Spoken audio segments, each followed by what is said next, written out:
The March Upcountry by Xenophon. This translation by Henry Graham Dawkins was first published in 1897. This ebook edition was created and published by Global Grey on the 14th of November, 2022. The artwork for the cover is Retreat of the 10,000 painted by Adrian Gignot. You can download this book on the site, globalgreyebooks.com. March Upcountry ebook HTML Global Grey 2022 globalgreyebooks.com. Contents: Book 1, Book 2, Book 3, Book 4, Book 5, Book 6, Book 7. Book 1. Darius and Pisistratus had two sons, the elder was named Artaxerxes, and the younger Cyrus.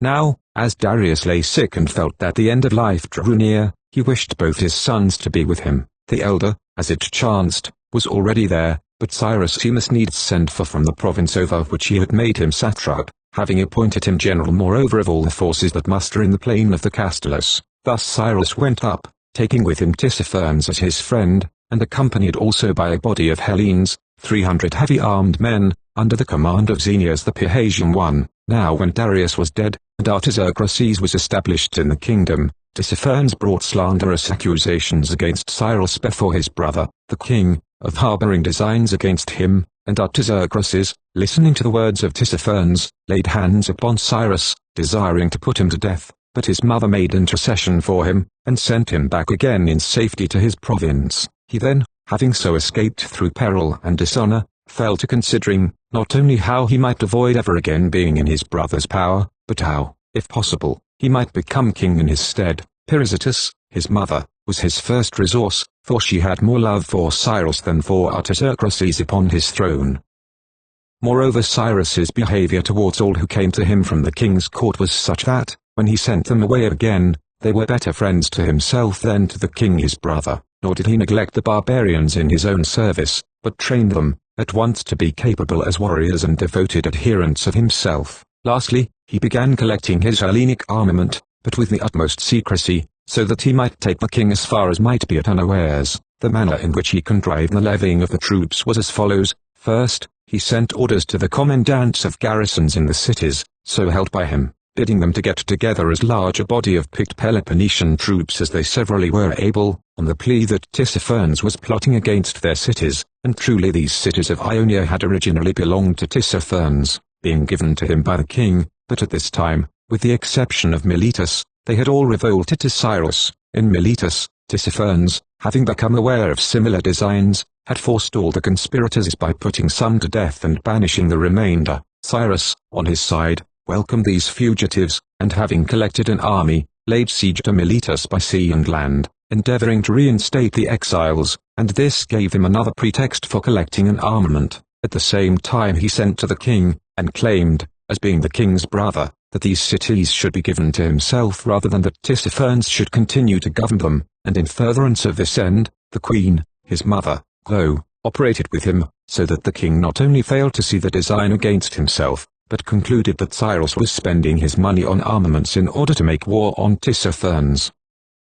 Nor did it pain him greatly to see the two at war together, and the less so because Cyrus was careful to remit the tribute due to the king from the cities which belonged to Tissaphernes. A third army was being collected for him in the Chersonese, over against Abydos, the origin of which was as follows. There was a Lacedaemonian exile, named Clearchus, with whom Cyrus had become associated. Cyrus admired the man, and made him a present of 10,000 derics too. Clearchus took the gold, and with the money raised an army, and using the Chersonese as his base of operations, set to work to fight the Thracians north of the Hellespont, in the interests of the Hellenes, and with such happy result that the Hellespontine cities, of their own accord, were eager to contribute funds for the support of his troops. In this way, again, an armament was being secretly maintained for Cyrus. Then there was the Thessalian Aristippus, Cyrus's friend 3, who, under pressure of the rival political party at home, had come to Cyrus and asked him for pay for 2,000 mercenaries, to be continued for 3 months, which would enable him, he said,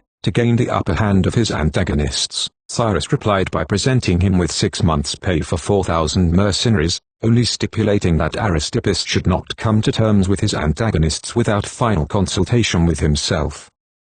In this way he secured to himself the secret maintenance of a fourth armament. Further, he bade Proxenus, a Boeotian, who was another friend, get together as many men as possible, and join him in an expedition which he meditated against the Pisidians 4, who were causing annoyance to his territory. Similarly, two other friends, Sophonatus the Stymphalian 5, and Socrates the Achaean, had orders to get together as many men as possible and come to him, since he was on the point of opening a campaign, along with Milesian exiles, against Tissaphernes. These orders were duly carried out by the officers in question too, but when the right moment seemed to him to have come, at which he should begin his march into the interior, the pretext which he put forward was his desire to expel the Pisidians utterly out of the country, and he began collecting both his Asiatic and his Hellenic armaments, avowedly against that people. From Sardis in each direction his orders sped, to Clearchus, to join him there with the whole of his army, to Aristippus, to come to terms with those at home, and to dispatch to him the troops in his employ, to Xenias the Arcadian, who was acting as general-in-chief of the foreign troops in the cities, to present himself with all the men available, excepting only those who were actually needed to garrison the citadels. He next summoned the troops at present engaged in the siege of Miletus, and called upon the exiles to follow him on his intended expedition, promising them that if he were successful in his object, he would not pause until he had reinstated them in their native city. To this invitation they hearkened gladly. They believed in him, and with their arms they presented themselves at Sardis. So, too, Xenias arrived at Sardis with a contingent from the cities, 4,000 hoplites, Proxenus, also, with 1,500 hoplites and 500 light-armed troops, Sophonatus the Stymphalian, with 1,000 hoplites, Socrates the Achaean, with 500 hoplites, while the Megarian Passian came with 300 hoplites and 300 peltists 6. This latter officer, as well as Socrates, belonged to the force engaged against Miletus. These all joined him at Sardis, but Tissaphernes did not fail to note these proceedings. An equipment so large pointed to something more than an invasion of Pisidia, so he argued, and with what speed he might, he set off to the king, attended by about 500 horse. The king, on his side, had no sooner heard from Tissaphernes of Cyrus's great armament, than he began to make counter-preparations.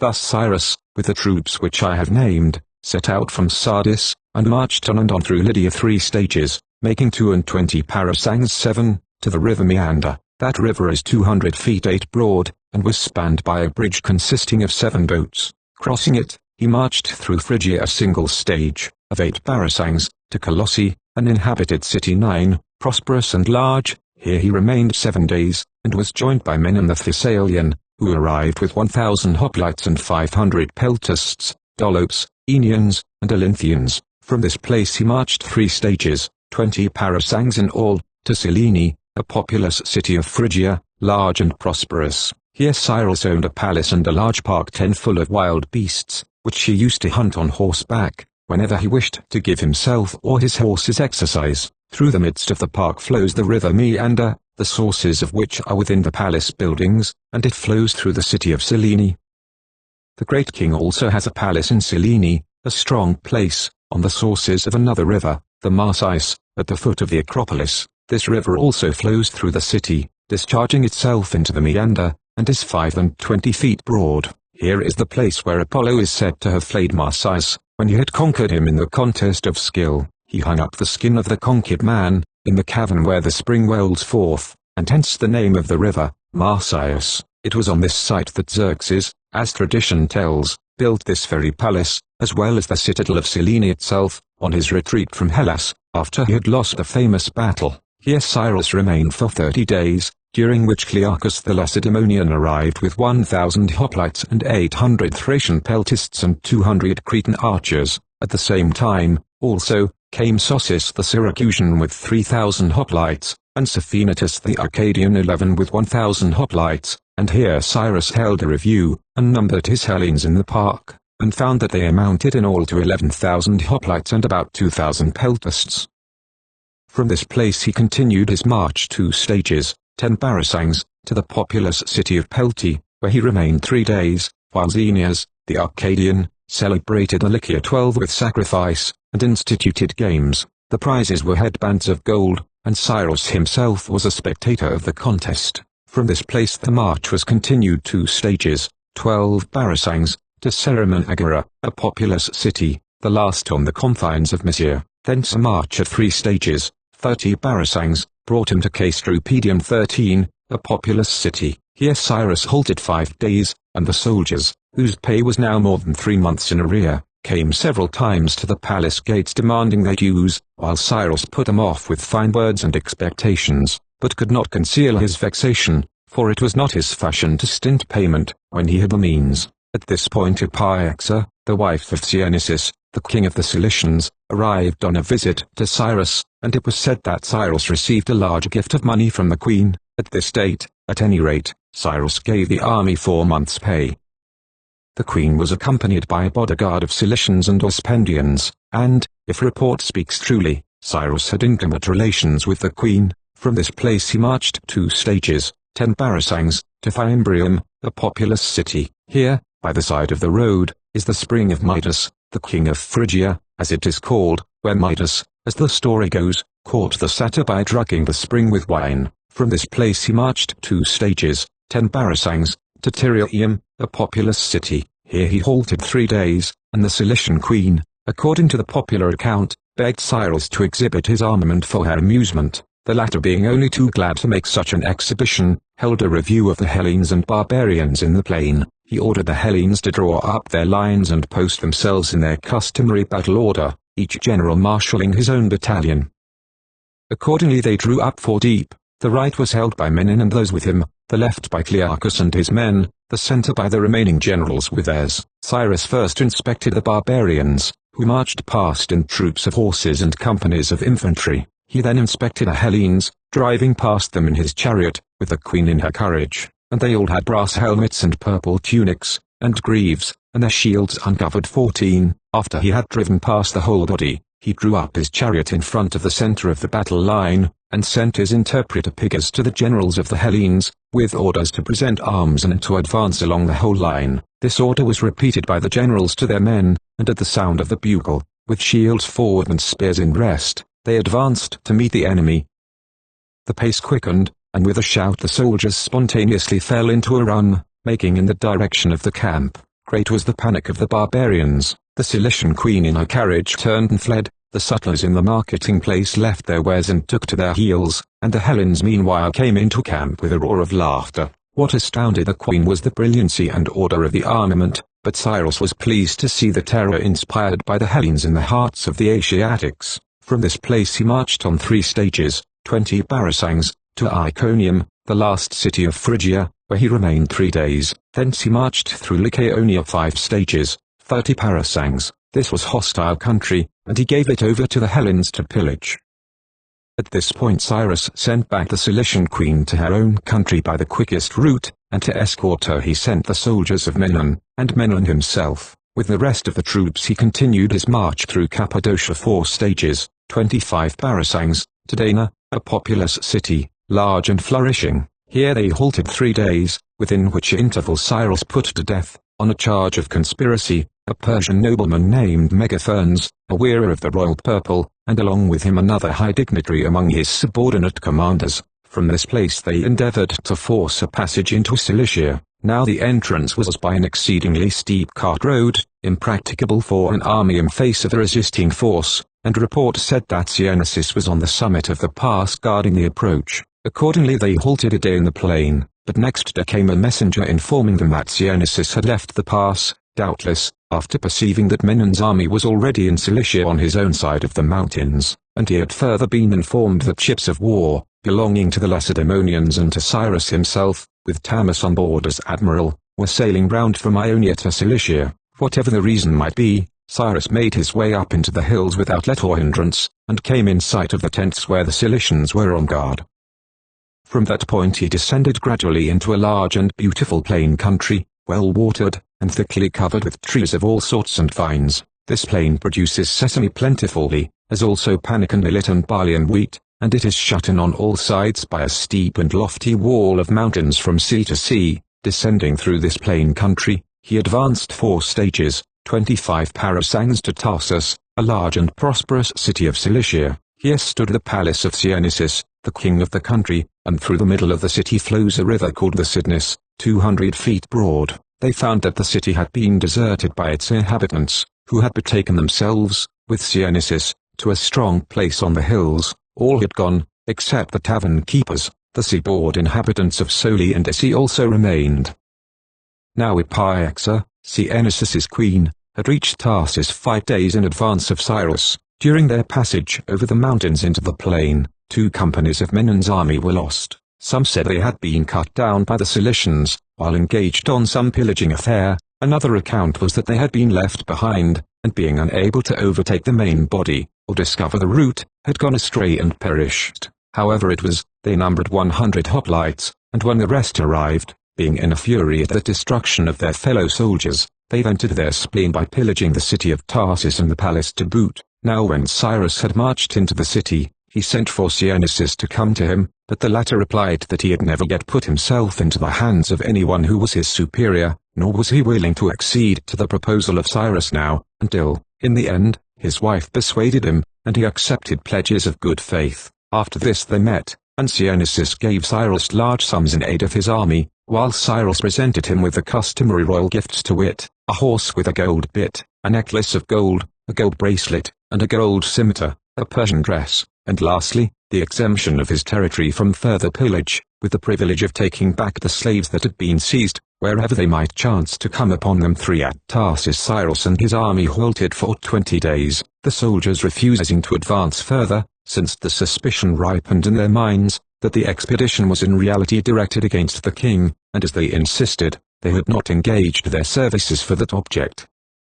Clearchus set the example of trying to force his men to continue their march, but he had no sooner started at the head of his troops than they began to pelt him and his baggage train, and Clearchus had a narrow escape of being stoned to death there and then. Later on, when he perceived that force was useless, he summoned an assembly of his own men, and for a long while he stood and wept, while the men gazed in silent astonishment. At last he spoke as follows: "Fellow soldiers, do not marvel that I am sorely distressed on account of the present troubles. Cyrus has been no ordinary friend to me. When I was in banishment he honored me in various ways, and made me also a present of 10,000 derricks. These I accepted, but not to lay them up for myself for private use, not to squander them in pleasure, but to expend them on yourselves. And, first of all, I went to war with the Thracians, and with you to aid, I wreaked vengeance on them in behalf of Hellas, driving them out of the Chersonese, when they wanted to deprive its Hellenic inhabitants of their lands.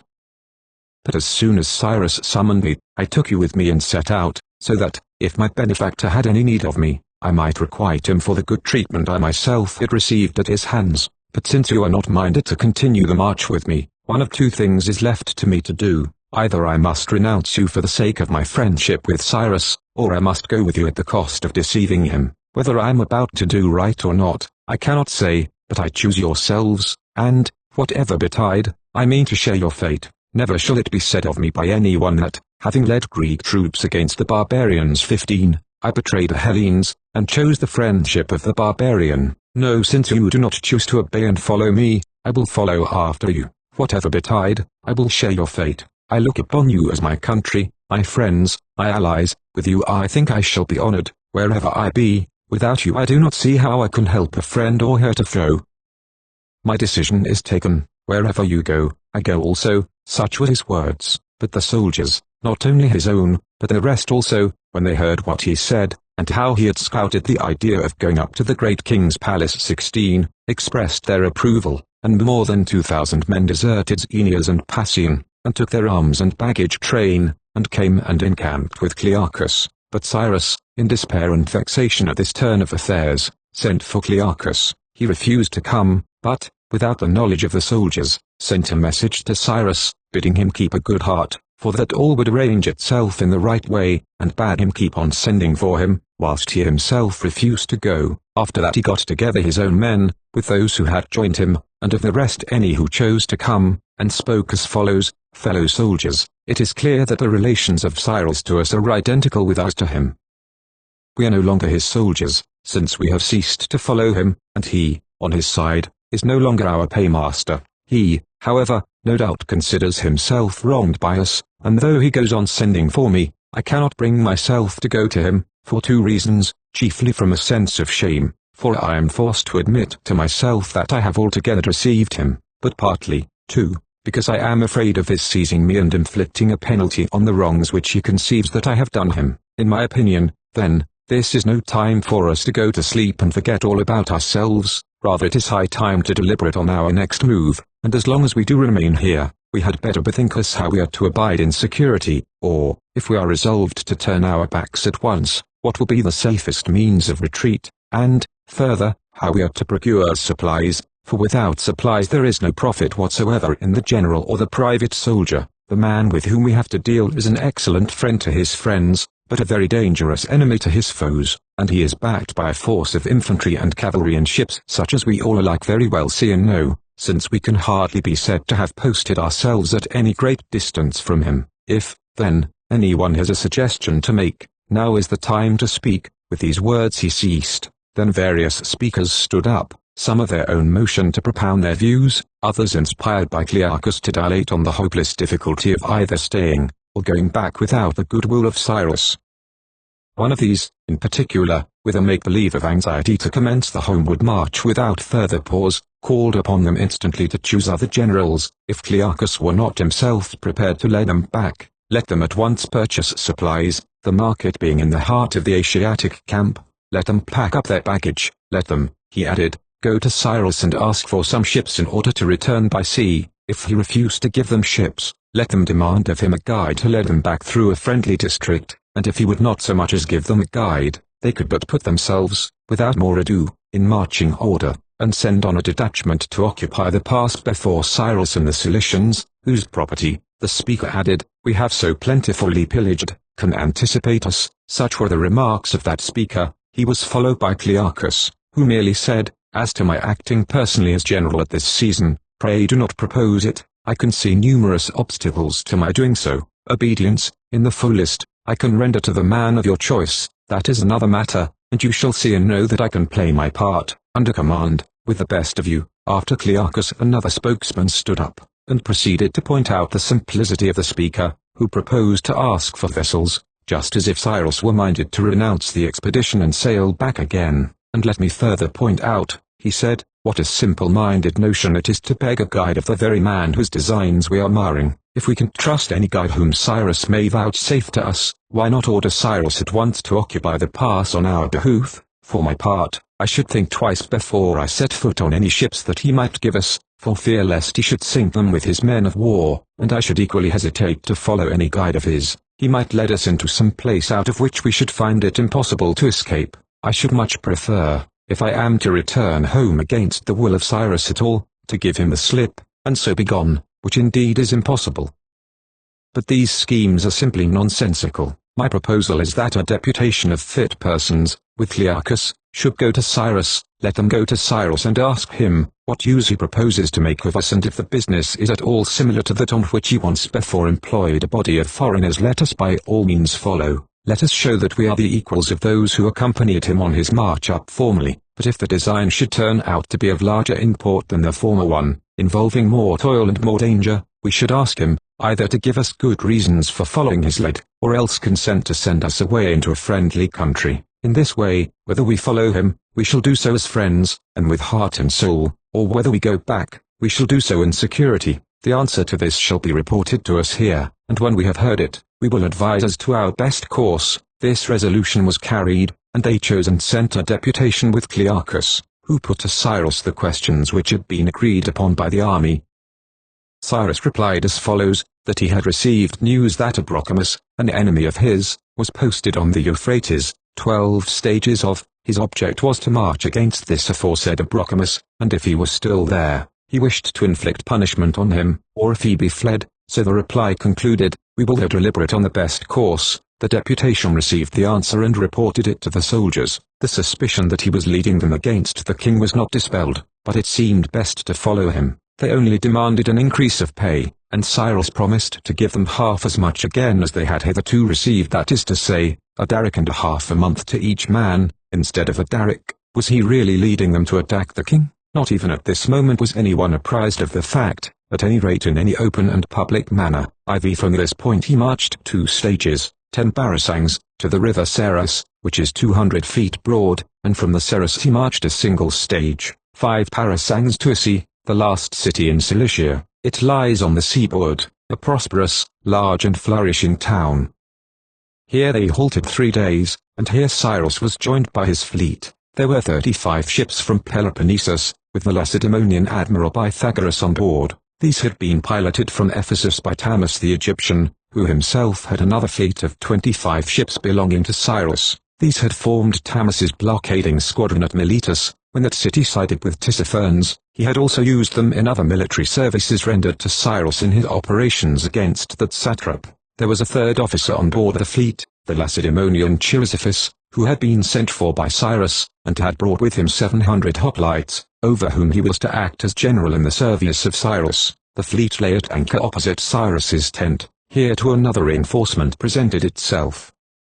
This was a body of 400 hoplites, Hellenic mercenaries in the service of Abrocomus, who deserted him for Cyrus, and joined in the campaign against the king. From Issy, he marched a single stage, 5 parasangs to the gates of Cilicia and Syria. This was a double fortress. The inner and nearer one, which protects Cilicia, was held by Cyanisus and a garrison of Cilicians. The outer and further one, protecting Syria, was reported to be garrisoned by a body of the king's troops. Through the gap between the two fortresses flows a river named the Cossus, which is 100 feet broad, and the whole space between was scarcely more than 600 yards. To force a passage here would be impossible, so narrow was the pass itself, with the fortification walls stretching down to the sea, and precipitous rocks above, while both fortresses were furnished with gates. It was the existence of this pass which had induced Cyrus to send for the fleet, so as to enable him to lead a body of hoplites inside and outside the gates, and so to force a passage through the enemy, if he were guarding the Syrian gate,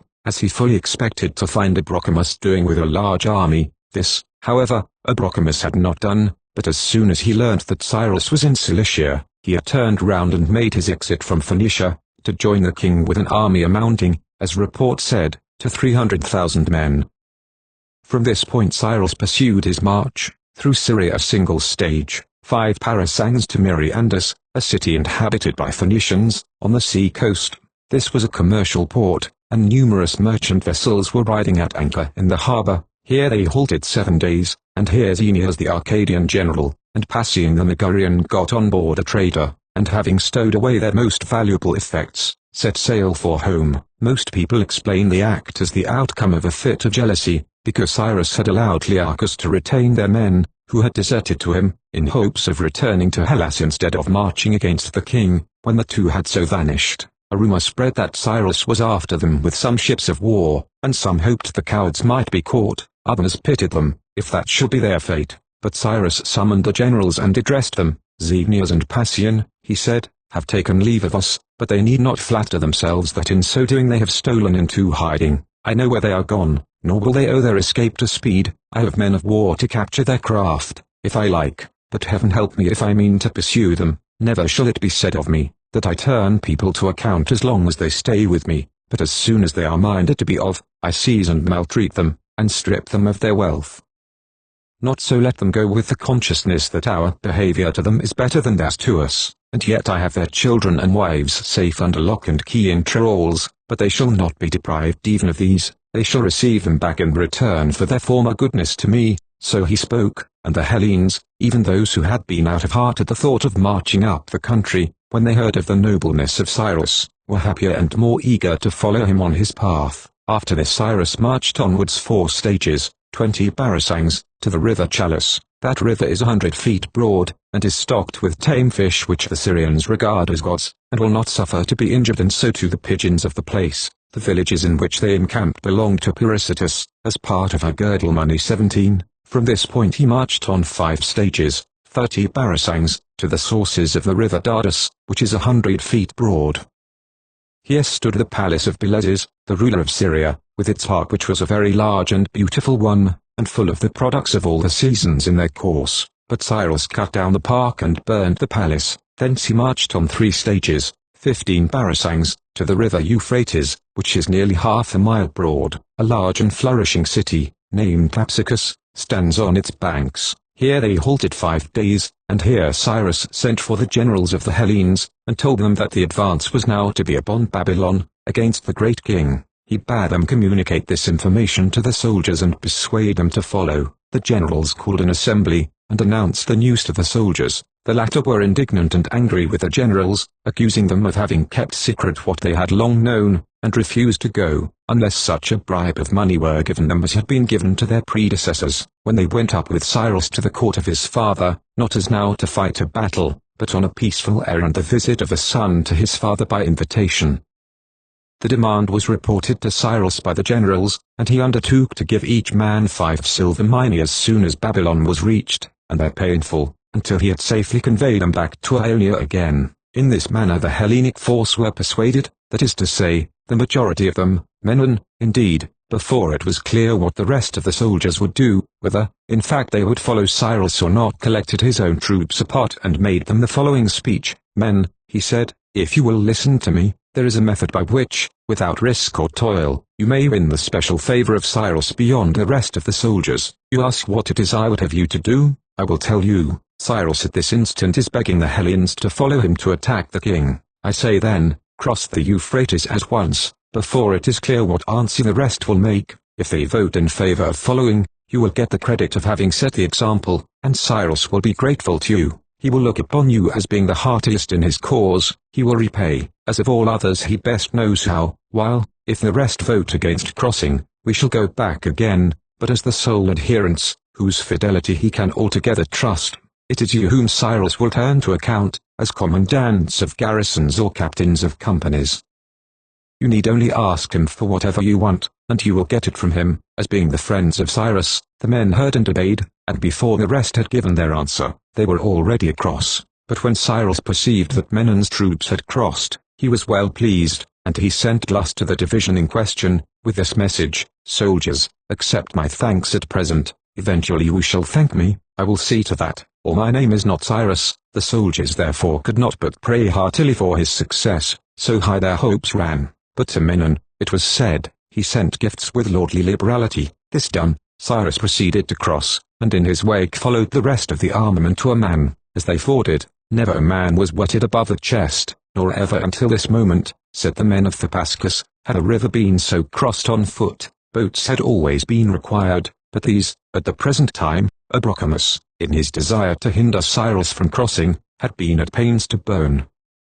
Thus the passage was looked upon as a thing miraculous. The river had manifestly retired before the face of Cyrus, like a courtier bowing to his future king. From this place he continued his march through Syria 9 stages, 50 parasangs, and they reached the river Eryxis. Here were several villages full of corn and wine, in which they halted 3 days, and provisioned the army. Thence he marched on through Arabia, keeping the Euphrates on the right, 5 desert stages, 35 parasangs. In this region the ground was one long level plain, stretching far and wide like the sea, full of absinthe, whilst all the other vegetation, whether wood or reed, was sweet-scented like spice or sweet herb. There were no trees, but there was wild game of all kinds, wild asses in greatest abundance, with plenty of ostriches. Besides these, there were bustards and antelopes. These creatures were occasionally chased by the cavalry. The asses, when pursued, would run forward a space, and then stand still, their pace being much swifter than that of horses, and as soon as the horses came close, they went through the same performance. The only way to catch them was for the riders to post themselves at intervals, and to hunt them in relays, as it were. The flesh of those they captured was not unlike venison, only more tender. No one was lucky enough to capture an ostrich. Some of the troopers did give chase, but it had soon to be abandoned, for the bird, in its effort to escape, speedily put a long interval between itself and its pursuers, plying its legs at full speed, and using its wings the while like a sail. The bustards were not so hard to catch when started suddenly, for they only take short flights, like partridges, and are soon tired. Their flesh is delicious. As the army wended its way through this region, they reached the river Mascus, which is 100 feet in breadth.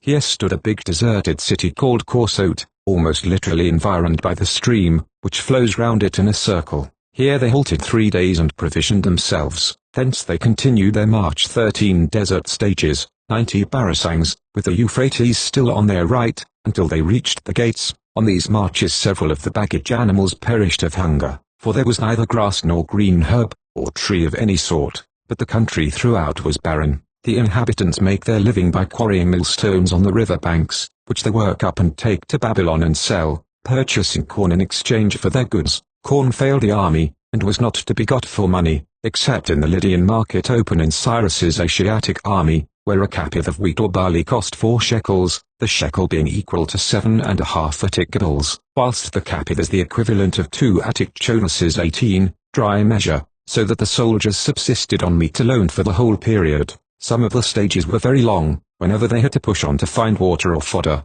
and once they found themselves involved in a narrow way, where the deep clay presented an obstacle to the progress of the wagons.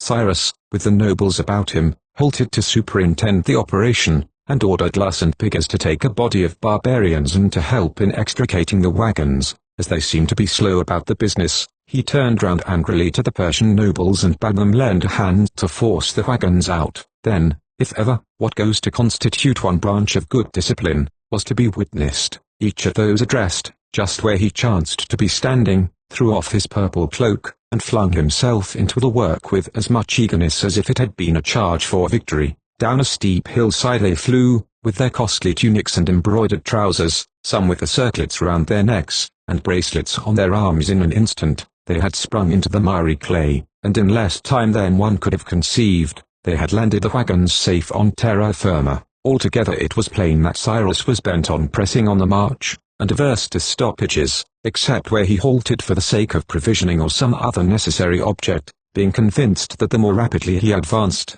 the less prepared for battle would he find the king, while the slower his own progress, the larger would be the hostile army which he would find collected. Indeed, the attentive observer could see, at a glance, that if the king's empire was strong in its extent of territory and the number of inhabitants, that strength is compensated by an inherent weakness, dependent upon the length of roads and the inevitable dispersion of defensive forces, where an invader insists upon pressing home the war by forced marches. On the opposite side of the Euphrates to the point reached on one of these desert stages, was a large and flourishing city named Charmond. From this town the soldiers made purchases of provisions, crossing the river on rafts, in the following fashion. They took the skins which they used as tent coverings, and filled them with light grass. They then compressed and stitched them tightly together by the ends, so that the water might not touch the hay. On these they crossed and got provisions, wine made from the date nut, and millet or panic corn, the common staple of the country. Some dispute or other here occurred between the soldiers of Menon and Clearchus, in which Clearchus sentenced one of Menon's men as the delinquent, and had him flogged. The man went back to his own division and told them. Hearing what had been done to their comrade, his fellows fretted and fumed, and were highly incensed against Clearchus. The same day Clearchus visited the passage of the river, and after inspecting the market there, was returning with a few followers, on horseback, to his tent, and had to pass through Menon's quarters. Cyrus had not yet come up, but was riding up in the same direction. One of Menon's men, who was splitting wood, caught sight of Clearchus as he rode past, and aimed a blow at him with his axe. The aim took no effect, when another hurled a stone at him, and a third, and then several. With shouts and hisses, Clearchus made a rapid retreat to his own troops, and at once ordered them to get under arms. He bade his hoplites remain in position with their shields resting against their knees, while he, at the head of his Thracians and horsemen, of which he had more than 40 in his army, Thracians for the most part advanced against Menon's soldiers, so that the latter, with Menon himself, were panic-stricken, and ran to seize their arms. Some even stood riveted to the spot, in perplexity at the occurrence. Just then Proxenus came up from behind, as chance would have it, with his division of hoplites, and without a moment's hesitation marched into the open space between the rival parties, and grounded arms. Then he fell to begging Clearchus to desist. The latter was not too well pleased to hear his trouble mildly spoken of, when he had barely escaped being stoned to death, and he bade Proxenus retire and leave the intervening space open. At this juncture Cyrus arrived and inquired what was happening. There was no time for hesitation. With his javelins firmly grasped in his hands he galloped up, escorted by some of his faithful bodyguard, who were present and were soon in the midst, exclaiming, "Clearchus, Proxenus, and you are the Hellenes yonder, you know not what you do. As surely as you come to blows with one another, our fate is sealed. This very day I shall be cut to pieces, and so will you. Your turn will follow close on mine. Let our fortunes once take an evil turn, and these barbarians whom you see around will be worse foes to us than those who are at present serving the king." At these words Clearchus came to his senses. Both parties paused from battle, and retired to their quarters. Order reigned 6 as they advanced from this point opposite Charmond. They came upon the hoof prints and young of horses at frequent intervals. It looked like the trail of some 2,000 horses, keeping ahead of the army, These fellows burnt up the grass and everything else that was good for use. Now there was a Persian, named Orontes. He was closely related to the king by birth, and in matters pertaining to war reckoned among the best of Persian warriors. Having formerly been at war with Cyrus, and afterwards reconciled to him, he now made a conspiracy to destroy him. He made a proposal to Cyrus. If Cyrus would furnish him with 1,000 horsemen, he would deal with his troopers, who were burning down everything in front of them. He would lay an ambuscade and cut them down, or he would capture a host of them alive. In any case, he would put a stop to their aggressiveness and burnings. He would see to it that they did not ever get a chance of setting eyes on Cyrus's army and reporting its advent to the king. The proposal seemed plausible to Cyrus, who accordingly authorized Orontes to take a detachment from each of the generals, and begun. He, thinking that he had got his horsemen ready to his hand, wrote a letter to the king, announcing that he would ere long join him with as many troopers as he could bring. He bade him, at the same time, instruct the royal cavalry to welcome him as a friend. The letter further contained certain reminders of his former friendship and fidelity. This despatch he delivered into the hands of one who was a trusty messenger, as he thought, but the bearer took and gave it to Cyrus. Cyrus read it. Orontes was arrested. Then Cyrus summoned to his tent 7 of the noblest Persians among his personal attendants, and sent orders to the Hellenic generals to bring up a body of hoplites. These troops were to take up a position round his tent. This the generals did, bringing up about 3,000 hoplites. Clearchus was also invited inside, to assist at the court-martial, a compliment due to the position he held among the other generals, in the opinion not only of Cyrus, but also of the rest of the court. When he came out, he reported the circumstances of the trial, as to which, indeed, there was no mystery, to his friends. He said that Cyrus opened the inquiry with these words: "I have invited you hither, my friends, that I may take advice with you, and carry out whatever, in the sight of God and man, it is right for me to do. As concerning the man before you, Orontes, the prisoner was, in the first instance, given to me by my father, to be my faithful subject. In the next place, acting, to use his own words, under the orders of my brother, and having hold of the Acropolis of Sardis, he went to war with me. I met war with war, and forced him to think it more prudent to desist from war with me, whereupon we shook hands, exchanging solemn pledges. After that, and at this point Cyrus turned to Orontes, and addressed him personally. After that, did I do you any wrong? Answer: never. Again another question. Then later on, having received, as you admit, no injury from me, did you revolt to the Mysians and injure my territory? As far as in you lay I did, was the reply. Then, once more having discovered the limits of your power, did you flee to the altar of Artemis, crying out that you repented?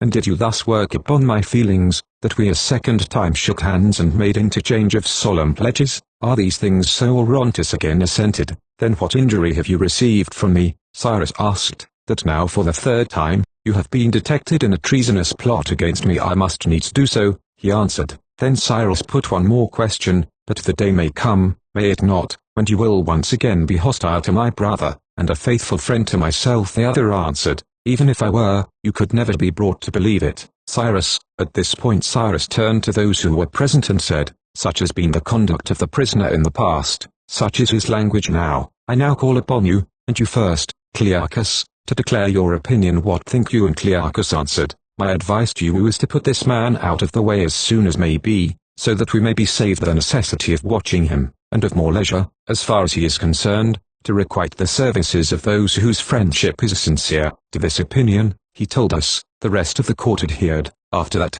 at the bidding of Cyrus, each of those present, in turn, including the kinsman of Orontes, took him by the girdle, which is as much as to say, let him die the death, and then those appointed led him out, and they who in old days were wont to do obeisance to him, could not refrain, even at that moment, from bowing down before him, albeit they knew he was being led forth to death. After they had conducted him to the tent of Artapites, the trustiest of Cyrus's wand-bearers, none set eyes upon him ever again, alive or dead. No one, of his own knowledge, could declare the manner of his death, though some conjectured one thing and some another. No tomb to mark his resting place, either then or since, was ever seen. 7 From this place Cyrus marched through Babylonia 3 stages, 12 parasangs. Now, on the 3rd stage, about midnight, Cyrus held a review of the Hellenes and Asiatics in the plain, expecting that the king would arrive the following day with his army to offer battle. He gave orders to Clearchus to take command of the right wing, and to Menon the Thessalian of the left, while he himself undertook to the disposition of his own forces in person. After the review, with the first approach at day, deserters from the great king arrived, bringing Cyrus information about a royal army. Then Cyrus summoned the generals and captains of the Hellenes, and held a council of war to arrange a plan of battle.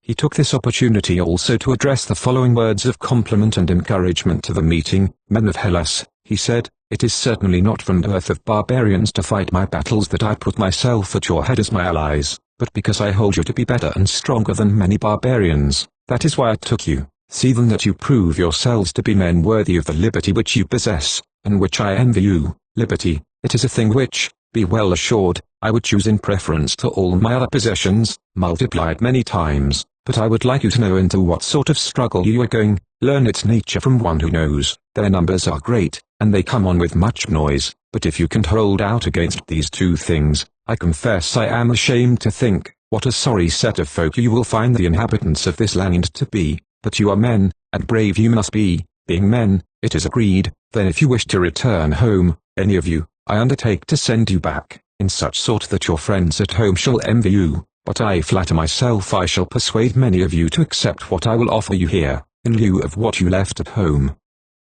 Here Gorlites, a Samian exile, and a trusty friend of Cyrus, being present, exclaimed, "Nay, Cyrus, but some say you can afford to make large promises now, because you are in the crisis of impending danger, but let matters go well with you, will you recollect?" They shake their heads. Indeed, some add that, even if you did recollect, and were ever so willing, you would not be able to make good all your promises, and repay. When Cyrus heard that, he answered, "You forget, sirs, my father's empire stretches southwards to a region where men cannot dwell by reason of the heat, and northwards to a region uninhabitable through cold. But all the intervening space is mapped out in satrapies belonging to my brother's friends, so that if the victory be ours, it will be ours also to put our friends in possession in their room. On the whole my fear is, not that I may not have enough to give to each of my friends, but lest I may not have friends enough on whom to bestow what I have to give, and to each of you Hellenes I will give a crown of gold." So they, when they heard these words, were once more elated than ever themselves, and spread the good news among the rest outside. And there came into his presence both the generals and some of the other Hellenes also, claiming to know what they should have in the event of victory, and Cyrus satisfied the expectations of each and all, and so dismissed them. Now the advice and admonition of all who came into conversation with him was, not to enter the battle himself, but to post himself in rear of themselves. And at this season Clearchus put a question to him,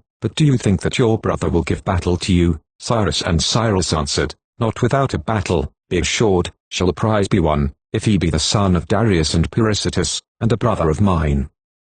In the final arming for battle at this juncture, the numbers were as follows. Of Hellenes there were 10,400 heavy infantry with 2,500 targeteers, while the barbarians with Cyrus reached a total of 100,000. He had to about 20 scythe chariots. The enemy's forces were reported to number 1,200,000, with 200 scythe chariots, besides which he had 6,000 cavalry under Artaxerxes. These formed the immediate vanguard of the king himself. The royal army was marshaled by 4 generals or field marshals, each in command of 300,000 men. Their names were Abrochimus, Tissaphernes, Gobryas, and Arbaces, but of this total not more than 900,000 were engaged in the battle, with 150 scythe chariots, since Abrochimus, on his march from Phoenicia, arrived 5 days too late for the battle. Such was the information brought to Cyrus by deserters who came in from the king's army before the battle, and it was corroborated after the battle by those of the enemy who were taken prisoners. From this place Cyrus advanced one stage, 3 parasangs, with the whole body of his troops, Hellenic and barbarian alike in order of battle. He expected the king to give battle the same day, for in the middle of this day's march a deep-sunk trench was reached, 30 feet broad, and 18 feet deep. The trench was carried in and through the plain, 12 parasangs distance, to the wall of Media. 19, here are canals, flowing from the river Tigris. They are 4 in number, each 100 feet broad, and very deep, with corn ships flying upon them. They empty themselves into the Euphrates, and are at intervals of 1 parasang apart, and are spanned by bridges. Between the Euphrates and the trench was a narrow passage, 20 feet only in breadth. The trench itself had been constructed by the great king upon hearing of Cyrus's approach, to serve as a line of defense. Through this narrow passage and Cyrus and his army passed, and found themselves safe inside a trench. So there was no battle to be fought with the king that day, only there were numerous unmistakable traces of horse and infantry in retreat. Here Cyrus summoned Silenus, his Ambratiate soothsayer, and presented him with 3,000 derricks, because 11 days back, when sacrificing, he had told him that the king would not fight within 10 days, and Cyrus had answered, "Well, then, if he does not fight within the time, he will not fight at all, and if your prophecy comes true, I promise you 10 talents." So now, that the 10 days were past, he presented him with the above sum, but as the king had failed to hinder the passage of Cyrus's army at the trench, Cyrus himself and the rest concluded that he must have abandoned the idea of offering battle, so that next day Cyrus advanced with less than his former caution. On the third day he was conducting the march, seated in his carriage, with only a small body of troops drawn up in front of him. The mass of the army was moving on in no kind of order, the soldiers having consigned their heavy arms to be carried in the wagons or on the backs of beasts. It was already about full market time. 20 in the halting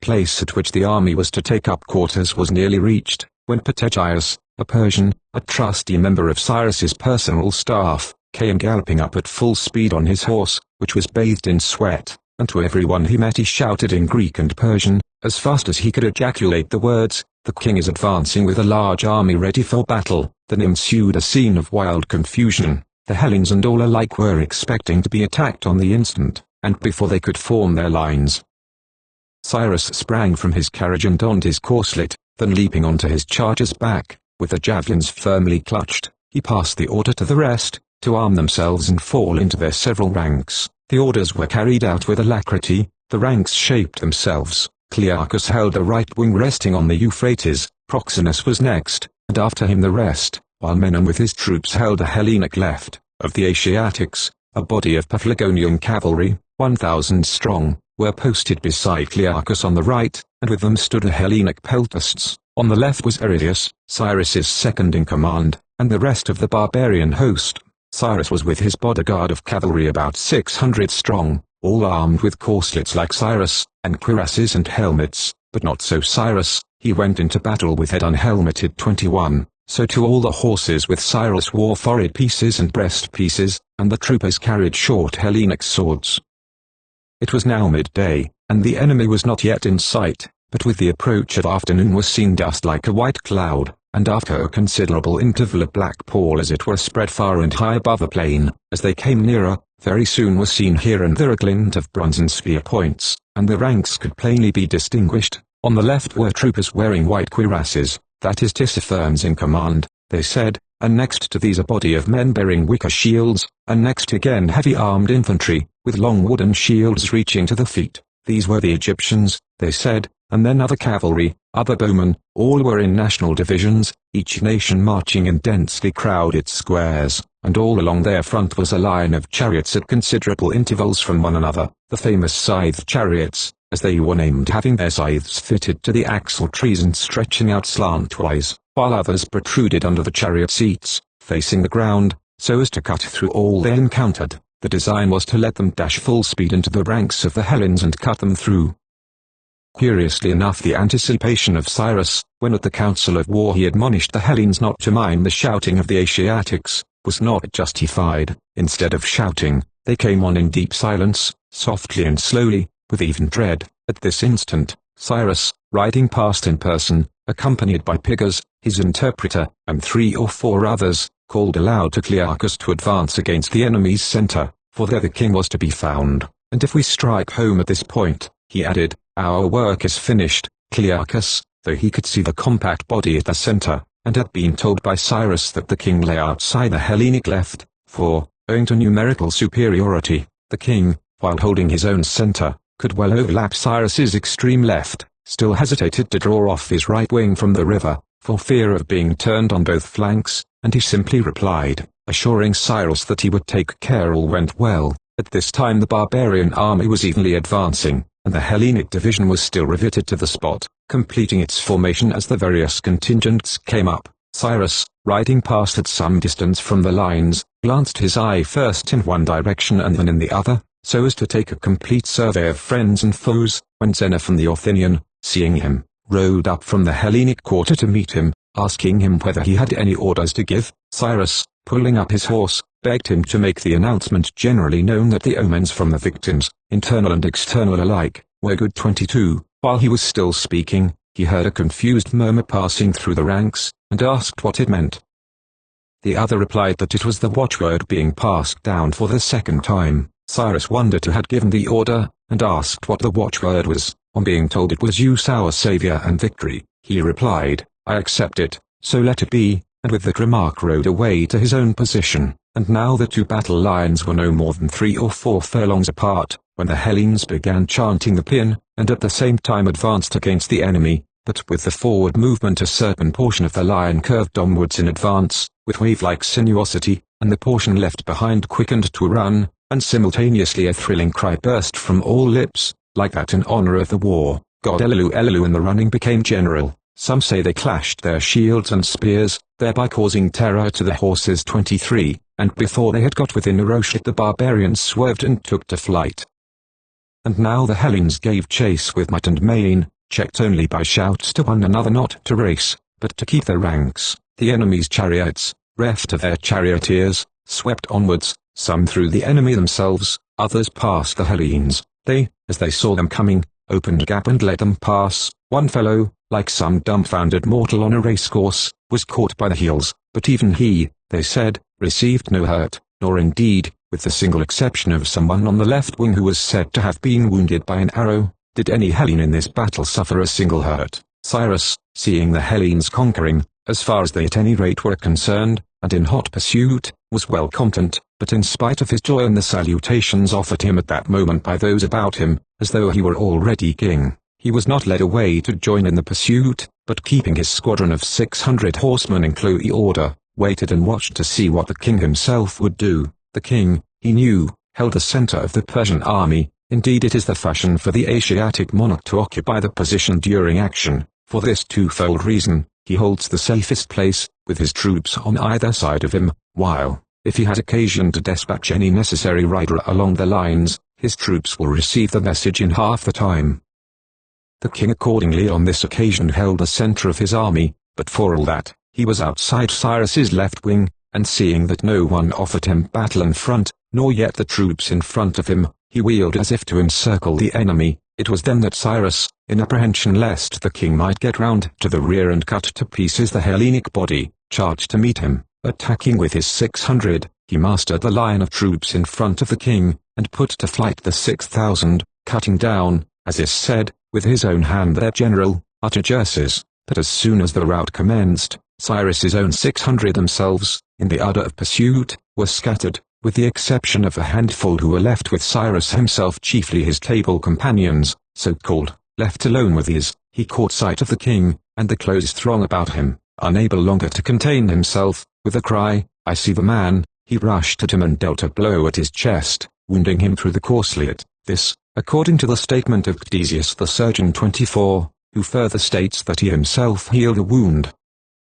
As Cyrus delivered the blow, someone struck him with a javelin under the eye severely, and in the struggle which then ensued between the king and Cyrus and those about them to protect one or other, we have the statement of Ctesias as to the number slain on the king's side, for he was by his side. On the other, Cyrus himself fell, and 8 of his bravest companions lay on the top of him. The story says that Artapes, the trustiest among his wand-wearers, when he saw that Cyrus had fallen to the ground, leapt from his horse and threw his arms about him. Then, as one account says, the king bade one slay him as a worthy victim to his brother. Others say that Artapates drew his scimitar and slew himself by his own hand. A golden scimitar it is true, he had. He wore also a collar and bracelets and the other ornaments such as the noblest Persians wear, for his kindliness and fidelity had won him honors at the hands of Cyrus. 9. So died Cyrus, a man the king least 25 and most worthy to rule of all the Persians who have lived since the elder Cyrus, according to the concurrent testimony of all who are reputed to have known him intimately. To begin from the beginning,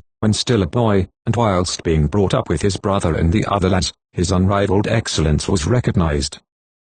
For the sons of the noblest Persians, it must be known, are brought up, one and all, at the king's portals. Here lessons of sobriety and self-control may largely be laid to heart, while there is nothing base or ugly for Iria to feed upon. There is the daily spectacle ever before the boys of some receiving honor from the king, and again of others receiving dishonor, and the tale of all this is in their ears. so that from earliest boyhood they learn how to rule and to be ruled. In this courtly training Cyrus earned a double reputation. First, he was held to be a paragon of modesty among his fellows, rendering an obedience to his elders which exceeded that of many of his own inferiors, and next he bore away the palm for skill in horsemanship and for love of the animal itself. Nor less in matters of war, in the use of the bow and the javelin, was he held by men in general to be at once the aptest of learners and the most eager practicer. As soon as his age permitted, the same preeminence showed itself in his fondness for the chase, not without a certain appetite for perilous adventure in facing the wild beasts themselves. Once a bear made a furious rush at him 26, and without wincing he grappled with her, and was pulled from his horse, receiving wounds the scars of which were visible through life,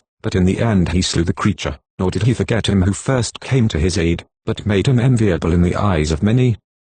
After he had been sent down by his father to be satrap of Lydia and Great Phrygia and Cappadocia, and had been appointed general of the forces, whose business it is to muster in the plain of the Castilus, nothing was more noticeable in his conduct than the importance which he attached to the faithful fulfillment of every treaty or compact or undertaking entered into with others. He would tell no lies to anyone. Thus doubtless it was that he won the confidence alike of individuals and of the communities entrusted to his care, or in case of hostility, a treaty made with Cyrus was a guarantee sufficient to the combatant that he would suffer nothing contrary to its terms. Therefore, in the war with Tissaphernes, all the states of their own accord chose Cyrus in lieu of Tissaphernes, except only the men of Miletus, and these were only alienated through fear of him, because he refused to abandon their exiled citizens, and his deeds and words bore emphatic witness to his principle. Even if they were weakened in number or in fortune, he would never abandon those who had once become his friends. He made no secret of his endeavor to outdo his friends and his foes alike in reciprocity of conduct. The prayer has been attributed to him, "God grant I may live long enough to recompense my friends and requite my foes with a strong arm." However this may be, no one, at least in our days, ever drew together so ardent a following of friends, eager to lay at his feet their money, their cities, their own lives and persons, nor is it to be inferred from this that he suffered a malefactor in the wrongdoer to laugh him to scorn. On the contrary, these he punished most unflinchingly. It was no rare sight to see on the well-trodden highways, men who had forfeited hand or foot or eye, the result being that throughout the satrapy of Cyrus anyone, Hellene or barbarian, provided he were innocent, might fearlessly travel wherever he pleased, and take with him whatever he felt disposed. However, as all allowed, it was for the braving war that he reserved especial honor. To take the first instance to hand, he had a war with the Pisidians and Mysians. Being himself at the head of an expedition into those territories, he could observe those who voluntarily encountered risks. These he made rulers of the territory which he subjected, and afterwards honored them with other gifts, so that, if the good and brave were set on a pinnacle of fortune, cowards were recognized as their natural slaves, and so it befell that Cyrus never had lack of volunteers in any service of danger, whenever it was expected that his eye would be upon them. So again, wherever he might discover anyone ready to distinguish himself in the service of uprightness, his delight was to make this man richer than those who seek for gain by unfair means. On the same principle, his own administration was in all respects uprightly conducted, and, in particular, he secured the services of an army worthy of the name.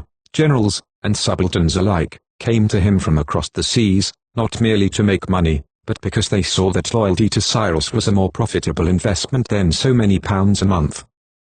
Let any man whatsoever render him willing service, such enthusiasm was sure to win its reward, and so Cyrus could always command the service of the best assistants. It was said, whatever the work might be, or if he saw any skillful and just steward who furnished well the country over which he ruled, and created revenues, so far from robbing him at any time, to him who had, he delighted to give more, so that toil was a pleasure, and gains were amassed with confidence, and least of all from Cyrus would a man conceal the amount of his possessions, seeing that he showed no jealousy of wealth openly avowed, but his endeavor was rather to turn to account the riches of those who kept them secret, towards the friends he had made, whose kindliness he knew, or whose fitness as fellow workers with himself, in aught which he might wish to carry out, he attested. He showed himself in turn an adept in the arts of courtesy, just in proportion as he felt the need of this friend or that to help him, so he tried to help each of them in returning whatever seemed to be their heart's desire. Many were the gifts bestowed on him, for many and diverse reasons. No one man, perhaps, ever received more, no one, certainly, was ever more ready to bestow them upon others, with an eye ever to the taste of each.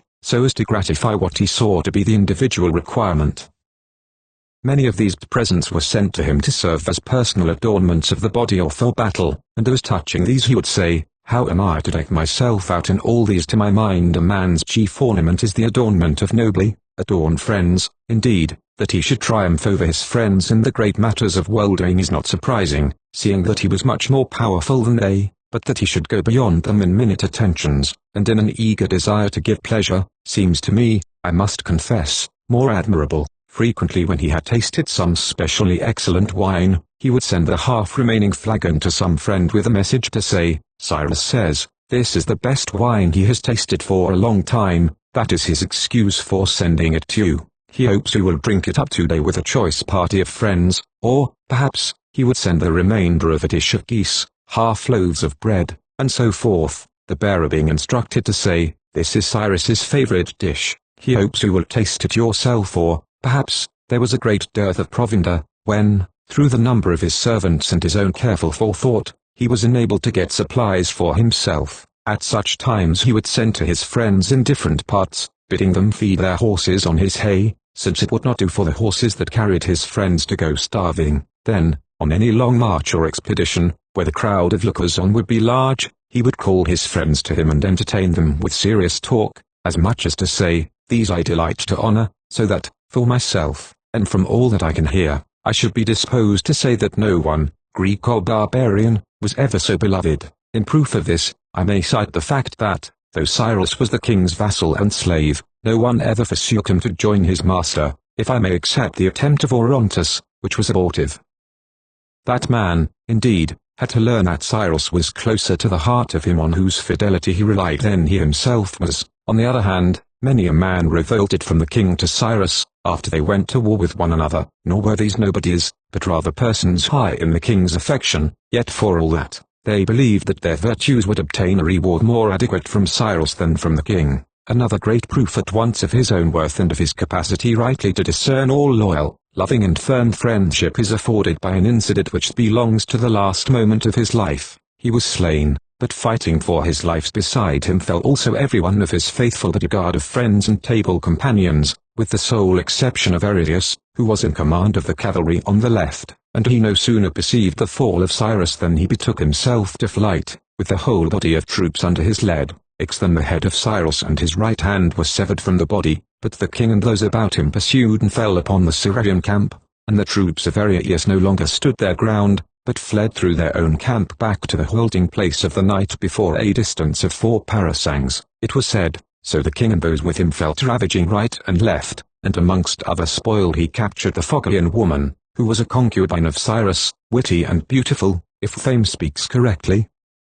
The Milesian, who was the younger, was also seized by some of the king's men, but, letting go her outer garment, she made good her escape to the Hellenes, who had been left among the camp followers on guard. These fell at once into line and put to the sword many of the pillagers. Though they lost some men themselves, they stuck to the place and succeeded in saving not only that lady, but all else, whether chattels or human beings, which lay within their reach. At this point the king and the Hellenes were something like 3 miles apart. The one set were pursuing their opponents just as if their conquest had been general, the others were pillaging as merrily as if their victory were already universal. But when the Hellenes learnt that the king and his troops were in the baggage camp, and the king, on his side, was informed by Tissaphernes that the Hellenes were victorious in their quarter of the field, and had gone forward in pursuit, the effect was instantaneous. The king massed his troops and formed into line. Clearchus summoned Proxenus, who was next him, and debated whether to send a detachment or to go in a body to the camp to save it. Meanwhile the king was seen again advancing, as it seemed, from the rear, and the Hellenes, turning right about, prepared to receive his attack then and there. But instead of advancing upon them at that point, he drew off, following the line by which he had passed earlier in the day, outside the left wing of his opponent, and so picked up in his passage those who had deserted to the Hellenes during the battle, as also Tissaphernes and his division. The latter had not fled in the first shock of the encounter. He had charged parallel to the line of the Euphrates into the Greek peltasts, and through them, but charge as he might, he did not lay low a single man. On the contrary, the Hellenes made a gap to let them through, hacking them with their swords and hurling their javelins as they passed. Episthanes of Amphipolis was in command of the peltasts, and he showed himself a sensible man, It was said, thus it was that Tissaphernes, having got through haphazard, with rather the worst of it, failed to wheel round and return the way he came, but reaching the camp of the Hellenes, there fell in with the king, and falling into order again, the two divisions advanced side by side. When they were parallel with the original left wing of the Hellenes, fear seized the latter lest they might take them in flank and enfold them on both sides and cut them down. In this apprehension they determined to extend their line and place the river on their rear, but while they deliberated, the king passed by and ranged his troops in line to meet them, in exactly the same position in which he had advanced to offer battle at the commencement of the engagement. The Hellenes, now seeing them in close proximity and in battle order, once again raised the paean and began the attack with still greater enthusiasm than before, and once again the barbarians did not wait to receive them, but took to flight, even at a greater distance than before. The Hellenes pressed the pursuit until they reached a certain village, where they halted, for above the village rose a mound, on which the king and his party rallied and reformed. They had no infantry any longer, but the crest was crowded with cavalry, so that it was impossible to discover what was happening. They did see, they said, the royal standard, a kind of golden eagle, with wings extended, perched on a bar of wood and raised upon a lance. But as soon as the Hellenes again moved onwards, the hostile cavalry at once left the hillock, not in a body any longer, but in fragments, some streaming from one side, some from another, and the crest was gradually stripped of its occupants, till at last the company was gone. Accordingly, Clearchus did not ascend the crest, but posting his army at its base, he sent Lysias of Syracuse and another to the summit, with orders to inspect the condition of things on the other side, and to report results. Lysias galloped up and investigated, bringing back news that they were fleeing might and main. Almost at that instant the sun sank beneath the horizon. Though the Hellenes halted, they grounded arms and rested, marveling the while that Cyrus was not anywhere to be seen, and that no messenger had come from him, for they were in complete ignorance of his death, and conjectured that either he had gone off in pursuit, or had pushed forward to occupy some point. Left to themselves, they now deliberated, whether they should stay where they were and have the baggage train brought up, or should return to camp. They resolved to return, and about supper time reached the tents. Such was the conclusion of this day.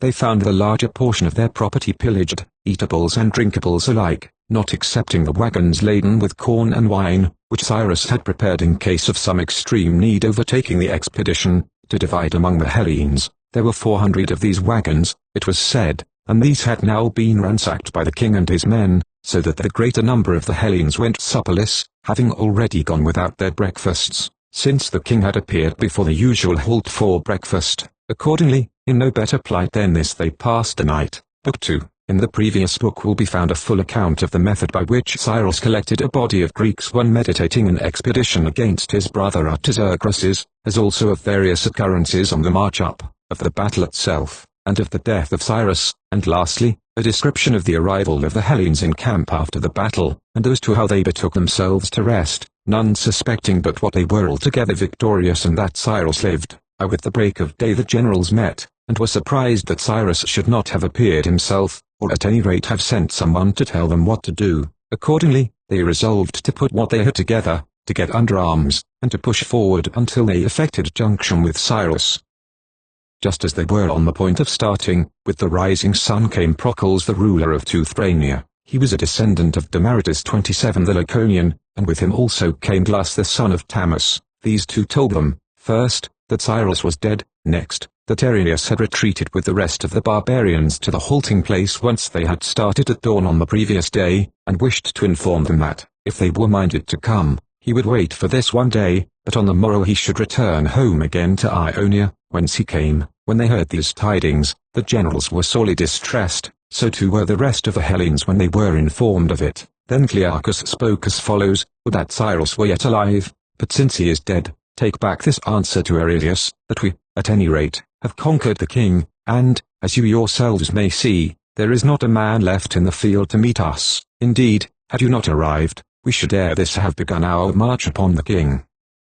Now, we can promise to Aurelius that, if he will join us here, we will place him on the king's throne. Surely to those who conquer empire pertains. With these words he sent back the messengers, and with them he sent Chrysippus the Laconian, and Menon the Thessalian. That was what Menon himself wished, being, as he was, a friend and intimate of Aurelius, and bound by mutual ties of hospitality. So these set off, and Clearchus waited for them. The soldiers furnished themselves with food and drink, as best they might, falling back on the baggage animals, and cutting up oxen and asses. There was no lack of firewood. They need only step forward a few paces from the line where the battle was fought, and they would find arrows to hand in abundance, which the Hellenes had forced the deserters from the king to throw away. There were arrows and wicker shields also, and the huge wooden shields of the Egyptians. There were many targets also, and empty wagons left to be carried off. Here was a store which they were not slow to make use of to cook their meat and serve their meals that day. It was now about full market hour 28 when heralds from the king and Tissaphernes arrived. These were barbarians with one exception. This was a certain Phalenus, a Hellene who lived at the court of Tissaphernes, and was held in high esteem. He gave himself out to be a connoisseur of tactics and the art of fighting with heavy arms. These were the men who now came up, and having summoned the generals of the Hellenes, they delivered themselves of the following message: the great king, having won the victory and slain Cyrus, bids the Hellenes to surrender their arms, to betake themselves to the gates of the king's palace, and there obtain for themselves what terms they can. That was what the heralds said, and the Hellenes listened with heavy hearts. But Clearchus spoke, and his words were few. Conquerors do not, as a rule, give up their arms. Then turning to the others he added, I leave it to you, my fellow generals, to make the best and noblest answer, that ye may, to these gentlemen. I will rejoin you presently. At the moment an official had summoned him to come and look at the entrails which had been taken out, for, as it chanced, he was engaged in sacrificing. As soon as he was gone, Cleena the Arcadian, by right of seniority, answered, they would sooner die than give up their arms. Then Proxenus the Theban said, for my part, I marvel if the king demands our arms as our master, all for the sake of friendship merely, as presents. If as our master, why need he ask for them rather than come and take them? But if he would fain wheedle us out of them by fine speeches, he should tell us what the soldiers will receive in turn for such kindness. In answer to him Phalenus said, the king claims to have conquered, because he has put Cyrus to death, and who is there now to claim the kingdom as against himself? He further flatters himself that you also are in his power, since he holds you in the heart of his country, hemmed in by impassable rivers, and he can at any moment bring against you a multitude so vast that even if leave were given to rise and slay you could not kill them. After him Theopompus 29 the Athenian spoke. Phalenus, he said, at this instant, as you yourself can see, we have nothing left but our arms and our valor. If we keep the former we imagined we can make use of the latter, but if we deliver up our arms we shall presently be robbed of our lives.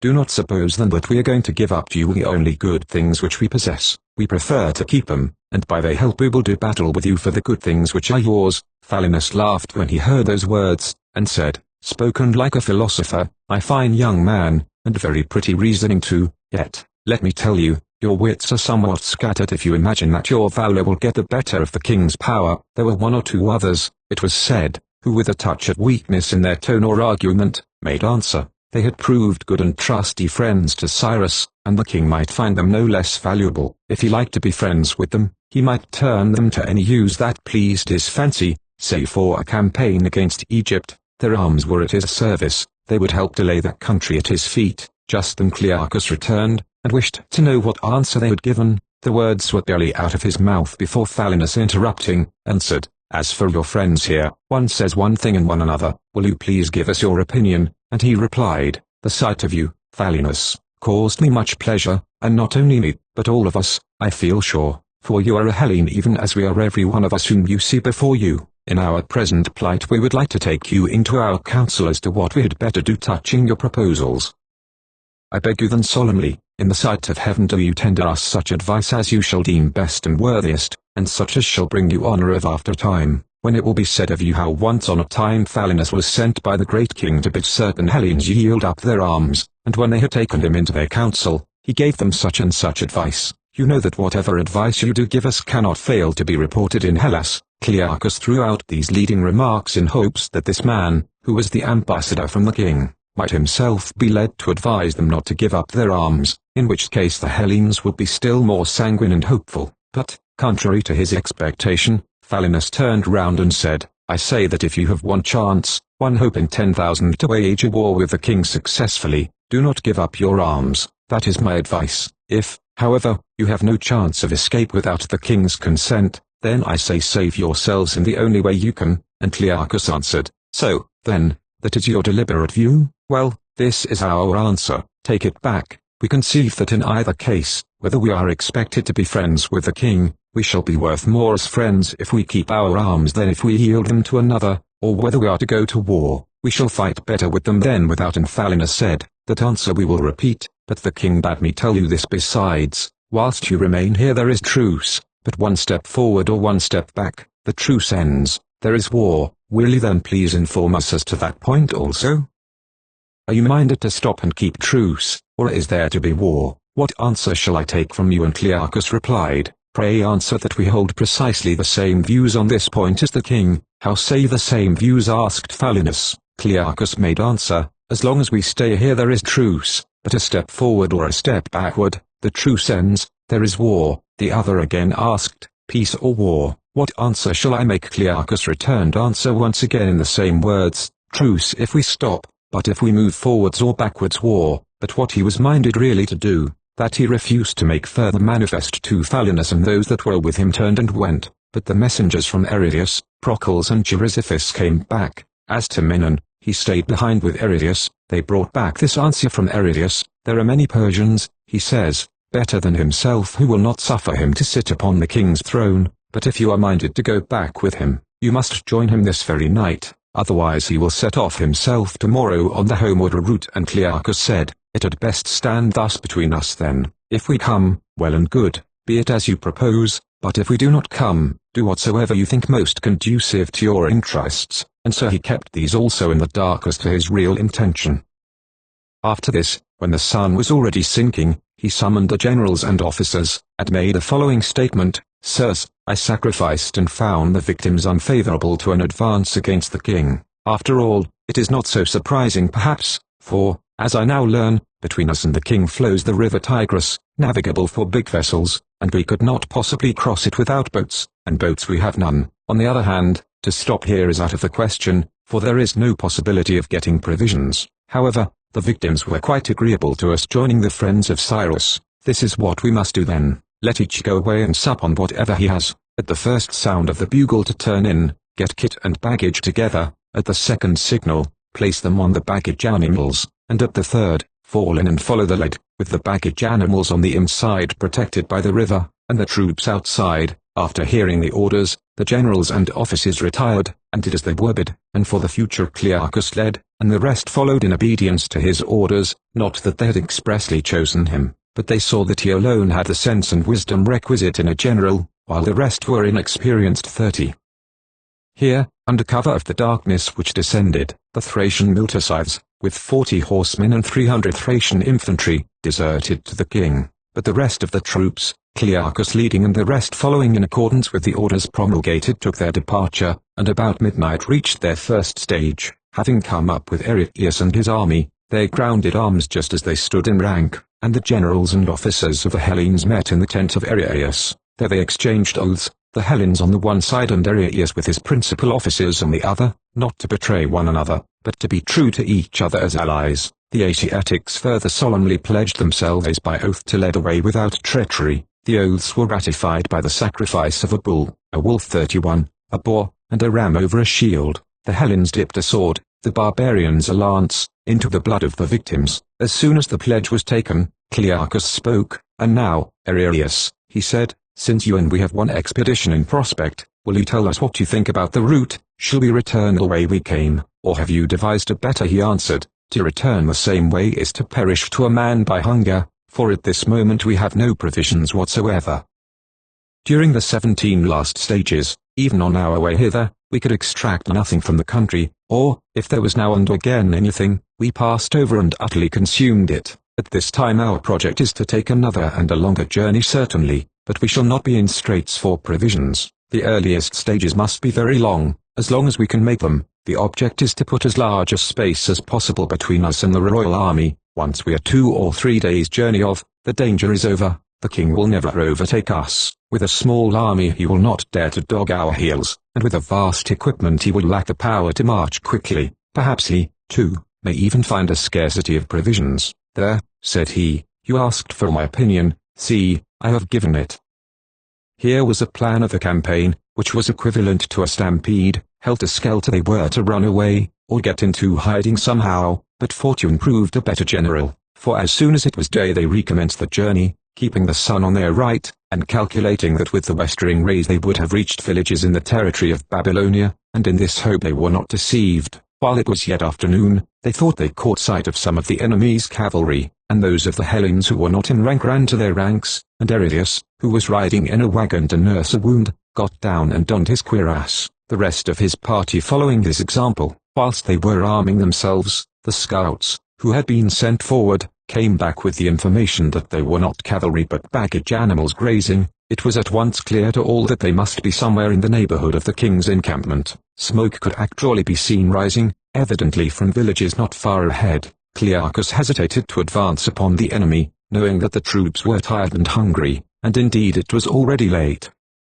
On the other hand, he had no mind either to swerve from his route, guarding against any appearance of flight. Accordingly he marched straight as an arrow, and with sunset entered the nearest villages with his vanguard and took up quarters. These villages had been thoroughly sacked and dismantled by the royal army, down to the very woodwork and furniture of the houses. Still, the vanguard contrived to take up their quarters in some sort of fashion, but the rear division, coming up in the dark, had to bivouac as best they could, one detachment after another, and a great noise they made, with hue and cry to one another, so that the enemy could hear them, and those in their immediate proximity actually took to their heels, left their quarters, and decamped, as was plain enough next morning, when not a beast was to be seen, nor sign of camp or wreath of smoke anywhere in the neighborhood. The king, as it would appear, was himself quite taken aback by the advent of the army, as he fully showed by his proceedings next day. During the progress of this night the Hellenes had their turn of scare, a panic seized them, and there was a noise and clatter,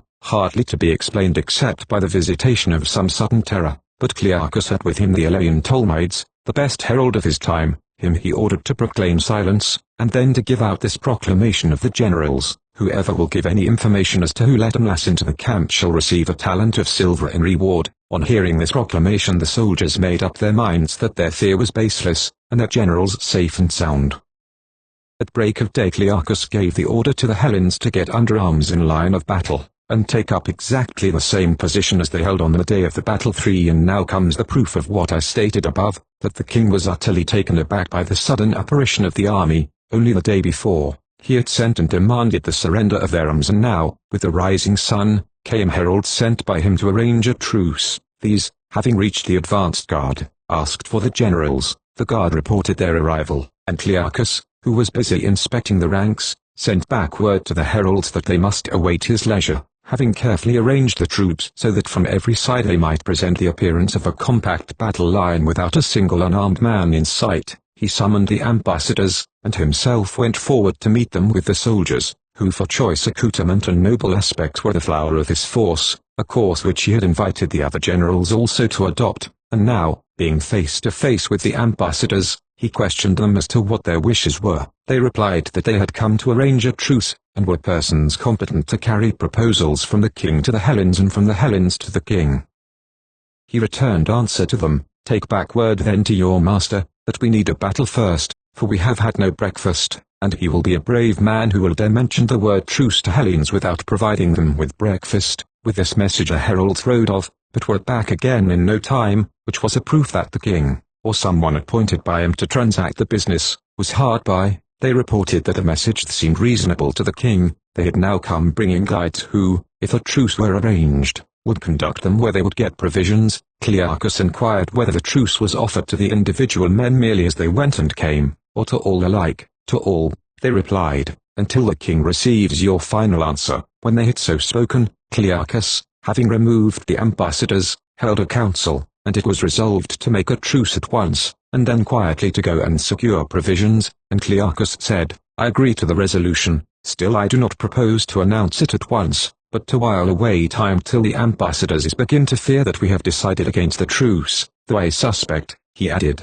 "the same fear will be operative on the minds of our soldiers also." As soon as the right moment seemed to have arrived, he delivered his answer in favor of the truce, and bade the ambassadors at once conduct them to the provisions. So these led the way, and Clearchus, without relaxing precaution, in spite of having secured a truce, marched after them with his army in line and himself in command of the rearguard. Over and over again they encountered trenches and conduits so full of water that they could not be crossed without bridges, but they contrived well enough for these by means of trunks of palm trees which had fallen, or which they cut down for the occasion. And here Clearchus's system of superintendence was a study in itself, as he stood with a spear in his left hand and a stick in the other, and when it seemed to him there was any dawdling among the parties told off to the work, he would pick out the right man and down would come the stick, nor, at the same time, was he above plunging into the mud and lending a hand himself, so that everyone else was forced for very shame to display equal alacrity. The men told off for the business were the men of 30 years of age, but even the elder men, when they saw the energy of Clearchus, could not resist lending their aid also. What stimulated the haste of Clearchus was the suspicion in his mind that his trenches were not, as a rule, so full of water, since it was not the season to irrigate the plain, and he fancied that the king had let the water on for the express purpose of vividly presenting to the Hellenes the many dangers with which their march was threatened at the very start. Proceeding on their way they reached some villages, where their guides indicated to them that they would find provisions. They were found to contain plenty of corn, and wine made from palm dates, and an acidulated beverage extracted by boiling from the same fruit. As to the palm nuts or dates themselves, it was noticeable that the sort which we are accustomed to see in Hellas were set aside for the domestic servants, those put aside for the masters are picked specimens, and are simply marvelous for their beauty and size, looking like great golden lumps of amber. Some specimens they dried and preserved as sweetmeats. Sweet enough they were as an accompaniment of wine, but apt to give headache. Here, too, for the first time in their lives, the men tasted the bray 32 of the palm. No one could help being struck by the beauty of this object, and the peculiarity of its delicious flavor, but this, like the dried fruits, was exceedingly apt to give headache. When this cabbage or brain has been removed from the palm the whole tree withers from top to bottom. In these villages they remained 3 days, and a deputation from the great king arrived, Tissaphernes and the king's brother-in-law and 3 other Persians with a retinue of many slaves. As soon as the generals of the Hellenes had presented themselves, Tissaphernes opened the proceedings with the following speech, through the lips of an interpreter: Men of Hellas, I am your next-door neighbor in Hellas. Therefore was it that I, when I saw into what a sea of troubles you were fallen, regarded it as a godsend, if by any means I might obtain, as a boon from the king, the privilege of bringing you back in safety to your own country, and that, I take it, will earn me gratitude from you and all Hellas. In this determination I preferred my request to the king. I claimed it as a favor which was fairly my due, for was it not I who first announced to him the hostile approach of Cyrus, who supported that announcement by the aid I brought, who alone among the officers confronted with the Hellenes in battle did not flee, but charged right through and united my troops with the king inside your camp, where he was arrived, having slain Cyrus. It was I, lastly,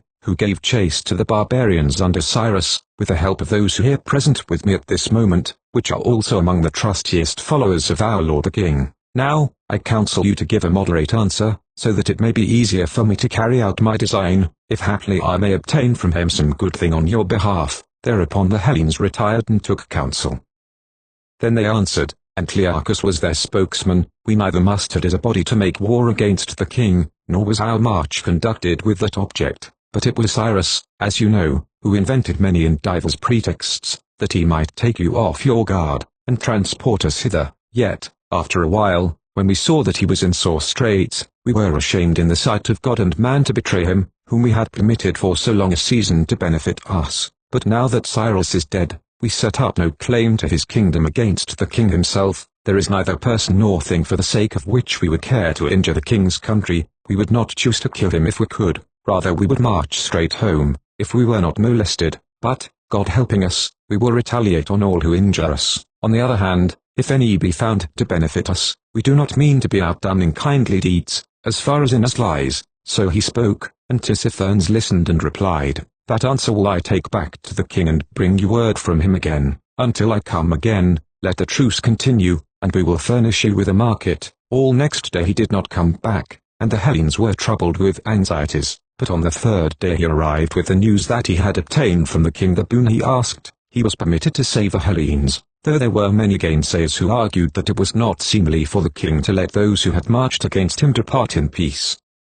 And at last he said, You may now, if you like, take pledges from us, that we will make the countries through which you pass friendly to you, and will let you back without treachery into Hellas, and will furnish you with a market. and wherever you cannot purchase, we will permit you to take provisions from the district. You, on your side, must swear that you will march us through a friendly country, without damage, merely taking food and drink wherever we fail to supply a market, or, if we afford a market, you shall only obtain provisions by paying for them. This was agreed to, and oaths and pledges exchanged between them, Tissaphernes and the king's brother-in-law upon the one side, and the generals and officers of the Hellenes on the other. After this Tissaphernes said, "And now I go back to the king. As soon as I have transacted what I have a mind to, I will come back, ready equipped, to lead you away to Hellas, and to return myself to my own dominion." After these things the Hellenes and Areus waited for Tissaphernes, being encamped close to one another. For more than 20 days they waited, during which time there came visitors to Areus, his brother and other kinsfolk.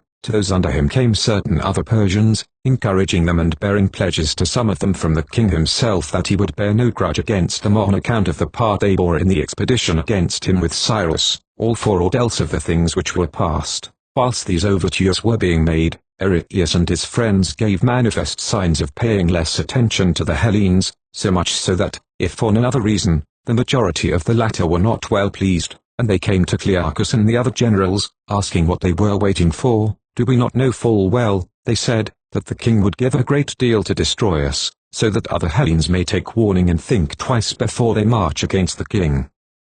Today it suits his purpose to induce us to stop here, because his army is scattered, but as soon as he has got together another armament, attack us most certainly he will. How do we know he is not at this moment digging away at trenches, or running up walls, to make our path impassable? It is not to be supposed that he will desire us to return to Hellas with a tale how a handful of men like ourselves beat the king at his own gates, laughed him to scorn, and then came home again." Clearchus replied, "I too am keenly aware of all this, but I reason thus: if we turn our backs now, they will say, we mean war and are acting contrary to the truce, and then what follows? First of all, no one will furnish us with a market or means of providing ourselves with food. Next, we shall have no one to guide us. Moreover, such action on our part will be a signal to Areus to hold aloof from us, so that not a friend will be left to us. Even those who were formerly our friends will now be numbered with our enemies. What other river, or rivers, we may find we have to cross, I do not know, but this we know: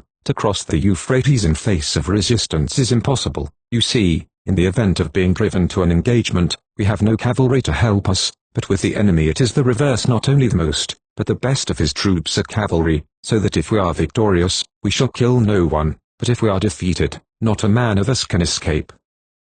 For my part, I cannot see why the king, who has so many advantages on his side, if he desires to destroy us, should swear oaths and tender solemn pledges merely in order to perjure himself in the sight of heaven, to render his word worthless and his credit discreditable the wide world over. These arguments he propounded at length. Meanwhile Tissaphernes came back, apparently ready to return home. He had his own force with him, and so had Orontes, who was also present. The latter brought, moreover, his bride with him, the king's daughter, whom he had just wedded. The journey was now at length fairly commenced. Tissaphernes led the way, and provided a market. They advanced, and Areus advanced too, at the head of Cyrus's Asiatic troops, side by side with Tissaphernes and Orontes, and with these two he also pitched his camp. The Hellenes, holding them in suspicion, marched separately with the guides, and they encamped on each occasion a parasang apart, or rather less, and both parties kept watch upon each other as if they were enemies,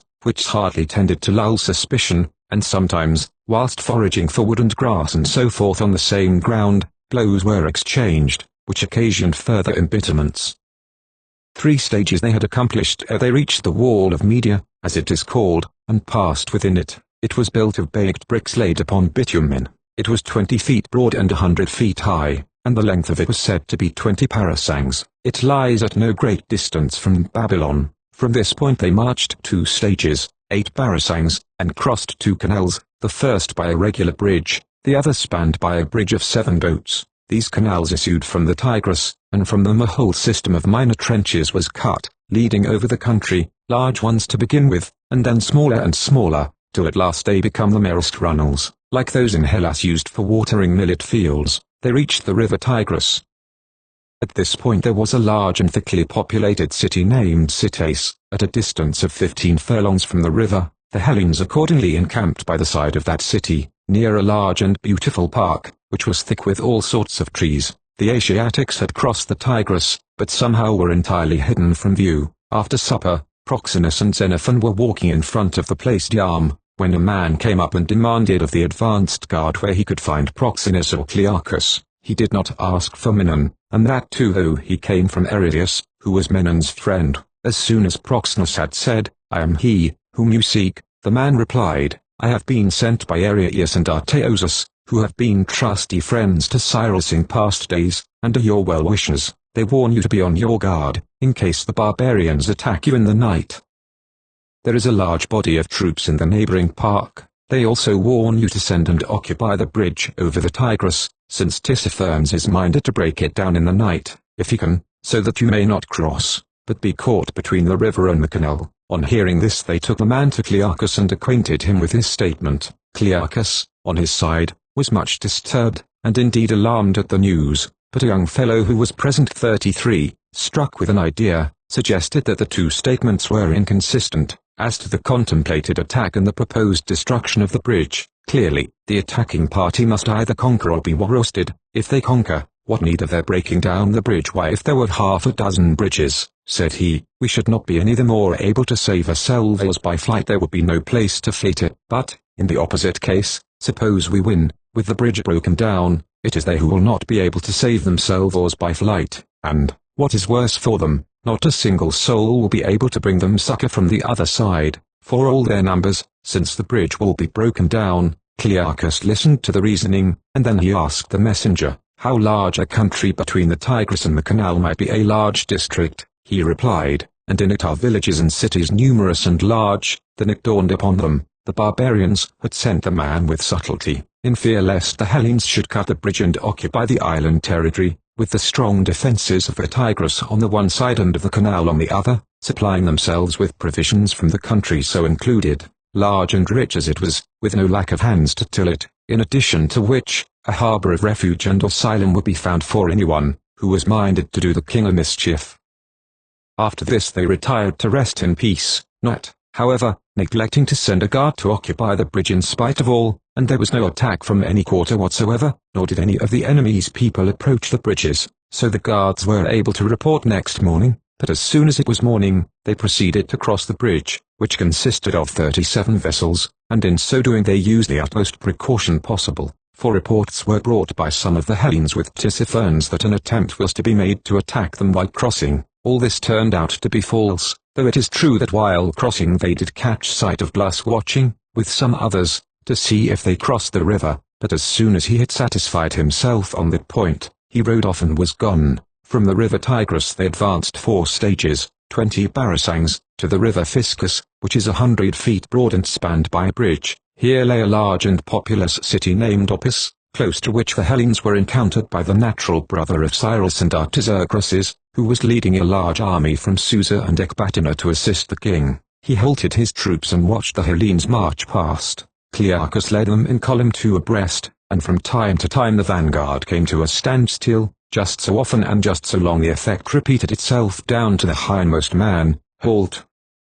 Halt, halt along the whole line, so that even to the Hellenes themselves their army seemed enormous, and the Persian was fairly astonished at the spectacle. From this place they marched through Media 6 desert stages, 30 parasangs, to the villages of Pyrrhositis. Cyrus is in the king's mother. These Tissaphernes, in mockery of Cyrus, delivered over to the Hellenes to plunder, except that the folk in them were not to be made slaves. They contained much corn, cattle, and other property. From this place they advanced 4 desert stages, 20 parasangs, keeping the Tigris on the left. On the first of these stages, on the other side of the river, lay a large city. It was a well-to-do place named Chiene, from which the natives used to carry across loaves and cheeses and wine on rafts made of skins. After this they reached the river Sarpatowers 34, which is 400 feet broad, and here they halted 3 days. During the interval suspicions were rife, though no act of treachery displayed itself. Clearchus accordingly resolved to bring to an end these feelings of mistrust, before they led to war. Consequently, he sent a messenger to the Persian to say that he desired an interview with him, to which the other readily consented. As soon as they were met, Clearchus spoke as follows: Tissaphernes, he said, I do not forget that oaths have been exchanged between us, and right hands shaken, in token that we will abstain from mutual injury, but I can see that you watch us narrowly, as if we were foes, and we, seeing this, watch you narrowly in return, but as I fail to discover, after investigation, that you are endeavoring to do us a mischief, and I am quite sure that nothing of the sort has ever entered our heads with regard to you, the best plan seemed to me to come and talk the matter over with you, so that, if possible, we might dispel the mutual distrust on either side, for I have known people ere now, the victims in some cases of calumny, or possibly of mere suspicion, who in apprehension of one another and eager to deal the first blow, have committed irreparable wrong against those who neither intended nor so much as harbored a thought of mischief against them. I have come to you under a conviction that such misunderstandings may best be put a stop to by personal intercourse, and I wish to instruct you plainly that you are wrong in mistrusting us. The first and weightiest reason is that the oaths, which we took in the sight of heaven, are a barrier to mutual hostility. I envy not the man whose conscience tells him that he has disregarded these, for in war with heaven, by what swiftness of foot can a man escape, in what quarter find refuge, in what darkness slink away and be hid, to what strong fortress scale and be out of reach? Are not all things and always subject to the gods? Is not their lordship over all alike outspread, as touching the gods, therefore, and our oaths? That is how I view this matter. To their safe-keeping we consigned the friendship which we solemnly contracted. But turning to matters human, you I look upon as our greatest blessing in this present time. With you every path is plain to us, every river passable, and of provisions we shall know no stint. But without you, all our way is through darkness, for we know nothing concerning it. Every river will be an obstacle, each multitude a terror, but, worst terror of all, the vast wilderness, so full of endless perplexity. Nay, if in a fit of madness we murdered you, what then in slaying our benefactor should we not have challenged to enter the lists against us a more formidable antagonist in the king himself? Let me tell you, how many high hopes I should rob myself of, were I to take in hand to do you mischief. I coveted the friendship of Cyrus, I believed him to be abler than any man of his day to benefit those whom he chose, but today I look and, behold, it is you who are in his place. The power which belonged to Cyrus and his territory are yours now. You have them, and your own satrapy besides, safe and sound, while the king's power, which was a thorn in the side of Cyrus, is your support. This being so, it would be madness not to wish to be your friend, but I will go further and state to you the reasons of my confidence, that you on your side will desire our friendship. I know that the Mysians are a cause of trouble to you, and I flatter myself that with my present force I could render them humbly obedient to you. This applies to the Pisidians also, and I am told there are many other such tribes besides. I think I can deal with them all. They shall cease from being a constant disturbance to your peace and prosperity. Then there are the Egyptians 35.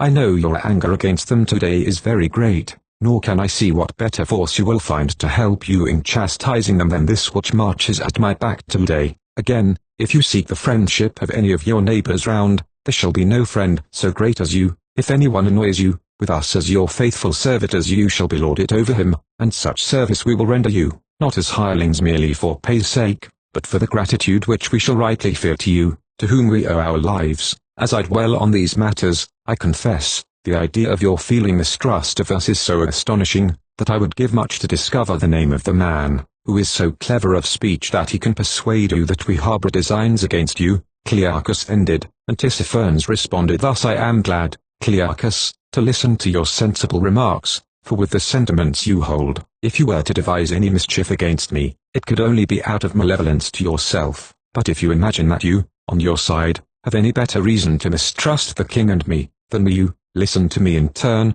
and I will undeceive you. I ask you, does it seem to you that we lack the means, if we had the will, to destroy you? Have we not horsemen enough, or infantry, or whatever other arm you like, whereby we may be able to injure you, without risk of suffering in return? Or, possibly, do we seem to you to lack the physical surroundings suitable for attacking you? Do you not see all these great plains, which you find it hard enough to traverse even when they are friendly, and all yonder great mountain chains left for you to cross, which we can at any time occupy in advance and render impassable, and all those rivers, on whose banks we can deal craftily by you, checking and controlling and choosing the right number of you whom we care to fight? Nay, there are some which you will not be able to cross at all, unless we transport you to the other side, and if at all these points we will be roasted, yet fire, as they say, is stronger than the fruit of the field. we can burn it down and call up famine in arms against you, against which you, for all your bravery, will never be able to contend. Why then, with all these avenues of attack, this machinery of war, open to us, not one of which can be turned against ourselves, why should we select from among them all that method, which alone in the sight of God is impious and of man abominable? Surely it belongs to people altogether without resources, who are helplessly struggling in the toils of fate, and are villains to boot, to seek accomplishment of their desires by perjury to heaven and faithlessness to their fellows. We are not so unreasoning, Clearchus, nor so foolish. Why, when we had it in our power to destroy, did we not proceed to do it? Know well that the cause of this was nothing less than my passion to prove myself faithful to the Hellenes, and that, as Cyrus went up, relying on a foreign force attracted by payment, I in turn might go down strong in the same through service rendered. Various ways in which you Hellenes may be useful to me you yourself have mentioned, but there is one still greater. It is the great king's privilege alone to wear the tiara upright upon his head, yet in your presence it may be given to another mortal to wear it upright, here, upon his heart.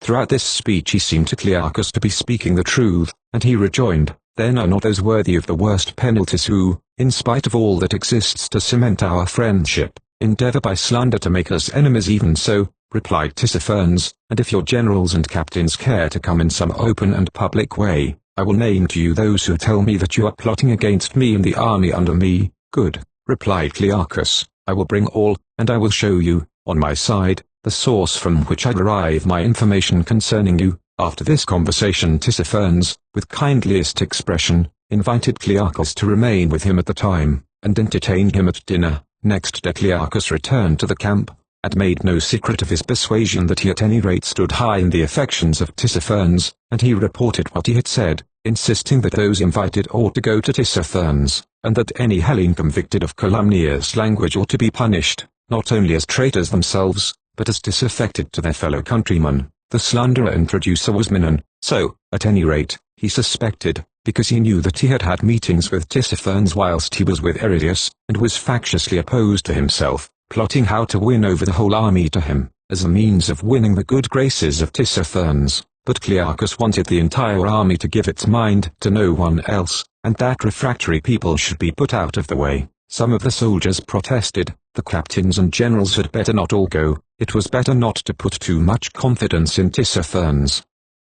But Clearchus insisted so strongly that finally it was arranged for 5 generals to go and 20 captains. These were accompanied by about 200 of the other soldiers, who took the opportunity of marketing. On arrival at the doors of Tissaphernes' quarters the generals were summoned inside. They were Proxenus the Boeotian, Menon the Thessalian, Augeas the Arcadian, Clearchus the Laconian, and Socrates the Achaean, while the captains remained at the doors. Not long after that, at one and the same signal, those within were seized and those without cut down, after which some of the barbarian horsemen galloped over the plain, killing every Hellene they encountered, bond or free. The Hellenes, as they looked from the camp, viewed that strange horsemanship with surprise, and could not explain to themselves what it all meant, until Nicarchus the Arcadian came tearing along for bare life with a wound in the belly, and clutching his protruding entrails in his hands, he told them all that had happened.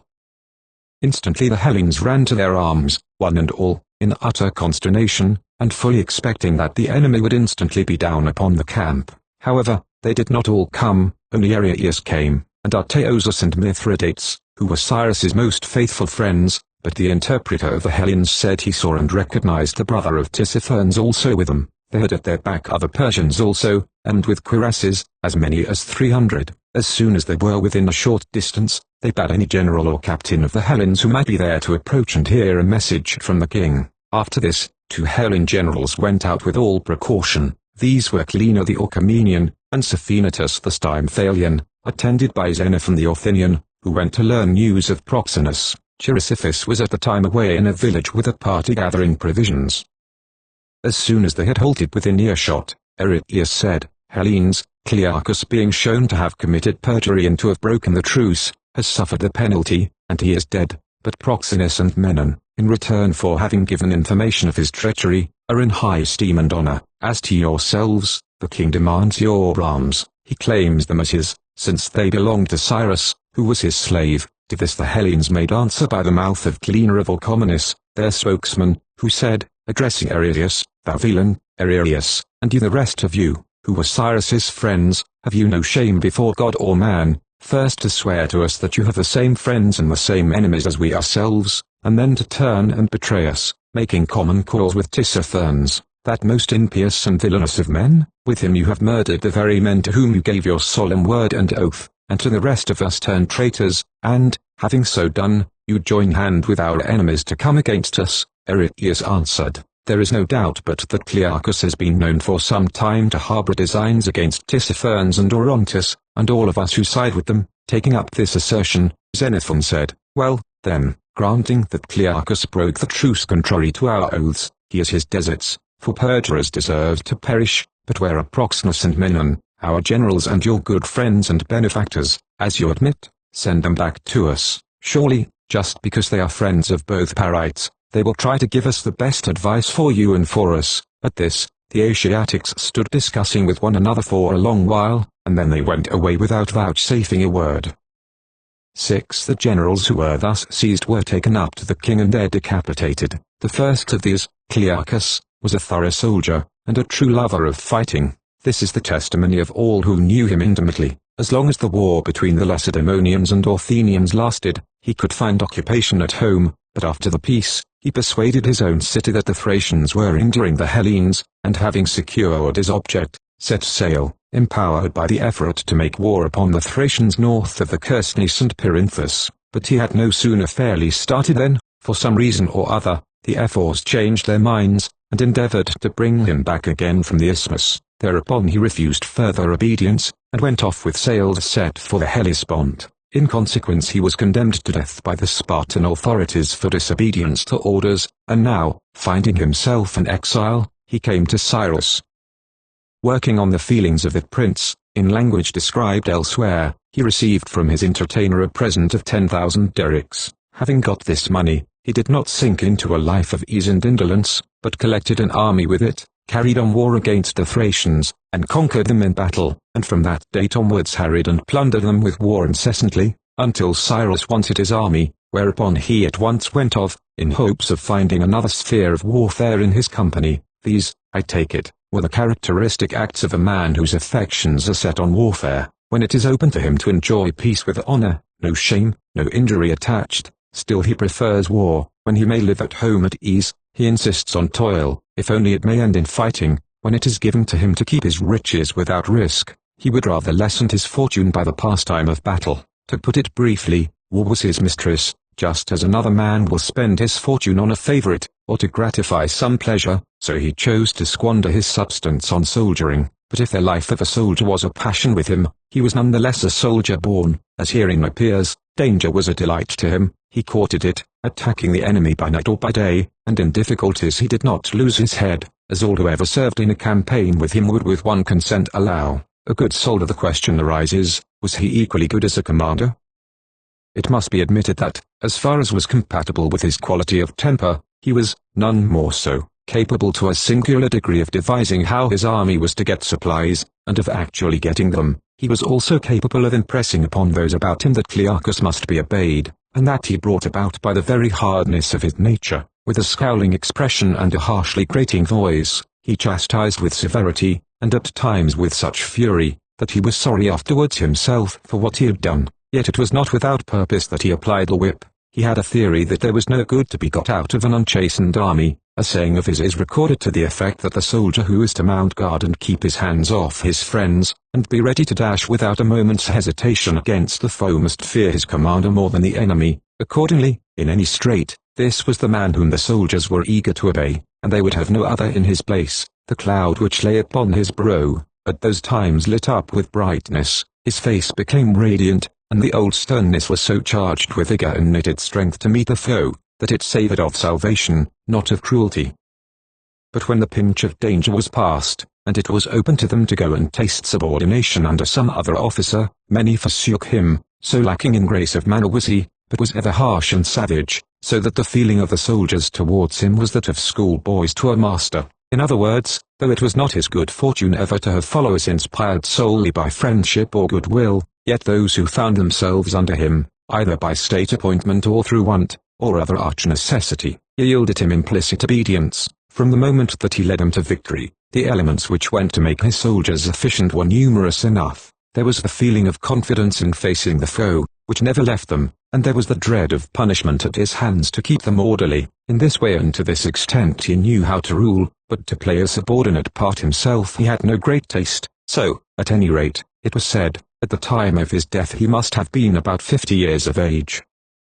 Proxenus, the Boeotian, was of a different temperament. It had been the dream of his boyhood to become a man capable of great achievements. In obedience to this passionate desire it was that he paid his fee to Gorgias of Leontini 36. After enjoying that teacher's society, he flattered himself that he must be at once qualified to rule, and while he was on friendly terms with the leaders of the age, he was not to be outdone in reciprocity of service. 37. In this mood he threw himself into the projects of Cyrus, and in return expected to derive from this essay the reward of a great name, large power, and wide wealth. But for all that he pitched his hopes so high, it was none the less evident that he would refuse to gain any of the ends he set before him. Wrongfully, righteously and honorably he would obtain them, if he might, or else forego them.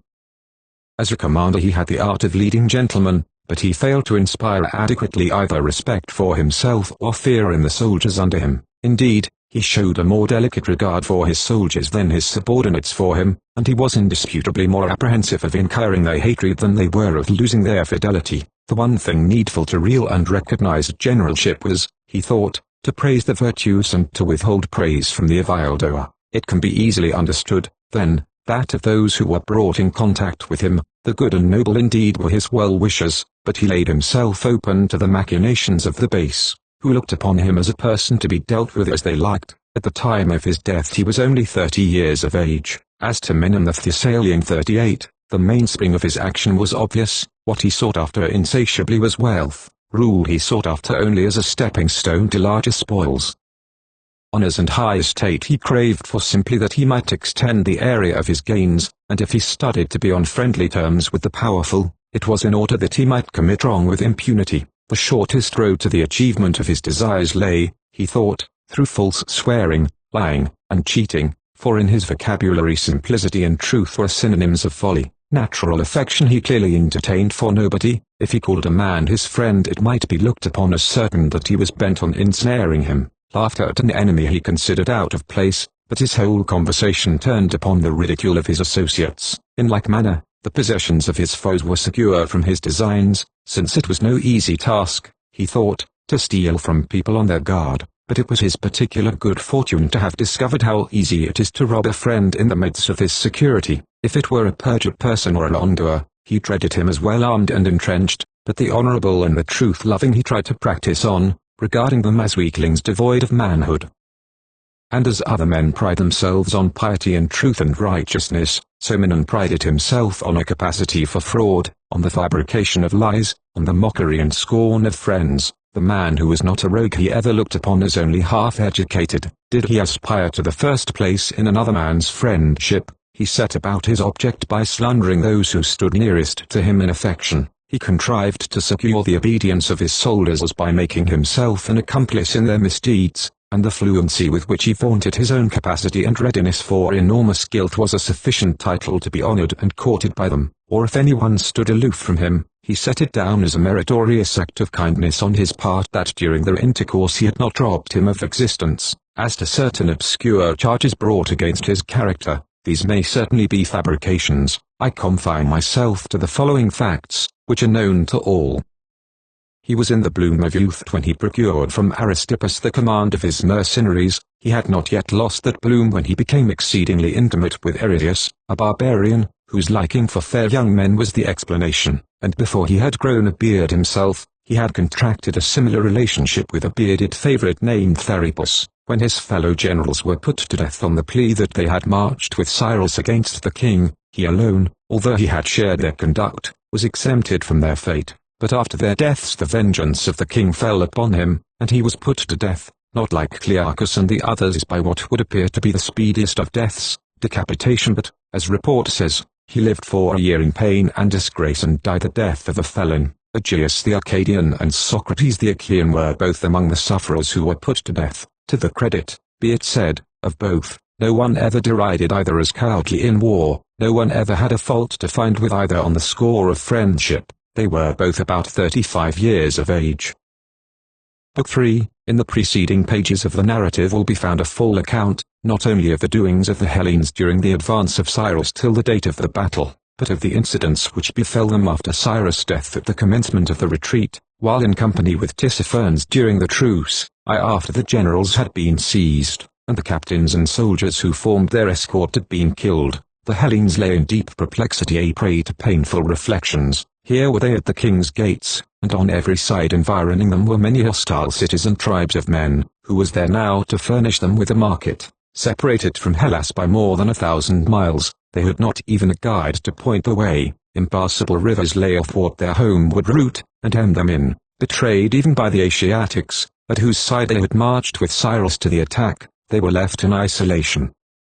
Without a single mounted trooper to aid them in pursuit, was it not perfectly plain that if they won a battle, their enemies would escape to a man, but if they were beaten themselves, not one soul of them would survive? Haunted by such thoughts, and with hearts full of despair, but few of them tasted food at evening, but few of them kindled even a fire, and many never came into camp at all that night, but took their rest where each chanced to be. They could not close their eyes for very pain and yearning after their fatherlands or their parents, the wife or child whom they never expected to look upon again. Such was the plight in which each and all tried to seek repose. Now there was in that host a certain man, an Athenian 39, Xenophon, who had accompanied Cyrus, neither as a general, nor as an officer, nor yet as a private soldier, but simply on the invitation of an old friend, Proxenus. This old friend had sent to fetch him from home, promising, if he would come, to introduce him to Cyrus, whom, said Proxenus, I consider to be worth my fatherland and more to me.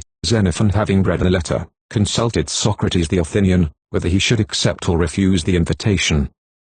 Socrates, who had a suspicion that the state of Athens might in some way look askance at my friendship with Cyrus, whose zealous cooperation with the Lacedaemonians against Athens in the war was not forgotten, advised Xenophon to go to Delphi and there to consult the god as to the desirability of such a journey. Xenophon went and put the question to Apollo, to which of the gods he must pray and do sacrifice, so that he might best accomplish his intended journey and return in safety, with good fortune. Then Apollo answered him, to such and such gods must thou do sacrifice, and when he had returned home he reported to Socrates the oracle. But he, when he heard, blamed Xenophon that he had not, in the first instance, inquired of the god, whether it were better for him to go or to stay, but had taken on himself to settle that point affirmatively, by inquiring straightway, how he might best perform the journey. Since, however, continued Socrates, you did so put the question, you should do what the god enjoined. Thus, and without further ado, Xenophon offered sacrifice to those whom the god had named, and set sail on his voyage. He overtook Proxenus and Cyrus at Sardis, when they were just ready to start on the march up country, and was at once introduced to Cyrus. Proxenus eagerly pressed him to stop, a request which Cyrus with like ardor supported, adding that as soon as the campaign was over he would send him home. The campaign referred to was understood to be against the Pisidians. That is how Xenophon came to join the expedition, deceived indeed, though not by Proxenus, who was equally in the dark with the rest of the Hellenes, not counting Clearchus, as to the intended attack upon the king. Then, though the majority were in apprehension of the journey, which was not at all to their minds, yet, for very shame of one another and Cyrus, they continued to follow him, and with the rest went Xenophon. And now in this season of perplexity, he too, with the rest, was in sore distress, and could not sleep. But anon, getting a snatch of sleep, he had a dream. It seemed to him in a vision that there was a storm of thunder and lightning, and a bolt fell on his father's house, and thereupon the house was all in a blaze. He sprung up in terror, and pondering the matter, decided that in part the dream was good, in that he had seen a great light from Zeus, whilst in the midst of toil and danger, but partly too he feared it, for evidently it had come from Zeus the king. And the fire kindled all around. What could that mean but that he was hemmed in by various perplexities, and so could not escape from the country of the king? The full meaning, however, is to be discovered from what happened after the dream. This is what took place. As soon as he was fully awake, the first clear thought which came into his head was, why am I lying here? The night advances, with the day, it is like enough, the enemy will be upon us. If we are to fall into the hands of the king, what is left us but to face the most horrible of sights, and to suffer the most fearful pains, and then to die, insulted, an ignominious death, to defend ourselves, to ward off that fate not a hand stirs, no one is preparing, none cares, but here we lie, as though it were time to rest and take our ease. I too, what am I waiting for a general to undertake the work, and from what city am I waiting till I am older, missive and of riper age? Older I shall never be, if today I betray myself to my enemies. Thereupon he got up, and called together first Proxenus's officers, and when they were met, he said, Sleep, sirs, I cannot, nor can you, I fancy, nor lie here longer, when I see in what straits we are. Our enemy, we may be sure, did not open war upon us till he felt he had everything amply ready, yet none of us shows a corresponding anxiety to enter the lists of battle in the bravest style. And yet, if we yield ourselves and fall into the king's power, need we ask what our fate will be? This man, who, when his own brother, the son of the same parents, was dead, was not content with that, but severed head and hand from the body, and nailed him to a cross. We, then, who have not even the tie of blood in our favor, but who marched against him, meaning to make a slave of him instead of a king, and to slay him if we could, what is likely to be our fate at his hands? Will he not go all lengths so that, by inflicting on us the extreme of ignominy and torture, he may rouse in the rest of mankind a terror of ever marching against him any more? There is no question but that our business is to avoid by all means getting into his clutches. For my part, all the while the truce lasted, I never ceased pitying ourselves and congratulating the king and those with him, as, like a helpless spectator, I survey the extent and quality of their territory, the plenteousness of their provisions, the multitude of their dependents, their cattle, their gold, and their apparel, and then to turn and ponder the condition of our soldiers, without part or lot in these good things, except we bought it. Few, I knew, had any longer the wherewithal to buy, and yet our oath held us down, so that we could not provide ourselves otherwise than by purchase. I say, as I reasoned thus, there were times when I dreaded the truce more than I now dread war. Now, however, that they have abruptly ended the truce, there is an end also to their own insolence and to our suspicion. All these good things of theirs are now set as prizes for the combatants, to whichsoever of us shall prove the better men, will they fall as guerdons, and the gods themselves are the judges of the strife, the gods, who full surely will be on our side, seeing it is our enemies who have taken their names falsely, whilst we, with much to lure us, yet for our oath's sake, and the gods who were our witnesses, sternly held aloof, so that, it seems to me, we have a right to enter upon this contest with much more heart than our foes, and further, we are possessed of bodies more capable than theirs of bearing cold and heat and labor, souls too we have, by the help of heaven, better and braver, nay, the men themselves are more vulnerable, more mortal, than ourselves, if so be the gods vouchsafe to give us victory once again. Howbeit, for I doubt not elsewhere similar reflections are being made, whatsoever betide, let us not, in heaven's name, wait for others to come and challenge us to noble deeds, let us rather take the lead in stimulating the rest to valor.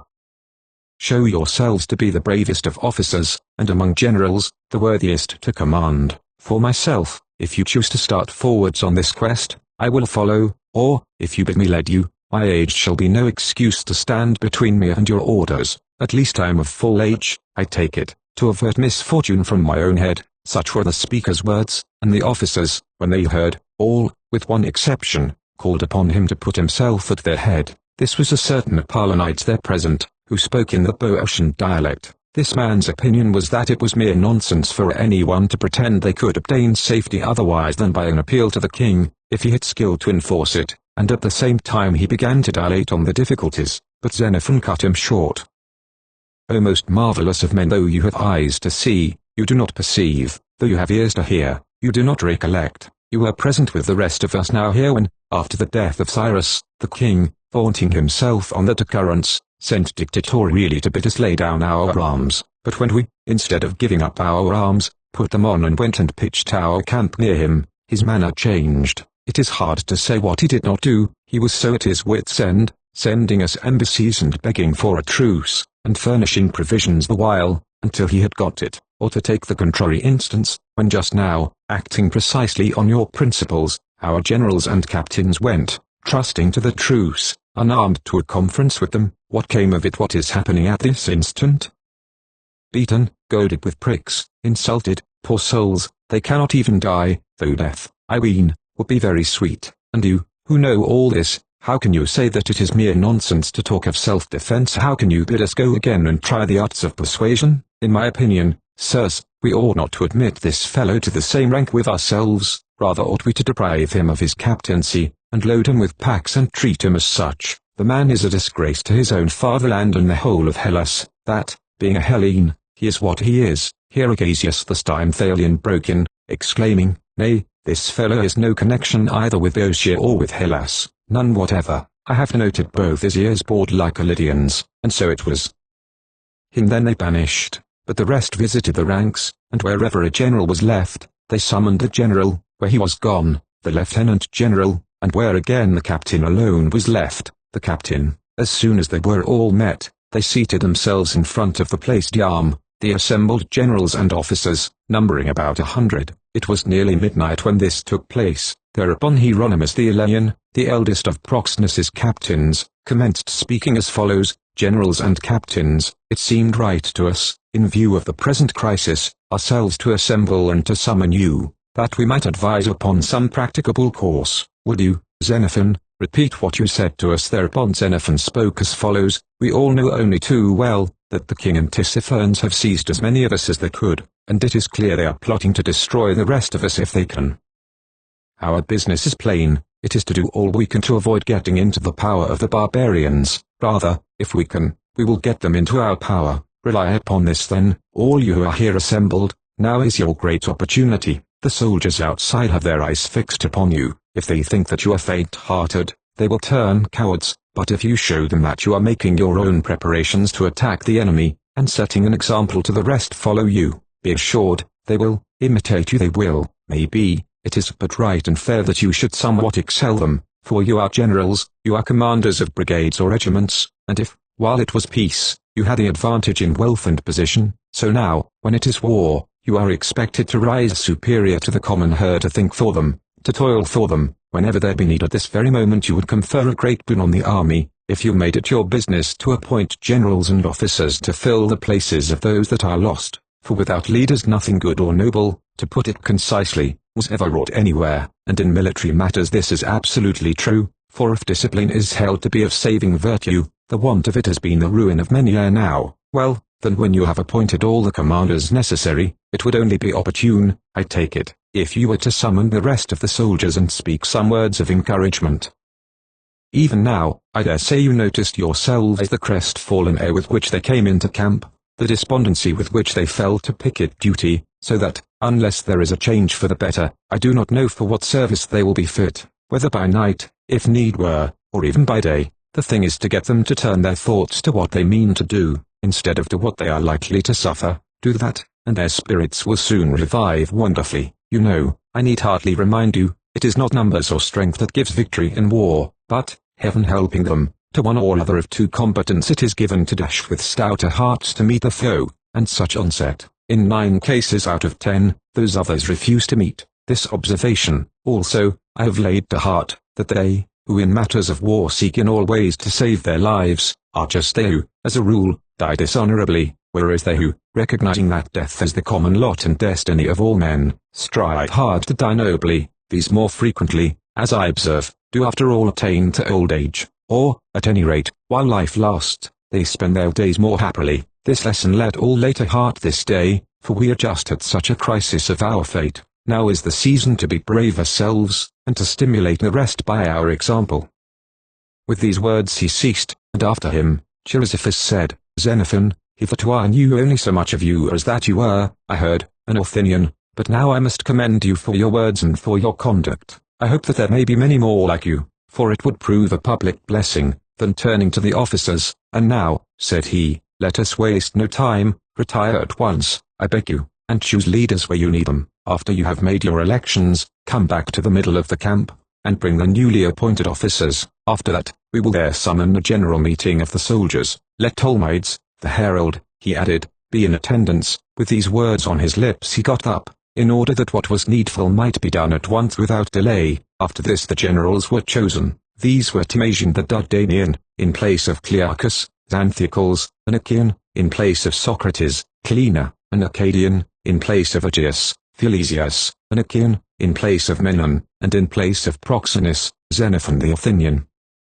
2. By the time the new generals had been chosen, the first faint glimmer of dawn had hardly commenced, as they met in the center of the camp, and resolved to post an advance guard and to call a general meeting of the soldiers. Now, when these had come together, Chrysippus the Lacedaemonian first rose and spoke as follows: "Fellow soldiers, the present posture of affairs is not pleasant, seeing that we are robbed of so many generals and captains and soldiers, and more than that, our former allies, Erycleus and his men, have betrayed us. Still, we must rise above our circumstances to prove ourselves as brave men, and not give in, but try to save ourselves by glorious victory if we can, or, if not, at least to die gloriously, and never, while we have breath in our bodies, fall into the hands of our enemies, in which latter case, I fear, we shall suffer things, which I pray the gods may visit rather upon those we hate." At this point Cleaner the Ochaemenian stood up and spoke as follows: "You see, men, the perjury and the impiety of the king.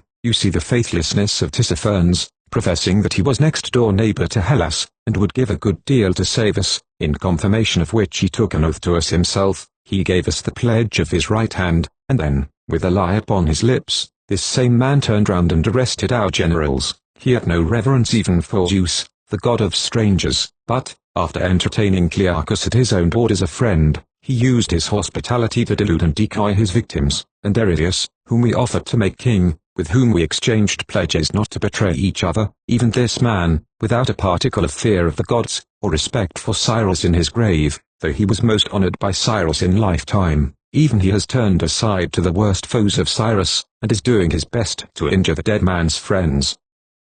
Then may the gods requite as they deserve, but we, with these things before our eyes, will not any more be cheated and cajoled by them. We will make the best fight we can, and having made it, whatever the gods think fit to send, we will accept." After him Xenophon arose. He was arrayed for war in his bravest apparel. 40, "For," said he to himself, "if the gods grant victory, the finest attire will match with victory best, or if I must needs die, then for one who has aspired to the noblest, it is well there should be some outward correspondence between his expectation and his end." He began his speech as follows: "Cleaner has spoken of the perjury and faithlessness of the barbarians, and you yourselves know them only too well, I fancy. If then we are minded to enter a second time into terms of friendship with them, with the experience of what our generals, who in all confidence entrusted themselves to their power, have suffered, reasonable we should feel deep despondency. If, on the other hand, we purpose to take our good swords in our hands and to inflict punishment on them for what they have done, and from this time forward will be on terms of downright war with them, then, God helping, we have many a bright hope of safety." The words were scarcely spoken when someone sneezed. 41, and with one impulse the soldiers bowed in worship, and Xenophon proceeded: "I propose, sirs, since, even as we spoke of safety, an omen from Zeus the Saviour has appeared, we vow to sacrifice to the Saviour thank offerings for safe deliverance, wheresoever first we reach a friendly country, and let us couple with that vow another of individual assent, that we will offer to the rest of the gods according to our ability. Let all those who are in favor of this proposal hold up their hands." They all held up their hands, and there and then they vowed a vow and chanted the battle hymn. But as soon as these sacred matters were duly ended, he began once more thus: "I was saying that many and bright are the hopes we have of safety. First of all, we it is who confirm and ratify the oaths we take by heaven, but our enemies have taken false oaths and broken the truce, contrary to their solemn word. This being so, it is but natural that the gods should be opposed to our enemies, but with ourselves allied, the gods, who are able to make the great ones quickly small, and out of sore perplexity can save the little ones with ease, what time it pleases them. In the next place, let me recall to your minds the dangers of our own forefathers, that you may see and know that bravery is your heirloom, and that by the aid of the gods brave men are rescued even out of the midst of sorest straits. So is it when the Persians came, and their attendant hosts 42, with a very great armament, to wipe out Athens from the face of the earth. The men of Athens had the heart to withstand them and conquer them. Then they vowed to Artemis that for every man they slew of the enemy, they would sacrifice to the goddess goats so many, and when they could not find sufficient for the slain, they resolved to offer yearly 500, and to this day they perform that sacrifice, and at a somewhat later date, when Xerxes assembled his countless hosts and marched upon Hellas, then 43 to our fathers conquered the forefathers of our foes by land and by sea, and proofs of these things are yet to be seen in trophies, but the greatest witness of all is the freedom of our cities, the liberty of that land in which you were born and bred, for you called no man master or lord, you bow your heads to none save to the gods alone, such were your forefathers, and their sons are ye. Think not I am going to say that you put to shame in any way your ancestry, far from it. Not many days since, you two were drawn up in battle face to face with these true descendants of their ancestors, and by the help of heaven you conquered them, though they many times outnumbered you. At that time, it was to win a throne for Cyrus that you showed your bravery. Today, when the struggle is for your own salvation, what is more natural than that you should show yourselves braver and more zealous still? Nay, it is very meet and right that you should be more undaunted still today to face the foe. The other day, though you had not tested them, and before your eyes lay their immeasurable host, you had the heart to go against them with the spirit of your fathers. Today you have made trial of them, and knowing that, however many times your number, they do not care to await your onset, what concern have you now to be afraid of them, nor let anyone suppose that herein is a point of weakness, in that Cyrus's troops, who before were drawn up by your side, have now deserted us, for they are even worse cowards still than those we worsted. At any rate they have deserted us, and sought refuge with them, leaders of the forlorn hope of flight. Far better is it to have them brigaded with the enemy than shoulder to shoulder in our ranks. But if any of you is out of heart to think that we have no cavalry, while the enemy have many squadrons to command, lay to heart this doctrine, that 10,000 horse only equal 10,000 men upon their backs, neither less nor more. Did anyone ever die in battle from the bite or kick of a horse? It is the men, the real swordsmen, who do whatever is done in battles. In fact we, on our stout shanks, are better mounted than those cavalry fellows. There they hang on to their horses' necks in mortal dread, not only of us, but of falling off, while we, well planted upon earth, can deal far heavier blows to our assailants, and aim more steadily at who we will. There is one point, I admit, in which their cavalry have the whip hand of us. It is safer for them than it is for us to run away. Maybe, however, you are in good heart about the fighting, but annoyed to think that Tissaphernes will not guide us any more, and that the king will not furnish us with a market any longer. Now, consider, is it better for us to have a guide like Tissaphernes, whom we know to be plotting against us, or to take our chance of the stray people whom we catch and compel to guide us, who will know that any mistake made in leading us will be a sad mistake for their own lives? Again, is it better to be buying provisions in a market of their providing, in scant measure and at high prices, without even the money to pay for them any longer, or, by right of conquest, to help ourselves, applying such measure as suits our fancy best? Or again, perhaps you admit that our present position is not without its advantages, but you feel sure that the rivers are a difficulty, and think that you were never more taken in than when you crossed them. If so, consider whether, after all, this is not perhaps the most foolish thing which the barbarians have done. No river is impassable throughout, whatever difficulties it may present at some distance from its source.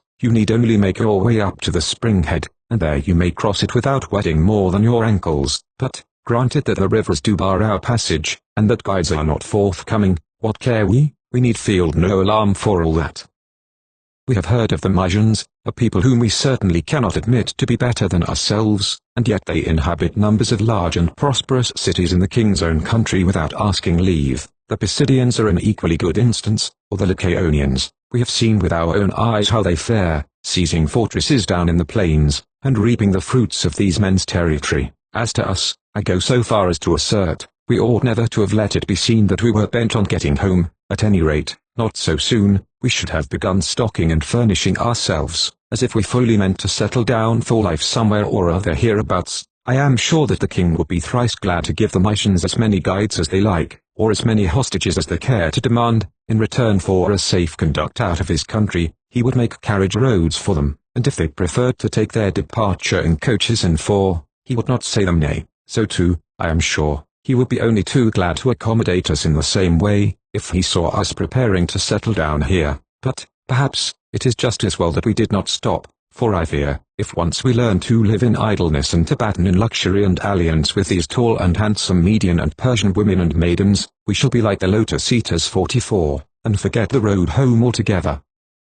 It seems to me that it is only right, in the first instance, to make an effort to return to Hellas and to revisit our hearths and homes, if only to prove to other Hellenes that it is their own fault if they're poor and needy. 45. Seeing it is in their power to give to those now living a pauper life at home a free passage hither, and convert them into well-to-do burghers at once. Now, sirs, is it not clear that all these good things belong to whoever has strength to hold them? Let us look another matter in the face. How are we to march most safely, or where blows are needed? How are we to fight to the best advantage? That is the question. The first thing which I recommend is to burn the wagons we have got, so that we may be free to march wherever the army needs, and not, practically, make our baggage train our general.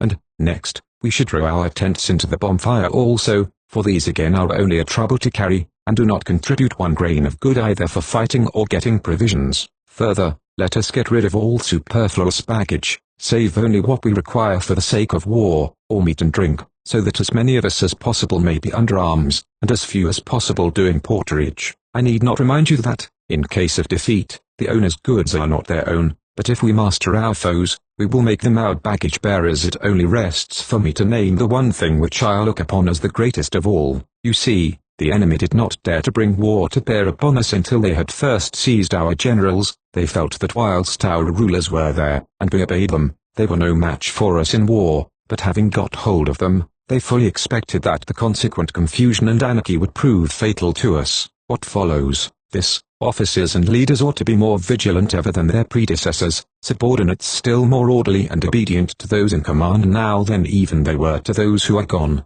and you should pass a resolution that, in case of insubordination, anyone who stands by is to aid the officer in chastising the offender.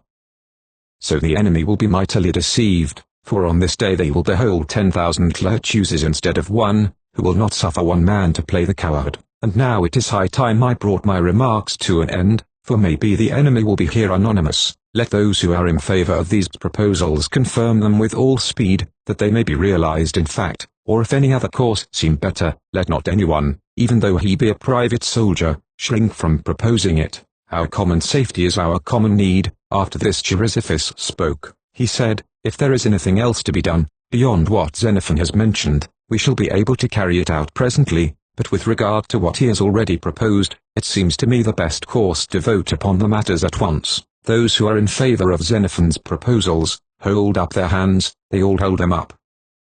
Xenophon rose again and said, listen, sirs, while I tell you what I think we have need of besides, it is clear that we must march where we can get provisions. Now, I am told there are some splendid villages not more than 2.5 miles distant. I should not be surprised, then, if the enemy were to hang on our heels and dog us as we retire, like cowardly curs which rush out at the passer-by and bite him if they can, but when you turn upon them they run away. Such will be their tactics. I take it, it may be safer, then, to march in a hollow square, so as to place the baggage animals and our mob of sutlers in greater security. It will save time to make the appointments at once, and to settle who leads the square and directs the vanguard, who will take command of the 2 flanks, and who of the rear guard, so that, when the enemy appears, we shall not need to deliberate, but can at once set in motion the machinery in existence.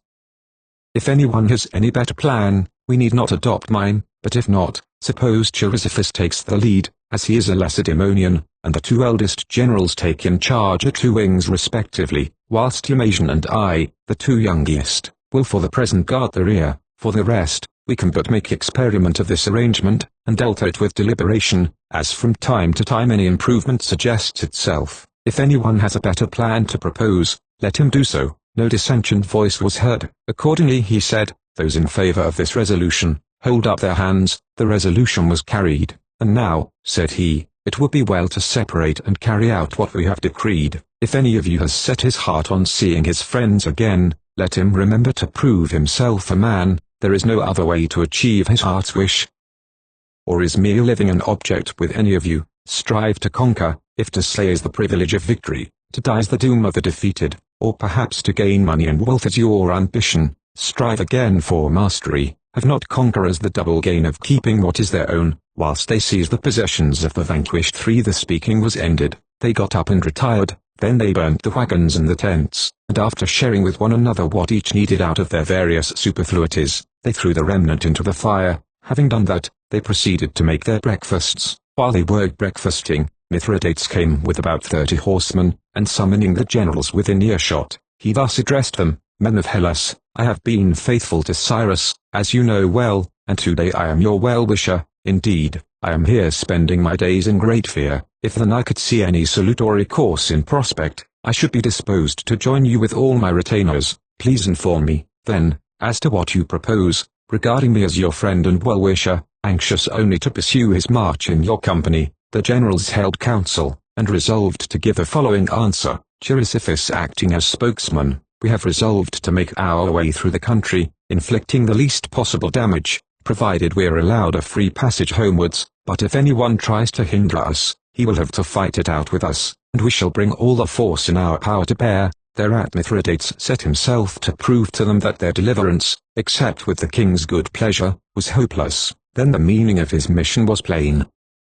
He was an agent in disguise. In fact, a relation of Tissaphernes was in attendance to keep a check on his loyalty. After that, the generals resolved that it would be better to proclaim open war, without truce or herald, as long as they were in the enemy's country, for they used to come and corrupt the soldiers, and they were even successful with one officer, Nicarchus 46, an Arcadian, who went off in the night with about 20 men. After this, they breakfasted and crossed the river Sarpatas, marching in regular order, with the beasts and mob of the army in the middle. They had not advanced far on their route when Mithridates made his appearance again, with about a couple of hundred horsemen at his back, and bowmen and slingers twice as many, as nimble fellows as a man might hope to see. He approached the Hellenes as if he were friendly, but when they had got fairly to close quarters, all of a sudden some of them, whether mounted or on foot, began shooting with their bows and arrows, and another set with slings, wounding the men. The rearguard of the Hellenes suffered for a while severely without being able to retaliate, for the Cretans had a shorter range than the Persians, and at the same time, being light-armed troops, they lay cooped up within the ranks of the heavy infantry, while the javelin men again did not shoot far enough to reach the enemy's slingers. This being so, Xenophon thought there was nothing for it but to charge, and charge they did, some of the heavy and light infantry, who were guarding the rear, with him, but for all their charging they did not catch a single man. The dearth of cavalry told against the Hellenes, nor were their infantry able to overhaul the enemy's infantry, with the long start they had, and considering the shortness of the race, for it was out of the question to pursue them far from the main body of the army. On the other hand, the Asiatic cavalry, even while fleeing, poured volleys of arrows behind their backs, and wounded the pursuers, while the Hellenes must fall back fighting every step of the way they had measured in the pursuit, so that by the end of that day they had not gone much more than 3 miles, but in the late afternoon they reached the villages. Here there was a return of the old despondency. Chrysippus and the eldest of the generals blamed Xenophon for leaving the main body to give chase and endangering himself thereby, while he could not damage the enemy one whit the more. Xenophon admitted that they were right in blaming him. No better proof of that was wanted than the result. "The fact is," he added, "I was driven to pursue. It was too trying to look on and see our men suffer so badly, and be unable to retaliate. However, when we did charge, there is no denying the truth of what you say, we were not a whit more able to injure the enemy, while we had considerable difficulty in beating a retreat ourselves. Thank heaven they did not come upon us in any great force, but were only a handful of men, so that the injury they did us was not large, as it might have been, and at least it has served to show us what we need. At present the enemy shoot and sling beyond our range, so that our Cretan archers are no match for them. Our hand throwers cannot reach as far, and when we pursue, it is not possible to push a pursuit to any great distance from the main body, and within the short distance no foot soldier, however fleet of foot, could overtake another foot soldier who has a bow shot the start of him. If, then, we are to exclude them from all possibility of injuring us as we march, we must get slingers as soon as possible and cavalry. I am told there are in the army some Rhodians, most of whom, they say, know how to sling, and their missile will reach even twice as far as the Persian slings, which, on account of their being loaded with stones as big as one's fist, have a comparatively short range, but the Rhodians are skilled in the use of leaden bullets. 47. Suppose, then,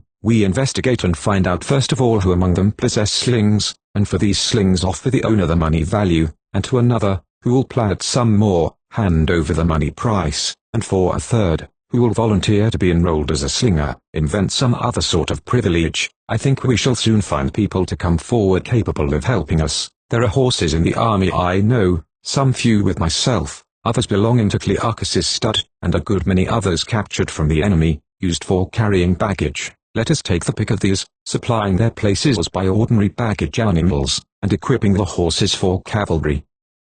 I should not wonder if our troopers gave some annoyance to these fugitives. These proposals were carried, and that night 200 slingers were enrolled, and next day as many as 50 horse and horsemen passed muster as duly qualified. Buff jackets and cuirasses were provided for them, and a commandant of cavalry appointed to command Lysias, the son of Polystratus, by name, an Athenian. That day they remained inactive, but the next they rose earlier than usual, and set out betimes, for they had a ravine to cross, where they feared the enemy might attack them in the act of crossing. When they were across, Mithridates appeared again with 1,000 horse, and archers and slingers to the number of 4,000. This whole body he had got by request from Tissaphernes, and in return he undertook to deliver up the Hellenes to Tissaphernes. He had grown contemptuous since his late attack, when, with so small a detachment, he had done, as he thought, a good deal of mischief, without the slightest loss to himself. When the Hellenes were not only right across, but had got about a mile from the ravine, Mithridates also crossed with his forces.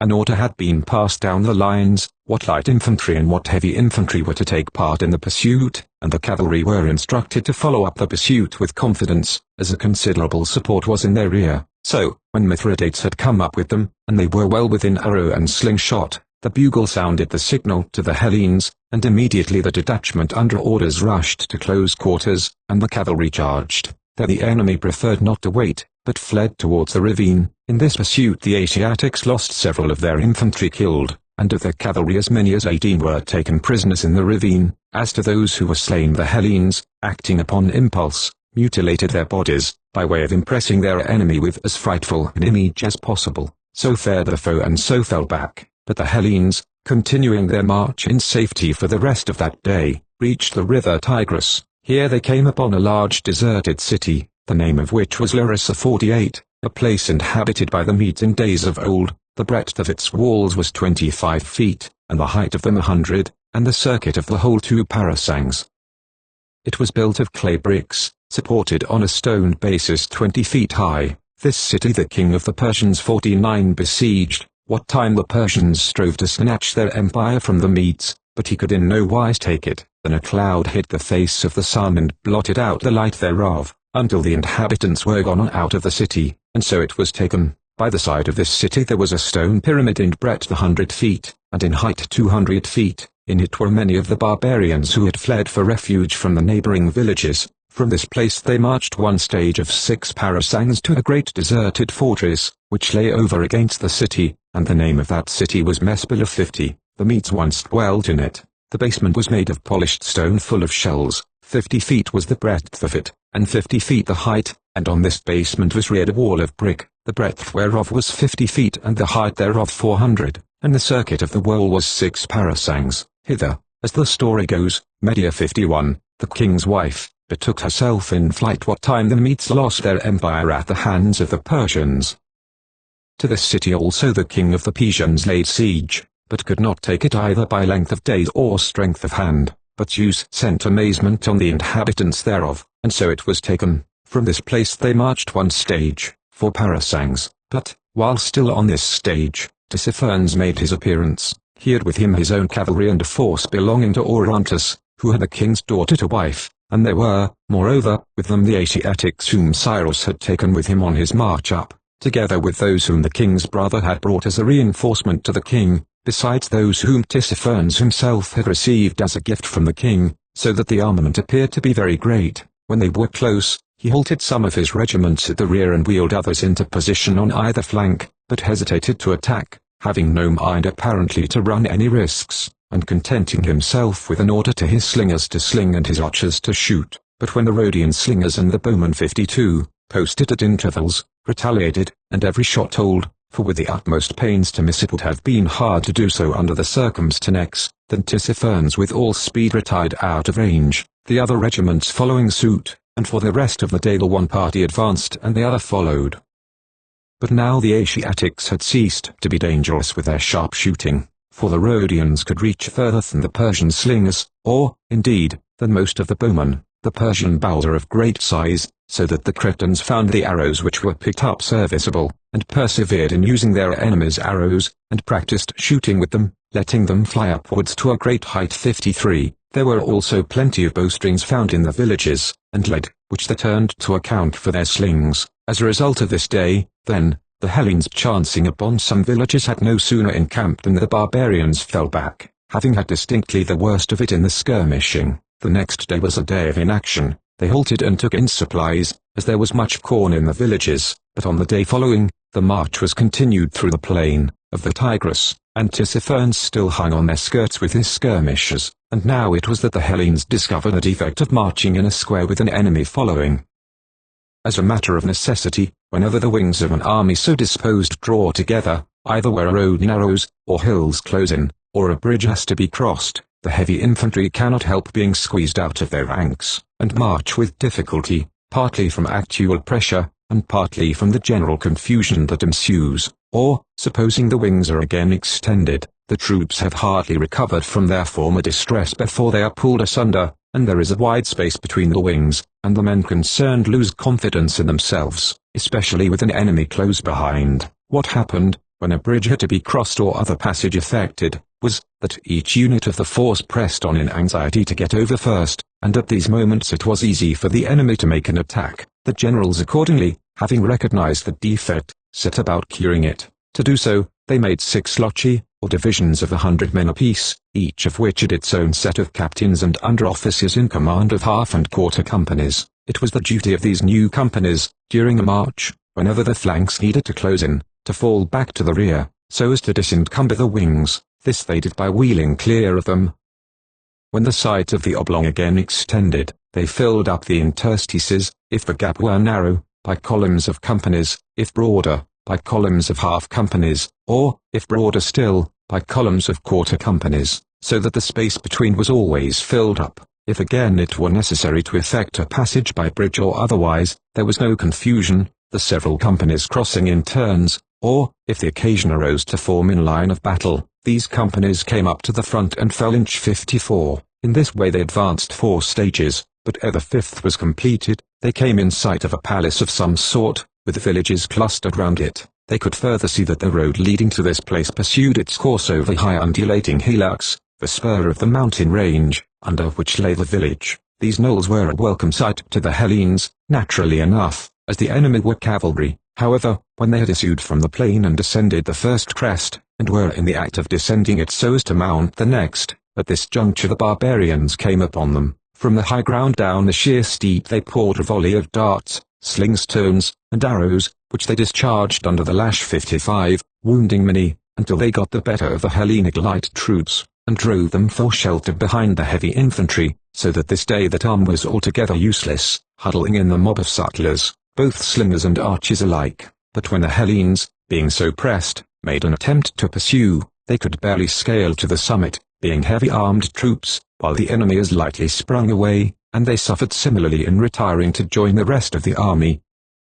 And then, on the second hill, the whole had to be gone through again, so that when it came to the third hillock, they determined not to move the main body of troops from their position until they had brought up a squadron of light infantry from the right flank of the square to a point on the mountain range. When this detachment were once posted above their pursuers, the latter desisted from attacking the main body in its descent, for fear of being cut off and finding themselves between 2 assailants. Thus the rest of the day they moved on in 2 divisions, one set keeping to the road by the hillocks, the other marching parallel on the higher level along the mountains, and thus they reached the villages and appointed 8 surgeons to attend to the many wounded. Here they halted 3 days for the sake of the wounded chiefly, while a further inducement was the plentiful supply of provisions which they found, wheat and wine, and large stores of barley laid up for horses. These supplies had been collected by the ruling satrap of the country. On the 4th day they began their descent into the plain, but when Tissaphernes overtook them, necessity taught them to camp in the first village they caught sight of, and give over the attempt of marching and fighting simultaneously,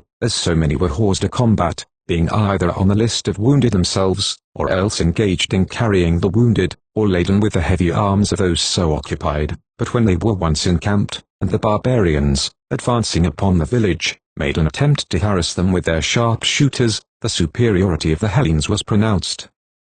To sustain a running fight with an enemy constantly attacking was one thing, to keep him at arm's length from a fixed base of action another, and the difference was much in their favor. But when it was late afternoon, the time had come for the enemy to withdraw, since the habit of the barbarian was never to encamp within 7 or 8 miles of the Hellenic camp. This he did in apprehension of a night attack, for a Persian army is good for nothing at night. Their horses are haltered, and, as a rule, hobbled as well, to prevent their escaping, as they might if loose, so that, if any alarm occurs, the trooper has to saddle and bridle his horse, and then he must put on his own cuirass, and then mount, all which performances are difficult at night and in the midst of confusion. For this reason they always encamped at a distance from the Hellenes. When the Hellenes perceived that they were preparing to retire, and that the order was being given, the herald's cry, "Pack up for starting," might be heard before the enemy was fairly out of earshot. For a while the Asiatics paused, as if unwilling to be gone, but as night closed in, off they went, for it did not suit their notions of expediency to set off on a march and arrive by night. And now, when the Hellenes saw that they were really and clearly gone, they too broke up their camp and pursued their march till they had traversed 7.5 miles. Thus the distance between the two armies grew to be so great, that the next day the enemy did not appear at all, nor yet on the third day, but on the fourth the barbarians had pushed on by a forced night march and occupied a commanding position on the right, where the Hellenes had to pass. It was a narrow mountain spur 56 overhanging the descent into the plain, but when Chrysippus saw that this ridge was occupied, he summoned Xenophon from the rear, bidding him at the same time to bring up peltists to the front. That Xenophon hesitated to do, for Tissaphernes and his whole army were coming up and were well within sight. Galloping up to the front himself, he asked, "Why do you summon me?" The other answered him, "The reason is plain. Look yonder, this crest which overhangs our descent has been occupied. There is no passing, until we have dislodged these fellows. Why have you not brought up the light infantry?" Xenophon explained. He had not thought it desirable to leave the rear unprotected, with an enemy appearing in the field of view. "However, it is time," he added, "to decide how we are to dislodge these fellows from the crest." At this moment his eye fell on the peak of the mountain, rising immediately above their army, and he could see an approach leading from it to the crest in question where the enemy lay. He exclaimed, "The best thing we can do, Chrysippus, is to make a dash at the height itself, and with what speed we may. If we take it, the party in command of the road will never be able to stop. If you like, stay in command of the army, and I will go, or, if you prefer, do you go to the mountain, and I will stay here." "I leave it to you," Chrysippus answered, "to choose which you like best." Xenophon remarking, "I am the younger," elected to go, but he stipulated for a detachment from the front to accompany him, since it was a long way to fetch up troops from the rear. Accordingly Chrysippus furnished him with the light infantry from the front, preoccupying their place by those from the center. He also gave him, to form part of the detachment, the 300 of the picked corps 57 under his own command at the head of the square. They set out from the low ground with all the haste imaginable. But the enemy in position on the crest no sooner perceived their advance upon the summit of the pass than they themselves set off full tilt in a rival race for the summit too. Hoarse were the shouts of the Hellenic troops as the men cheered their companions forwards, and hoarse the answering shouts from the troops of Tissaphernes, urging on theirs. Xenophon, mounted on his charger, rode beside his men, and roused their ardor the while. "Now for it, brave sirs, bethink you that this race is for Hellas, now or never, to find your boys, your wives. One small effort, and the rest of the march we shall pursue in peace, without ever a blow to strike. Now for it." But Soteridas the Sicyonian said, "We are not on equal terms, Xenophon. You are mounted on a horse, I can't hardly get along with my shield to carry." And he, on hearing the reproach, leapt from his horse. In another instant he had pushed Soteridas from the ranks, snatched from him his shield, and begun marching as quickly as he might under the circumstances, having his horseman's cuirass to carry as well, so that he was sore pressed. But he continued to cheer on the troops, exhorting those in front to lead on and the men toiling behind to follow up. 58. Soteridas was not spared by the rest of the men. They gave him blows, they pelted him, they showered him with abuse, till they compelled him to take back his shield and march on, and the other, remounting, led them on horseback as long as the footing held, but when the ground became too steep, he left his horse and pressed forward on foot, and so they found themselves on the summit before the enemy.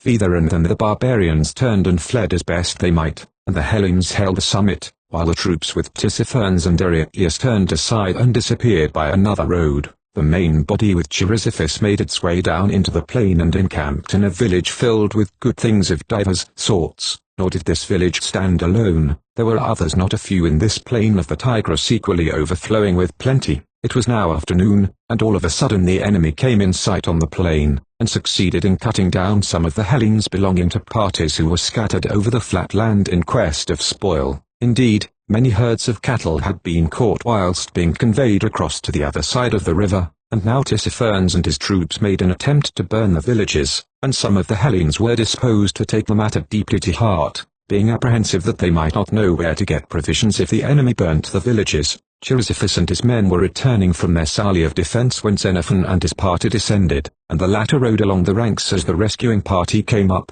and greeted them thus: "Do you not see, men of Hellas, they admit that the country is now ours, what they stipulated against our doing when they made the treaty, viz. that we were not to fire the king's country, they are now themselves doing, setting fire to it as if it were not their own. But we will be even with them, if they leave provisions for themselves anywhere, there also shall they see us marching." And, turning to Chrysippus, he added, "But it strikes me, we should sally forth against these incendiaries and protect our country." Chrysippus retorted, "That is not quite my view, I say, let us do a little burning ourselves, and they will cease all the quicker." When they had got back to the villages, while the rest were busy about provisions, the generals and officers met, and here there was deep despondency, for on the one side were exceedingly high mountains, on the other a river of such depth that they failed to reach the bottom with their spears. In the midst of their perplexities, a Rhodian came up with a proposal, as follows: "I am ready, sirs, to carry you across, 4,000 heavy infantry at a time, if you will furnish me with what I need and give me a talent into the bargain for my pains." When asked, "What shall you need?" he replied, 2,000 wine skins. "I see there are plenty of sheep and goats and asses, they have only to be flayed, and their skins inflated, and they will readily give us a passage. I shall want also the straps which you use for the baggage animals, with these I shall couple the skins to one another, then I shall moor each skin by attaching stones and letting them down like anchors into the water, then I shall carry them across, and when I have fastened the links at both ends, I shall place layers of wood on them and a coating of earth on the top of that. You will see in a minute that there's no danger of your drowning, for every skin will be able to support a couple of men without sinking, and the wood and earth will prevent your slipping off." The generals thought it a pretty invention enough, but its realization impracticable, for on the other side were masses of cavalry posted and ready to bar the passage, who, to begin with, would not suffer the first detachment of coursers to carry out any item of the program. Under these circumstances, the next day they turned right about face, and began retracing their steps in the direction of Babylon to the unburned villages, having previously set fire to those they left, so that the enemy did not ride up to them, but stood and stared, all agape to see in what direction the Hellenes would betake themselves and what they were minded to do.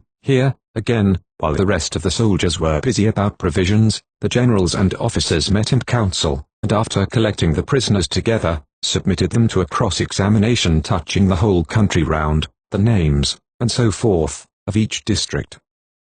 The prisoners informed them that the regions south, through which they had come, belonged to the district towards Babylon and Media. The road east led to Susa and Ecbatana, where the king is said to spend summer and spring, crossing the river. The road west led to Lydia and Ionia, and the part through the mountains facing towards the Great Bear, led, they said, to the Cardachians. 59. They were a people, so said the prisoners, dwelling up on the hills, addicted to war, and not subject to the king, so much so that once, when a royal army 120,000 strong had invaded them, not a man came back, owing to the intricacies of the country. Occasionally, however, they made truce or treaty with the satrap in the plain, and, for the nonce, there will be intercourse, they will come in and out amongst us, and we will go in and out amongst them, said the captives. After hearing these statements, the generals seated apart those who claimed to have any special knowledge of the country in any direction. They put them to sit apart without making it clear which particular route they intended to take.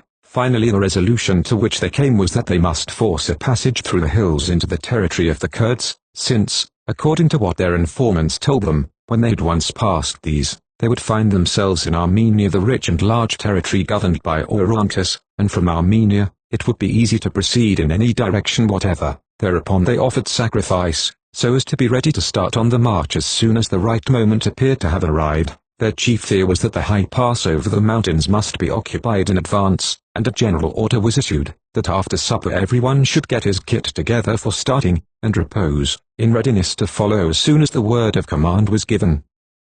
Book 4. In the preceding portion of the narrative a full account is given of the incidents of the march up to the battle, and of the occurrences after the battle during the truce which was established between the king and the Hellenes, who marched up with Cyrus, and thirdly, of the fighting to which the Hellenes were exposed, after the king and Tissaphernes had broken the treaty, while a Persian army hung on their rear, having finally reached a point at which the Tigris was absolutely impassable owing to its depth and breadth, while there was no passage along the bank itself, and the Cardachian hills hung sheer over the river. The generals took the resolution above mentioned of forcing a passage through the mountains. The information derived from the prisoners taken along the way led them to believe that once across the Cardachian mountains they would have the choice either of crossing the Tigris, if they liked to do so, at its sources in Armenia, or of going round them, if so they preferred. Report further said that the sources of the Euphrates also were not far from those of the Tigris, and this is actually the case. The advance into the country of the Cardachians was conducted with a view partly to secrecy, and partly to speed,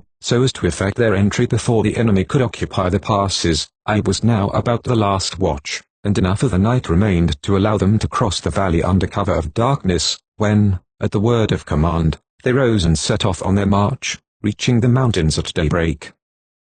At this stage of the march Chrysippus, at the head of his own division, with the whole of the light troops, led the van, while Xenophon followed behind with the heavy infantry of the rearguard, but without any light troops, since there seemed to be no danger of pursuit or attack from the rear. While they were making their way uphill, Chrysippus reached the summit without any of the enemy perceiving him. Then he led on slowly, and the rest of the army followed, wave upon wave, cresting the summit and descending into the villages which nestled in the hollows and recesses of the hills. Thereupon the Cardachians abandoned their dwelling places, and with their wives and children fled to the mountains, so there was plenty of provisions to be got for the mere trouble of taking, and the homesteads too were well supplied with a copious store of bronze vessels and utensils which the Hellenes kept their hands of, abstaining at the same time from all pursuit of the foe themselves, gently handling them, in hopes that the Cardachians might be willing to give them friendly passage through their country, since they too were enemies of the king. Only they helped themselves to such provisions as fell in their way, which indeed was a sheer necessity, but the Cardachians neither gave ear, when they called to them, nor showed any other friendly sign, and now, as the last of the Hellenes descended into the villages from the pass, they were already in the dark, since, owing to the narrowness of the road, the whole day had been spent in the ascent and descent.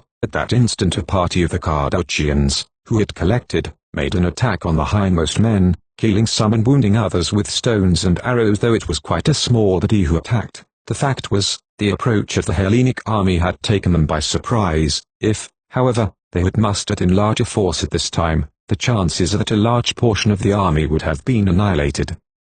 As it was, they got into quarters, and bivouacked in the villages that night, while the Cardachians kept many watch-fires blazing in a circle on the mountains, and kept each other in sight all round. But with the dawn the generals and officers of the Hellenes met and resolved to proceed, taking only the necessary number of stout baggage animals, and leaving the weaklings behind. They resolved further to let go free all the lately captured slaves in the host, for the pace of the march was necessarily rendered slow by the quantity of animals and prisoners, and the number of non-combatants in attendance on these was excessive, while, with such a crowd of human beings to satisfy, twice the amount of provisions had to be procured and carried. These resolutions passed, they caused a proclamation by herald to be made for their enforcement. When they had breakfasted and the march recommenced, the generals planted themselves a little to one side in a narrow place, and when they found any of the aforesaid slaves or other property still retained, they confiscated them. The soldiers yielded obedience, except where some smuggler, prompted by desire of a good-looking boy or woman, managed to make off with his prize. During this day they contrived to get along after a fashion, now fighting and now resting.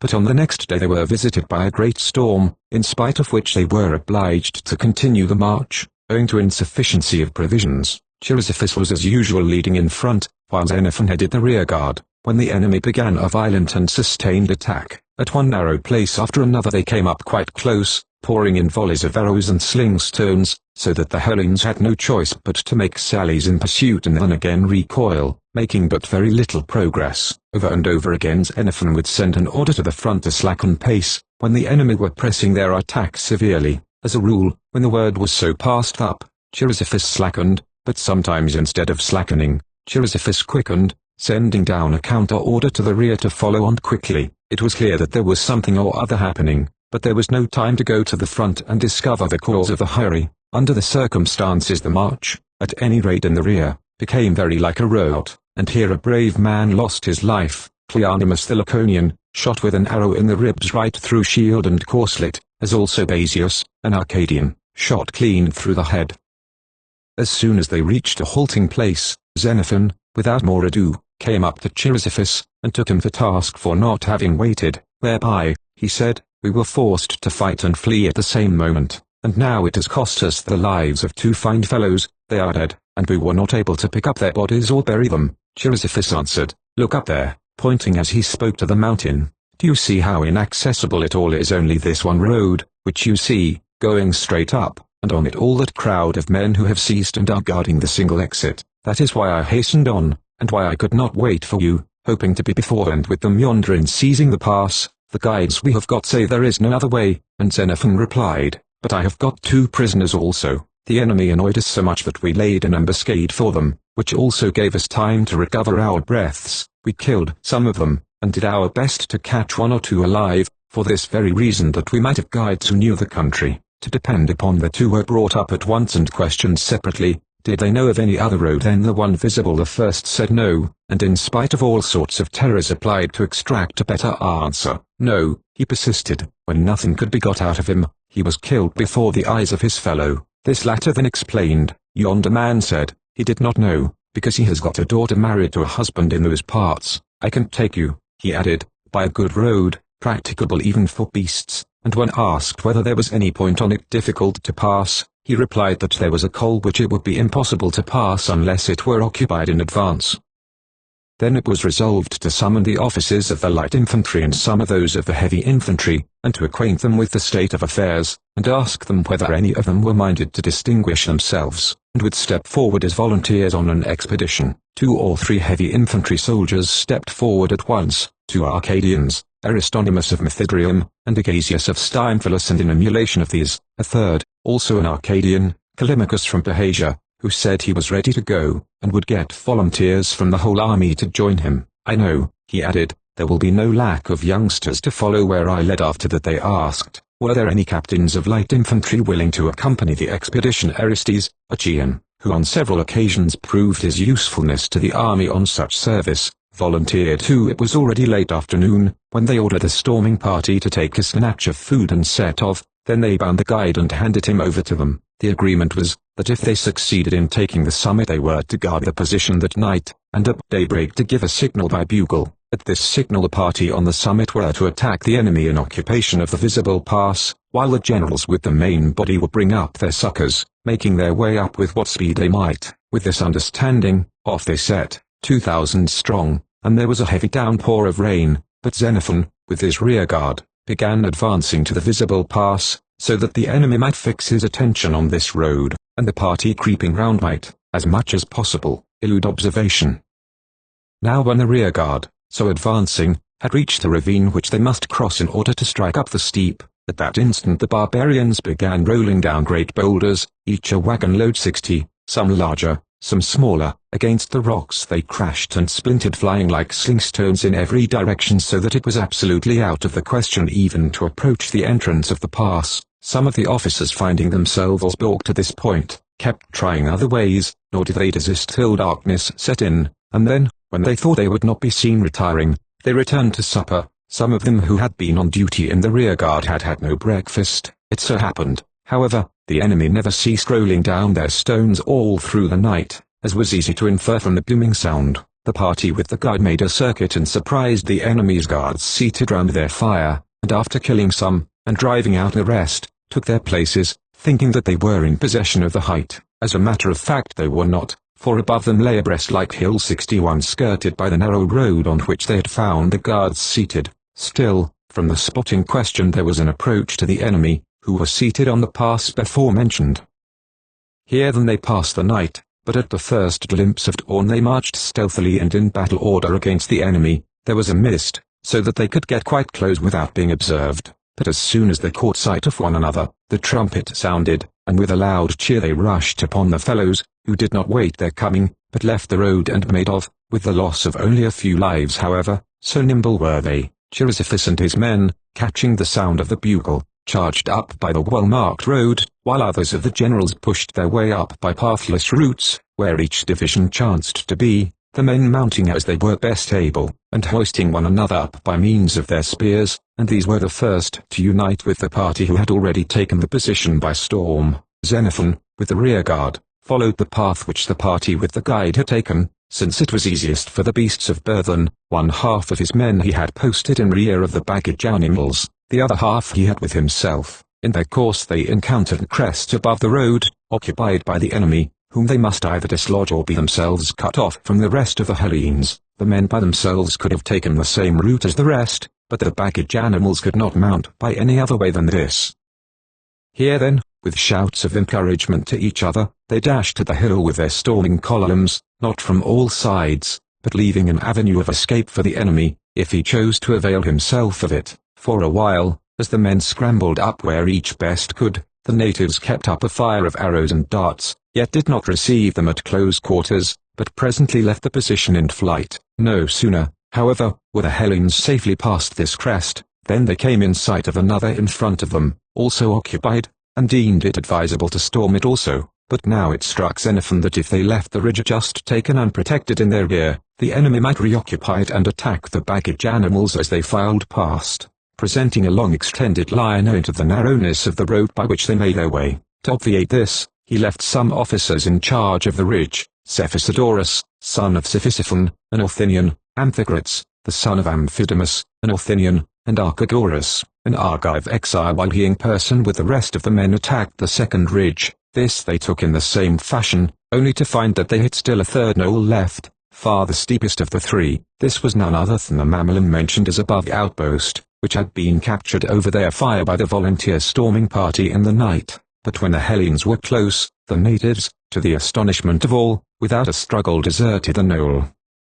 It was conjectured that they had left their position from fear of being encircled and besieged, but the fact was that they, from their high ground, had been able to see what was going on in the rear, and had all made off in this fashion to attack the rearguard, so that Xenophon, with the youngest men, scaled up to the top, leaving orders to the rest to march on slowly, so as to allow the hindmost companies to unite with them. They were to advance by the road, and when they reached the level to ground arms 62, meanwhile the Argive Archaeology arrived, in full flight, with the announcement that they had been dislodged from the first ridge, and that Cephisidorus and Amphicrates were slain, with a number of others besides, all in fact who had not jumped down the crags and so reached the rearguard. After this achievement the barbarians came to a crest facing the Mamelon, and Xenophon held a colloquy with them by means of an interpreter, to negotiate a truce, and demanded back the dead bodies. These they agreed to restore if he would not burn their houses, and to these terms Xenophon agreed. Meanwhile, as the rest of the army filed past, and the colloquy was proceeding,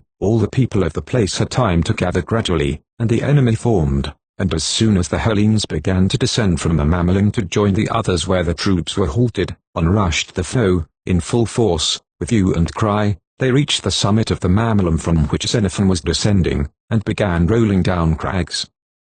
One man's leg was crushed to pieces. Xenophon was left by his shield-bearer, who carried off his shield, but Eurylochus of Lucia 63, an Arcadian hoplite, ran up to him, and threw his shield in front to protect both of them, so the two together beat a retreat, and so to the rest, and joined the serried ranks of the main body. After this the whole Hellenic force united, and took up their quarters there in numerous beautiful dwellings, with an ample store of provisions, for there was wine so plentiful that they had it in cemented cisterns. Xenophon and Chrysippus arranged to recover the dead, and in return restore the guide. Afterwards they did everything for the dead, according to the means at their disposal, with the customary honors paid to good men. Next day they set off without a guide, and the enemy, by keeping up the continuous battle and occupying in advance every narrow place, obstructed passage after passage. Accordingly, whenever the van was obstructed, Xenophon, from behind, made a dash up the hills and broke the barricade, and freed the vanguard by endeavoring to get above the obstructing enemy. Whenever the rear was the point attacked,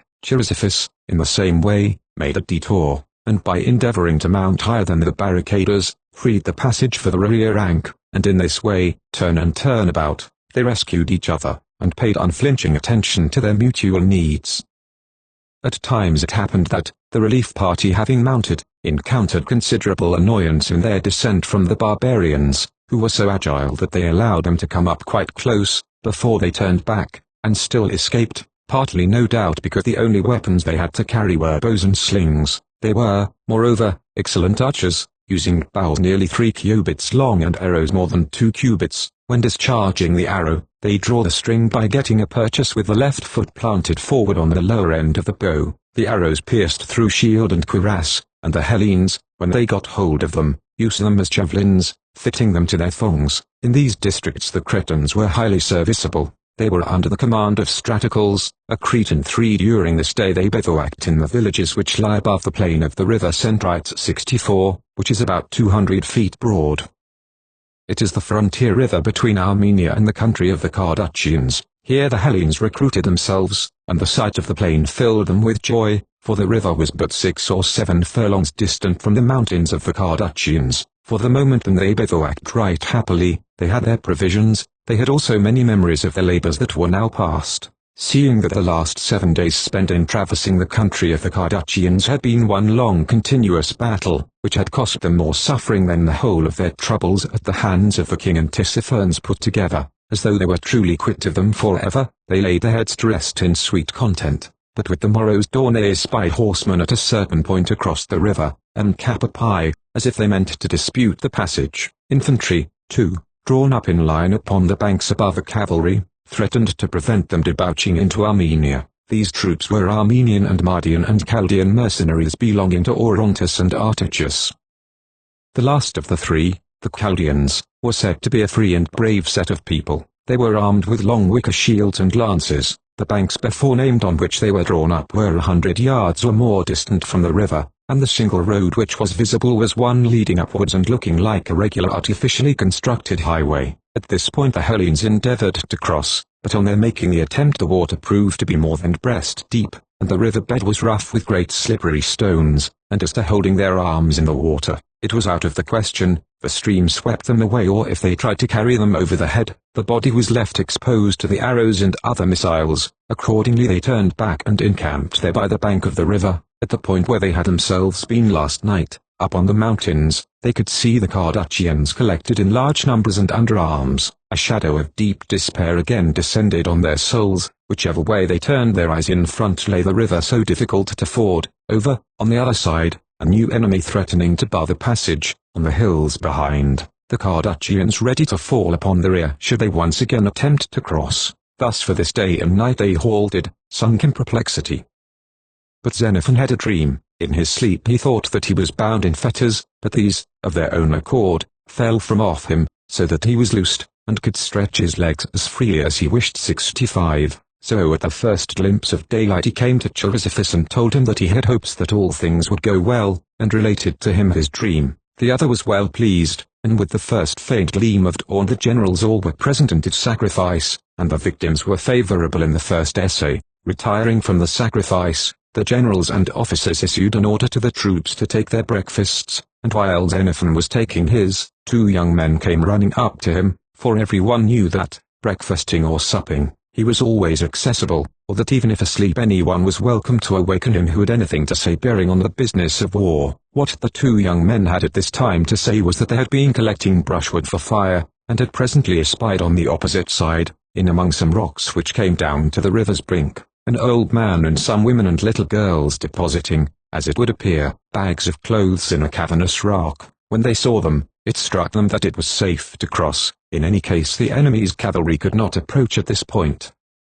So they stripped naked, expecting to have to swim for it, and with their long knives in their hands began crossing, but going forward crossed without being wet up to the fork. Once across they captured the clothes, and came back again. Accordingly Xenophon at once poured out a libation himself, and bade the 2 young fellows fill the cup and pray to the gods, who showed to him this vision and to them a passage, to bring all other blessings for them to accomplishment. When he had poured out the libation, he at once led the 2 young men to Chrysippus, and they repeated to him their story. Chrysippus, on hearing it, offered libations also, and when they had performed them, they sent a general order to the troops to pack up ready for starting. while they themselves called a meeting of the generals and took counsel how they might best effect a passage, so as to overpower the enemy in front without suffering any loss from the men behind, and they resolved that Chrysippus should lead the van and cross with half the army, the other half still remaining behind under Xenophon, while the baggage animals and the mob of sutlers were to cross between the two divisions.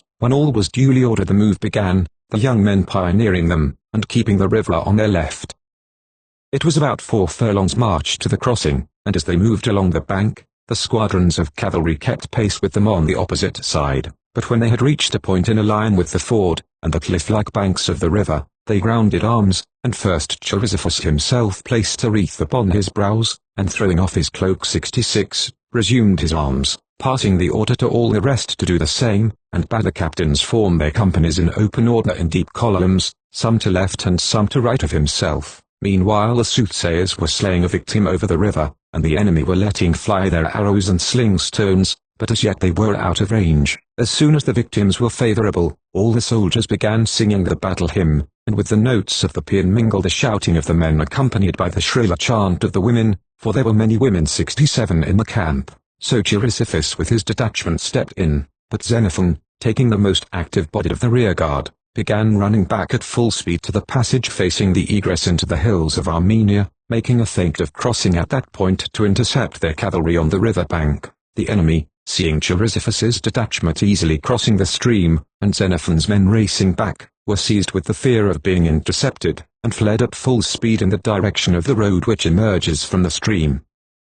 But when they were come opposite to it they raced uphill towards their mountains. Then Lysias, who commanded the cavalry, and Aeschines, who was in command of the division of light infantry attached to Chrysippus, no sooner saw them fleeing so lustily than they were after them, and the soldiers shouted not to fall behind 68, but to follow them right up to the mountains. Chrysippus, on getting across, forbore to pursue the cavalry, but advanced by the bluffs which reached to the river to attack the enemy overhead, and these, seeing their own cavalry fleeing, seeing also the heavy infantry advancing upon them, abandoned the heights above the river. Xenophon, as soon as he saw that things were going well on the other side, fell back with all speed to join the troops engaged in crossing, for by this time the Cardachians were well in sight, descending into the plain to attack their rear. Chrysippus was in possession of the higher ground, and Lysias, with his little squadron, in an attempt to follow up the pursuit, had captured some stragglers of their baggage-bearers, and with them some handsome apparel and drinking cups.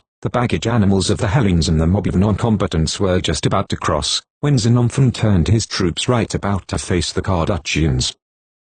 Vis-a-vis he formed his line, passing the order to the captains each to form his company into sections, and to deploy them into line by the left, the captains of companies and lieutenants in command of sections to advance to meet the Cardachians, while the rear leaders would keep their position facing the river. But when the Cardachians saw the rearguard so stripped of the mass, and looking now like a mere handful of men, they advanced all the more quickly, singing certain songs the while. Then, as matters were safe with him, Chrysippus sent back the peltists and slingers and archers to join Xenophon, with orders to carry out his instructions. They were in the act of recrossing, when Xenophon, who saw their intention, sent a messenger across, bidding them wait there at the river's brink without crossing. But as soon as he and his detachment began to cross they were to step in facing him in two flanking divisions right and left of them, as if in the act of crossing, the javelin men with their javelins on the thong, and the bowmen with their arrows on the string, but they were not to advance far into the stream. The order passed to his own men was, wait till you are within slingshot,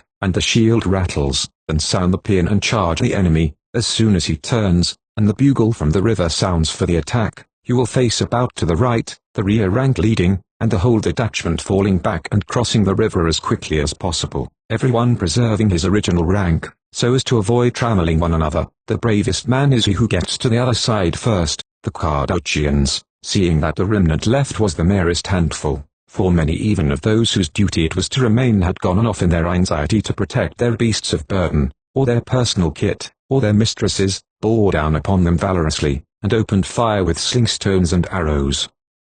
But the Hellenes, raising the battle hymn, dashed at them at a run, and they did not await them, and well enough for mountain warfare, and with a view to sudden attack followed by speedy flight, they were not by any means sufficiently equipped for an engagement at close quarters. At this instant the signal of the bugle was heard. Its notes added wings to the flight of the barbarians, but the Hellenes turned right about in the opposite direction, and betook themselves to the river with what speed they might. Some of the enemy, here a man and there another, perceived, and running back to the river, let fly their arrows and wounded a few, but the majority, even when the Hellenes were well across, were still to be seen pursuing their flight. The detachment which came to meet Xenophon's men, carried away by their valor, advanced further than they had need to, and had to cross back again in the rear of Xenophon's men, and of these too a few were wounded. IV the passage effected, they fell into line about midday, and marched through Armenian territory, one long plain with smooth rolling hillocks, not less than 5 parasangs in distance, for owing to the wars of this people with the Carduchians there were no villages near the river.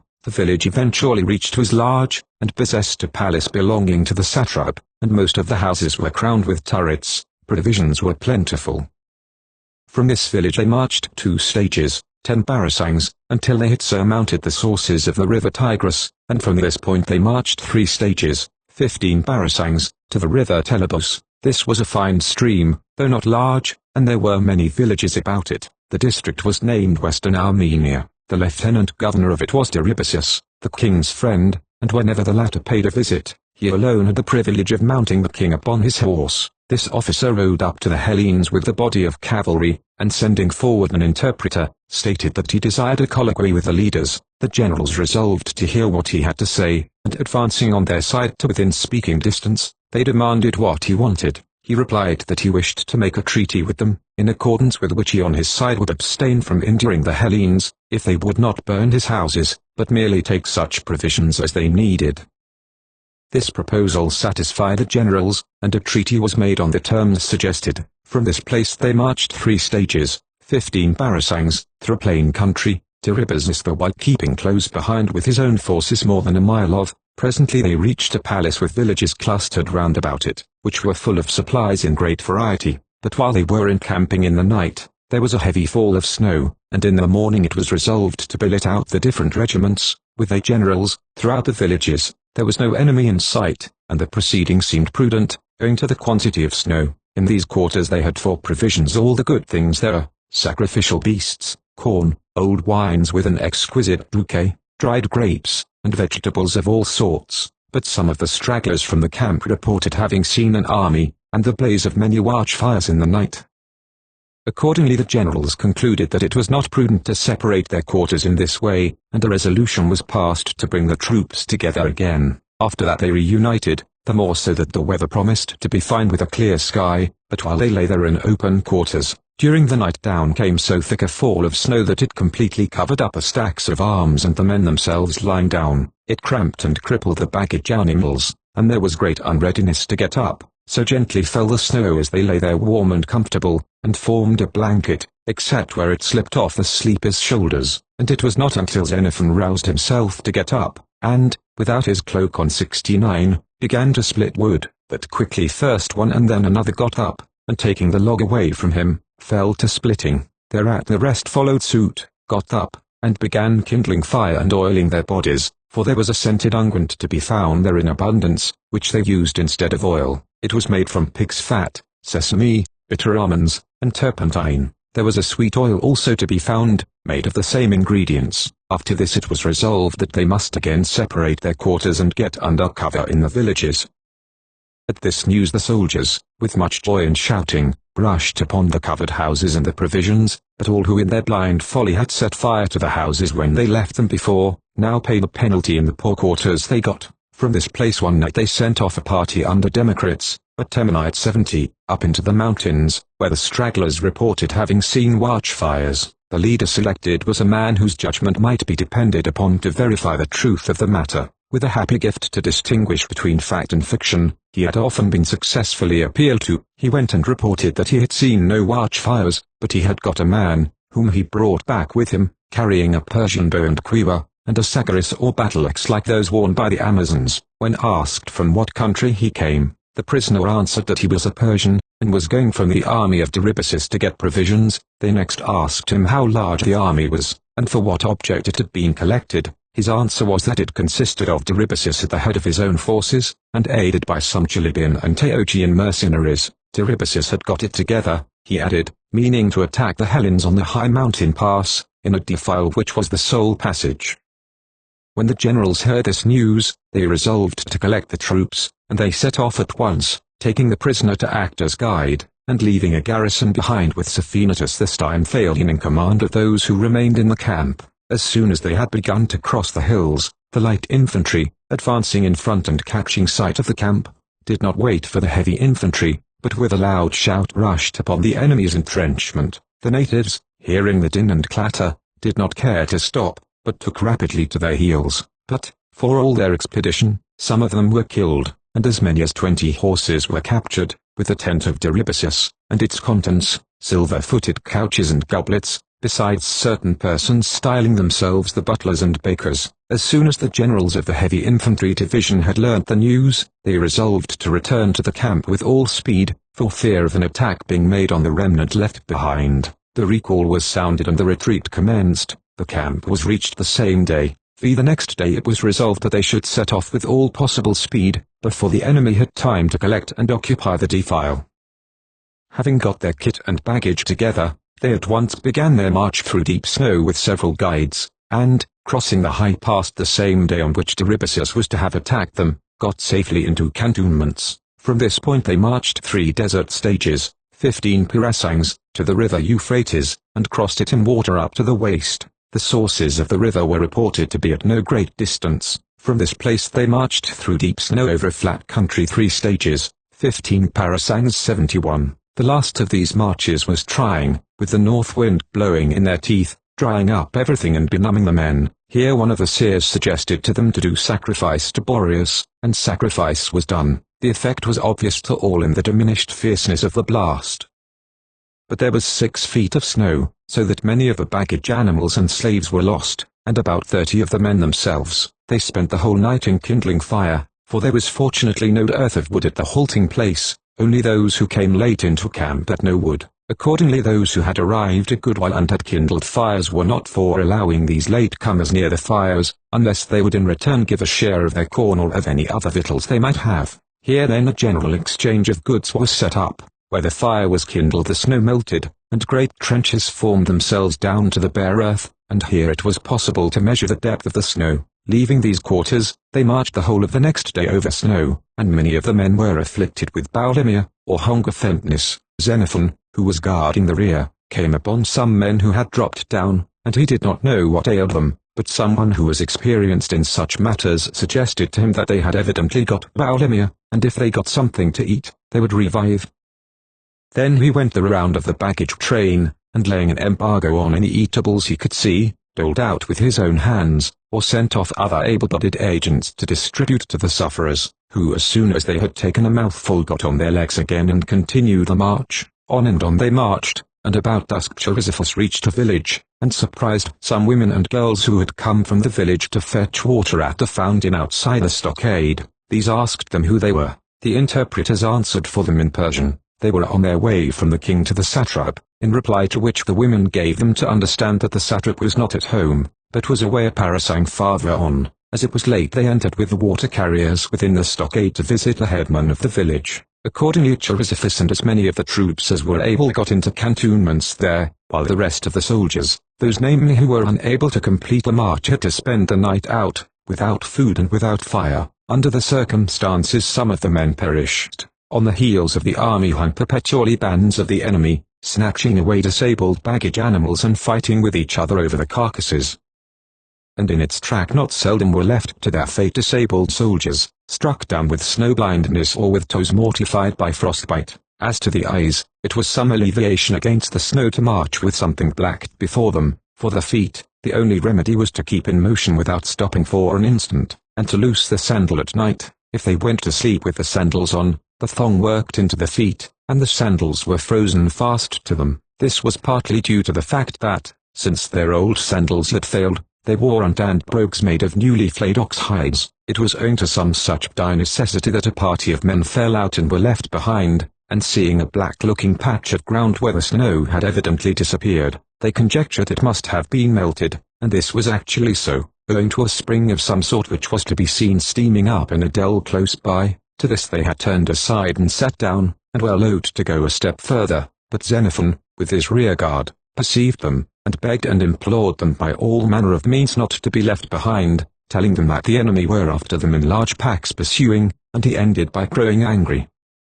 They merely bade and put a knife to their throats, not one step farther would they stir. Then it seemed best to frighten the pursuing enemy if possible, and prevent their falling upon the invalids. It was already dusk, and the pursuers were advancing with much noise and hubbub, wrangling and disputing over their spoils. Then all of a sudden the rearguard, in the plenitude of health and strength 72, sprang up out of their lair and run upon the enemy, whilst those weary wights 73 bawled out as loud as their sick throats could sound, and clashed their spears against their shields, and the enemy in terror hurled themselves through the snow into the dell, and not one of them ever uttered a sound again. Xenophon and his party, telling the sick folk that next day people would come for them, set off, and before they had gone half a mile they fell in with some soldiers who had laid down to rest on the snow with their cloaks wrapped round them, but never a guard was established, and they made them get up. Their explanation was that those in front would not move on. Passing by this group he sent forward the strongest of his light infantry in advance, with orders to find out what the stoppage was. They reported that the whole army lay reposing in such fashion. That being so, Xenophon's men had nothing for it but to bivouac in the open air also, without fire and supperless, merely posting what pickets they could under the circumstances. But as soon as it drew towards day, Xenophon dispatched the youngest of his men to the sick folk behind, with orders to make them get up and force them to proceed. Meanwhile Chrysippus had sent some of his men quartered in the village to inquire how they fared in the rear. They were overjoyed to see them, and handed over the sick folk to them to carry into camp, while they themselves continued their march forward, and ere 20 furlongs were past reached the village in which Chrysippus was quartered. As soon as the two divisions were met, the resolution was come to that it would be safe to billet the regiments throughout the villages. Chrysippus remained where he was, while the rest drew lots for the villages in sight, and then, with their several detachments, marched off to their respective destinations. It was here that Polycrates, an Athenian and captain of a company, asked for leave of absence. He wished to be off on a quest of his own, and putting himself at the head of the active men of the division, he ran to the village which had been allotted to Xenophon. He surprised within it the villagers with their headman, and 17 young horses which were being reared as a tribute for the king, and, last of all, the headman's own daughter, a young bride only 8 days wed. Her husband had gone on off to chase hares, and so he escaped being taken with the other villagers. The houses were underground structures with an aperture like the mouth of a well by which to enter, but they were broad and spacious below. The entrance for the beasts of burden was dug out, but the human occupants descended by a ladder. In these dwellings were to be found goats and sheep and cattle, and cocks and hens, with their various progeny. The flocks and herds were all reared under cover upon green food. There were stores within of wheat and barley and vegetables, and wine made from barley in great big bowls. The grains of barley malt lay floating in the beverage up to the lip of the vessel, and reeds lay in them, some longer, some shorter, without joints. When you were thirsty you must take one of these into your mouth, and suck. The beverage without admixture of water was very strong, and of a delicious flavour to certain palates, but the taste must be acquired.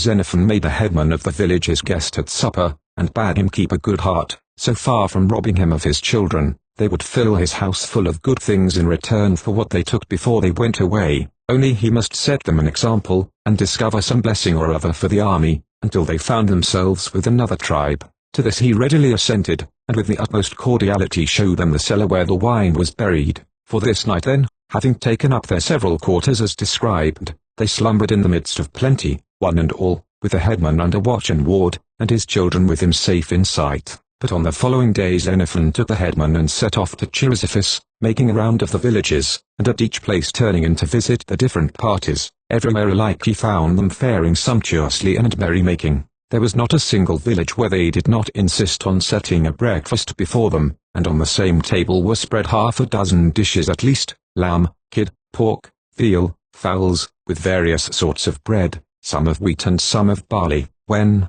as an act of courtesy, anyone wished to drink his neighbor's health, he would drag him to the big bowl, and when there, he must duck his head and take a long pull, drinking like an ox.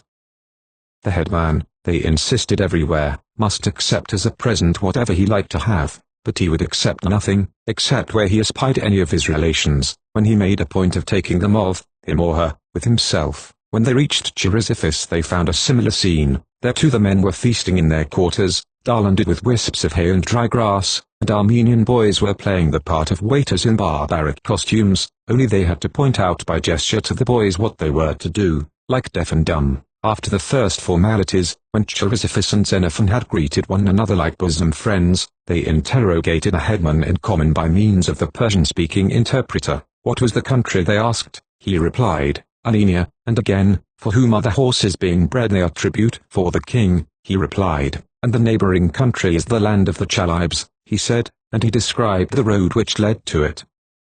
So for the present Xenophon went off, taking the headman back with him to his household and friends. He also made him a present of an oldish horse which he had got. He had heard that the headman was a priest of the sun, and so he could fatten up the beast and sacrifice him, otherwise he was afraid it might die outright, for it had been injured by the long marching. For himself he took his pick of the colts, and gave the colt a piece to each of his fellow generals and officers. The horses here were smaller than the Persian horses, but much more spirited. It was here too that their friend the headman explained to them how they should wrap small bags or sacks around the feet of the horses and other cattle when marching through the snow, for without such precautions the creatures sank up to their bellies 6 when a week had passed. On the 8th day Xenophon delivered over the guide, that is to say, the village headman, to Chrysippus. He left the headman's household safe behind in the village, with the exception of his son, a lad in the bloom of youth. This boy was entrusted to Episthenes of Amphipolis to guard. If the headman proved himself a good guide, he was to take away his son also at his departure. They finally made his house the repository of all the good things they could contrive to get together. Then they broke up their camp and commenced to march, the headman guiding them through the snow unfettered. When they had reached the 3rd stage Chrysippus flew into a rage with him, because he had not brought them to any villages. The headman pleaded that there were none in this part. Chrysippus struck him, but forgot to bind him, and the end of it was that the headman ran away in the night and was gone, leaving his son behind him. This was the sole ground of difference between Chrysippus and Xenophon during the march, this combination of ill treatment and neglect in the case of the guide. As to the boy, Episthenes conceived a passion for him, and took him home with him, and found in him the most faithful of friends.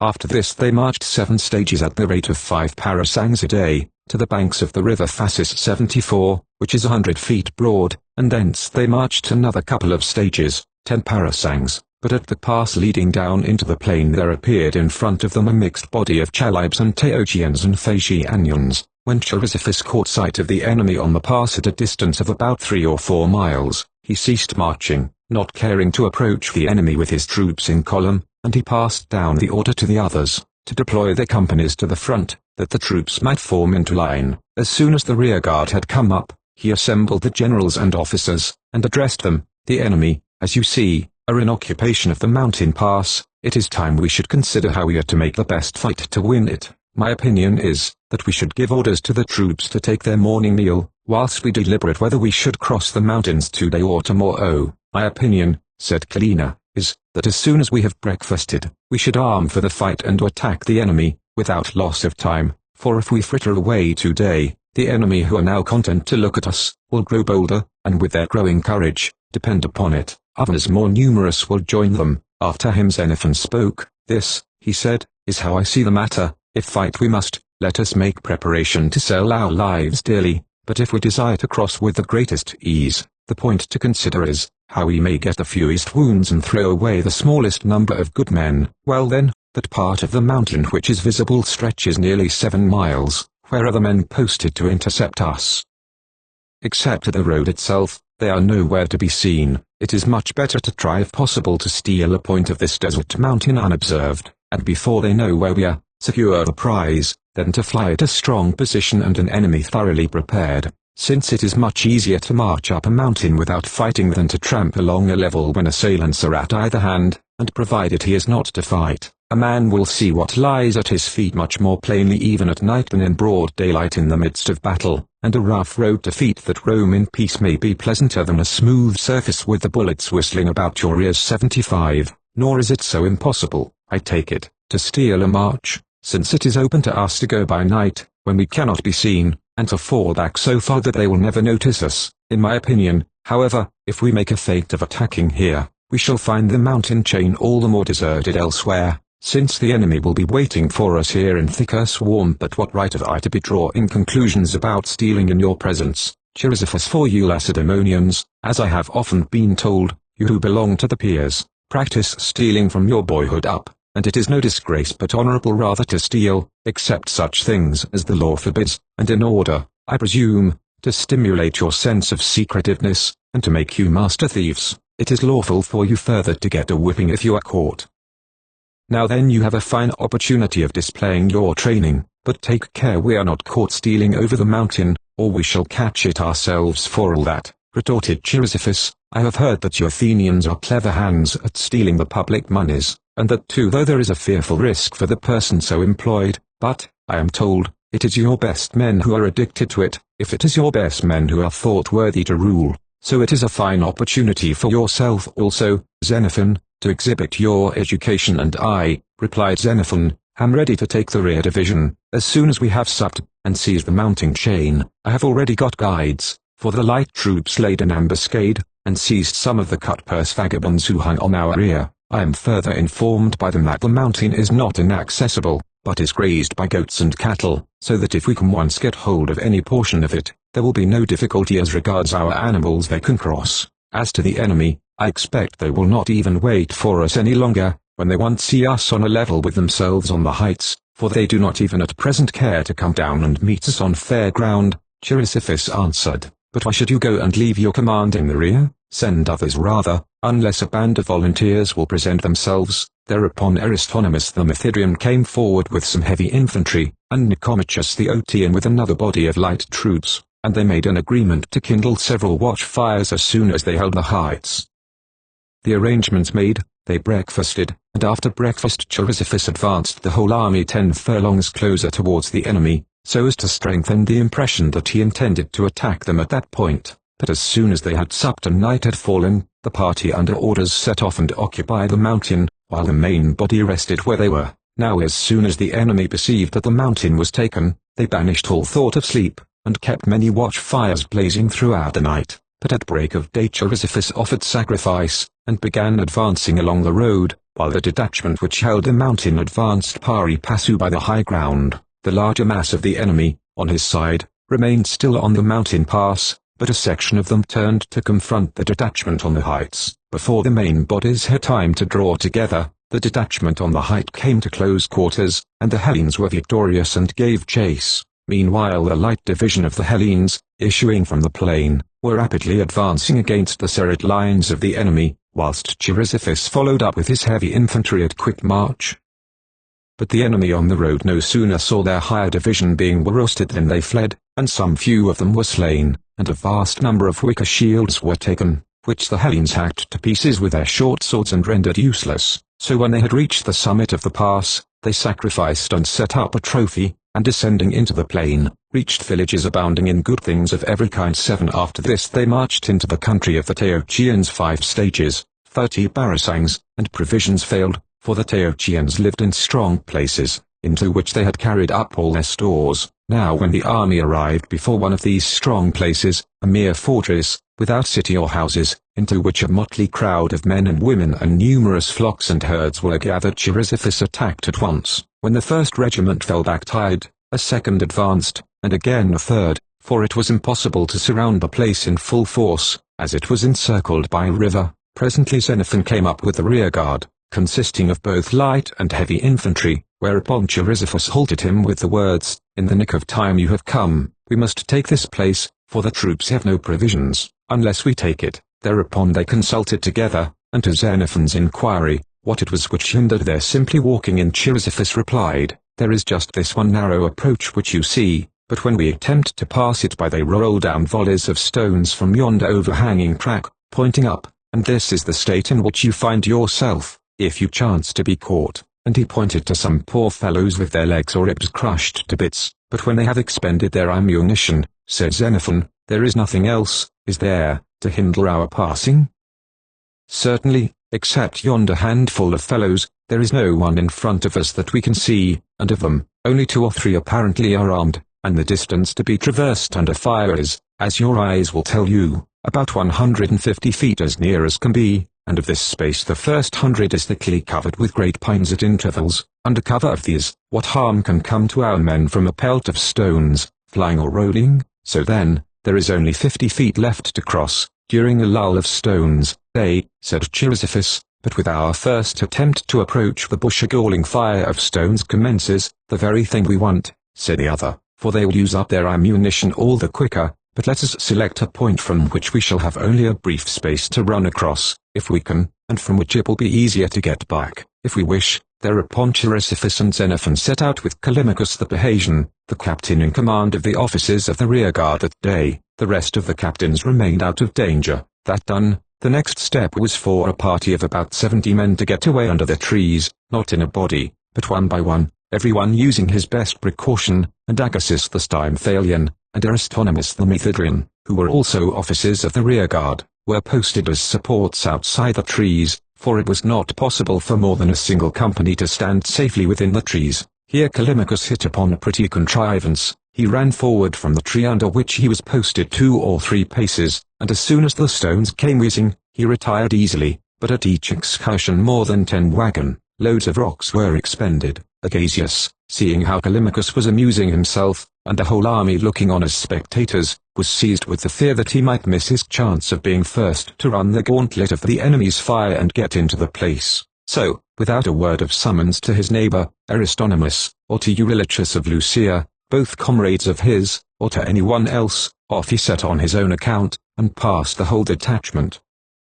But Callimachus, seeing him tearing past, caught hold of his shield by the rim, and in the meantime Aristonymus the Methodian ran past both, and after him Eurylochus of Lucia, for they were one and all aspirants to valor, and in that high pursuit, each was the eager rival of the rest. So in this strife of honor, the 3 of them took the fortress, and when they had once rushed in, not a stone more was hurled from overhead. And here a terrible spectacle displayed itself. The women first cast their infants down the cliff, and then they cast themselves after their fallen little ones, and the men likewise. In such a scene, Aeneas the Stymphalian, an officer, caught sight of the man with a fine dress about to throw himself over, and seized hold of him to stop him, but the other caught him to his arms, and both were gone in an instant headlong down the crags, and were killed. Out of this place the merest handful of human beings were taken prisoners, but cattle and asses in abundance and flocks of sheep. From this place they marched through the Chalybes 7 stages, 50 parasangs. These were the bravest men whom they encountered on the whole march, coming cheerily to close quarters with them.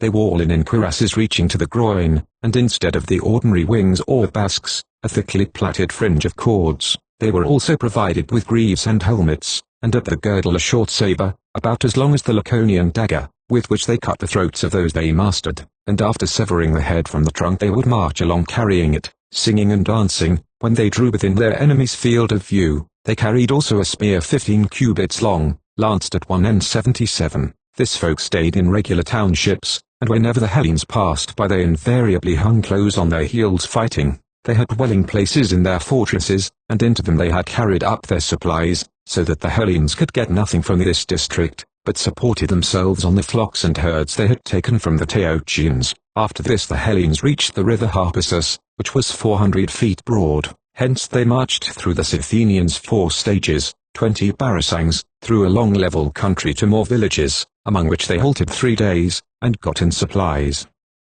Passing on from thence in 4 stages of 20 parasangs, they reached a large and prosperous well-populated city, which went by the name of Gymnias 78, from which the governor of the country sent them a guide to lead them through a district hostile to his own. This guide told them that within 5 days he would lead them to a place from which they would see the sea, and, he added, if I fail of my word, you are free to take my life. Accordingly he put himself at their head, but he no sooner set foot in the country hostile to himself than he fell to encouraging them to burn and harry the land. Indeed his exhortations were so earnest, it was plain that it was for this he had come, and not out of the good will he bore the Hellenes. On the 5th day they reached the mountain, the name of which was Thetches 79. No sooner had the men in front ascended it and caught sight of the sea than a great cry rose, and Xenophon, in the rearguard, catching the sound of it, conjectured that another set of enemies must surely be attacking in front, for they were followed by the inhabitants of the country, which was all aflame. Indeed the rearguard had killed some and captured others alive by laying an ambuscade.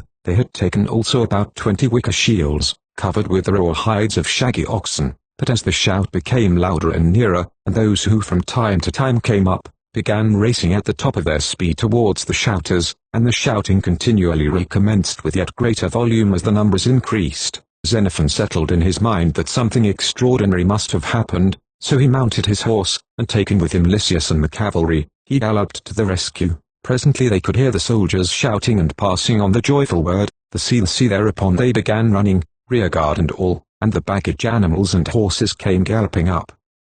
But when they had reached the summit, then indeed they fell to embracing one another, generals and officers and all, and the tears trickled down their cheeks, and on a sudden, someone, whoever it was, having passed down the order, the soldiers began bringing stones and erecting a great cairn, whereon they dedicated a host of untanned skins, and staves, and captured wicker shields, and with his own hand the guide hacked the shields to pieces, inviting the rest to follow his example. After this the Hellenes dismissed the guide with a present raised from the common store, to wit, a horse, a silver bowl, a Persian dress, and 10 derricks, but what he most begged to have were their rings, and of these he got several from the soldiers. So, after pointing out to them a village where they would find quarters, and the road by which they would proceed towards the land of the Macrones, as evening fell, he turned his back upon them in the night and was gone on it. From this point the Hellenes marched through the country of the Macrones 3 stages, 10 parasangs, and on the first day they reached the river, which formed the boundary between the land of the Macrones and the land of the Scythians.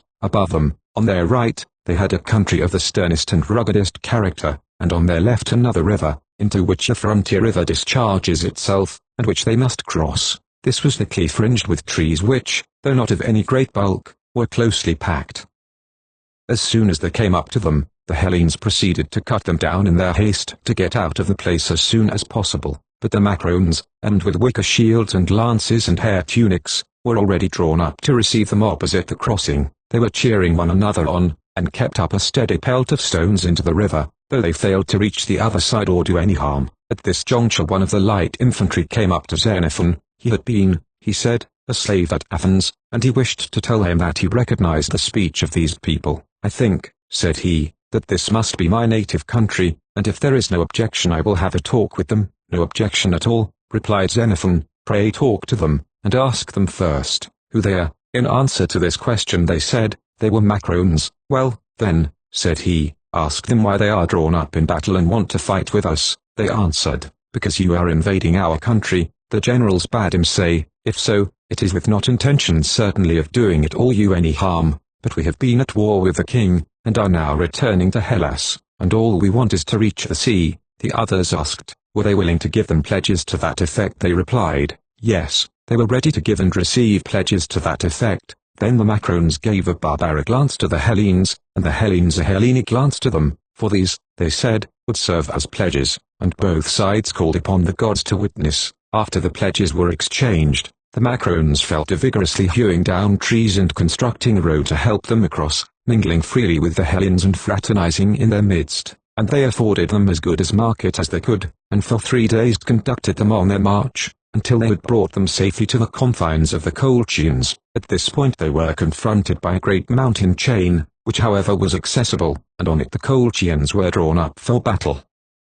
In the first instance, the Hellenes drew up opposite in line of battle, as though they were minded to assault the hill in that order, but afterwards the generals determined to hold a council of war, and consider how to make the fairest fight. Accordingly Xenophon said, I am not for advancing in line, but advised to form companies by columns. To begin with, the line, he urged, would be scattered and thrown into disorder at once, for we shall find the mountain full of inequalities. It will be pathless here and easy to traverse there. The mere fact of first having formed in line, and then seeing their line thrown into disorder, must exercise a disheartening effect. Again, if we advance several deep, the enemy will none the less overlap us, and turn their superfluous numbers to account as best they like, while, if we march in shallow order, we may fully expect our line to be cut through and through by the thick rain of missiles and rush of men, and if this happen anywhere along the line, the whole line will equally suffer. No, my notion is to form columns by companies, covering ground sufficient with spaces between the companies to allow the last companies of each flank to be outside the enemy's flanks. Thus we shall with our extreme companies be outside the enemy's line, and the best men at the head of their columns will lead the attack, and every company will pick its way where the ground is easy.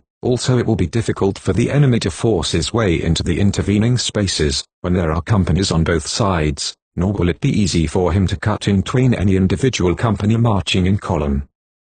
If, too, any particular company should be pressed, the neighboring company will come to the rescue, or if at any point any single company succeed in reaching the height, from that moment not one man of the enemy will stand his ground. This proposal was carried, and they formed into columns by companies 80. Then Xenophon, returning from the right wing to the left, addressed the soldiers. "Men," he said, "these men whom you see in front of you are the sole obstacles still interposed between us and the haven of our hopes so long deferred. We will swallow them up whole, without cooking." 81. If we can. The several divisions fell into position, the companies were formed into columns, and the result was a total of something like 80 companies of heavy infantry, each company consisting on an average of 100 men. The light infantry and bowmen were arranged in 3 divisions, 2 outside to support the left and the right respectively, and the third in the center, each division consisting of about 600 men. 82.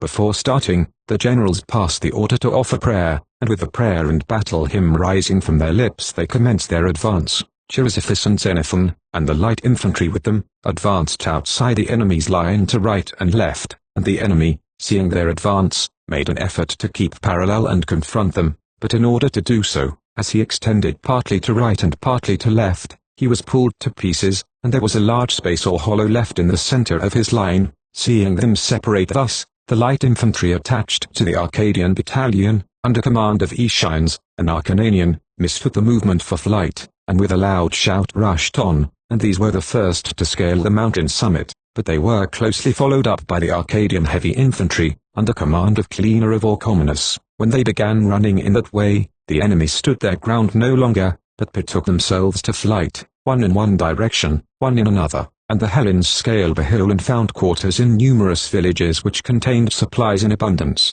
Here, generally speaking, there was nothing to excite their wonderment, but the numbers of beehives were indeed astonishing, and so were certain properties of the honey. 83. The effect upon the soldiers who tasted the cones was, that they all went for the nonce quite off their heads, and suffered from vomiting and diarrhea, with a total inability to stand steady on their legs. A small dose produced a condition not unlike violent drunkenness, a large one an attack very like a fit of madness, and some dropped down, apparently at death's door.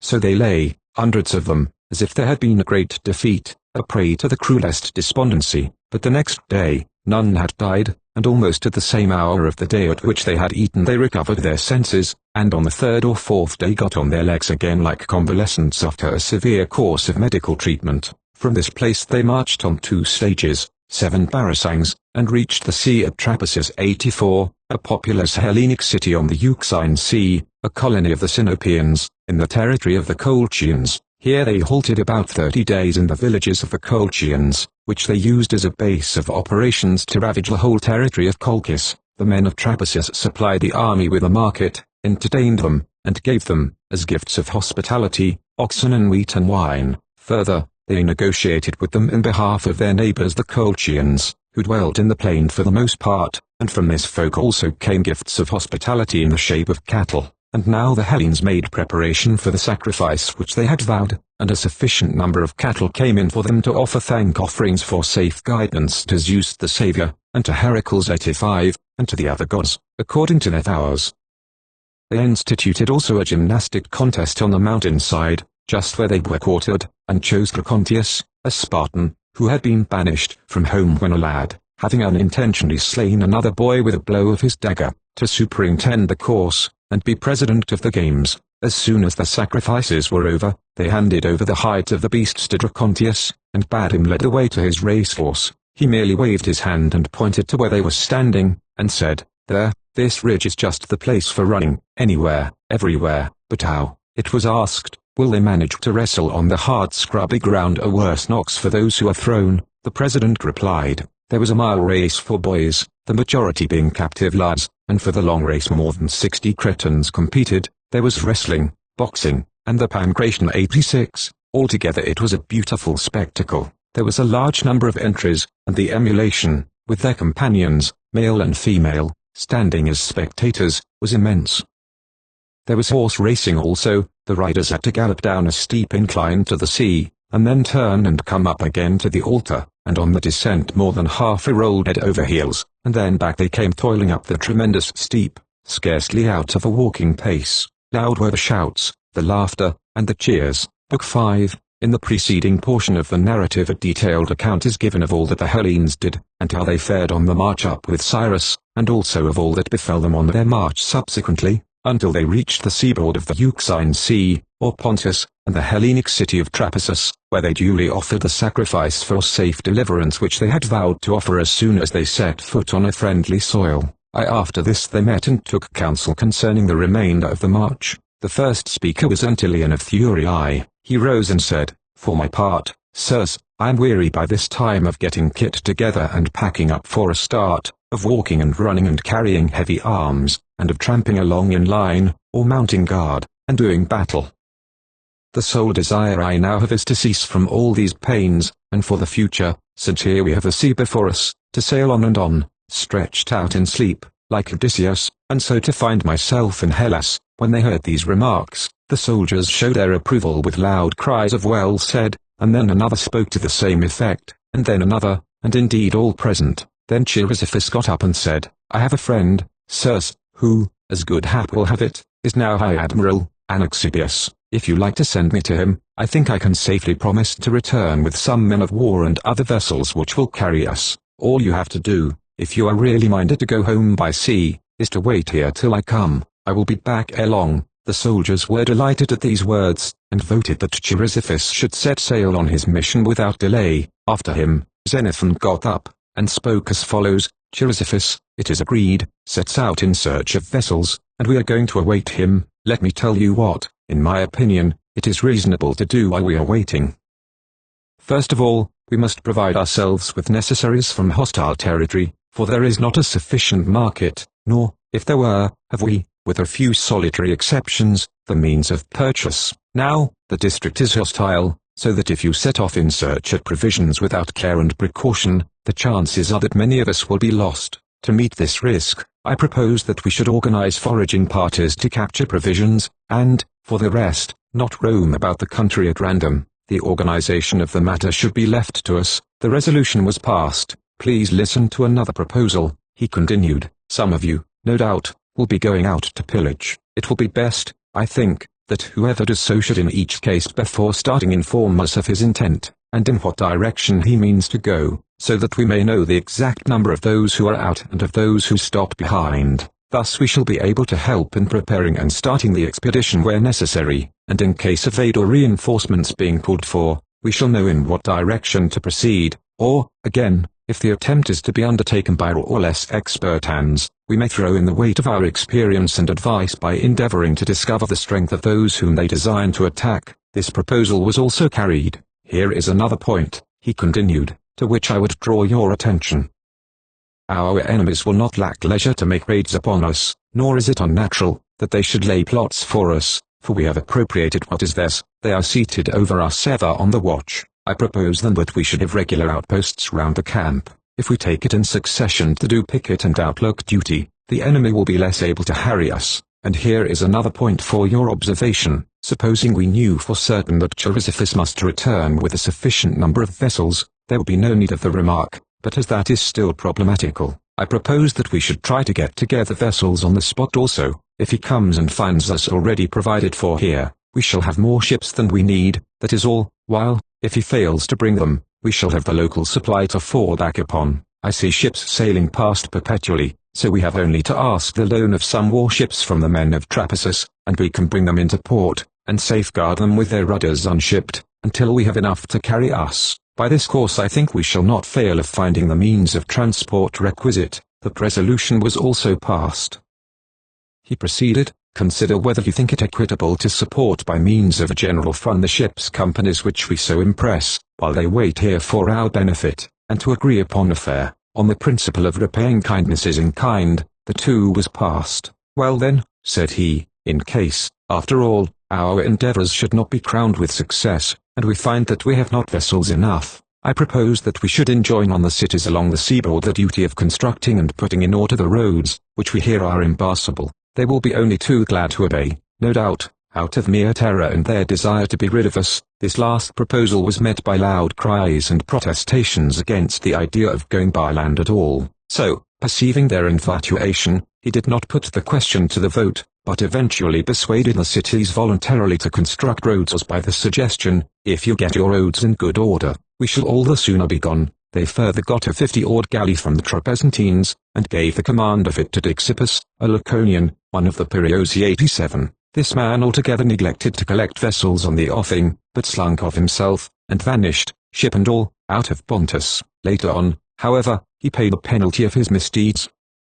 He became involved in some meddling and making in Thrace at the court of Suez, and was put to death by the Laconian Nicander. They also got a 30-oared galley, the command of which was entrusted to Polycrates, an Athenian, and that officer brought into harbour to the camp all the vessels he could lay his hands on. If these were laden, they took out the freights and appointed guards to keep an eye on their preservation, whilst they used the ships themselves for transport service on the coast. While matters stood at this point, the Hellenes used to make forays with varying success. Sometimes they captured prey and sometimes they failed. On one occasion Cleinias led his own and another company against a strong position, and was killed himself, with many others of his party. The time came when it was no longer possible to capture provisions, going and returning to the camp in one day. In consequence of this, Xenophon took some guides from the Trapezuntines and led half the army out against the Drilli, leaving the other half to guard the camp. That was necessary, since the Colchians, who had been ousted from their houses, were assembled thickly, and sat eyeing them from the heights above. On the other hand, the Trapezuntines, being friendly to the native inhabitants, were not for leading the Hellenes to places where it was easy to capture provisions, but against the Drilli, from whom they personally suffered. They would lead them with enthusiasm, up into mountainous and scarcely accessible fortresses, and against the most warlike people of any in the Pontus. But when the Hellenes had reached the uplands, the Drilli set fire to all their fastnesses which they thought could be taken easily, and beat a retreat, and except here and there a stray pig or bullock or other animal which had escaped the fire, there was nothing to capture. But there was one fastness which served as their metropolis. Into this the different streams of people collected. Round it ran a tremendously deep ravine, and the approaches to the place were difficult, so the light infantry ran forward 5 or 6 furlongs in advance of the heavy infantry, and crossed the ravine, and seeing quantities of sheep and other things, proceeded to attack the place. Close at their heels followed a number of those who had set out on the foray armed with spears, so that the storming party across the ravine amounted to more than 2,000, but, finding that they could not take the place by a coup de main, as there was a trench running round it, mounded up some breadth, with a stockade on the top of the earthwork and a close-packed row of wooden bastions. They made an attempt to run back, but the enemy fell upon them from the rear. To get away by a sudden rush was out of the question, since the descent from the fortress into the ravine only admitted of moving in single file. Under the circumstances they sent to Xenophon, who was in command of the heavy infantry. The messenger came and delivered his message. "There is a fastness choke full of all sorts of stores, but we cannot take it. It is too strong, nor can we easily get away. The enemy rush out and deliver battle, and the return is difficult." On hearing this, Xenophon pushed forward his heavy infantry to the edge of the ravine, and there ordered them to take up a position, while he himself with the officers crossed over to determine whether it were better to withdraw the party already across, or to bring over the heavy infantry also, on the supposition that the fortress might be taken. In favor of the latter opinion it was agreed that the retreat must cost many lives, and the officers were further disposed to think they could take the place. Xenophon consented, relying on the victims, for the seers had announced that there would be a battle, but that the result of the expedition would be good. So he sent the officers to bring the heavy troops across, while he himself remained, having drawn off all the light infantry and forbidden all sharp shooting at long range. As soon as the heavy infantry had arrived, he ordered each captain to form his company, in whatever way he hoped to make it most effective in the coming struggle.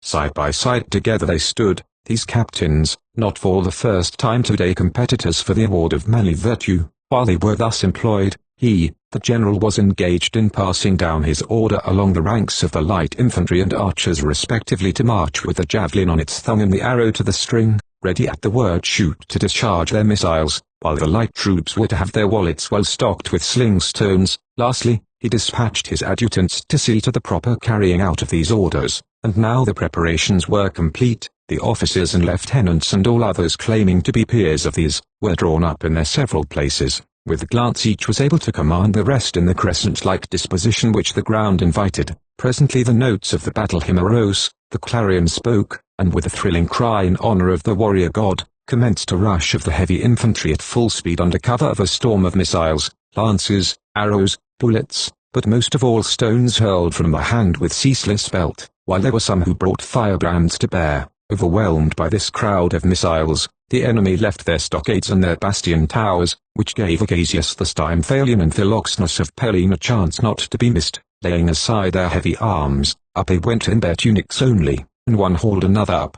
and meantime another had mounted, and the place was taken, as they thought. Then the peltists and light troops rushed in and began snatching what each man could. Xenophon the while, posted at the gates, kept back as many of the hoplites as he could, for there were other enemies now visible on certain strong citadel heights, and after a lapse of no long time a shout arose within, and the men came running back, some still clutching what they had seized, and presently here and there a wounded man, and mighty was the jostling about the portals. To the questions which were put to them the outpouring fugitives repeated the same story. There was a citadel within, and enemies in crowds were making savage sallies and beating the fellows inside. At that Xenophon ordered Tolmides the herald to proclaim, "Enter all who are minded to capture aught," and poured the surging multitude, and the current of persons elbowing their passage in prevailed over the stream of those who issued forth, until they beat back and cooped up the enemy within the citadel again. So outside the citadel everything was sacked and pillaged by the Hellenes, and the heavy infantry took up their position, some about the stockades, others along the road leading up to the citadel. Xenophon and the officers meantime considered the possibility of taking the citadel, for if so, their safety was assured, but if otherwise, it would be very difficult to get away. As the result of their deliberations they agreed that the place was impregnable. Then they began making preparations for the retreat. Each set of men proceeded to pull down the palisading which faced themselves. Further, they sent away all who were useless or who had enough to do to carry their burdens, with the mass of the heavy infantry accompanying them, the officers in each case leaving behind men whom they could severally depend on. But as soon as they began to retreat, out rushed upon them from within a host of fellows, armed with wicker shields and lances, greaves and Paphlagonian helmets. Others might be seen scaling the houses on this side and that of the road leading into the citadel. Even pursuit in the direction of the citadel was dangerous, since the enemy kept hurling down on them great beams from above, so that to stop and to make off were alike dangerous. A night approaching was full of terrors, but in the midst of their fighting and their despair some god gave them a means of safety. All of a sudden, by whatsoever hand ignited, a flame shot up. It came from the house on the right hand, and as this gradually fell in, the people from the other houses on the right took to their heels and fled. Xenophon, laying this lesson of fortune to heart, gave orders to set fire to the left-hand houses also, which being of wood burned quickly, with the result that the occupants of these also took to flight.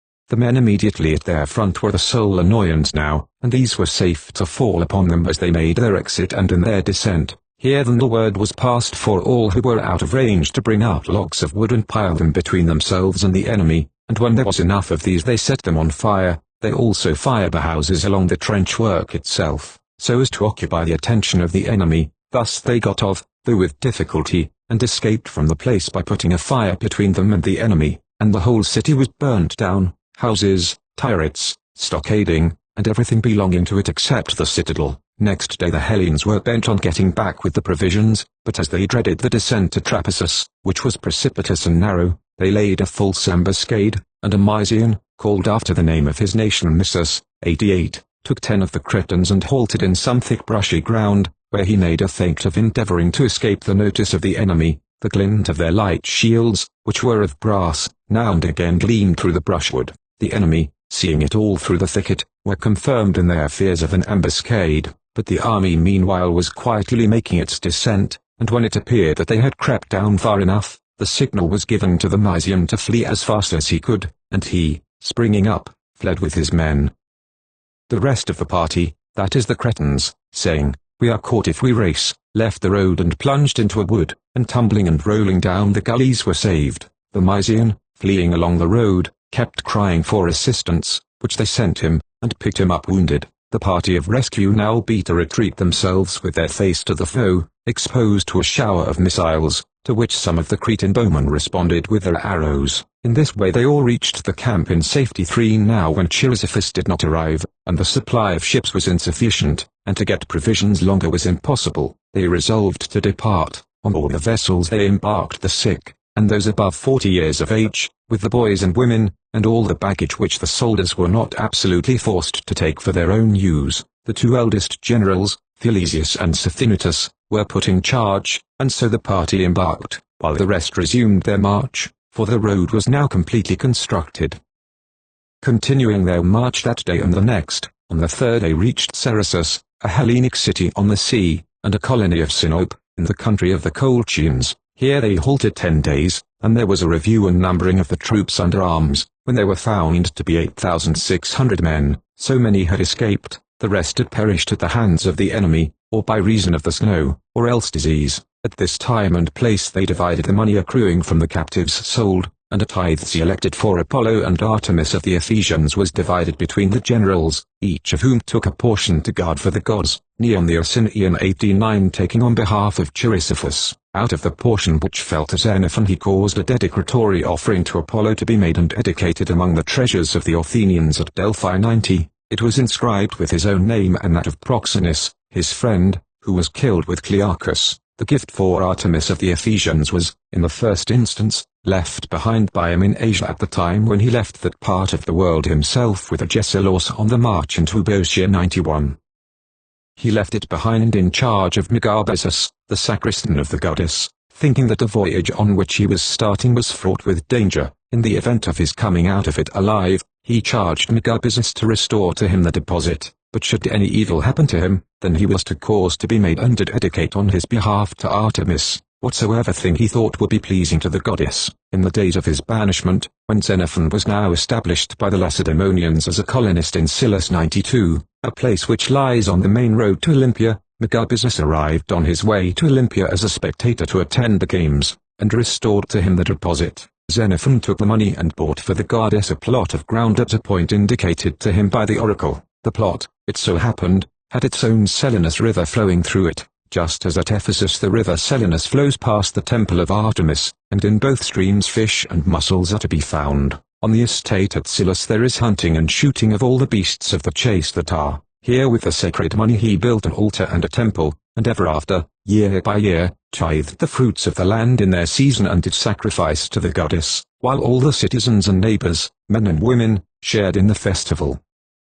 The goddess herself provided for the banqueters meat and loaves and wine and sweetmeats, with portions of the victims sacrificed from the sacred pasture, as also of those which were slain in the chase, for Xenophon's own lads, with the lads of the other citizens, always made a hunting excursion against the festival day, in which any grown men who liked might join. The game was captured partly from the sacred district itself, partly from Follow 93, pigs and gazelles and stags. The place lies on the direct road from Lacedaemon to Olympia, about 20 furlongs from the temple of Zeus in Olympia, and within the sacred enclosure there is meadowland and wood-covered hills, suited to the breeding of pigs and goats and cattle and horses, so that even the sumpter animals of the pilgrims passing to the feast fare sumptuously. The shrine is girdled by a grove of cultivated trees, yielding dessert fruits in their season. The temple itself is a facsimile on a small scale of the great temple at Ephesus, and the image of the goddess is like the golden statue at Ephesus, save only that it is made, not of gold,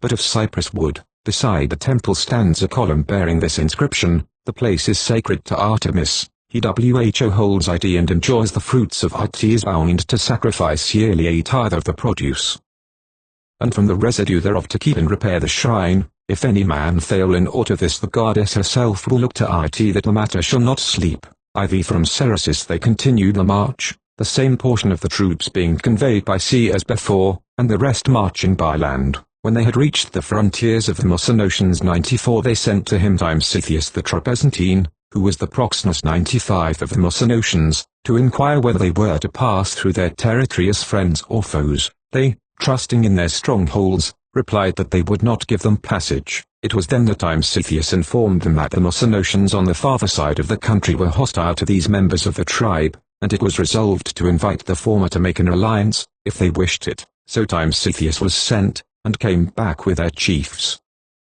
On their arrival there was a conference of the Messenian chiefs and the generals of the Hellenes, and Xenophon made a speech which Timesitheus interpreted. He said, "Men of the Messenians, our desire is to reach Hellas in safety, and since we have no vessels we must needs go by foot. But these people who, as we hear, are your enemies, prevent us. Will you take us for your allies? Now is your chance to exact vengeance for any wrong, which they at any time may have put upon you, and for the future they will be your subjects. But if you send us about our business, consider and ask yourselves from what quarter will you ever again obtain so strong a force to help you?" To this the chief of the Messenians made answer, that the proposal was in accordance with their wishes and they welcomed the alliance. "Good," said Xenophon, "but to what use do you propose to put us, if we become your allies, and what will you in turn be able to do to assist our passage?" They replied, "We can make an incursion into this country hostile to yourselves and us, from the opposite side, and also send you ships and men to this place, who will aid you in fighting and conduct you on the road." On this understanding,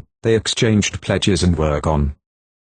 The next day they returned, bringing 300 canoes, each a load out of a single trunk. There were 3 men in each, 2 of whom disembarked and fell into rank, whilst the third remained. Then the one set took the boats and sailed back again, whilst the other 2/3 who remained marshalled themselves in the following way. They stood in rows of about 100 each, like the rows of dancers in a chorus, standing vis-a-vis to one another, and all bearing wicker shields, made of white ox hide, shaggy, and shaped like an ivy leaf. In the right hand they brandished a javelin about 6 cubits long, with a lance in front, and rounded like a ball at the butt end of the shaft. Their bodies were clad in short frocks, scarcely reaching to the knees and in texture closely resembling that of a linen bedclothes back. On their heads they wore leathern helmets just like the Paphlagonian helmet, with a tuft of hair in the middle, as like a tiara in shape as possible. They carried moreover iron battle axes. Then one of them gave, as it were, the keynote and started, while the rest, taking up the strain and the step,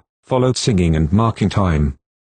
Passing through the various corps and heavy armed battalions of the Hellenes, they marched straight against the enemy, to what appeared the most assailable of his fortresses. It was situated in front of the city, or mother city, as it is called, which latter contains the high citadel of the Messenians. This citadel was the real bone of contention, the occupants at any time being acknowledged as the masters of all the other Messenians. The present holders, so it was explained, had no right to its possession. For the sake of self-aggrandizement they had seized what was really common property. Some of the Hellenes followed the attacking party, not under the orders of the generals, but for the sake of plunder. As they advanced, the enemy for a while kept quiet, but as they got near the place, they made a sortie and routed them, killing several of the barbarians as well as some of the Hellenes who had gone up with them, and so pursued them until they saw the Hellenes advancing to the rescue. Then they turned round and made off, first cutting off the heads of the dead men and flaunting them in the face of the Hellenes and of their own private foes, dancing the while and singing in a measured strain. But the Hellenes were much vexed to think that their foes had only been rendered bolder, while the Hellenes who had formed part of the expedition had turned tail and fled, in spite of their numbers, a thing which had not happened previously during the whole expedition. So Xenophon called a meeting of the Hellenes and spoke as follows: "Soldiers, do not in any wise be cast down by what has happened. Be sure that good no less than evil will be the result, for to begin with, you now know certainly that those who are going to guide us are in very deed hostile to those with whom necessity drives us to quarrel, and, in the next place, some of our own body, these Hellenes who have made so light of orderly array and conjoined action with ourselves, as though they must needs achieve in the company of barbarians all they could with ourselves, have paid a penalty and been taught a lesson, so that another time they will be less prone to leave our ranks. But you must be prepared to show these friendly barbarians that you are of a better sort, and prove to the enemy that battle with the undisciplined is one thing, but with men like yourselves another." Accordingly they halted, as they were, that next day they sacrificed, and finding the victims favorable, they breakfasted, formed the companies into columns, and with their barbarians arranged in similar order on their left, began their march. Between the companies were the archers only slightly retired behind the front of the heavy infantry, on account of the enemy's active light troops, who ran down and kept up volleys of stones. These were held in check by the archers and peltasts, and steadily step by step the mass marched on, first to the position from which the barbarians and those with them had been driven 2 days back, and where the enemy were now drawn up to meet them. Thus it came to pass that the barbarians first grappled with the Peltists and maintained the battle until the heavy infantry were close, when they turned and fled. The Peltists followed without delay, and pursued them right up to their city, while the heavy troops in unbroken order followed. As soon as they were up at the houses of the capital, there and then the enemy, collecting all together in one strong body, fought valiantly, and hurled their javelins, or else clenched their long stout spears, almost too heavy for a man to wield, and did their best to ward off the attack at close quarters. But when the Hellenes, instead of giving way, kept massing together more thickly, the barbarians fled from this place also, and in a body deserted the fortress. Their king, who sat in his wooden tower or mossin, built on the citadel, there he sits and there they maintain him, all at the common cost, and guard him narrowly, refused to come forth, as did also those in the fortress first taken, and so were burnt to a cinder where they were, their mossins, themselves, and all. The Hellenes, pillaging and ransacking these places, discovered in the different houses treasures and magazines of loaves, pile upon pile, the ancestral stores, as the Mossynotians told them, but the new corn was laid up apart with the straw, stalk and ear together, and this was for the most part spelt. Slices of dolphin were another discovery, in narrow-necked jars, all properly salted and pickled, and there was blubber of dolphin in vessels, which the Mossynotians used precisely as the Hellenes use oil.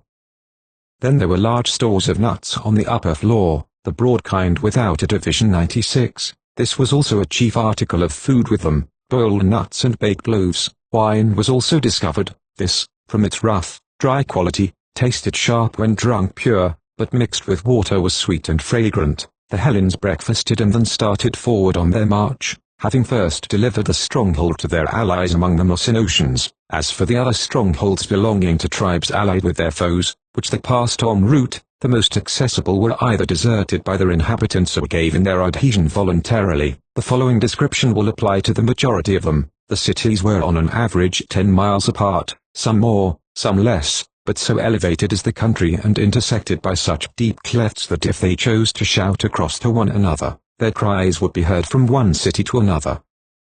When, in the course of their march, they came upon a friendly population, these would entertain them with exhibitions of fatted children belonging to the wealthy classes, fed up on boiled chestnuts until they were as white can be, of skin plump and delicate, and very nearly as broad as they were long, with their backs variegated and their breasts tattooed with patterns of all sorts of flowers. They sought after the women in the Hellenic army, and would fain have laid with them openly in broad daylight, for that was their custom. The whole community, male and female alike, were fair-complexioned and white-skinned. It was agreed that this was the most barbaric and outlandish people that they had passed through on the whole expedition, and the furthest removed from the Hellenic customs, doing in a crowd precisely what other people would prefer to do in solitude, and when alone behaving exactly as others would behave in company, talking to themselves and laughing at their own expense, standing still and then again capering about, wherever they might chance to be, without rhyme or reason, as if their sole business were to show off to the rest of the world.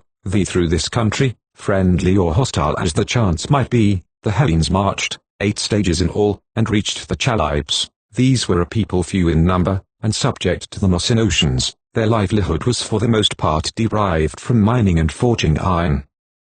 Thence they came to the Tibarenians. The country of the Tibarenians was far more level, and their fortresses lay on the seaboard and were less strong, whether by art or nature. The generals wanted to attack these places, so that the army might get some pickings, and they would not accept the gifts of hospitality which came in from the Tibarenians, but bidding them wait till they had taken counsel, they proceeded to offer sacrifice. After several abortive attempts, the seers at last pronounced an opinion that the gods in no wise countenanced war. Then they accepted the gifts of hospitality, and marching through what was now recognized as a friendly country, in 2 days reached Kotyra, a Hellenic city, and a colony of Sinope, albeit situated in the territory of the Tibarenians 97. Here they halted 45 days, during which they first of all sacrificed to the gods, and instituted processions, each set of the Hellenes according to their several tribes, with gymnastic contests. Provisions they got in meanwhile, partly from Paphlagonia, partly from the estates of the Kotyrites, for the latter would neither provide them a market nor receive a sick within their walls.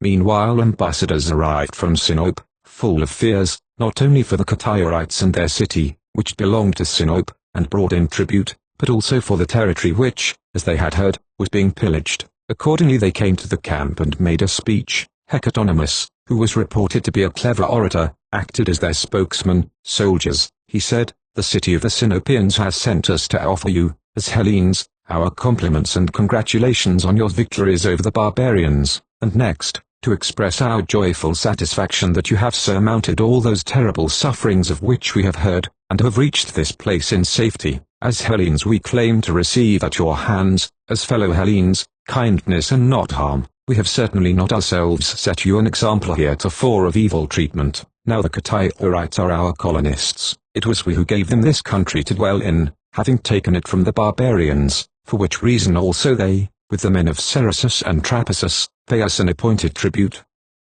So that, whatever mischief you inflict on the men of Cataiora, the city of Sinope takes as personal to herself. At the present time we hear that you have made forcible entry into their city, some of you, and are quartered in the houses, besides taking forcibly from the Cataiorite estates whatever you need, by hook and by crook. Now against these things we enter protest. If you mean to go on so doing, you will drive us to make friends with Corylus and the Paphlagonians, or anyone else we can find, to meet these charges. Xenophon, on behalf of the soldiers, rose and said, as to ourselves, men of Sinope, having got so far, we are well content to have saved our bodies and our arms. Indeed it was impossible at one and the same moment to keep our enemies at bay and to despoil them of their goods and chattels, and now, since we have reached Hellenic cities, how has it fared with us?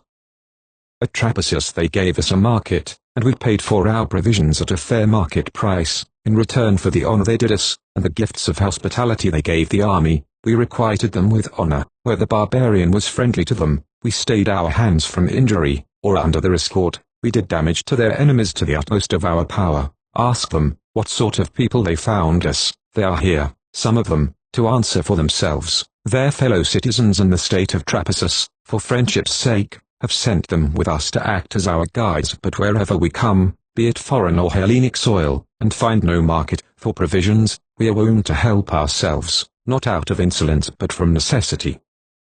There have been tribes like the Cardochians, the Teochians, the Chaldeans, which, albeit they were not subject to the great king, yet were no less formidable than independent. These we had to bring over by our arms. The necessity of getting provisions forced us, since they refused to offer us a market, whereas some other folk, like the Macrones, in spite of their being barbarians, we regarded as our friends, simply because they did provide us with the best market in their power, and we took no single thing of theirs by force. But, to come to these Cataiorites, whom you claim to be your people, if we have taken aught from them, they are themselves to blame, for they did not deal with us as friends, but shut their gates in our faces. They would neither welcome us within nor furnish us with a market without. The only justification they alleged was that your governor 98 had authorized this conduct. As to your assertion, he continued, turning to Hecatonomus, that we have got in by force and have taken up quarters, this is what we did. We requested them to receive our sick and wounded under cover, and when they refused to open their gates, we walked in where the place itself invited us. All the violence we have committed amounts to this, that our sick folk are quartered under cover, paying for their expenses, and we keep a sentry at the gates, so that our sick and wounded may not lie at the mercy of your governor, but we may have it in our power to remove them whenever we like. The rest of us, you observe, are camping under the canopy of heaven, in regular rank and file, and we are ready to requite kindness with kindness, but to repel evil vigorously. And as for your threat, he said, once again turning to the spokesman, that you will, if it suits you, make alliance with Corylus and the Paphlagonians to attack us. For our part, we have no objection to fighting both sets of you, if so be we must. We have already fought others many times more numerous than you. Besides, if it suits us, as you put it, to make the Paphlagonian our friend, report says that he has a hankering after your city and some other places on the seaboard. We can enhance the value of our friendship by helping to win for him what he covets. Thereupon the ambassadors showed very plainly their annoyance with Hecatonomus, on account of the style of his remarks, and one of them stepped forward to explain that their intention in coming was not at all to raise a war, but on the contrary to demonstrate their friendliness. And if you come to Sinope itself, the speaker continued, we will welcome you there with gifts of hospitality. Meanwhile we will enjoin upon the citizens of this place to give you what they can, for we can see that every word of what you say is true. Thereupon the Cataiorites sent gifts of hospitality, and the generals of the Hellenes entertained the ambassadors of the Sinopians. Many and friendly were the topics of conversation, freely flowed the talk on things in general, and, in particular, both parties were able to make inquiries and satisfy their curiosity concerning the remaining portion of the 6th of March. Such was the conclusion of that day. On the following day the generals summoned an assembly of the soldiers, when it was resolved to invite the men of Sinope, and to take advice with them touching the remainder of the journey, in the event of their having to continue it on foot. The Sinopians through their acquaintance with Paphlagonia would be useful to them, while, if they had to go by sea, the services of the same people would be at a premium, for who but they could furnish ships sufficient for the army. Accordingly, they summoned their ambassadors, and took counsel with them, begging them, on the strength of the sacred ties which bind Hellenes to Hellenes, to inaugurate the good reception they had spoken of, by present kindliness and their best advice. Hecrodonymus rose and wished at once to offer an apology with regard to what he had said about the possibility of making friends with the Paphlagonians. The words were not intended, he said, to convey a threat, as though they were minded to go to war with the Hellenes, but as meaning rather, albeit we have it in our power to be friendly with the barbarians, we will choose the Hellenes. Then, being urged to aid them by some advice, with a pious ejaculation, he commenced, "If I bestow upon you the best counsel I am able, God grant that blessings in abundance may descend on me, but if the contrary, may evil betide me." Sacred Counsel 99, as the saying goes well, sirs, if ever the saying held, it should hold I think today, when, if I be proved to have given you good counsel, I shall not lack panegyrists, or if evil, your imprecations will be many, tongued as to trouble. I am quite aware, we shall have much more trouble if you are conveyed by sea, for we must provide the vessels, whereas, if you go by land, all the fighting will evolve on you. Still, let come what may, it behoves me to state my views. I have an intimate acquaintance with the country of the Paphlagonians and their power. The country possesses the two features of hill and vale, that is to say, the fairest plains and the highest mountains.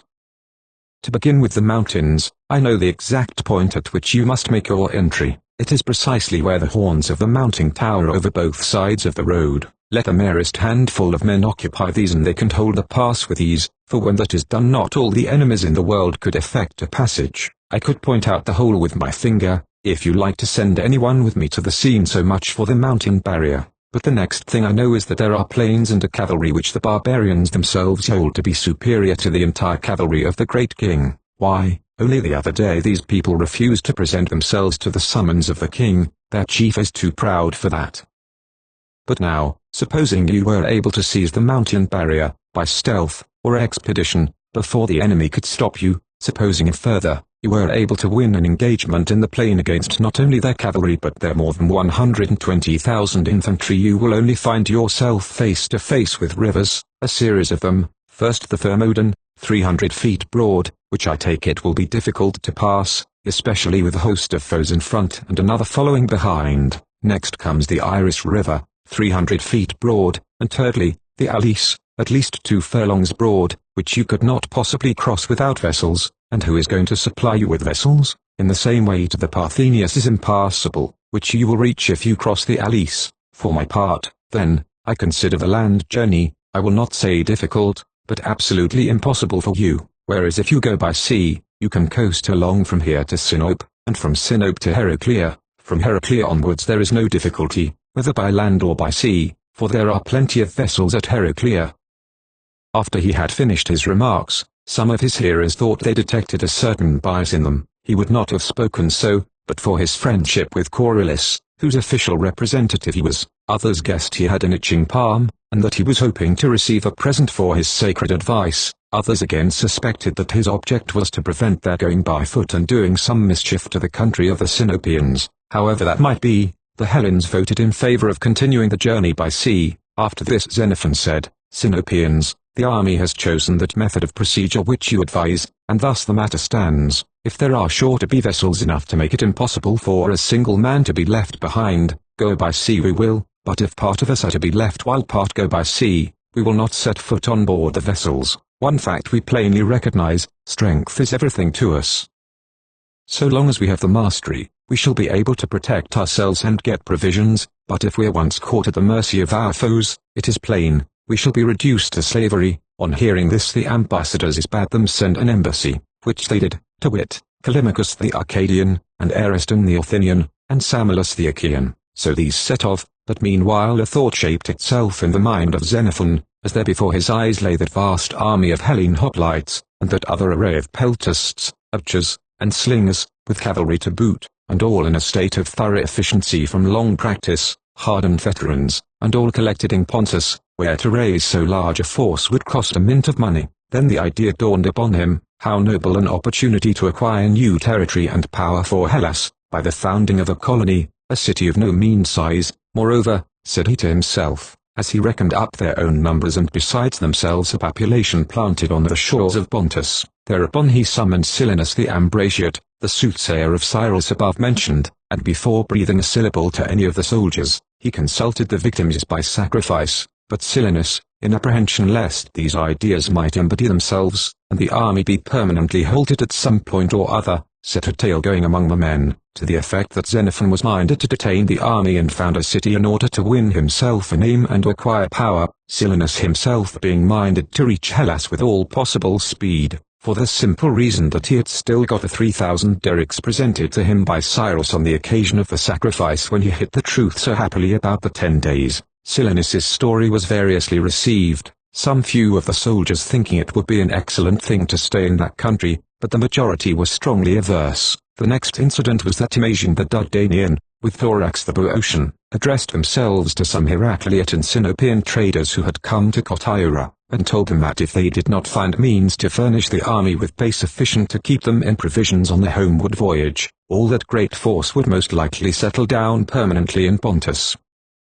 Xenophon has a pet idea, they continued, which he urges upon us. We are to wait until the ships come, and then we are suddenly to turn round to the army and say, soldiers, we now see the straits we are in, unable to keep ourselves in provisions on the return voyage, or to make our friends at home a little present at the end of our journey, but if you like to select some place on the inhabited seaboard of the Black Sea which may take your fancy and there put in, this is open to you to do. Those who like to go home, go, those who care to stay here, stay. You have got vessels now, so that you can make a sudden pounce upon any point you choose. The merchants went off with this tale and reported it to every city they came to in turn, nor did they go alone, but Timasian the Dardanian sent a fellow, citizen of his own, Eurymachus, with the Boeotian Thorax, to repeat the same story. So when it reached the ears of the men of Sinope and the Heracleids, they sent to Timasian and pressed him to accept of a gratuity, in return for which he was to arrange for the departure of the troops.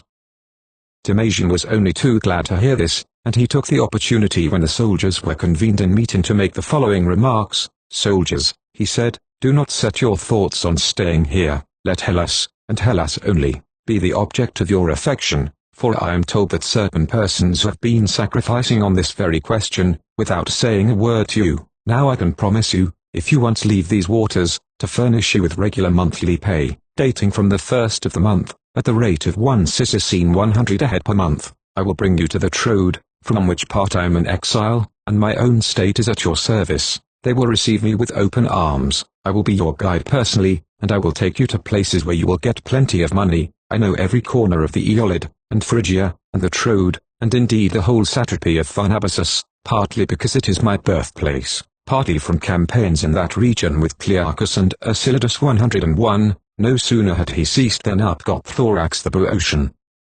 This was a man who had a standing battle with Xenophon about the generalship of the army. What he said was that, if they once got fairly out of the Euxine, there was the Chersonese, a beautiful and prosperous country, where they could settle or not, as they chose. Those who liked could stay, and those who liked could return to their homes. How ridiculous then, when there was so much territory in Hellas and to spare, to be poking about 102 in the land of the barbarian. But until you find yourselves there, he added, I, no less than Timasian, can guarantee you regular pay. This he said, knowing what promises had been made Timasian by the men of Heraclea and Sinope to induce them to set sail. Meanwhile Xenophon held his peace. Then up got Philesius and Lycon, 2 Achaeans. It was monstrous, they said, that Xenophon should be privately persuading people to stop there, and consulting the victims for that end, without letting the army into the secret, or breathing a syllable in public about the matter. When it came to this, Xenophon was forced to get up, and speak as follows.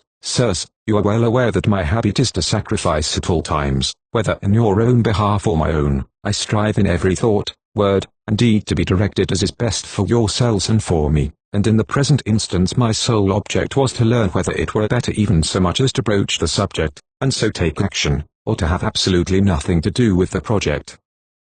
Now Silenus the soothsayer assured me by his answer of what was the main point. The victims were favorable. No doubt Silenus knew that I was not unversed myself in his law, as I have so often assisted at the sacrifice, but he added that there were symptoms in the victims of some guile or conspiracy against me. That was a happy discovery on his part, seeing that he was himself conspiring at the moment to traduce me before you, since it was you set the tale going that I had actually made up my mind to carry out these projects without procuring your consent. Now, for my part, if I saw that you were in any difficulties, I should set myself to discover how you might capture a city, on the understanding of course that all who wished might sail away at once, leaving those who did not wish, to follow at a later date, with something perhaps in their pockets to benefit their friends at home. Now, however, as I see that the men of Heraclea and Sinope are to send you ships to assist you to sail away, and more than one person guarantees to give you regular monthly pay, it is, I admit, a rare chance to be safely piloted to the haven of our hopes, and at the same time to receive pay for our preservation. For myself I have done with that dream, and to those who came to me to urge these projects, my advice is to have done with them. In fact, this is my view: as long as you stay together united as today, you will command respect and procure provisions, for might certainly exercises a right over what belongs to the weaker. But once broken up, with your force split into bits, you will neither be able to get subsistence, nor indeed will you get off without paying dearly for it. In fact, my resolution coincides precisely with yours. It is that we should set off for Hellas, and if anyone stops behind, or is caught deserting before the whole army is in safety, let him be judged as an evildoer. Pray let all who are in favor of this proposition hold up their hands. They all held them up. Only Silenus began shouting and vainly striving to maintain the right of departure for all who liked to depart, but the soldiers would not suffer him, threatening him that if he were himself caught attempting to run away they would inflict the aforesaid penalty. After this, when the Heracleids learned that the departure by sea was resolved upon, and that the measure itself emanated from Xenophon, they sent the vessels indeed, but as to the money which they had promised to Timasian and Thorax as pay for the soldiers, they were not as good as their word. In fact they cheated them both. Thus the two who had guaranteed regular monthly pay were utterly confounded, and stood in terror of the soldiers. What they did then, was to take to them the other generals to whom they had communicated their former transactions, that is to say, all except Neon the Isthmian, who, as lieutenant general, was acting for Chrysippus during his continued absence. This done they came in a body to Xenophon and said that their views were changed. As they had now got the ships, they thought it best to sail to the Phasis, and seize the territory of the Thasians, whose present king was a descendant of Aeacus 103. Xenophon's reply was curt. Not one syllable would he have to say himself to the army in this matter, but, he added, if you like, you can summon an assembly and have your say. Thereupon Timasian the Dardanian set forth as his opinion, it were best to hold no parliament at present, but first to go and conciliate, each of them, his own officers. Thus they went away and proceeded to execute their plans. 7. Presently the soldiers came to learn what was in course of agitation, and Neon gave out that Xenophon had persuaded the other generals to adopt his views, and had a plan to cheat the soldiers and take them back to the Phasis. The soldiers were highly indignant. Meetings were held, little groups gathered ominously, and there seemed an alarming probability that they would repeat the violence with which they had lately treated the heralds of the Colchians and the clerks of the market, when all who did not save themselves by jumping into the sea were stoned to death. So Xenophon, seeing what a storm was brewing, resolved to anticipate matters so far as to summon a meeting of the men without delay, and thus prevent their collecting of their own accord, and he ordered a herald to announce an assembly. The voice of the herald was no sooner heard than they rushed with great readiness to the place of meeting. Then Xenophon, without accusing the generals of having come to him, made the following speech: I hear that a charge is brought against me. It is I apparently who am going to cheat you and carry you off to Phasis. I beg you by all that is holy to listen to me, and if there be found any guilt in me, let me not leave this place till I have paid the penalty of my misdoing. But if my accusers are found guilty, treat them as they deserve. I presume, sirs, you know where the sun rises and where he sets, and that he who would go to Hellas must needs journey towards the sunset, whereas he who seeks the land of the barbarian must contrariwise fix his face towards the dawn. Now is that a point in which a man might hope to cheat you? Could anyone make you believe that the sun rises here and sets there, or that he sets here and rises there? And doubtless you know this too, that it is Boreas, the north wind, who bears the mariner out of Pontus towards Hellas, and the south wind inwards towards the Phasis, whence the saying when the north wind doth blow, home to Hellas we will go. 104. He would be a clever fellow who could befool you into embarking with the south wind blowing. That sounds all very well, you think, only I may get you on board during a calm. Granted, but I shall be on board by one ship, and you're on board another 100 at least, and how am I to constrain you to voyage with me against your will, or by what cajolery shall I carry you off? But I will imagine you so far befooled and bewitched by me, that I have got you to the Phasis. We proceed to disembark on dry land. At last it will come out, that wherever you are not in Hellas, and the inventor of the trick will be one sole man, and you who have been caught by it will number something like 10,000 with swords in your hands. I do not know how a man could better ensure his own punishment than by embarking on such a policy with regards to himself and you. Nay, these tales are the invention of silly fellows who are jealous of the honor you bestow on me, a most uncalled for jealousy. Do I hinder any of them from speaking any word of import in his power of striking a blow in your behalf and his own, if that is his choice? Or, finally, of keeping his eyes and ears open to secure your safety? What is it? In your choice of leaders do I stand in the way of anyone? Is that it? Let him step forward, I yield in place, he shall be your general, only he must prove that he is your good at heart. For myself, I have done, but for yourselves, if any of you conceive either that he himself could be the victim of a fraud, or that he could victimize anyone else in such a thing as this, let him open his lips and explain to us how. Take your time, but when you have sifted the matter to your heart's content, do not go away without suffering me to tell you of something which I see looming. If it should burst upon us and prove in fact anything like what it gives signs of being now, it is time for us to take counsel for ourselves and see that we do not prove ourselves to be the worst and basest of men in the sight of gods and men, be they friends or be they foes. The words moved the curiosity of the soldiers. They marveled what this matter might be, and bade him explain. Thereupon he began again. You will not have forgotten certain places in the hills, barbaric fastnesses, but friendly to the Syracantines, from which people used to come down and sell us large cattle and other things which they possessed, and if I mistake not, some of you went to the nearest of these places and made purchases in the market and came back again. Cleartus the captain learnt of this place, that it was but a little one and unguarded. Why should it be guarded since it was friendly? So the folk thought. Thus he stole upon it in the dead of night, and meant to sack it without saying a word to any of us. His design was, if he took the place, not to return again to the army, but to mount a vessel which, with his messmates on board her, was sailing past at the time, and stowing away what he had seized, to set sail and be gone beyond the Euxine. All this had been agreed upon and arranged with his comrades on board the vessel, as I now discover. Accordingly, he summoned to his side all whom he could persuade, and set off at the head against the little place, but dawn overtook him on his march. The men collected out of their strongholds, and whether from a distance or close quarters, made such a fight that they killed Cleartus and a good many of the rest, and only a few of them got safe back to Syracuse. These things took place on the day on which we started to come hither on foot, while some of those who were to go by sea were still at Syracuse, not having as yet weighed anchor. After this, according to what the Syracantines state, there arrived 3 inhabitants of the place which had been attacked, 3 elderly men, seeking an interview with our public assembly. Not finding us, they addressed themselves to the men of Syracuse, and told them, they were astonished that we should have thought it right to attack them. However, when, as the Syracantines assert, they had assured them that the occurrence was not authorized by public consent, they were pleased, and proposed to sail here, not only to state to us what had occurred, but to offer that those who were interested should take up and bury the bodies of the slain. But among the Hellenes still at Syracuse were some of those who had escaped.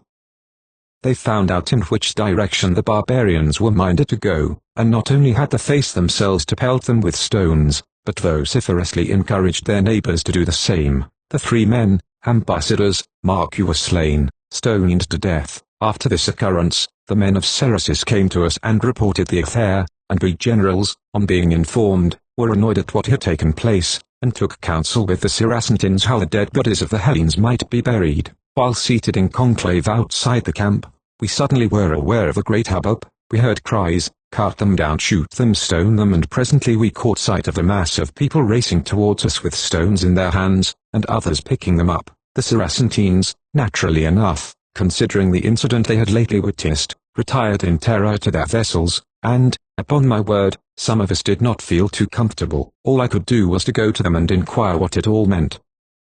Some of them had not the slightest notion, although they had stones in their hands, but chancing on someone who was better informed, I was told by him that the clerks of the market were treating the army most scandalously. Just then someone got sight of the market clerk, Zalakis, making his way off towards the sea, and lifted up his voice aloud, and the rest responding to the cry as if a wild boar or a stag had been started, they rushed upon him. The Saracens, seeing a rush in their direction, thought that, without a doubt, it was directed against themselves, and fled with all speed and threw themselves into the sea, in which proceeding they were imitated by some few of our own men, and all who did not know how to swim were drowned. But now, what do you think of their case, these men of Saracens? They had done no wrong, they were simply afraid that some madness had seized us, like that to which dogs are liable. I say then, if proceedings like this are to be the order of the day, you had better consider what the ultimate condition of the army is like to be. As a body you will not have it in your power to undertake war against whom you like, or to conclude peace.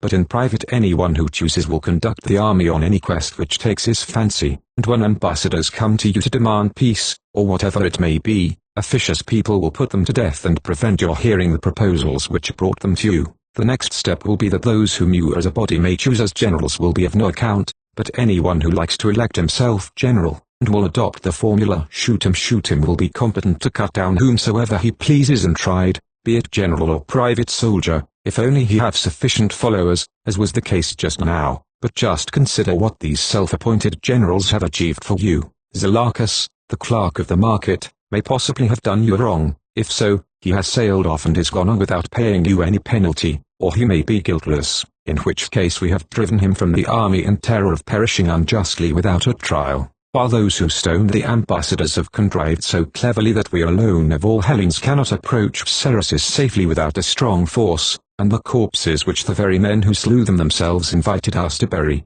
we cannot now pick up with safety even under a flag of truce.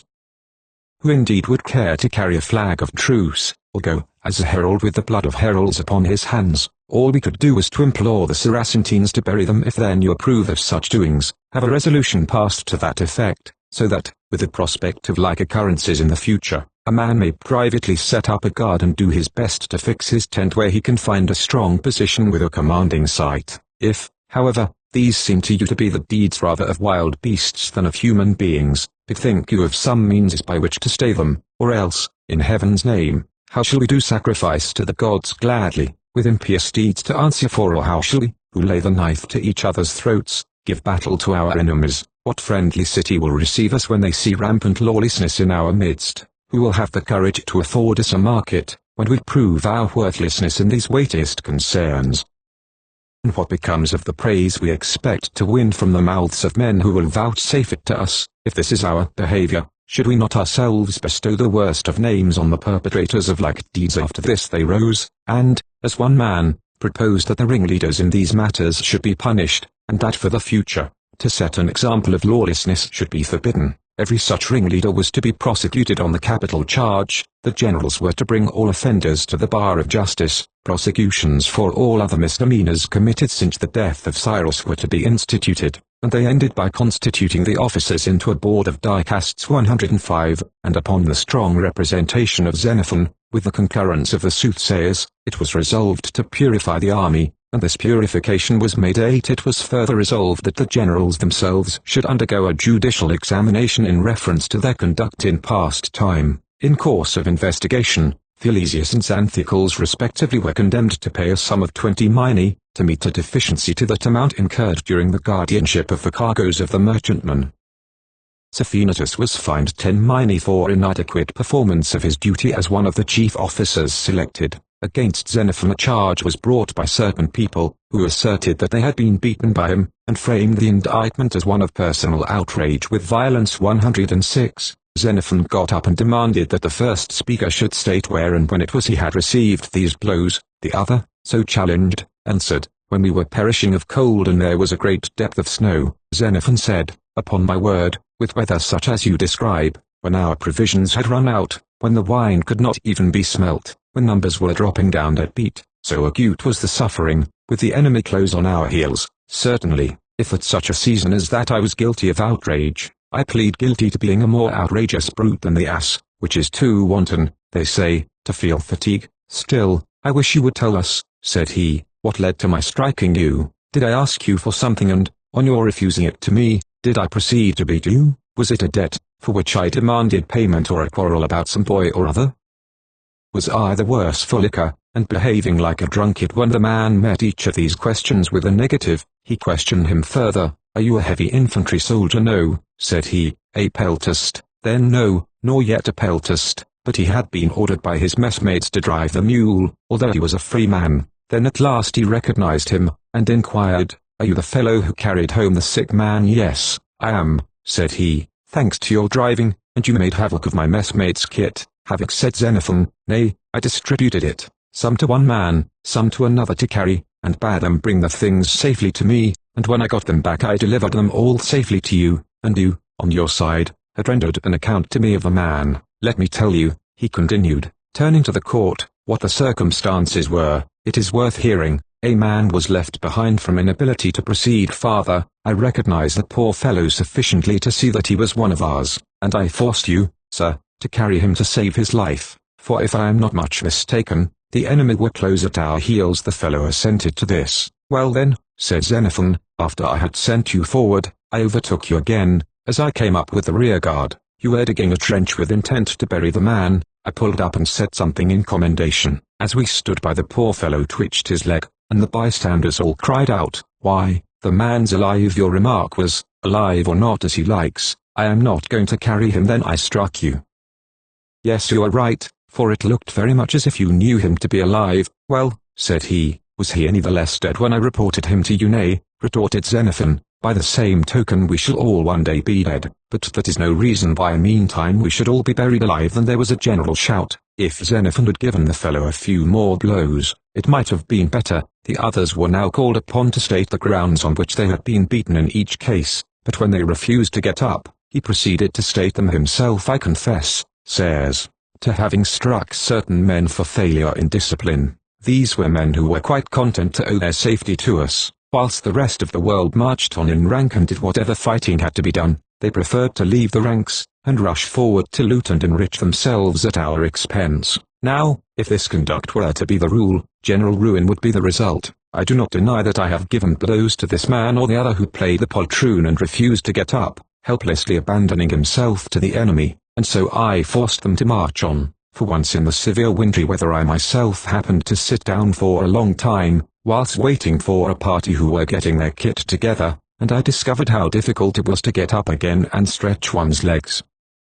After this personal experience, whenever I saw anyone else seated in slack and lazy mood, I tried to spur him on. The mere movement and effort to play the man caused warmth and moisture, whereas it was plain that sitting down and keeping quiet helped the blood to freeze and the toes to mortify, calamities which really befell several of the men. As you yourselves are aware, I can imagine a third case, that of some straggler stopping behind, merely to rest for rest's sake, and hindering you in front and us behind alike from pressing on the march. If he got a blow with the fist from me, it saved him a thrust with a lance from the enemy. In fact, the opportunity they enjoy today of taking vengeance on me for any treatment which I put upon them wrongfully, is derived from their salvation then, whereas, if they had fallen into the enemy's hands, let them ask themselves for what outrage, however great, they could expect to get satisfaction now. My defense, he continued, is simple. If I chastised anyone for his own good, I claim to suffer the same penalties as parents pay their children or masters their boys. Does not the surgeon also cauterize and cut us for our good?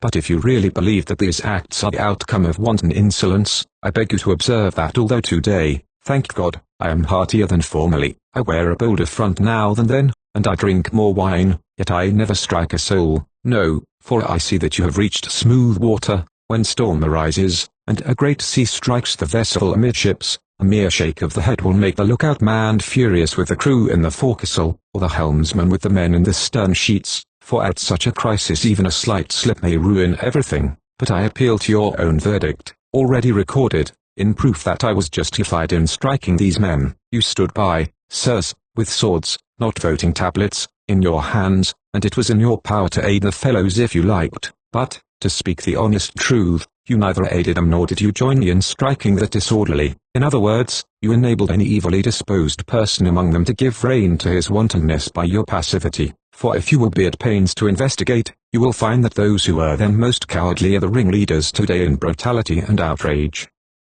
There is Boiscus the boxer, a Thessalian. What a battle he fought and to escape carrying his shield, so tired was he, and today I am told he has stripped several citizens of Kotiora of the clothes on their backs. If then you are wise, you will treat this personage in a way the contrary to that in which men treat dogs. A savage dog is tied up on the day and loosed at night, but if you are wise you will tie this fellow up at night and only let him loose in the day. But really, he added, it does surprise me with what keenness you remember and recount the times when I incurred the hatred of someone, but some other occasions when I eased the burden of winter and storm for any of you, or beat off an enemy, or helped to minister to you in sickness and want. Not a soul of you remembers these, or when for any noble deed done by any of you I praised the doer, and according to my ability did honor to this brave man or that. These things have slipped from your memories, and are clean forgotten. Yet it were surely more noble, just, and holy, sweeter and kindlier to treasure the memory of good rather than of evil.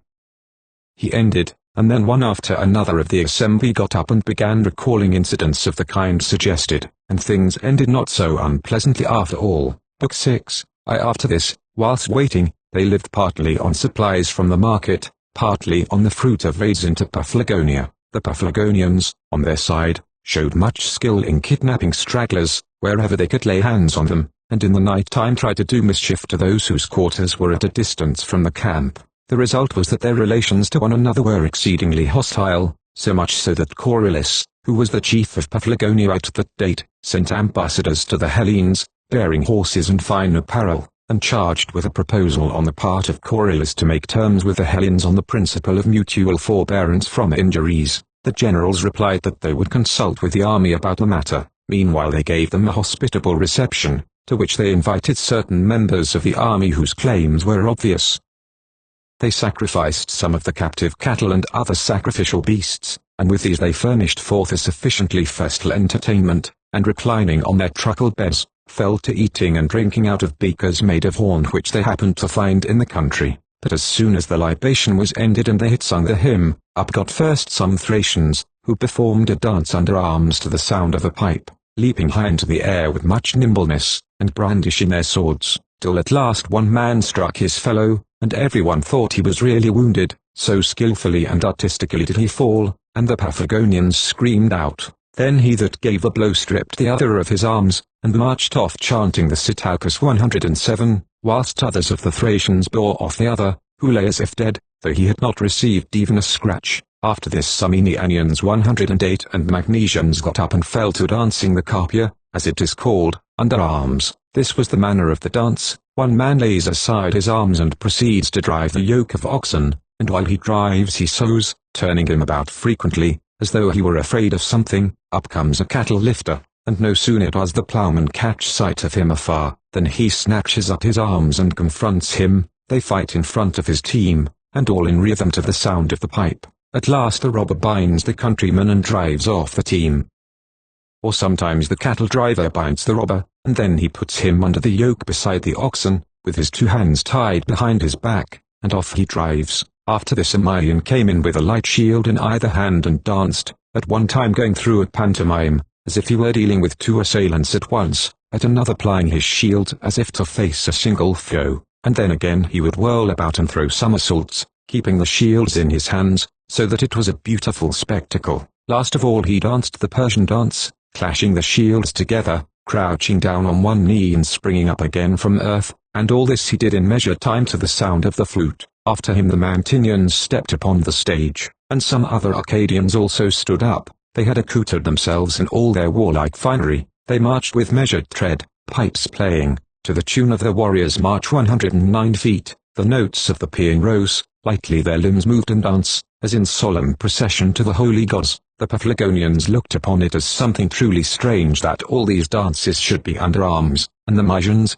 seeing their astonishment, persuaded one of the Arcadians who had got a dancing girl to let him introduce her, which he did after dressing her up magnificently and giving her a light shield. When, lithe of limb, she danced the Pyrrhic 110, loud clapping followed, and the Paphlagonians asked if these women fought by their side in battle, to which they answered, to be sure, it was the women who routed the great king, and drove him out of camp. So ended the night. But next day the generals introduced the embassy to the army, and the soldiers passed a resolution in the sense proposed. Between themselves and the Paphlagonians there was to be a mutual abstinence from injuries. After this the ambassadors went on their way, and the Hellenes, as soon as it was thought that sufficient vessels had arrived, went on board ship, and voyaged a day and a night with a fair breeze, keeping Paphlagonia on their left, and on the following day, arriving at Sinope, they came to moorings in the harbour of Harmene, near Sinope 111. The Sinopians, though inhabitants of Paphlagonia, are really colonists of the Milesians. They sent gifts of hospitality to the Hellenes, 3,000 measures of barley with 1,500 jars of wine. At this place Chrysippus rejoined them with a man of war. The soldiers certainly expected that, having come, he would have brought them something, but he brought them nothing, except complimentary phrases, on the part of Anaxibius, the High Admiral, and the rest, who sent them their congratulations, coupled with a promise on the part of Anaxibius that, as soon as they were outside the Euxine, pay would be forthcoming. At Harmene the army halted 5 days, and now that they seemed to be so close to Hellas, the question how they were to reach home not empty-handed presented itself more forcibly to their minds than heretofore. The conclusion they came to was to appoint a single general, since one man would be better able to handle the troops, by night or by day, than was possible while the generalship was divided. If secrecy were desirable, it would be easier to keep matters dark, or if again expedition were an object, there would be less risk of arriving a day too late, since mutual explanations would be avoided, and whatever approved itself to the single judgment would at once be carried into effect, whereas previously the generals had done everything in obedience to the opinion of the majority. With these ideas working in their minds, they turned to Xenophon, and the officers came to him and told him that this was how the soldiers viewed matters, and each of them, displaying a warmth of kindly feeling, pressed him to accept the office. Xenophon partly would have liked to do so, in the belief that by so doing he would win to himself the high repute and the esteem of his friends, and that his name would be reported to the city written large, and by some stroke of fortune he might even be the discoverer of some blessing to the army collectively. These and the like considerations elated him. He had a strong desire to hold the supreme command, but then again, as he turned the matter over, the conviction deepened in his mind that the issue of the future is to every man uncertain, and hence there was the risk of perhaps losing such reputation as he had already acquired.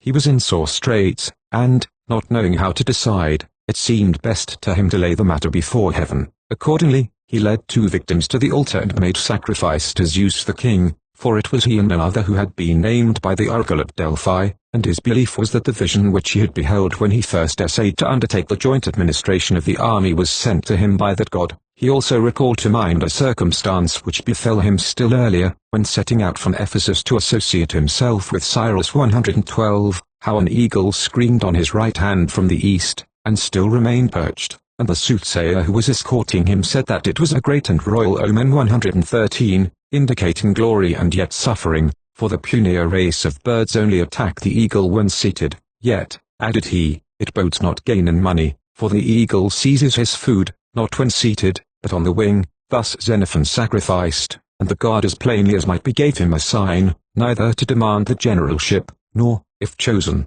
to accept the office, and that was how the matter stood when the army met, and the proposal to elect a single leader was unanimous. After this resolution was passed, they proposed Xenophon for election, and when it seemed quite evident that they would elect him, if he put the question to the vote, he got up and spoke as follows. Sirs, I am but mortal, and must needs be happy to be honored by you. I thank you, and am grateful, and my prayer is that the gods may grant me to be an instrument of blessing to you. Still, when I consider it closer, thus, in the presence of a Lacedaemonian, to be preferred by you as general, seems to me but ill-conducive either to your interests or to mine, since you will the less readily obtain from them hereafter anything you may need, while for myself I look upon acceptance as even somewhat dangerous. Do I not see and know with what persistence these Lacedaemonians prosecuted the war till finally they forced our state to acknowledge the leadership of Lacedaemon? This confession once extorted from their antagonists, they ceased warring at once, and the siege of the city was at an end. If, with these facts before my eyes, I seem to be doing all I can to neutralize their high self-esteem, I cannot escape the reflection that personally I may be taught wisdom by a painful process. But with your own idea that under a single general there will be less factiousness than when there were many, be assured that in choosing some other than me you will not find me factious.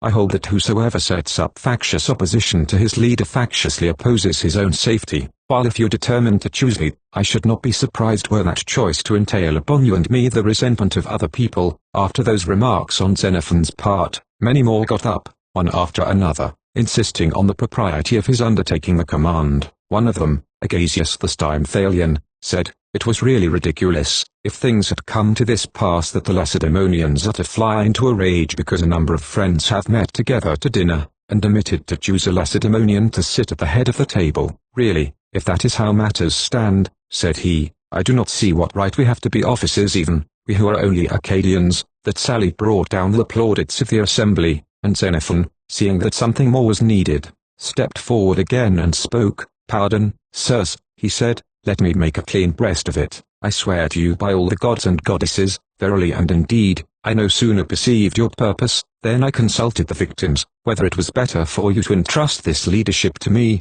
and for me to undertake it, or the reverse, and the gods vouchsafed a sign to me so plain that even a common man might understand it, and perceive that from such sovereignty I must needs hold myself aloof." Under these circumstances they chose Chrysippus, who, after his election, stepped forward and said, "Nay, sirs, be well assured of this, that had you chosen someone else, I for my part should not have set up factious opposition. As to Xenophon, I believe you have done him a good turn by not appointing him, for even now Dixippus has gone on some way introducing him to Anaxibius, as far as it lay in his power to do so, and that, in spite of my attempts to silence him, what he said was that he believed Xenophon would rather share the command of Clearchus's army with Damasian, a Dardanian, than with himself, a Laconian. But, continued Chrysippus, since your choice is fallen upon me, I will make it my endeavor to do you all the good in my power, so make your preparations to weigh anchor tomorrow, wind and weather permitting. We will voyage to Heraclea. Everyone must endeavor, therefore, to put in at that port, and for the rest we will consult, when we are come thither." To the next day they weighed anchor and set sail from Harmene with a fair breeze, 2 days' voyage along the coast. As they coasted along they came in sight of Jason's beach 114, where, as the story says, the ship Argo came to moorings, and then the mouths of the rivers, first the Thermodon, then the Iris, then the Alice, and next to it the Parthenius. Coasting past the latter, they reached Heraclea 115, a Hellenic city and a colony of the Megarians, situated in the territory of the Meriandinians. So they came to anchorage off the Acherusian Kersnes, where Heracles 116 is said to have descended to bring up the dog Cerberus, at a point where they still show the marks of his descent, a deep cleft more than 2 furlongs down. Here the Heracleids sent the Hellenes, as gifts of hospitality, 3,000 measures of barley and 2,000 jars of wine, 20 beeves and 100 sheep. Through the flat country here flows the Lycus River, as it is called, about 200 feet in breadth. The soldiers held a meeting, and took counsel about the remainder of the journey, should they make their exit from the Pontus by sea or by land. And Lycon the Achaean got up and said, "I am astonished, sirs, that the generals do not endeavor to provide us more efficiently with provisions. These gifts of hospitality will not afford 3 days' victuals for the army, nor do I see from what region we are to provide ourselves as we march. My proposal, therefore, is to demand of the Heracleids at least 3,000 Cyzicenes." Another speaker suggested, "Not less than 10,000. Let us at once, before we break up this meeting, send ambassadors to the city and ascertain their answer to the demand and take counsel accordingly." Thereupon they proceeded to put up as ambassadors, first and foremost Chrysippus, as he had been chosen general-in-chief, others also named Xenophon.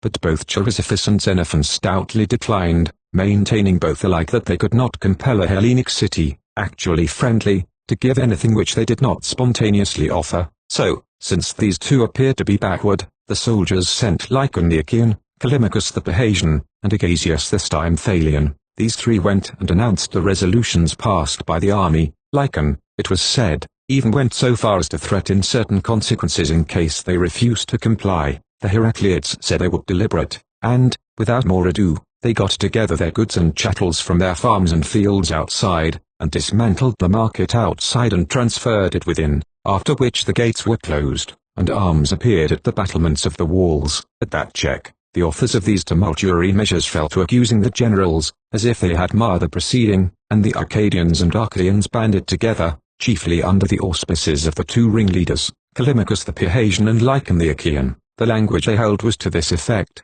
It was outrageous that a single Athenian and a Lacedaemonian, who had not contributed a soldier to the expedition, should rule Peloponnesians. Scandalous that they themselves should bear the toils whilst others pocketed the spoils, and that too though the preservation of the army was due to themselves, for, as everyone must admit, to the Arcadians and Achaeans the credit of that achievement was due, and the rest of the army went for nothing, which was indeed so far true that the Arcadians and Achaeans did form numerically the larger half of the whole army.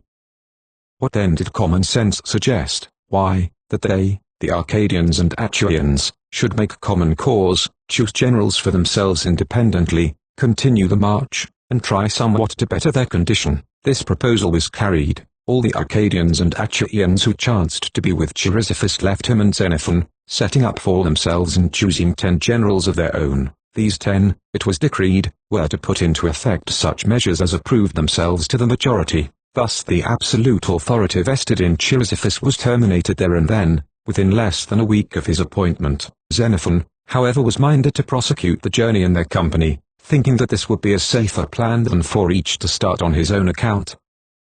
But Neon threw in his weight in favor of separate action. Everyone for himself, he said, for he had heard from Chrysippus that Cleander, the Spartan governor-general at Byzantium, talked of coming to Calpuhaven with some war vessels. Neon's advice was due to his desire to secure a passage home in these war vessels for themselves and their soldiers, without allowing anyone else to share in their good fortune. As for Chrysippus, he was at once so out of heart at the turn things had taken, and soured with the whole army, that he left it to his subordinate, Neon, to do just what he liked. Xenophon, on his side, would still have been glad to be quit of the expedition and sailed home, but on offering sacrifice to Heracles the leader, and seeking advice, whether it were better and more desirable to continue the march in charge of the soldiers who had remained faithful, or to take his departure, the god indicated to him by the victims that he should adopt the former course. In this way the army was now split up into 3 divisions: 117, first, the Arcadians and Achaeans, over 4,500 men,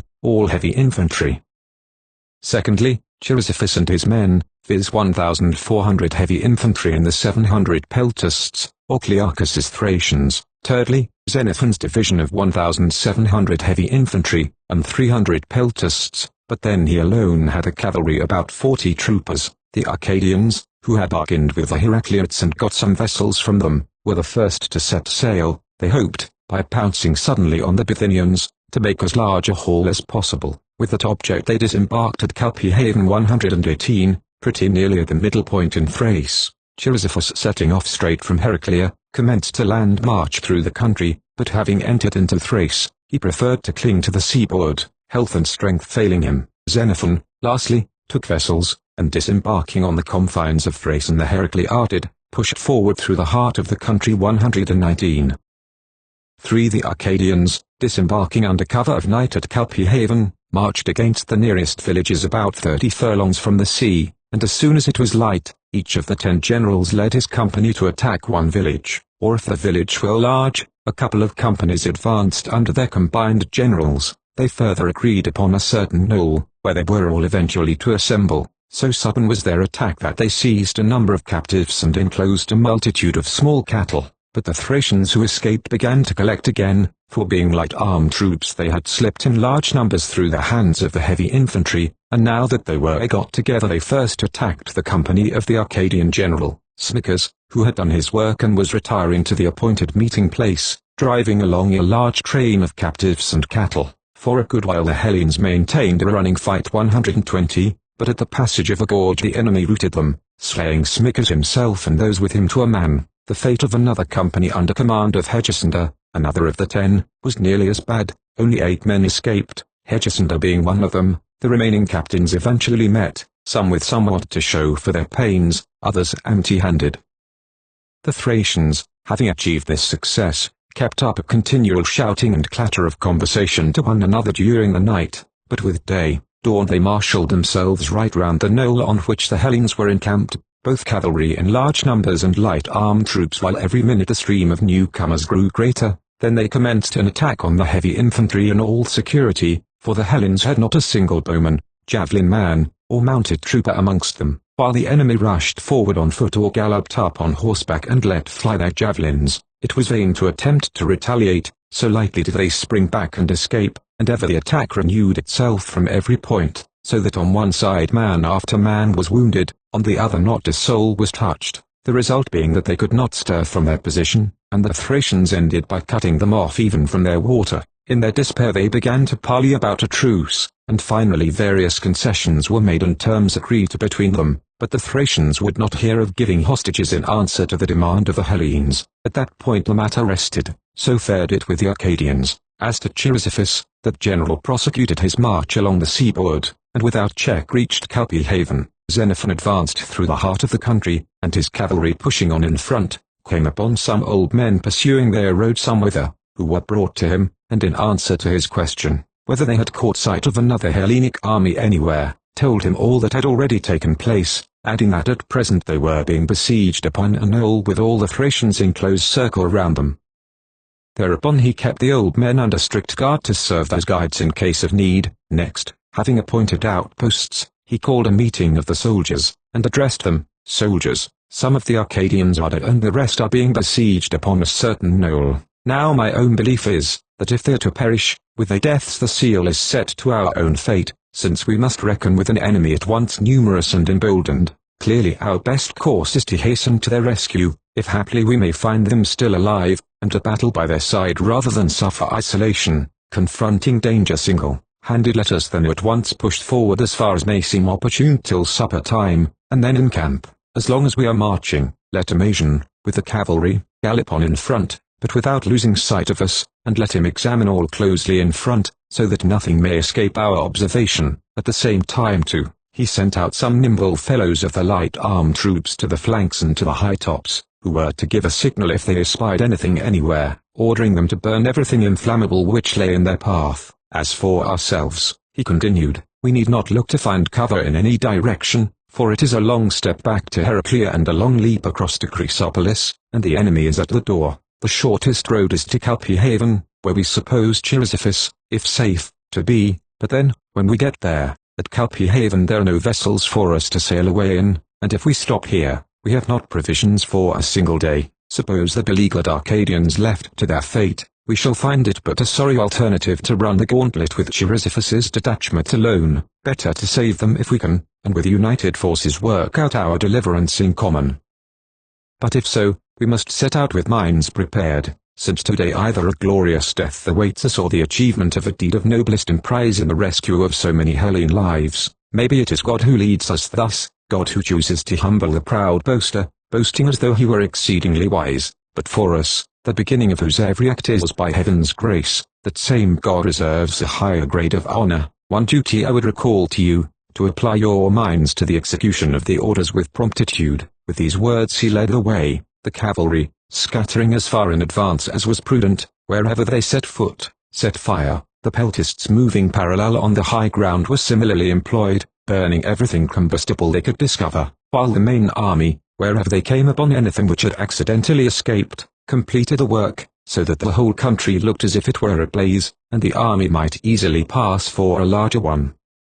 When the hour had come, they turned aside to a knoll and took up quarters, and there they espied the enemy's watchfires. He was about 40 furlongs distant. On their side also they kindled as many watchfires as possible, but as soon as they had dined the order was passed to quench all the fires, so during the night they posted guards and slept, but at daybreak they offered prayers to the gods, and drawing up in order of battle, began marching with what speed they might. Amasian and the cavalry, who had the guides with them, and were moving on briskly in front, found themselves without knowing it at the very knoll upon which the Hellenes had been beleaguered, but no army could they discover, whether of friend or foe, only some starveling old women and men, with a few sheep and oxen which had been left behind.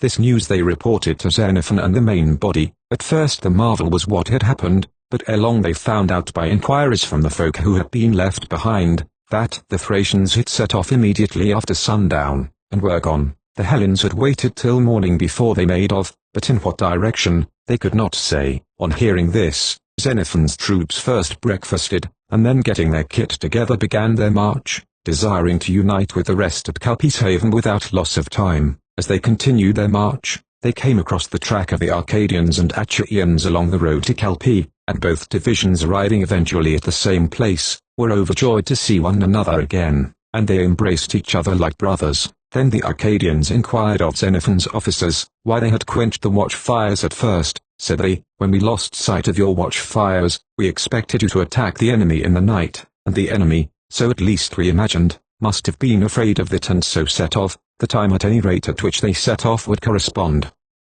But when the requisite time had elapsed and you did not come, we concluded that you must have learned what was happening to us, and in terror had made a bolt for it to the seaboard. We resolved not to be left behind by you, and that is how we also came to march hither. During this day they contented themselves with bivouacking there on the beach at the harbour. The place which goes by the name of Calpe Haven is in Asiatic Thrace, the name given to a region extending from the mouth of the Euxine all the way to Heraclea, which lies on the right hand as you sail into the Euxine. It is a long day's voyage for a warship, using her 3 banks of oars, from Byzantium to Heraclea, and between these two there is not a single Hellenic or friendly city, but only these Bithynian Thracians, who have a bad reputation for the savagery with which they treat any Hellenes cast ashore by shipwreck or otherwise thrown into their power. Now the haven of Calpe lies exactly midway, halving the voyage between Byzantium and Heraclea. It is a long promontory running out into the sea, the seaward portion being a rocky precipice, at no point less than 20 fathoms high, but on the landward side there is a neck about 400 feet wide, and the space inside the neck is capable of accommodating 10,000 inhabitants, and there is a haven immediately under the crag with the beach facing the west.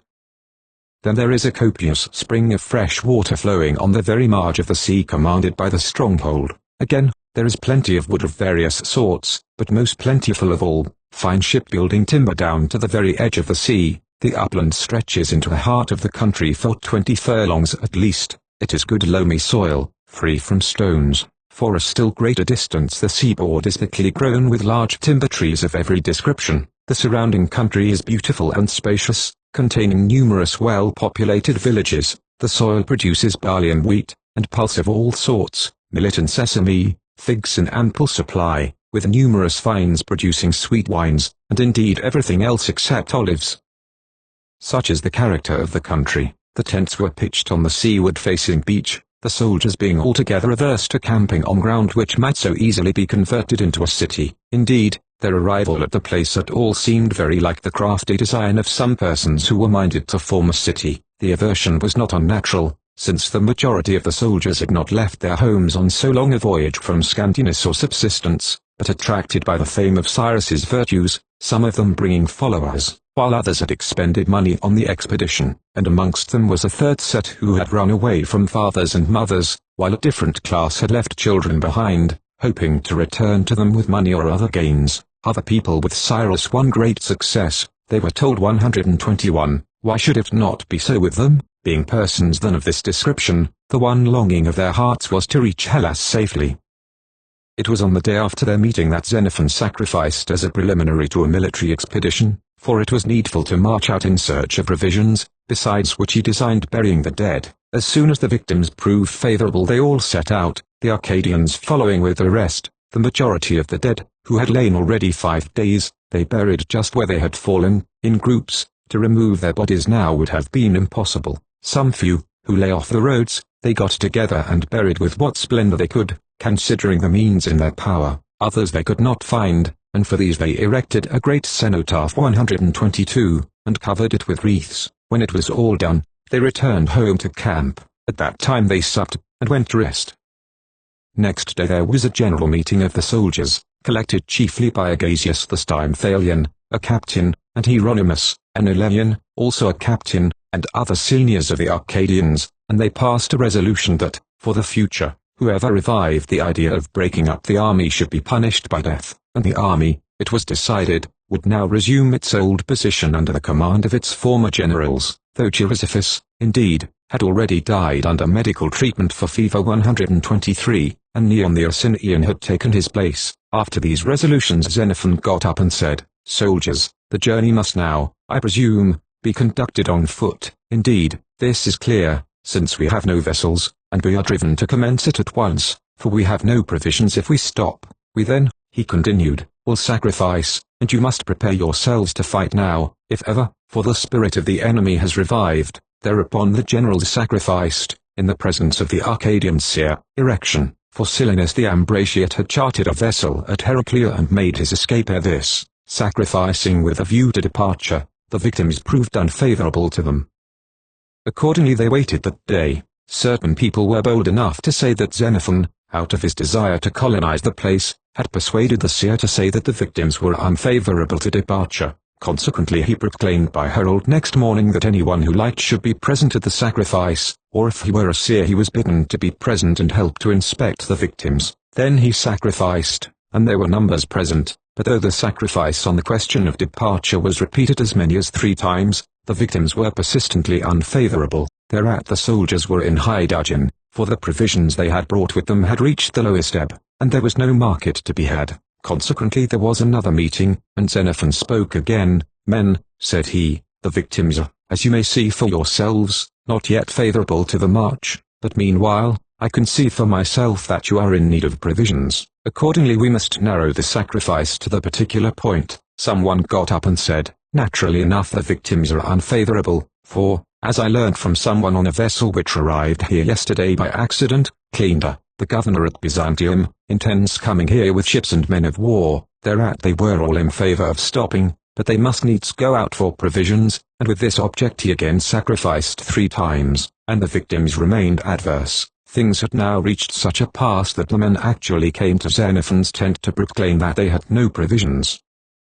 His sole answer was that he would not let them out till the victims were favorable. So again the next day he sacrificed, and nearly the whole army, so strong was the general anxiety, flocked round the victims, and now the very victims themselves failed. So the generals, instead of leading out the army, called the men together. Xenophon, as was incumbent on him, spoke. It is quite possible that the enemy are collected in a body, and we shall have to fight. If we were to leave our baggage in the strong place, pointing overhead, and sally forth prepared for battle, the victims might favor us, but the soldiers, on hearing this proposal, cried out, no need to take us inside that place, better sacrifice with all speed. Now sheep there were none any longer, so they purchased oxen from under a wagon and sacrificed, and Xenophon begged Cleander the Arcadian to superintend the sacrifice on his behalf, in case there might be some change now, but even so there was no improvement.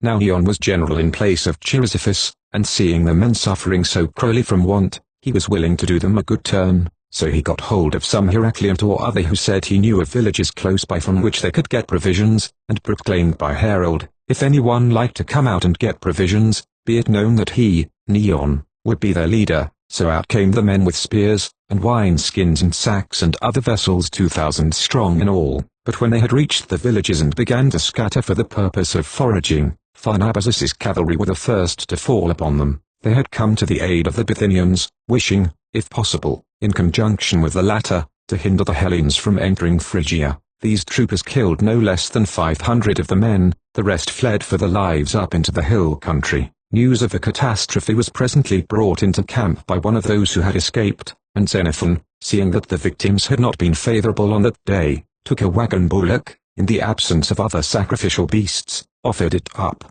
and started for the rescue, he and the rest under 30 years of age to the last man. Thus they picked up the remnant of Neon's party and returned to camp.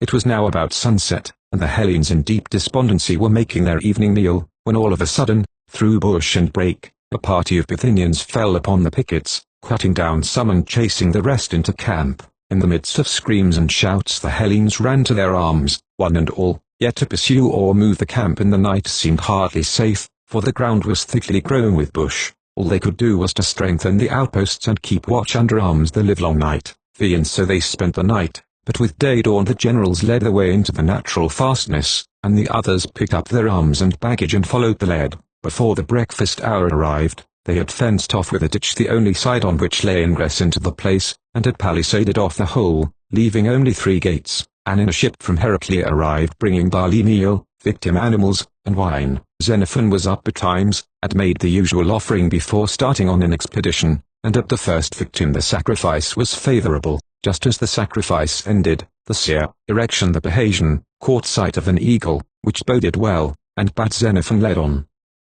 So they crossed the trench and grounded arms. Then proclamation was made by herald for the soldiers to breakfast and start on an expedition under arms. The mob of sutlers and the captured slaves would be left in camp. Accordingly the mass of the troops set out. Neon alone remained, for it seemed best to leave that general and his men to guard the contents of the camp. But when the officers and soldiers had left them in the lurch, they were so ashamed to stop in camp while the rest marched out, that they too set out, leaving only those above 5 and 40 years of age. These then stayed, while the rest set out on the march. Before they had gone on 2 miles, they stumbled upon dead bodies, and when they had brought up the rear of the column in a line with the first bodies to be seen, they began digging graves and burying all included in the column from end to end.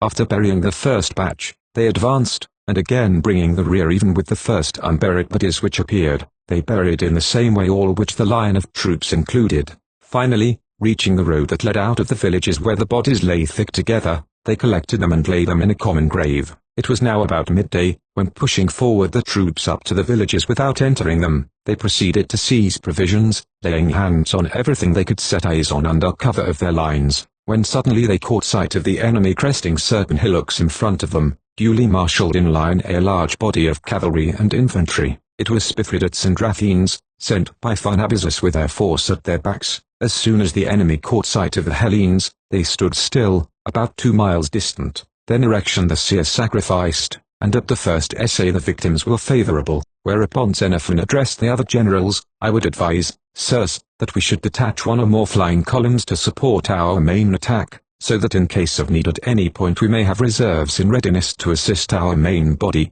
and the enemy, in the confusion of battle, may find himself attacking the unbroken lines of troops not hitherto engaged. These views approved themselves to all.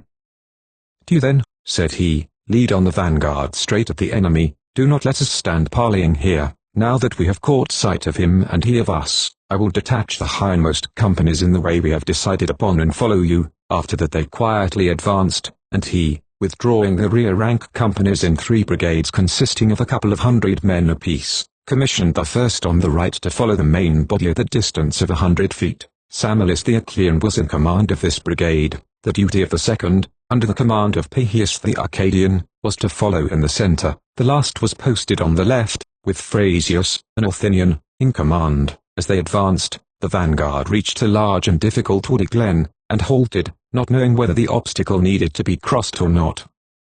They passed down the word for the generals and officers to come forward to the front. Xenophon, wondering what it was that stopped the march, and presently hearing the above order passed along the ranks, rode up with all speed. As soon as they were met, Sophonatus, as the eldest general, stated his opinion that the question, whether a gully of that kind ought to be crossed or not, was not worth discussing. Xenophon, with some ardor, retorted, You know, sirs, I have not been in the habit hitherto of introducing you to danger which you might avoid. It is not your reputation for courage surely that is at stake, but your safe return home. But now the matter stands thus, it is impossible to retire from this point without a battle. If we do not advance against the enemy ourselves, he will follow us as soon as we have turned our backs and attack us. Consider, then, is it better to go and meet the foe with arms advanced, or with arms reversed to watch him as he assails us on our rear?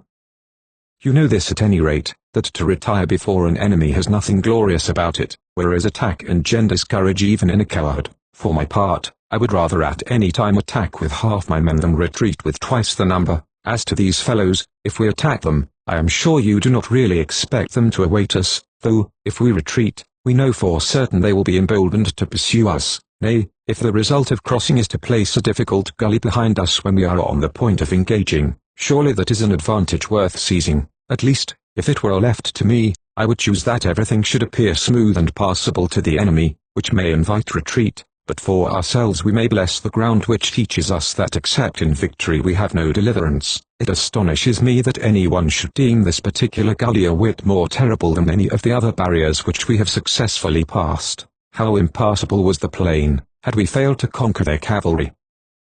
How insurmountable the mountains already traversed by us, with all their peltasts in hot pursuit at our heels! Nay, when we have safely reached the sea, the Pontus will present a somewhat formidable gully, when we have neither vessels to convey us away nor corn to keep us alive whilst we stop. But we shall no sooner be there than we must be off again to get provisions. Surely it is better to fight today after a good breakfast than tomorrow on an empty stomach. Sirs, the offerings are favourable to us, the omens are propitious, the victims more than promising. Let us attack the enemy, now that they have had a good look at us. These fellows must not be allowed to enjoy their dinners or choose a camp at their own sweet will. After that the officers bade him lead on.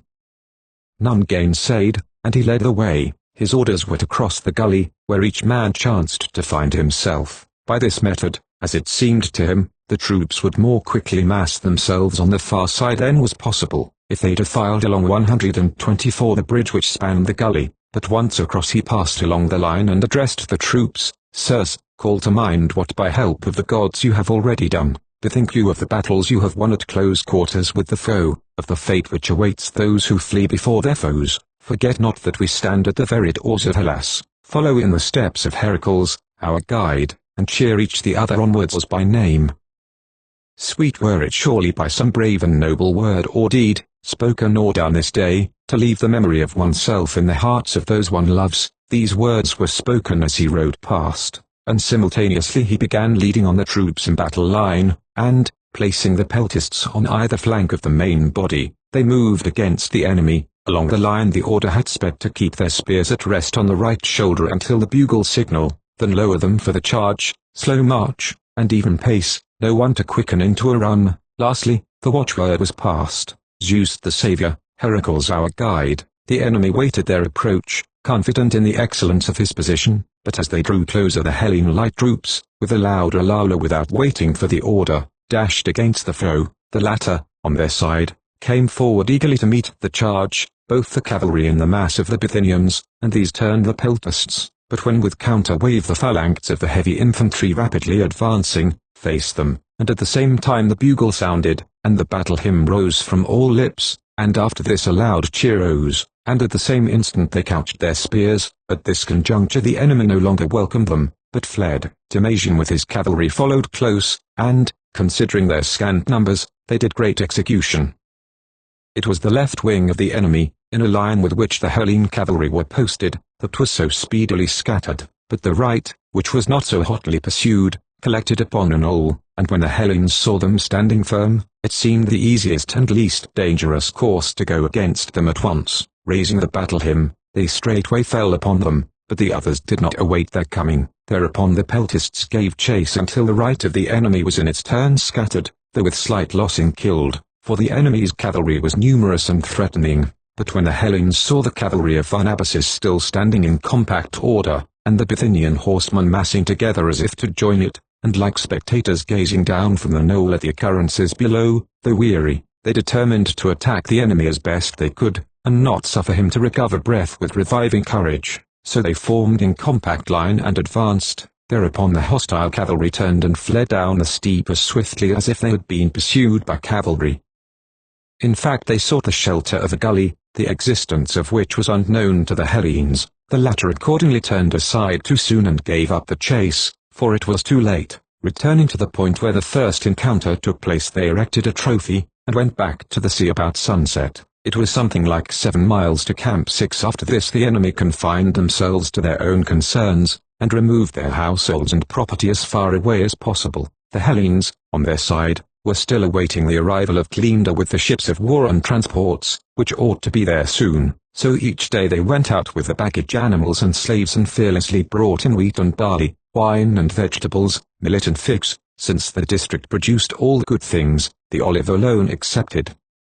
When the army stayed in camp to rest, pillaging parties were allowed to go out, and those who went out appropriated the spoils. But when the whole army went out, if anyone went off apart and seized anything, it was voted to be public property. Ere long there was an ample abundance of supplies of all sorts, for marketables arrived from Hellenic cities on all sides, and marts were established. Mariners coasting by, and hearing that a city was being founded and that there was a harbour, were glad to put in. Even the hostile tribes dwelling in the neighborhood presently began to send envoys to Xenophon. It was he who was forming the place into a city, as they understood, and they would be glad to learn on what terms they might secure his friendship. He made a point of introducing these visitors to the soldiers. Meanwhile Cleander arrived with 2 ships of war, but not a single transport.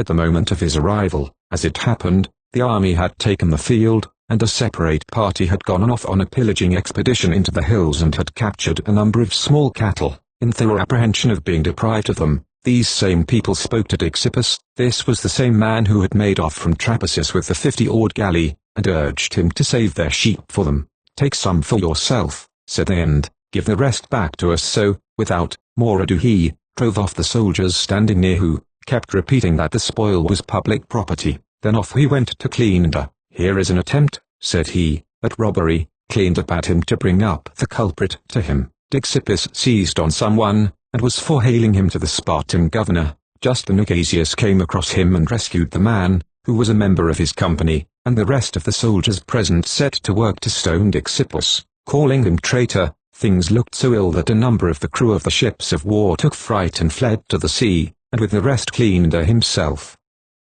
Xenophon and the other generals tried to hold the men back, assuring Cleander that the affair signified nothing at all, and that the origin of it was a decree passed by the army, that was to blame, if anything. But Cleander, goaded by Dicsippus, and personally annoyed at the fright which he had experienced, threatened to sail away and publish an interdict against them, forbidding any city to receive them, as being public enemies, for at this day the Lacedaemonians held sway over the whole Hellenic world. Thereat the affair began to wear an ugly look, and the Hellenes begged and implored Cleander to reconsider his intention. He replied that he would be as good as his word, and that nothing should stop him, unless the man who set the example of stoning, with the other who rescued the prisoner, were given up to him. Now, one of the two whose persons were thus demanded, Agasius, had been a friend to Xenophon throughout, and that was just why Dicsippus was all the more anxious to accuse him. In their perplexity the generals summoned a full meeting of the soldiers, and some speakers were disposed to make very light of Cleander and set him at naught. But Xenophon took a more serious view of the matter. He rose and addressed the meeting thus: "Soldiers, I cannot say that I feel disposed to make light of this business, if Cleander be allowed to go away, as he threatens to do, in his present temper towards us. There are Hellenic cities close by, but then the Lacedaemonians are the lords of Hellas, and they can, any one of them, carry out whatever they like in the cities. If then the first thing this Lacedaemonian does is to close the gates of Byzantium, and next to pass an order to the other governors, city by city, not to receive us because we are a set of lawless ruffians disloyal to the Lacedaemonians, and if, further, this report of us should reach the ears of their admiral, Anaxibius, to stay or to sail away will alike be difficult. Remember, the Lacedaemonians at the present time are lords alike on land and on sea. For the sake then of a single man, or for two men's sake, it is not right that the rest of us should be debarred from Hellas, but whatever they enjoin we must obey. Do not the cities which gave us birth yield them obedience also?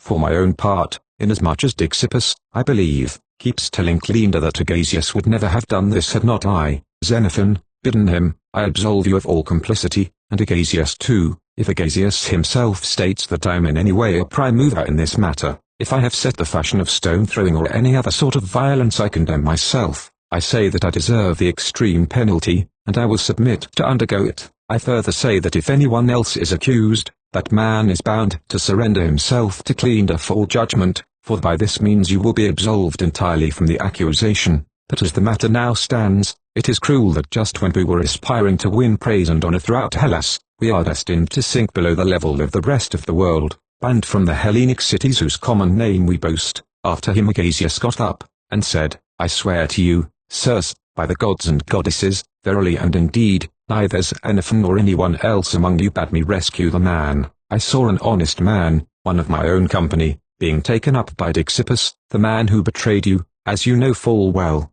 that I could not endure. I rescued him, I admit the fact.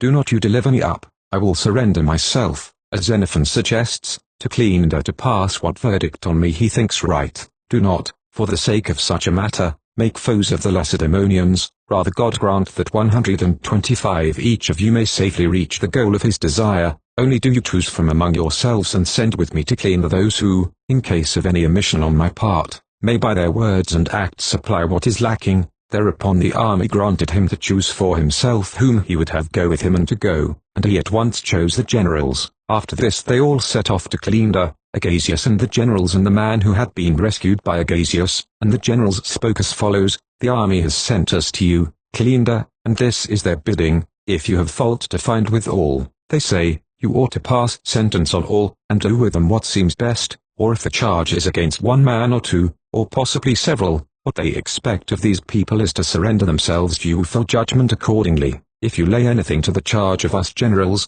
here we stand at your bar, or do you impute the fault to someone not here, tell us whom, short of flying in the face of our authority, there is no one who will absent himself."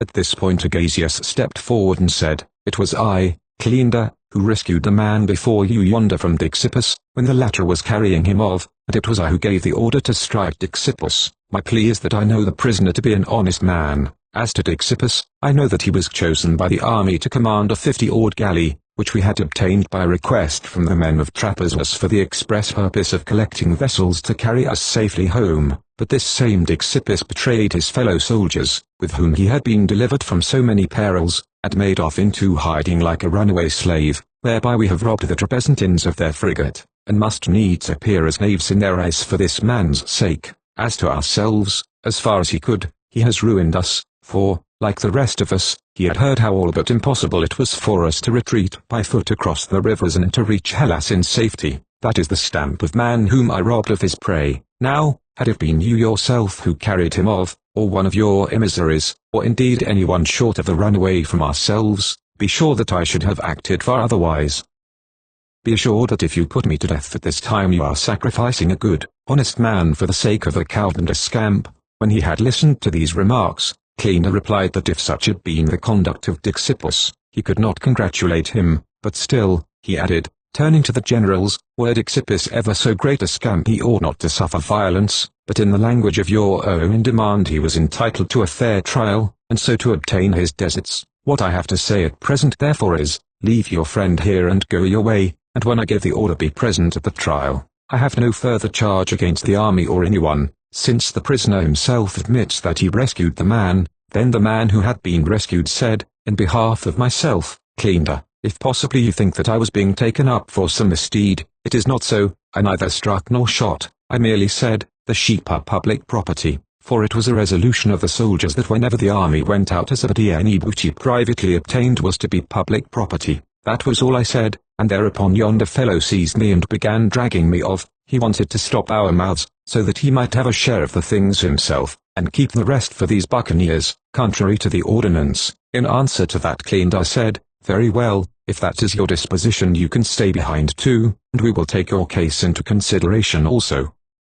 Thereupon Cleander and his party proceeded to breakfast, but Xenophon collected the army in assembly, and advised their sending a deputation to Cleander to intercede in behalf of the men. Accordingly it was resolved to send some generals and officers with Dracontius the Spartan, and of the rest those who seemed best fitted to go. The deputation was to request Cleander by all means to release the two men. Accordingly Xenophon came and addressed him thus, "Cleander, you have the men, the army has bowed you and assented to do what you wished with respect to these two members of their body and themselves in general. But now they beg and pray you to give up these two men, and not to put them to death. Many a good service have these two wrought for our army in past days. Let them but obtain this from you, and in return the army promises that, if you will put yourself at their head and the gracious gods approve, they will show you how orderly they are, how apt to obey their general, and, with heaven's help, to face their foes unflinchingly.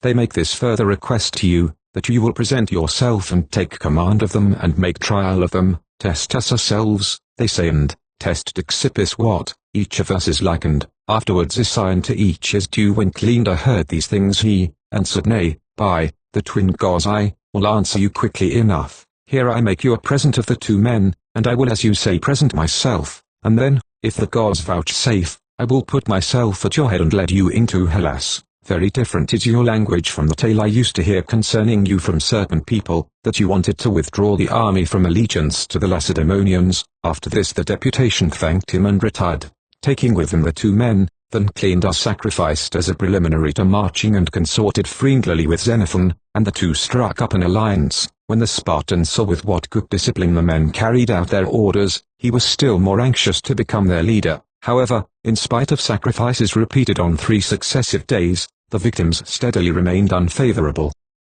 So he summoned the generals and said to them, "The victims smile not on me, they suffer me not to lead you home, but be not out of heart at that. To you it is given, as it would appear, to bring your men safe home. Forwards then, and for our part, whenever you come yonder, we will bestow on you as warm a welcome as we may." Then the soldiers resolved to make him a present of the public cattle, which he accepted, but again gave back to them. So he sailed away, but the soldiers made division of the corn which they had collected and of the other captured property, and commenced their homeward march through the territory of the Bithynians. At first they confined themselves to the main road, but not chancing upon anything whereby they might reach a friendly territory with something in their pockets for themselves, they resolved to turn sharp round, and marched for 1 day and night in the opposite direction. By this proceeding they captured many slaves and much small cattle, and on the 6th day reached Chrysopolis and Chalcedonia 126.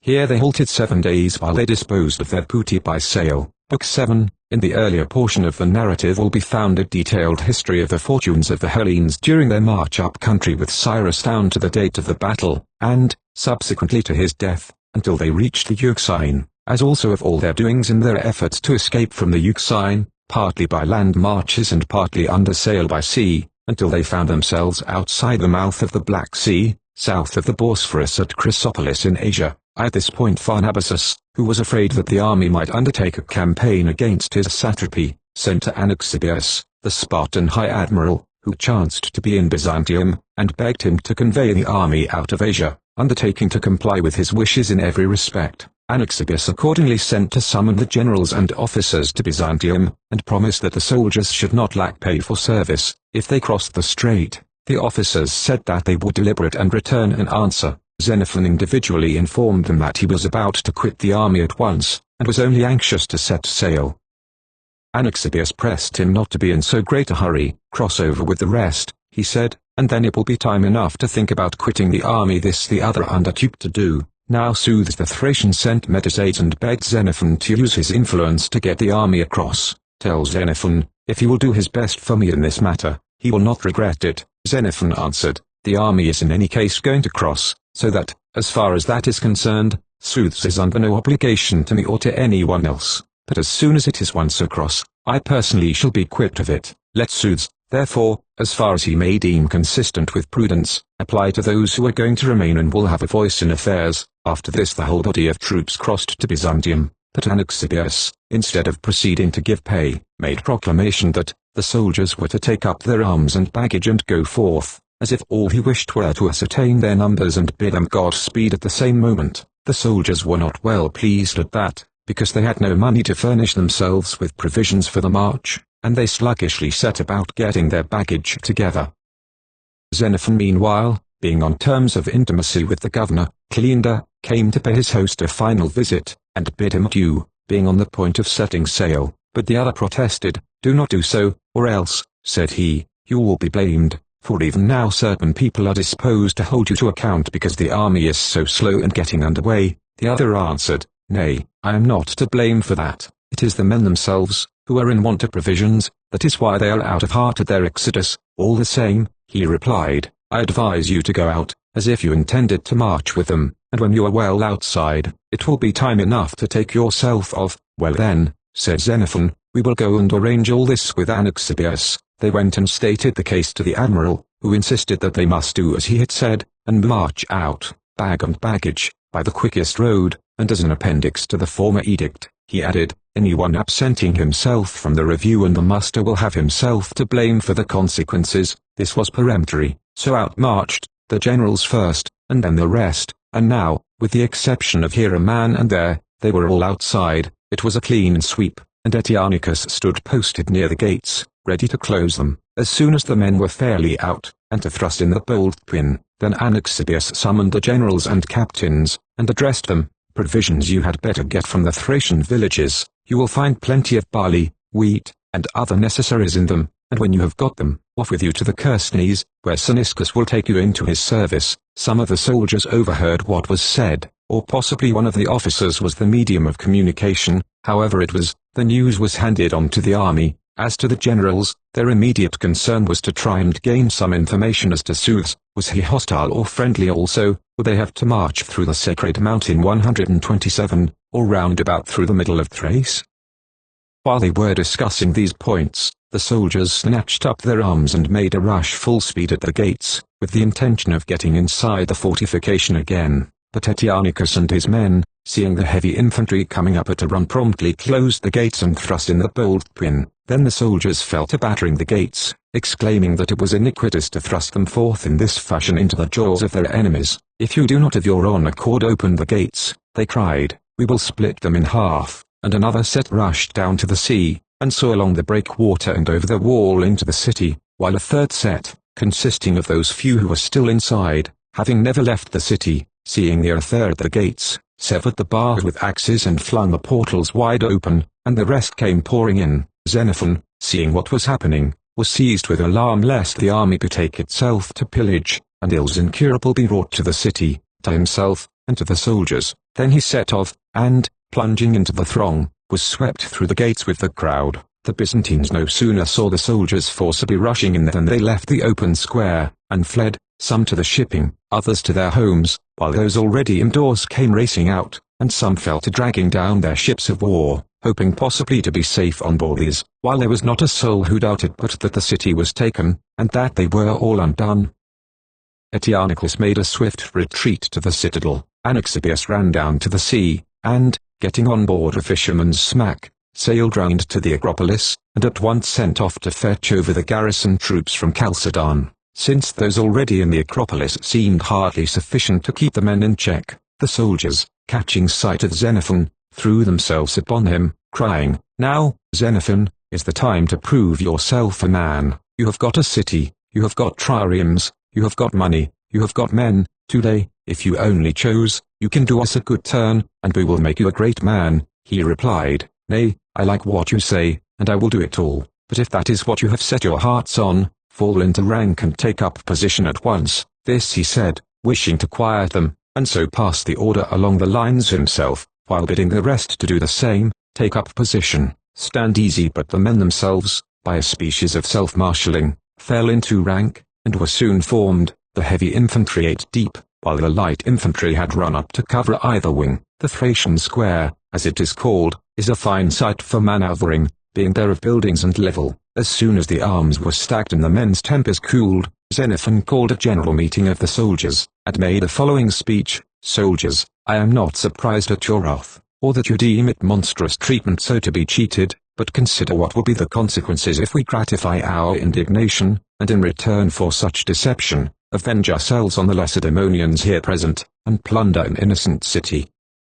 We shall be declared enemies of the Lacedaemonians and their allies, and what sort of war that will be, we need not go far to conjecture. I take it, you have not forgotten some quite recent occurrences. The Athenians entered into war against the Lacedaemonians and their allies with a fleet consisting of not less than 300 line of battle ships, including those in dock as well as those afloat. We had vast treasures stored up in the city, and a yearly income which, derived from home or foreign sources, amounted to no less than 1,000 talents. Our empire included all the islands, and we were possessed of numerous cities both in Asia and in Europe. Amongst others, this very Byzantium, where we are now, was ours, and yet in the end we were vanquished. As you all very well know, what, must we anticipate, will now be our fate. The Lacedaemonians have not only their old allies, but the Athenians and those who were at that time allies of Athens are added to them. Tissaphernes and all the rest of the Asiatics on the seaboard are our foes, not to speak of our archenemy, the king himself, up yonder, whom we came to deprive of his empire, and to kill, if possible. I ask then, with all these banded together against us, is there anyone so insensate as to imagine that we can survive the contest? For heaven's sake, let us not go mad or loosely throw away our lives in war with our own native cities, nay, our own friends, our kith and our kin, for in one or other of the cities they are all included. Every city will march against us, and not unjustly, if, after refusing to hold one single barbarian city by right of conquest, we seize the first Hellenic city that we come to and make it a ruinous heap. For my part, my prayer is that before I see such things wrought by you, I, at any rate, may lie 10,000 fathoms underground. My counsel to you, as Hellenes, is to try and obtain your just rights, through obedience to those who stand at the head of Hellas, and if so be that you fail in those demands, why, being more sinned against than sinning, need we rob ourselves of Hellas too? At present, I propose that we should send to Anaxibius and tell him that we have made an entrance into the city, not meditating violence, but merely to discover if he and his will show us any good, for if so, it is well, but if otherwise, at least we will let him see that he does not shut the door upon us as dupes and fools. We know the meaning of discipline, we turn our backs and go. This resolution was passed, and they sent Hieronymus an Elean, with 2 others, Eurylochus an Arcadian and Thelesius an Achaean, to deliver the message. So these set off on their errand. But while the soldiers were still seated in conclave, Coeratidus, of Thebes, arrived. He was a Theban not in exile, but with a taste for generalship, who made it his business to see if any city or nation were in need of his services. Thus, on the present occasion, he presented himself, and begged to state that he was ready to put himself at their head, and led them into the delta of Thrace 128, as it is called, where they would find themselves in a land of plenty, but until they got there, he would provide them with meat and drink enough and to spare.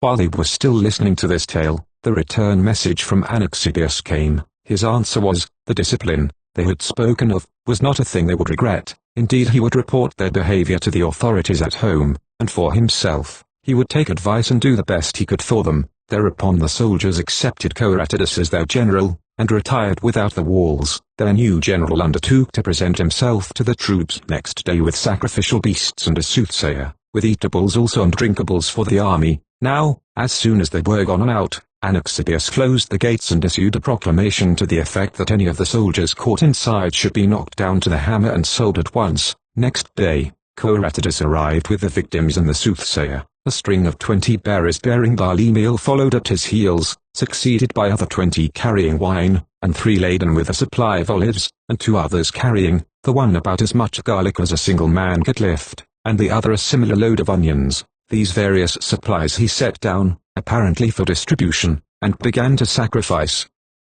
Now Xenophon sent to Cleander, begging him to arrange matters so that he might be allowed to enter the walls, with a view to starting from Byzantium on his homeward voyage. Cleander came, and this is what he said: I have come, but I was barely able to arrange what you want. Anaxibius insisted. It was not convenient that Xenophon should be inside while the soldiers are close to the walls without, the Byzantines at 6s and 7s moreover, and no love lost between the one party of them and the other. Still, he ended by bidding you to come inside, if you were really minded to leave the town by sea with himself. Accordingly Xenophon bade the soldiers goodbye, and returned with Cleander within the walls, to return to Coeratidus. The first day he failed to get favorable signs at the sacrifice, and never a dole of rations did he make to the soldiers. On the second day the victims were standing ready near the altar, and so was Coeratidus, with chaplet crowned, all ready to sacrifice, when up comes Timasian the Dardanian, with Ion the Asinatian, and Cleaner of Orchomenus, forbidding Coeratidus to sacrifice. He must understand there was an end to his generalship,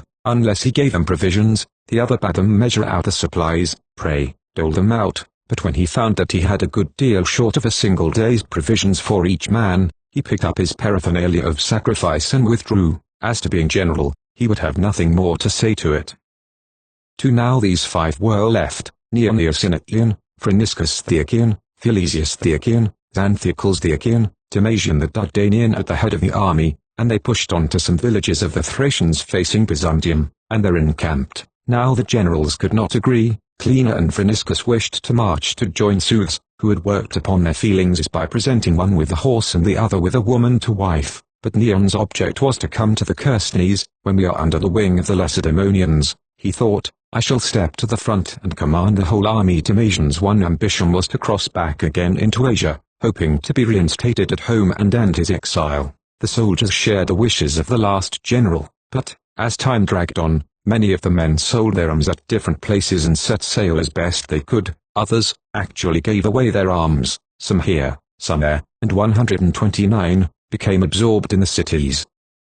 One man rejoiced. This was Anaxibius, to whom the breakup of the army was a blessing. That is the way, he said to himself, I can best gratify Pharnabazus. But Anaxibius, while prosecuting his voyage from Byzantium, was met at Cyzicus by Aristarchus, the new governor, who was to succeed Cleander at Byzantium, and report said that a new admiral, Polylus, if he had not actually arrived, would presently reach the Hellespont and relieve Anaxibius. The latter sent a parting injunction to Aristarchus to be sure and sell all the Syrian soldiers he could lay hands on still lingering in Byzantium, for Cleander had not sold a single man of them. On the contrary, he had made it his business to tend the sick and wounded, pitying them, and insisting on their being received in the houses. Aristarchus changed all that, and was no sooner arrived in Byzantium than he sold no less than 400 of them. Meanwhile Anaxibius, on his coasting voyage, reached Perium, and, according to the terms of their agreement, he sent to Pharnabazus, but the latter, learning that Aristarchus was the new governor at Byzantium, and that Anaxibius had ceased to be admiral, turned upon him a cold shoulder, and set out concocting the same measures concerning the Syrian army with Aristarchus, as he had lately been at work upon with Anaxibius. Anaxibius thereupon summoned Xenophon and bade him, by every manner of means, sail to the army with the utmost speed, and keep it together. He was to collect the scattered fragments and march them down to Perinthus, and thence convey them across to Asia without loss of time, and herewith he put a 30-oared galley at his service, and gave him a letter of authority and an officer to accompany him, with an order to the Perinthians to escort Xenophon without delay on horseback to the army. So it was that Xenophon sailed across and eventually reached the army. The soldiers gave him a joyous welcome, and would have been only too glad to cross from Thrace into Asia under his leadership, but Zeus, hearing that Xenophon had arrived, sent Medesides again, by sea to meet him, and begged him to bring the army to him, and whatever he thought would make his speech persuasive, he was ready to promise him, but the other replied, that none of these things were open to him to do, and with this answer Medesides departed, and the Hellenes proceeded to Perinthus. Here on arrival Neon withdrew his troops and encamped apart, having about 800 men, while the remainder of the army lay in one place under the walls of Perinthus. After this, Xenophon set himself to find vessels, so as to lose no time in crossing.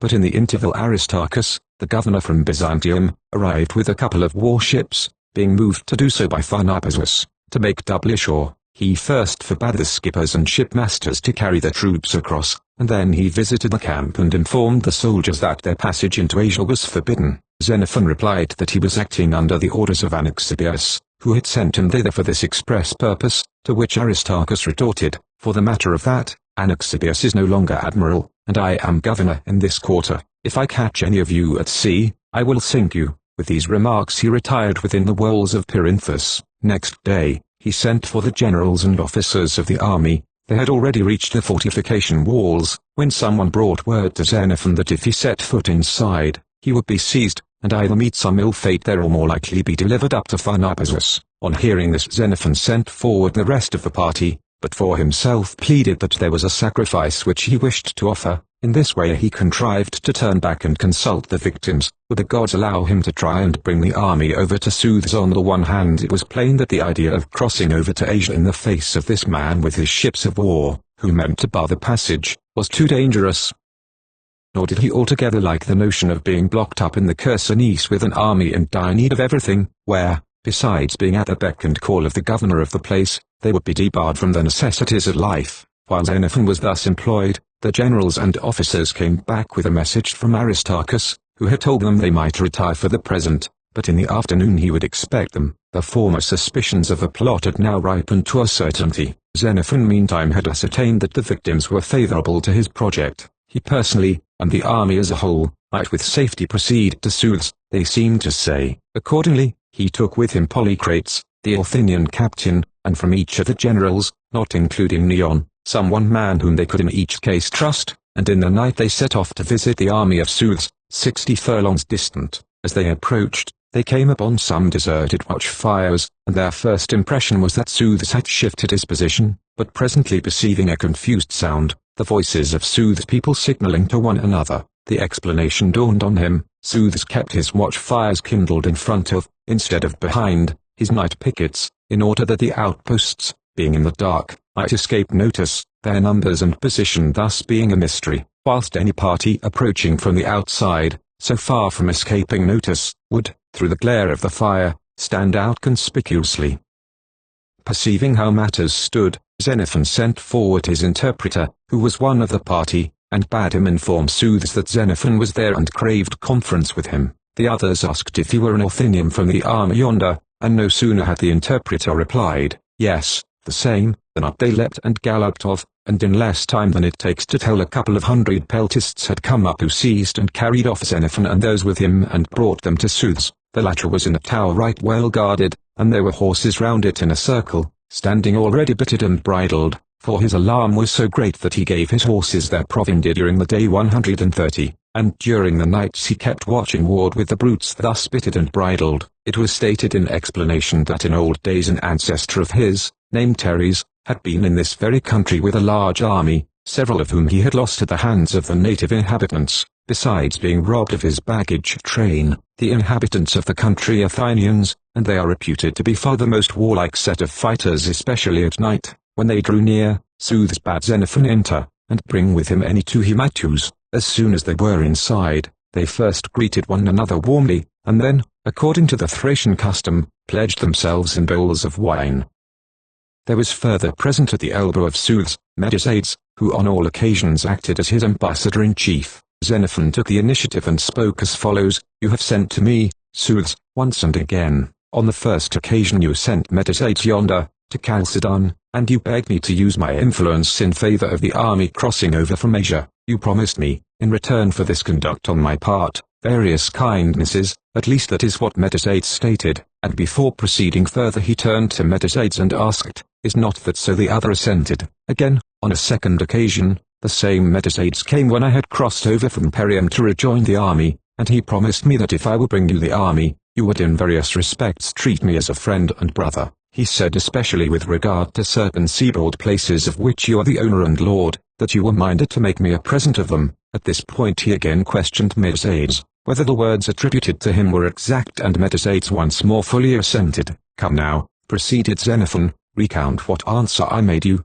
and first at Chalcedon, you answered that the army was, in any case, about to cross over to Byzantium, and as far as that went, there was no need to pay you or anyone else anything, and for yourself, you added, that once across you were minded to leave the army, which thing came to pass even as you said. Well, what did I say?" he asked. "At your next visit, when you came to me in Celebrium, you said that the proposal was impossible. You were all going to Perinthus to cross into Asia." "Good," said Xenophon, "and in spite of it all, at the present moment, here I am myself, and Phryniscus, one of my colleagues, and Polycrates yonder, a captain, and outside, to represent the other generals, all except Neon the Laconian, the trustiest men they could find to send, so that if you wish to give these transactions the seal of still greater security, you have nothing to do but to summon them also, and do you, Polycrates, go and say from me, that I bid them leave their arms outside, and you can leave your own sword outside before you enter with them on your return." When Zeus had heard so far, he interposed, "I should never mistrust an Athenian, for we are relatives already 131, I know, and the best of friends, I believe, we shall be." After that, as soon as the right men entered, Xenophon first questioned Zeus as to what use he intended to make of the army, and he replied as follows: "Medesides was my father, his sway extended over the Melandati, the Thynians, and the Tranipsi. Then the affairs of the Adricians took a bad turn, and my father was driven out of this country, and later on died himself of sickness, leaving me to be brought up as an orphan at the court of Medicus, the present king. But I, when I had grown to man's estate, could not endure to live with my eyes fixed on another's board, so I seated myself on the seat by him as a suppliant, and begged him to give me as many men as he could spare, that I might wreak what mischief I could on those who had driven us forth from our land, that thus I might cease to live in dependence upon another's board, like a dog watching his master's hand. In answer to my petition, he gave me the men and the horses which you will see at break of day, and nowadays I live with his, pillaging my own ancestral land. But if you would join me, I think, with the help of heaven, we might easily recover my empire. That is what I want of you." "Well then," said Xenophon, "supposing we came, what should you be able to give us? The soldiers, the officers, and the generals? Tell us that these witnesses may report your answer." And he promised to give to the common soldiers a Cyzicene 132, to a captain twice as much, and to a general 4 times as much, with as much land as ever they liked, some yoke of oxen, and a fortified place upon the seaboard. "But now supposing," said Xenophon, "we fail of success, in spite of our endeavors, suppose any intimidation on the part of the Lacedaemonians should arise, will you receive into your country any of us who may seek to find a refuge with you?" He answered, "Nay, not only so, but I shall look upon you as my brothers, entitled to share my seat, and the joint possessors of all the wealth which we may be able to acquire, and to you yourself, O Xenophon, I will give my daughter, and if you have a daughter, I will buy her in Thracian fashion, and I will give you the sand as a dwelling place, which is the fairest of all my possessions on the seaboard." 133. After listening to these proposals, they gave and accepted pledges of good faith, and so the deputation rode off.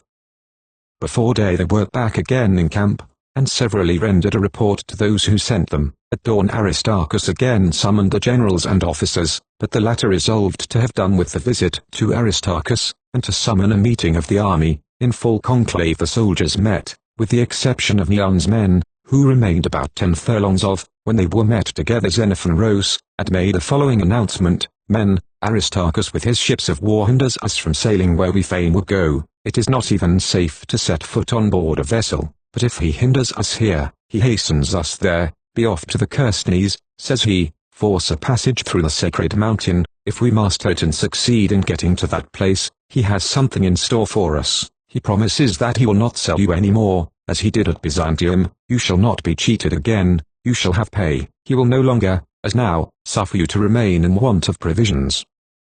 That is his proposal, but Sooths says that if you will go to him he will treat you well. What you have now to consider is, whether you will stay to debate this question, or leave its settlement till we have gone up into a land of provisions. If you ask me my opinion, it is this: since here we have neither money to buy, nor leave to take without money what we need, why should we not go up into these villages where the right to help ourselves is conferred by might? There, unhampered by the want of bare necessaries, you can listen to what this man and the other wants of you and choose whichever sounds best. Let those, he added, who agree to this, hold up their hands. They all held them up. Retire then, said he, and get your kit together, and at the word of command, follow your leader.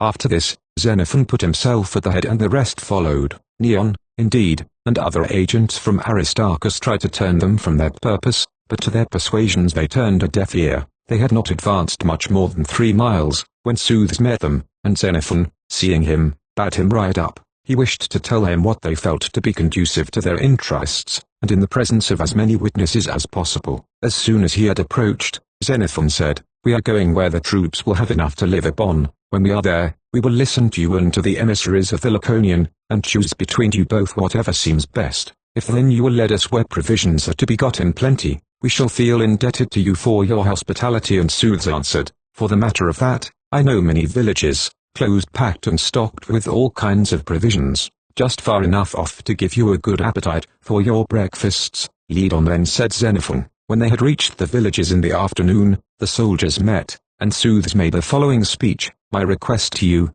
sirs, is that you will take the field with me, and my promise to you is that I will give every man of you a Sicene, and to the officers and generals at the customary rate. Besides this I will honor those who show special merit. Food and drink you shall get as now for yourselves from the country, but whatever is captured, I shall claim to have myself, so that by distribution of it I may provide you with pay. Let them flee, let them creep into hiding places, we shall be able to pursue after them, we will track them out, or if they resist, along with you we will endeavor to subdue them to our hands. Xenophon inquired, And how far from the sea shall you expect the army to follow you? Nowhere more than 7 days' journey, he answered, and in many places less. After this, permission was given for all who wished to speak, and many spoke, but ever to one and the same tune. What Sooths said was very right. It was winter, and for a man to sail home, even if he had a will to do so, was impossible. On the other hand, to continue long in a friendly country, where they must depend upon what they could purchase, was equally beyond their power. If they were to wear away time and support life in a hostile country, it was safer to do so with Sooths than by themselves, not to speak of all these good things. But if they were going to get pay into the bargain, that indeed was a godsend. To complete the proceedings, Xenophon said, If anyone opposes the measure, let him state his views. If not, let the officer put the proposition to the vote. No one opposed, they put it to the vote, and the resolution was carried, and without loss of time, he informed Sooths that they would take the field with him. After this the troops messed in their separate divisions, but the generals and officers were invited by Sooths to dinner at a neighboring village which was in his possession. When they were at the doors, and on the point of stepping in to dinner, they were met by a certain Heraclides, of Maronia 134. He came up to each guest, addressing himself particularly to those who, as he conjectured, ought to be able to make a present to Sooths. He addressed himself first to some Parians who were there to arrange a friendship with Medicus, the king of the Adrisians, and were bearers of presents to the king and to his wife. Heraclides reminded them, Medicus is Upcountry 12 days' journey from the sea, but Sooths, now that he has got this army, will be lord on the sea coast. As your neighbor, then, he is the man to do you good or do you ill. If you are wise, you will give him whatever he asks of you. On the whole, it will be laid out at better interest than if you have it to Medicus, who lives so far off. That was his mode of persuasion in their case. Next he came to Timasian the Dardanian, who, someone had told him, was the happy possessor of certain goblets and oriental carpets. What he said to him was, "It is customary when people are invited to dinner by sooths for the guests to make him a present. Now if he should become a great person in these parts, he will be able to restore you to your native land, or to make you a rich man here." Such were the solicitations which he applied to each man in turn whom he accosted. Presently he came to Xenophon and said, "You are at once a citizen of no mean city, and with sooths also your own name is very great. Maybe you expect to obtain a fort or two in this country, just as others of your countrymen have done 135, and territory. It is only right and proper therefore that you should honor sooths in the most magnificent style. Be sure, I give this advice out of pure friendliness, for I know that the greater the gift that you are ready to bestow on him, the better the treatment you will receive out his hands." Xenophon, on hearing this, was in a sad dilemma, for he had brought with him, when he crossed from Perium, nothing but one boy and just enough to pay his traveling expenses. As soon as the company, consisting of the most powerful Thracians there present, with the generals and captains of the Hellenes, and any embassy from the state which might be there, had arrived, they were seated in a circle, and the dinner was served. Thereupon 3-legged stools were brought in and placed in front of the assembled guests. They were laden with pieces of meat, piled up, and there were huge leavened loaves fastened onto the pieces of meat with long skewers. The tables, as a rule, were set beside the guests at intervals. That was the custom, and sooths set the fashion of the performance. He took up the loaves which lay by his side and broke them into little pieces, and then threw the fragments here to one and there to another as seemed to him good, and so with the meat likewise, leaving for himself the merest taste. Then the rest fell to following the fashion set them, those that is who at tables placed beside them. Now there was an Arcadian, Aristus by name, a huge eater. He soon got tired of throwing the pieces about, and seized a good 3/4 loaf in his 2 hands, placed some pieces of meat upon his knees, and proceeded to discuss his dinner. Then beakers of wine were brought round, and every one partook in turn, but when the cupbearer came to Aristus and handed him the bowl, he looked up, and seeing that Xenophon had done eating, "Give it him," quoth he is more at leisure. "I have something better to do at present." Sooths, hearing the remark, asked the cupbearer what was said, and the cupbearer, who knew how to talk Greek, explained. Then followed a peal of laughter. When the drinking had advanced somewhat, in came a Thracian with a white horse, who snatched the brimming bowl and said, "Here's a health to thee, O Sooths, let me present thee with this horse. Mounted on him, thou shalt capture whom thou choosest to pursue, or retiring from battle, thou shalt not dread the foe." He was followed by one who brought in a boy, and presented him in proper style with "Here's a health to thee, O Sooths." A third had clothes for his wife, Timasian, the Dardanian, pledged Sooths, and presented a silver bowl 136 and a carpet worth 10 minae. Nasippus, an Athenian, got up and said, "It was a good old custom, and a fine one too, that those who had, should give to the king for honor's sake, but to those who had not, the king should give, thereby. My lord," he added, "I too may one day have the wherewithal to give thee gifts and honor." Xenophon the while was racking his brains what he was to do. He was not the happier because he was seated in the seat next Sooths as a mark of honor, and Heraclides bade the cupbearer hand him the bowl. The wine had perhaps a little mounted to his head. He rose, and manfully seized the cup, and spoke, "I also, Sooths, have to present you with myself and these my dear comrades to be your trusty friends, and not one of them against his will. They are more ready, one and all, still more than I, to be your friends. Here they are, they ask nothing from you in return, rather they are forward to labor in your behalf. It will be their pleasure to bear the brunt of battle in voluntary service. With them, God willing, you will gain vast territory, you will recover what was once your forefathers, you will win for yourself new lands, and not lands only, but horses many, and of men a multitude, and many a fair dame besides. You will not need to seize upon them in robber fashion. It is your friends here who, of their own accord, shall take and bring them to you. They shall lay them at your feet as gifts." Up got Sooths and drained with him the cup, and with him sprinkled the last drops fraternally 137. At this stage entered musicians blowing upon horns such as they use for signal calls, and trumpeting on trumpets, made of raw ox-hide, tunes and airs, like the music of the double-octave harp 138. Sooths himself got up and shouted, trolling forth a war song. Then he sprang from his place and leapt about as though he would guard himself against a missile, in right nimble style. Then came in a set of clowns and jesters. But when the sun began to set, the Hellenes rose from their seats. It was time, they said, to place the night sentinels and to pass the watchword. Further, they begged of Zeus to issue an order that none of the Thracians were to enter the Hellenic camp at night, since between your Thracian foes and our Thracian friends there might be some confusion. As they sallied forth, Zeus rose to accompany them, like the soberest of men. When they were outside, he summoned the generals apart and said, Sirs, our enemies are not aware as yet of our alliance. If, therefore, we attack them before they take precautions not to be caught, or are prepared to repel assault, we shall make a fine haul of captives and other stock. The generals fully approved of these views, and bade him lead on. He answered, Prepare and wait, as soon as the right time comes I will be with you. I shall pick up the peltasts and yourselves, and with the help of the gods, I will lead on. But consider one point, urged Xenophon, if we are to march by night, is not the Hellenic fashion best? When marching in the daytime the part of the army leads the van which seems best suited to the nature of the country to be traversed, heavy or light infantry, or cavalry, but by night our rule is that the slowest arm should take the lead. Thus we avoid the risk of being pulled to pieces, and it is not so easy for a man to give his neighbor the slip without intending, whereas the scattered fragments of an army are apt to fall foul of one another, and to cause damage or incur it in sheer ignorance. To this Zeus replied, You reason well, and I will adopt your custom. I will furnish you with guides chosen from the oldest experts of the country, and I will myself follow with the cavalry in the rear. It will not take me long, if need be, to present myself at the front. Then, for kinship's sake, they chose Athenia 139 as their watchword. With this, they turned and sought repose. It was about midnight when Zeus presented himself with his cavalry troopers armed with corslets, and his light infantry under arms. As soon as he had handed over to them the promised guides, the heavy infantry took the van, followed by the light troops in the center, while the cavalry brought up the rear. At daybreak Zeus rode up to the front. He complimented them on their method. So often had he himself, while marching by night with a mere handful of men, been separated with his cavalry from his infantry.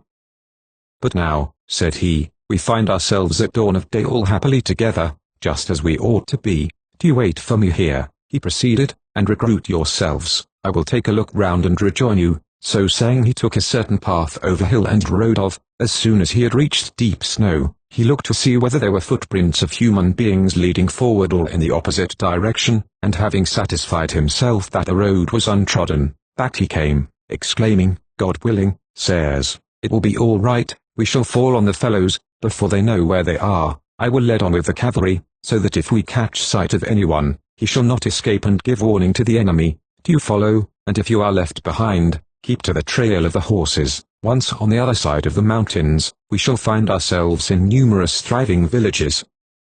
By the middle of the day he had already gained the top of the pass and looked down upon the villages below. Back he came riding to the heavy infantry and said, I will at once send off the cavalry into the plain below, and the peltasts too, to attack the villages. Do you follow with what speed you may, so that in case of resistance you may lend us your aid? Hearing this, Xenophon dismounted, and the other asked, Why do you dismount just when speed is the thing we want? The other answered, But you do not want me alone, I am sure. The hoplites will run all the quicker and more cheerily if I led them on foot. Thereupon Zeus went off, and Timasian with him, taking the Hellene squadron of something like 40 troopers. Then Xenophon passed the order, the active young fellows up to 30 years of age from the different companies to the front, and off with these he went himself, bowling along 140, while Cleaner led the other Hellenes. When they had reached the villages, Zeus, with about 30 troopers, rode up, exclaiming, Well, Xenophon, this is just what you said.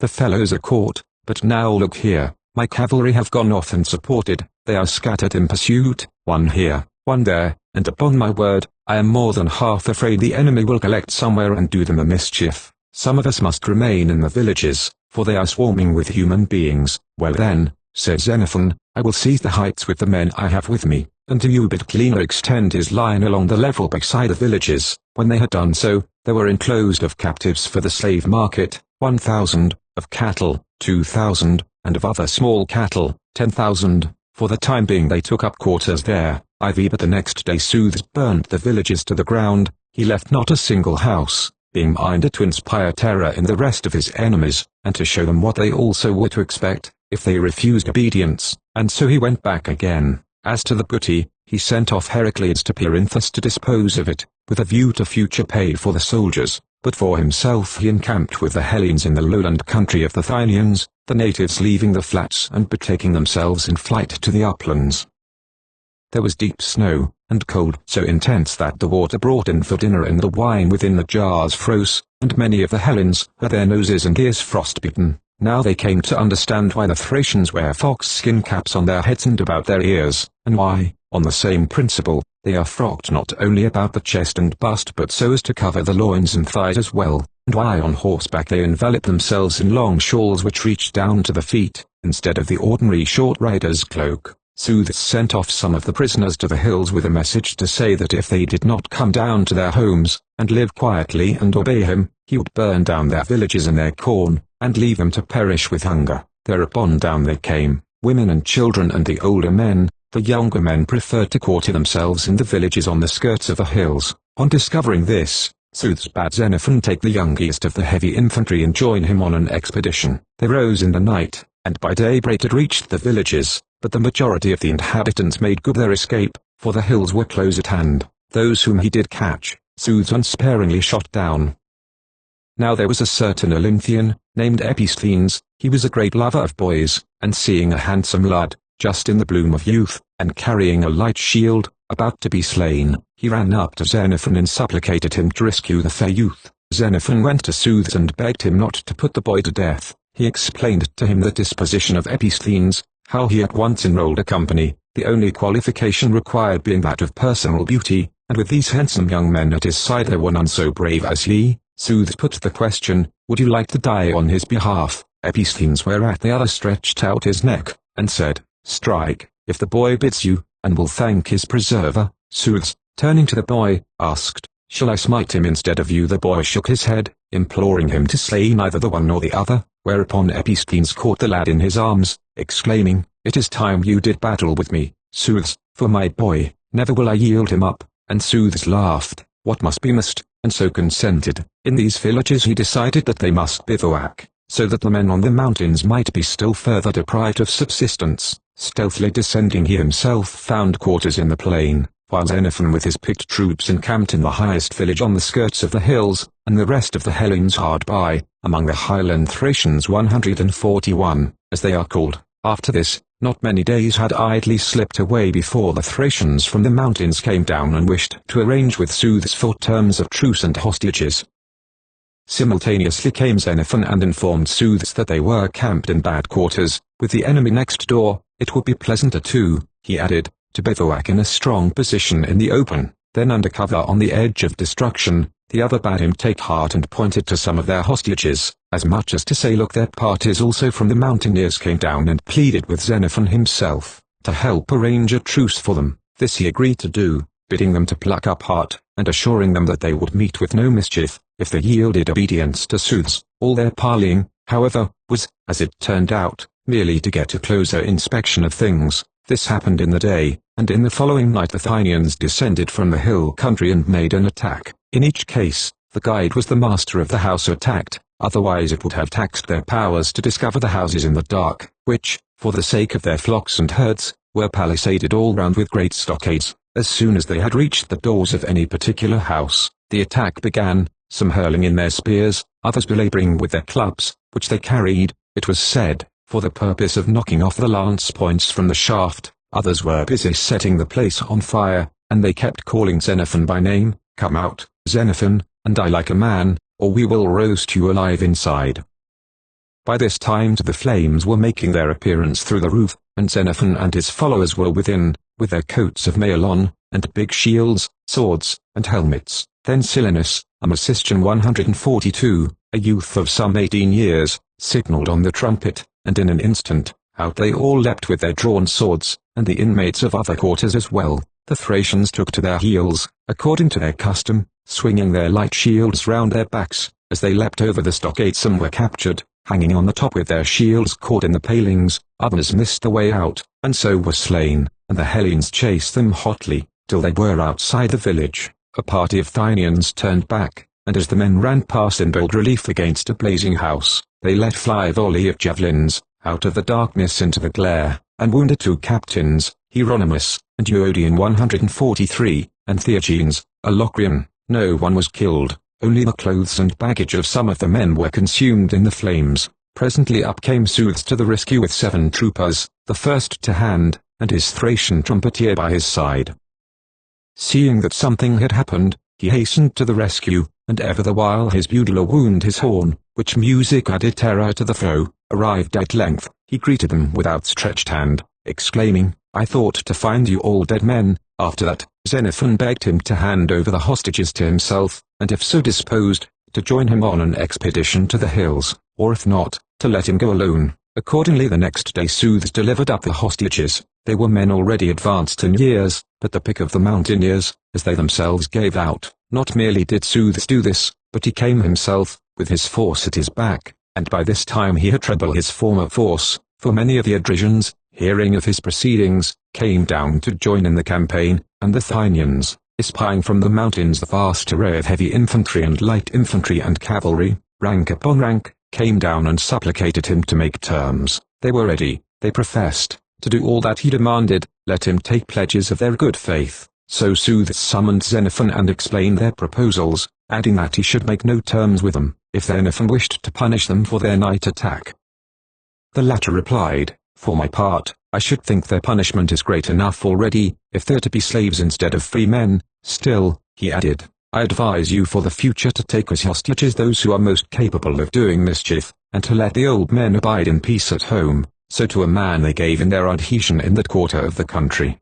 Crossing over in the direction of the Thracians above Byzantium, they reached the Delta, as it is called. Here they were no longer in the territory of the Mesades, but in the country of Teres the Adrician, an ancient worthy 144. Here Heracleides met them with the proceeds of the spoil, and Soothes picked out 3 pairs of mules. There were only 3, the other teams being oxen. Then he summoned Xenophon and bade him take them, and divide the rest between the generals and officers, to which Xenophon replied that for himself, he was content to receive his share another time, but added, "Make a present of these to my friends here, the generals who have served with me, and to the officers." So of the pairs of mules Timasian the Dardanian received 1, Cleina the Orchomenian 1, and Phryniscus the Achaean 1. The teams of oxen were divided among the officers. Then Soothes proceeded to remit pay due for the month already past, but all he could give was the equivalent of 20 days. Heracleides insisted that this was all he had got by his trafficking.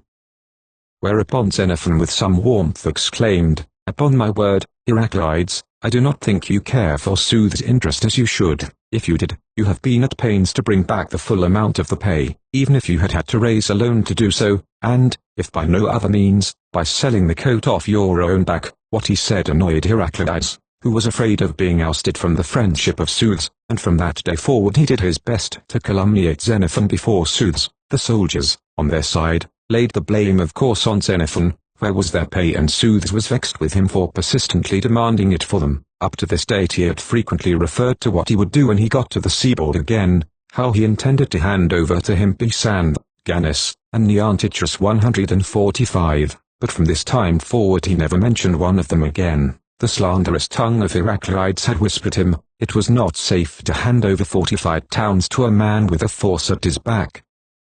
Consequently Xenophon fell to considering what he ought to do as regards marching any further up the country, and Heracleides introduced the other generals to Soothes, urging them to say that they were quite as well able to lead the army as Xenophon, and promising them that within a day or 2 they should have full pay for 2 months, and he again implored them to continue the campaign with Soothes, to which Timasian replied that for his part he would continue no campaign without Xenophon, not even if they were to give him pay for 5 months, and what Timasian said, Phryniscus and Cleina repeated. The views of all 3 coincided.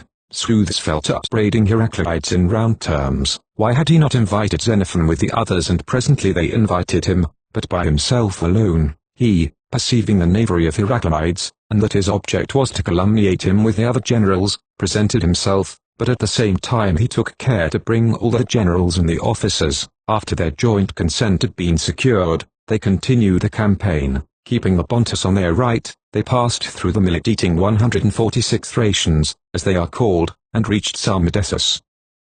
This is a point at which many trading vessels bound for the Black Sea run aground and direct, going to a sort of marshy ledge or sandbank which runs out for a considerable distance into the sea. 147. The Thracians, who dwell in these parts, have set up pillars as boundary marks, and each set of them has the pillage of its own flotsam and jetsam, for in old days, before they set up these landmarks, the wreckers, it is said, used freely to fall foul of and slay one another. Here was a rich treasure trove, of beds and boxes numberless, with a mass of written books, and all the various things which mariners carry in their wooden chests. Having reduced this district, they turned round and went back again. By this time the army of sooths had grown to be considerably larger than the Hellenic army, for on the one hand, the Odrysians flocked down in still larger numbers, and on the other, the tribes which gave in their adhesion from time to time were amalgamated with his armament. They got into quarters on the flat country above Silibria at about 3 miles 148 distance from the sea. As to pay, not a penny was as yet forthcoming, and the soldiers were cruelly disaffected to Xenophon, whilst Sooths, on his side, was no longer so friendlily disposed. If Xenophon ever wished to come face to face with him, want of leisure or some other difficulty always seemed to present itself. Trachea Bontaus Samudesian Athasic Throxnus Nortasi, Mitruianion, the rugged Samudesian duo of the Black Sea, inhospitable to sailors, stepmother of ships, but the poet is at fault in his geography, since he connects the Samudesian jaw with the Thermodon 6 at this date, when nearly 2 months had already passed, an embassy arrived. These were 2 agents from Thibron, Charminus, a Lacedaemonian, and Polynicus. They were sent to say that the Lacedaemonians had resolved to open a campaign against Tissaphernes, and that Thibron, who had set sail to conduct the war, was anxious to avail himself of the troops. He could guarantee that each soldier should receive a daric a month as pay, the officers double pay, and the generals quadruple. The Lacedaemonian emissaries had no sooner arrived than Heraclides, having learnt that they had come in search of the Hellenic troops, goes off himself to Sooths and says, "The best thing that could have happened. The Lacedaemonians want these troops and you have done with them, so that if you hand over the troops to them, you will do the Lacedaemonians a good turn and will cease to be bothered for pay any more. The country will be quit of them once and forever." On hearing this, Sooths bade him introduce the emissaries. As soon as they had stated that the object of their coming was to treat for the Hellenic troops, he replied that he would willingly give them up, that his one desire was to be the friend and ally of Lacedaemon. So he invited them to partake of hospitality, and entertain them magnificently, but he did not invite Xenophon, nor indeed any of the other generals. Presently the Lacedaemonians asked, "What sort of man is Xenophon?" And Sooths answered, "Not a bad fellow in most respects, but he is too much the soldier's friend, and that is why it goes ill with him." They asked, "Does he play the popular leader?" And Heraclides answered, "Exactly so." "Well then," said they, "he will oppose our taking away the troops." "Will he not?" "To be sure he will," said Heraclides, "but you have only to call a meeting of the whole body, and promise them pay, and little further heed will they pay to him. They will run off with you." "How then are we to get them collected?" they asked.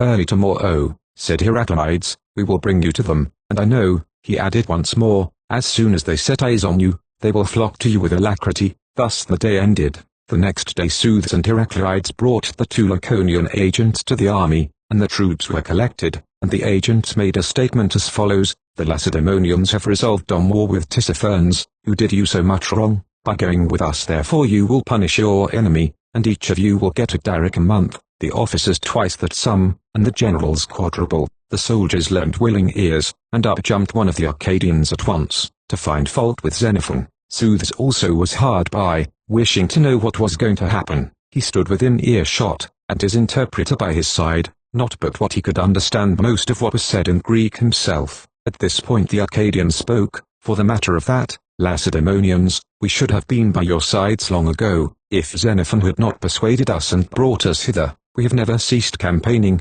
night and day, the dismal winter through, but he reaps the fruit of our toils.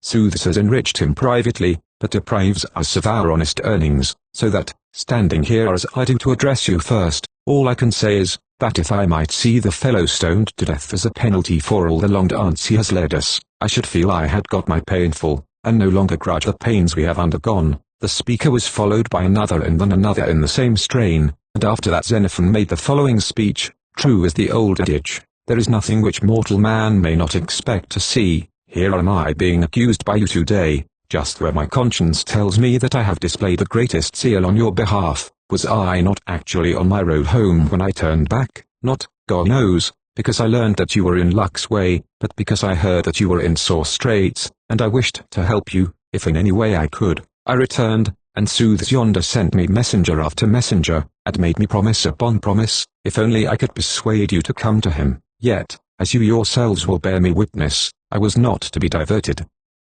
Instead of setting my hand to do that, I simply led you to a point from which, with least loss of time, I thought you could cross into Asia. This I believed was the best thing for you, and you I knew desired it, but when Aristarchus came with his ships of war and hindered our passage across, you will hardly quarrel with me for the step I then took in calling you together, that we might advisedly consider our best course, having heard both sides, first Aristarchus, who ordered you to march to the Chersonese, then Soothes, who pleaded with you to undertake a campaign with himself. You all proposed to go with Soothes, and you all gave your votes to that effect. What wrong did I commit in bringing you, whither you were eager to go, if, indeed, since the time when Soothes began to tell lies and cheat us about the pay, I have supported him in this? You may justly find fault with me and hate me, but if I, who at first was most of all his friend, to lay him more than anyone else at variance with him, how can I, who have chosen you and rejected Soothes, in fairness be blamed by you for the very thing which has been the ground of quarrel between him and me?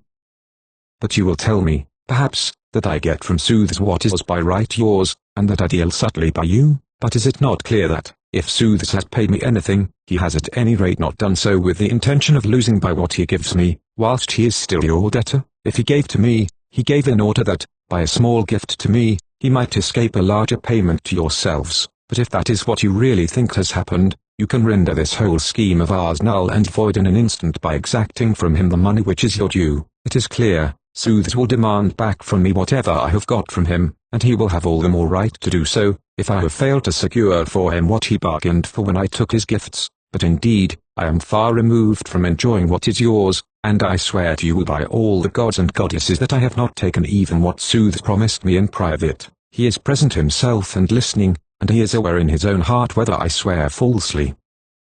And what will surprise you the more, I can swear besides, that I have not received even what the other generals have received, no, nor yet what some of the officers have received. But how so? Why have I managed my affairs no better? I thought, sirs, the more I helped him to bear his poverty at the time, the more I should make him my friend in the day of his power, whereas, it is just when I see the star of his good fortune rising, that I have come to divine the secret of his character. Someone may say, are you not ashamed to be so taken in like a fool? Yes, I should be ashamed, if it had been an open enemy who had so deceived me, but, to my mind, when friend cheats friend, a deeper stain attaches to the perpetrator than to the victim of deceit.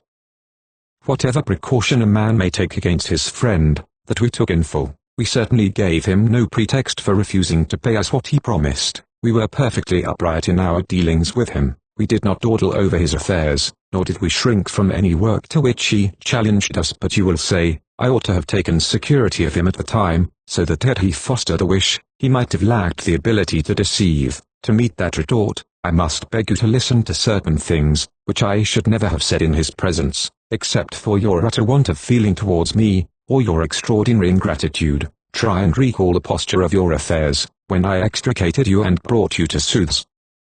Do you not recollect how at Perinthos Aristarchus shut the gates in your faces each time you offered to approach the town, and how you were driven to camp outside under the canopy of heaven? It was midwinter. You were thrown upon the resources of a market wherein few were the articles offered for sale, and scanty the wherewithal to purchase them, yet stay in Thrace you must, for there were ships of war riding at anchor in the bay, ready to hinder your passage across. And what did that stay imply? It meant being in a hostile country, confronted by countless cavalry, legions of light infantry, and what had we? A heavy infantry force certainly, with which we could have dashed at villages in a body possibly, and seized a modicum of food at most. But as to pursuing the enemy with such a force as ours, or capturing men or cattle, the thing was out of the question, for when I rejoined you your original cavalry and light infantry divisions had disappeared. In such sore straits you lay, supposing that, without making any demands for pay whatever, I had merely won for you the alliance of Soothes, whose cavalry and light infantry were just what you needed. Would you not have thought that I had planned very well for you? I presume it was through your partnership with him, and is that you were able to find such complete stores of corn in the villages, when the Thracians were driven to take to their heels in such a haste, and you had so large a share of captives and cattle. Why, from the day on which his cavalry force was attached to us, we never set eyes on a single foeman in the field, though up to that date the enemy with his cavalry and his light infantry used undauntedly to hang on our heels. and effectually prevented us from scattering in small bodies and reaping a rich harvest of provisions. But if he who partly gave you this security has failed to pay in full the wages due to you therefrom, is not that a terrible misfortune, so monstrous indeed that you think I ought not to go forth alive? 149. But let me ask you, in what condition do you turn your backs on this land today? Have you not wintered here in the lap of plenty? Whatever you have got from sooths has been surplus gain. Your enemies have had to meet the bill of your expenses, whilst you led a merry round of existence, in which you have not once set eyes on the dead body of a comrade or lost one living man. Again, if you have achieved any, or rather many, noble deeds against the Asiatic barbarian, you have them safe, and in addition to this today you have won for yourselves a second glory. You undertook a campaign against the European Thracians, and have mastered them. What I say then is, that these very matters which you make a ground of quarrel against myself, are rather blessings for which you ought to show gratitude to heaven. Thus far I have confined myself to your side of the matter. Bear with me, I beg you, while we examine mine.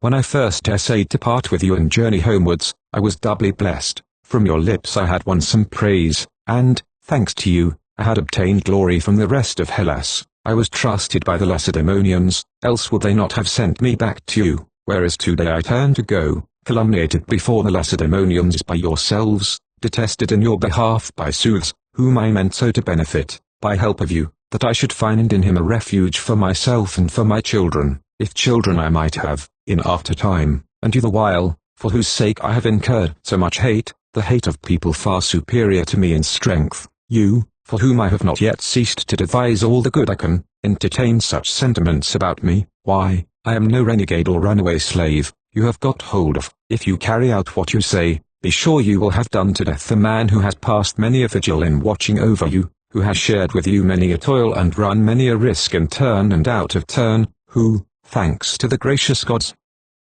has by your side set up full many a trophy over the barbarian, who, lastly, has strained every nerve in his body to protect you against yourselves. And so it is, that today you can move freely, where you choose, by sea or by land, and no one can say you nay, and you, on whom this large liberty dawns, who are sailing to a long-desired goal, who are sought after by the greatest of military powers, who have pay in prospect, and for leaders these Lacedaemonians, our acknowledged chiefs. Now is the appointed time, you think, to put me to a speedy death, but in the days of our difficulties it was very different, O ye men of marvellous memory. No, in those days you called me father and you promised you would bear me ever in mind, your benefactor. Not so, however, not so ungracious are those who have come to you today, nor, if I mistake not, have you bettered yourselves in their eyes by your treatment of me. With these words he paused, and Charminus the Lacedaemonian got up and said, Nay, by the twins, you are wrong. Surely, in your anger against this man, I myself can bear testimony in his favor. When Polynicus and I asked sooths,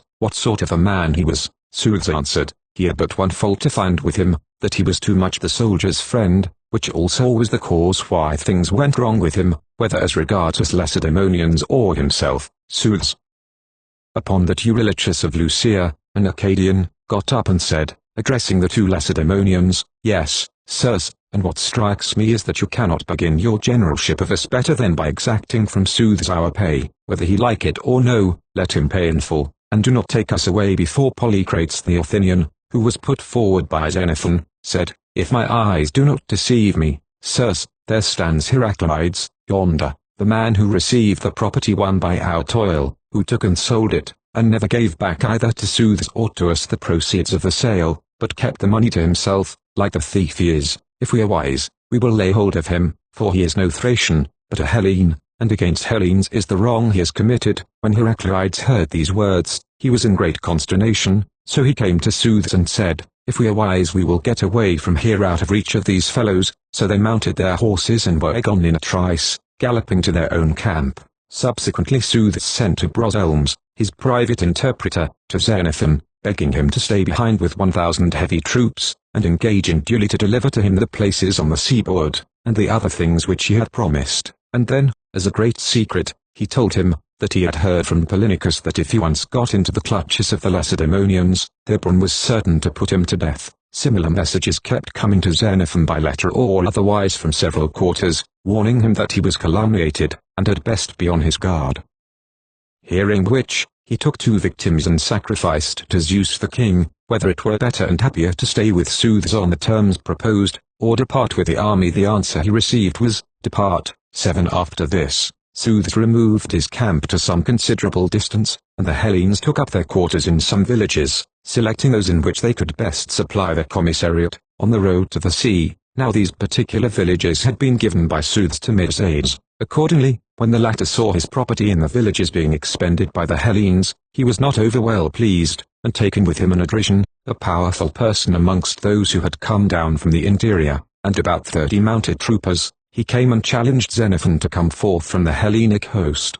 He, taking some of the officers and others of a character to be relied upon, came forward. Then Medesides, addressing Xenophon, said, "You are doing wrong to pillage our villages. We give you fair warning, I, in behalf of Zeus, and this man by my side, who comes from Medicus, the king Upcountry, to be gone out of the land. If you refuse, understand, we have no notion of handing it over to you, but if you injure our country we will retaliate upon you as foes." Xenophon, hearing what they had to say, replied, "Such language addressed to us by you, of all people, is hard to answer, yet for the sake of the young man with you, I will attempt to do so, that at least you may learn how different your nature is from ours. We," he continued, "before we were your friends, had the free run of this country, moving this way or that, as it took our fancy, pillaging and burning just as we chose, and you yourself, Medesides, whenever you came to us on an embassy, camped with us, without apprehension of any foe. As a tribe collectively you scarcely approached the country at all, or if you found yourselves in it, you bivouacked with your horses bitted and bridled, as being in the territory of your superiors. Presently you made friends with us, and, thanks to us, by God's help you have won this country, out of which today you seek to drive us, a country which we held by our own strength and gave to you. No hostile force, as you well know, was capable of expelling us. It might have been expected of you personally to speed us on our way with some gift, in return for the good we did you. Not so, even though our backs are turned to go, we are too slow in our movements for you. You will not suffer us to take up quarters even, if you can help it, and these words arouse no shame in you, either before the gods, or this Odrysian, in whose eyes today you are man of means, though until you cultivated our friendship you lived a robber's life, as you have told us. However, why do you address yourself to me? I am no longer in command. Our generals are the Lacedaemonians, to whom you and yours delivered the army for withdrawal, and that, without even inviting me to attend, you most marvelous of men, so that if I lost their favor when I brought you the troops, I might now win their gratitude by restoring them." As soon as the Odrysian had heard this statement, he exclaimed, "For my part, Medesides, I sink under the earth for very shame at what I hear. If I had known the truth before, I would never have accompanied you. As it is, I return at once. Never would King Medicus applaud me, if I drove forth his benefactors." With these words, he mounted his horse and rode away, and with him the rest of his horsemen, except 4 or 5, but Medesides, still vexed by the pillaging of the country, urged Xenophon to summon the 2 Lacedaemonians, and he, taking the pick of his men, came to Charminus and Polynicus and informed them that they were summoned by Medesides. Probably they, like himself, would be warned to leave the country. If so, he added, you will be able to recover the pay which is owed to the army. You can say to them, that the army has requested you to assist in exacting their pay from Zeus, whether he like it or not, that they have promised, as soon as they get this, cheerfully to follow you, that the demand seems to you to be only just, and that you have accordingly promised not to leave, until the soldiers have got their dues. The Lacedaemonians accepted the suggestion. They would apply these arguments and others the most forcible they could hit upon, and with the proper representatives of the army, they immediately set off. On their arrival Charminus spoke, "If you have anything to say to us, Medesides, say it, but if not, we have something to say to you." And Medesides submissively made answer, "I say," said he, and Zeus says the same, "we think we have a right to ask that those who have become our friends should not be ill-treated by you. Whatever ill you do to them you really do to us, for they are a part of us." "Good," replied the Lacedaemonians, "and we intend to go away as soon as those who won for you the people and the territory in question have got their pay. Failing that, we are coming without further delay to assist them and to punish certain others who have broken their oaths and done them wrong. If it should turn out that you come under this head, when we come to exact justice, we shall begin with you." Xenophon added, "Would you prefer, Medesides, to leave it to these people themselves, in whose country we are, your friends, since this is the designation you prefer, to decide by ballot, which of the 2 should leave the country, You owe to that proposal. He shook his head, but he trusted the two Laconians might be induced to go to Sooths about the pay, adding, Sooths, I am sure, will lend a willing ear, or if they could not go, then he prayed them to send Xenophon with himself, promising to lend the latter all the aid in his power, and finally he begged them not to burn the villages.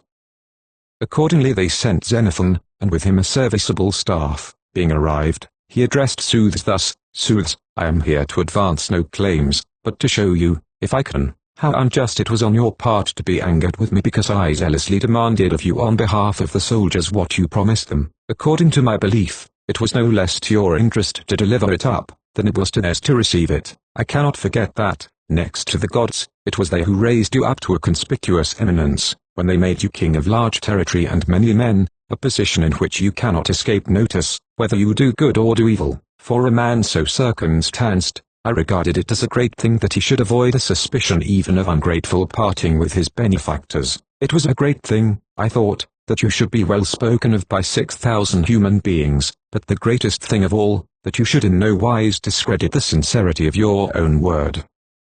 For what of the man who cannot be trusted? I see that the words of his mouth are but vain words, powerless, and unhonoured, but with him who is seen to regard truth, the case is otherwise. He can achieve by his words what another achieves by force. If he seeks to bring the foolish to their senses, his very frown, I perceive, has a more sobering effect than the chastisement inflicted by another, or in negotiations the very promises of such in 1 hour of equal weight with the gifts of another. Try and recall to mind in your own case, what advance of money you made to us to purchase our alliance. You know you did not advance 1 penny.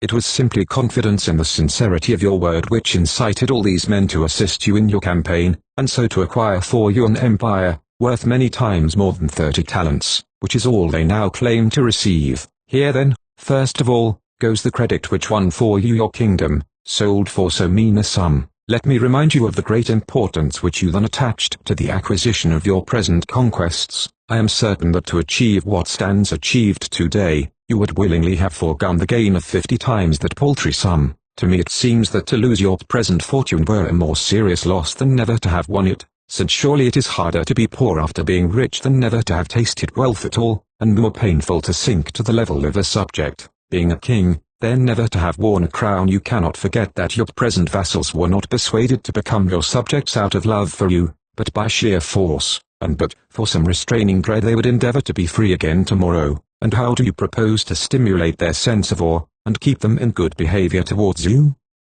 Shall they see our soldiers so disposed towards you that a word on your part will suffice to keep them now, or if necessary would bring them back again tomorrow, while others hearing from us 100 stories in your praise, hasten to present themselves at your desire, or will you drive them to conclude adversely, that through mistrust of what has happened now, no second set of soldiers will come to help you? For even these troops of ours are more their friends than yours, and indeed it was not because they fell short of us in numbers that they became your subjects, but from lack of proper leaders. There is a danger, therefore, now lest they should choose as their protectors some of us who regard ourselves as wronged by you, or even better men than us the Lacedaemonians themselves, supposing our soldiers undertake to serve with more enthusiasm, if the debt you owe to them be first exacted, and the Lacedaemonians, who need their services, consent to this request. It is plain, at any rate, that the Thracians, now prostrate at your feet, would display far more enthusiasm in attacking, than in assisting you, for your mastery means their slavery,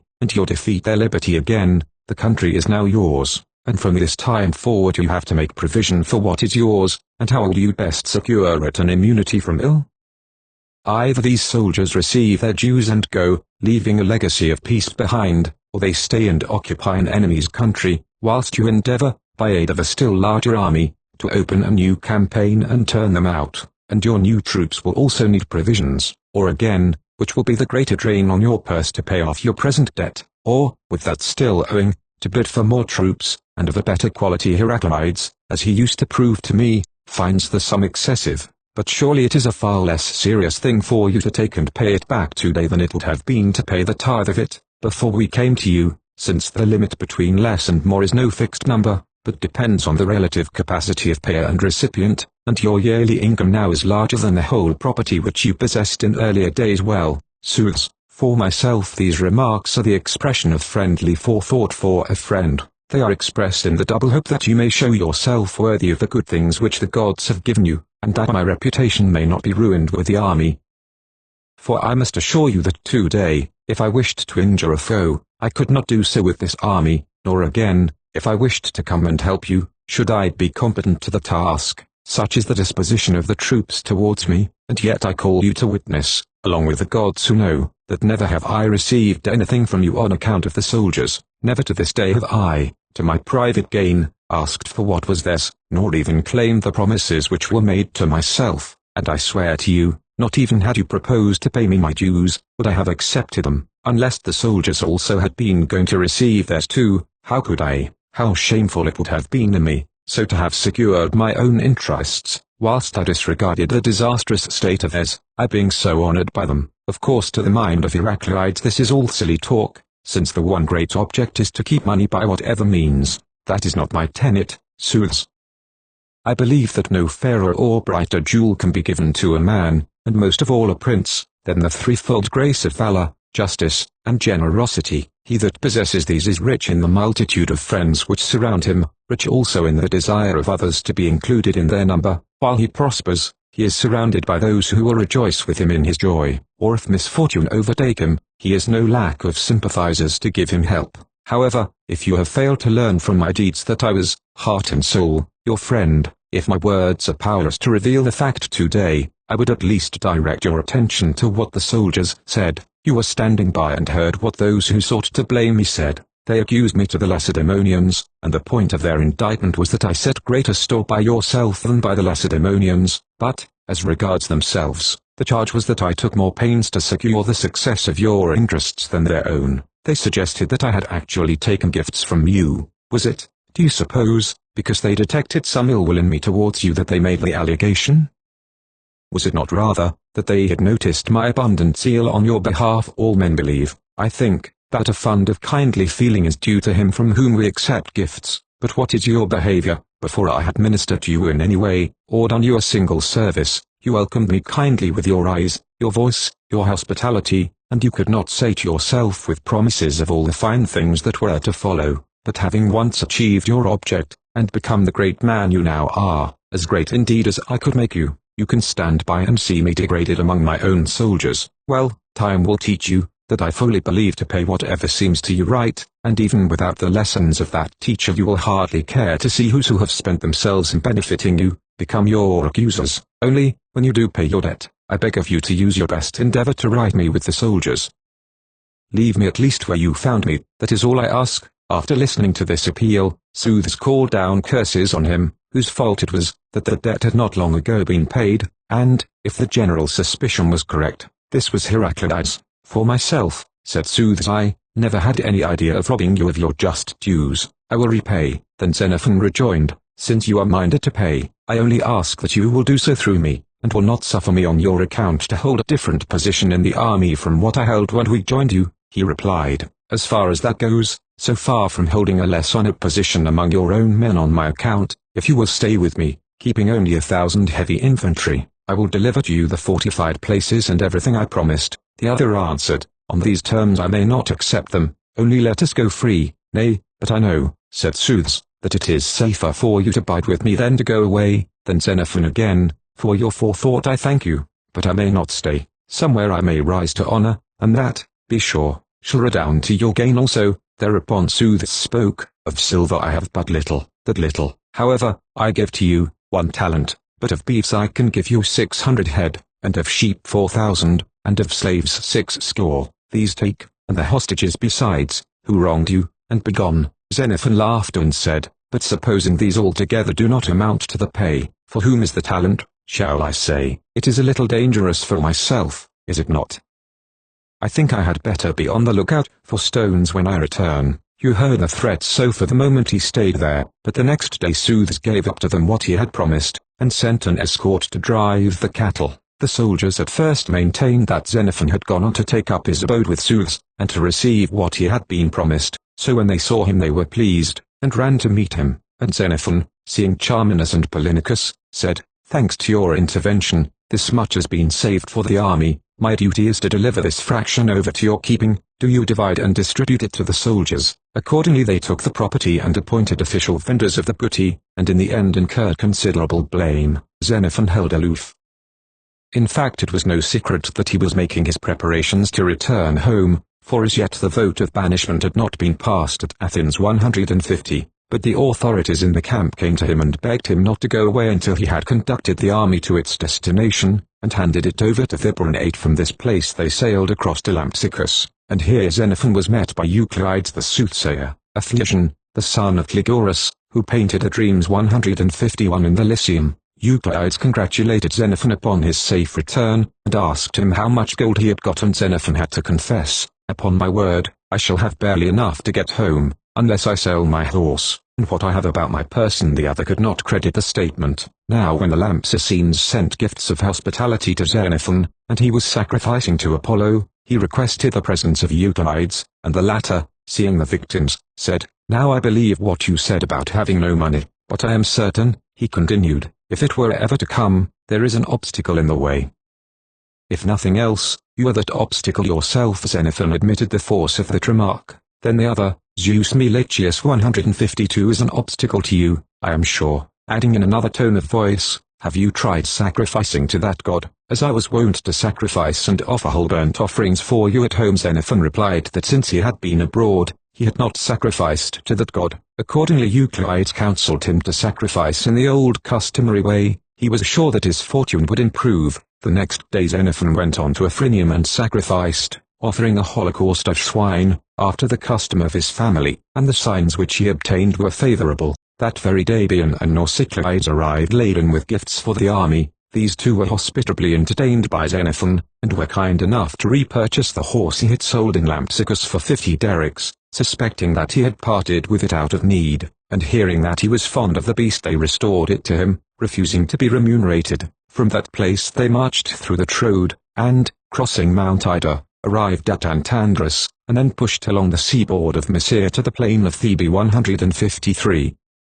Thence they made their way through Adramyttium and Sertanus 154 by Atarneus, coming into the plain of the Caicus, and so reached Pergamus in Mysia. Here Xenophon was hospitably entertained at the house of Hellas, the wife of Gongelus the Eretrian 155, the mother of Gorgon and Gongelus. From her he learned that Acidus, a Persian notable, was in the plain. "If you take 30 men and go by night, you will take him prisoner," she said, "wife, children, money, and all of money he has a store." And to show them the way to these treasures, she sent her own cousin and Athenagoras, whom she set great store by. So then Xenophon, with these two to assist, did sacrifice, and Basius, an Elenian, the soothsayer in attendance, said that the victims were as promising as could be, and the great man would be an easy prey. Accordingly, after dinner he set off, taking with him the officers who had been his staunchest friends and confidants throughout, as he wished to do them a good turn. A number of others came thrusting themselves on their company, to the number of 600,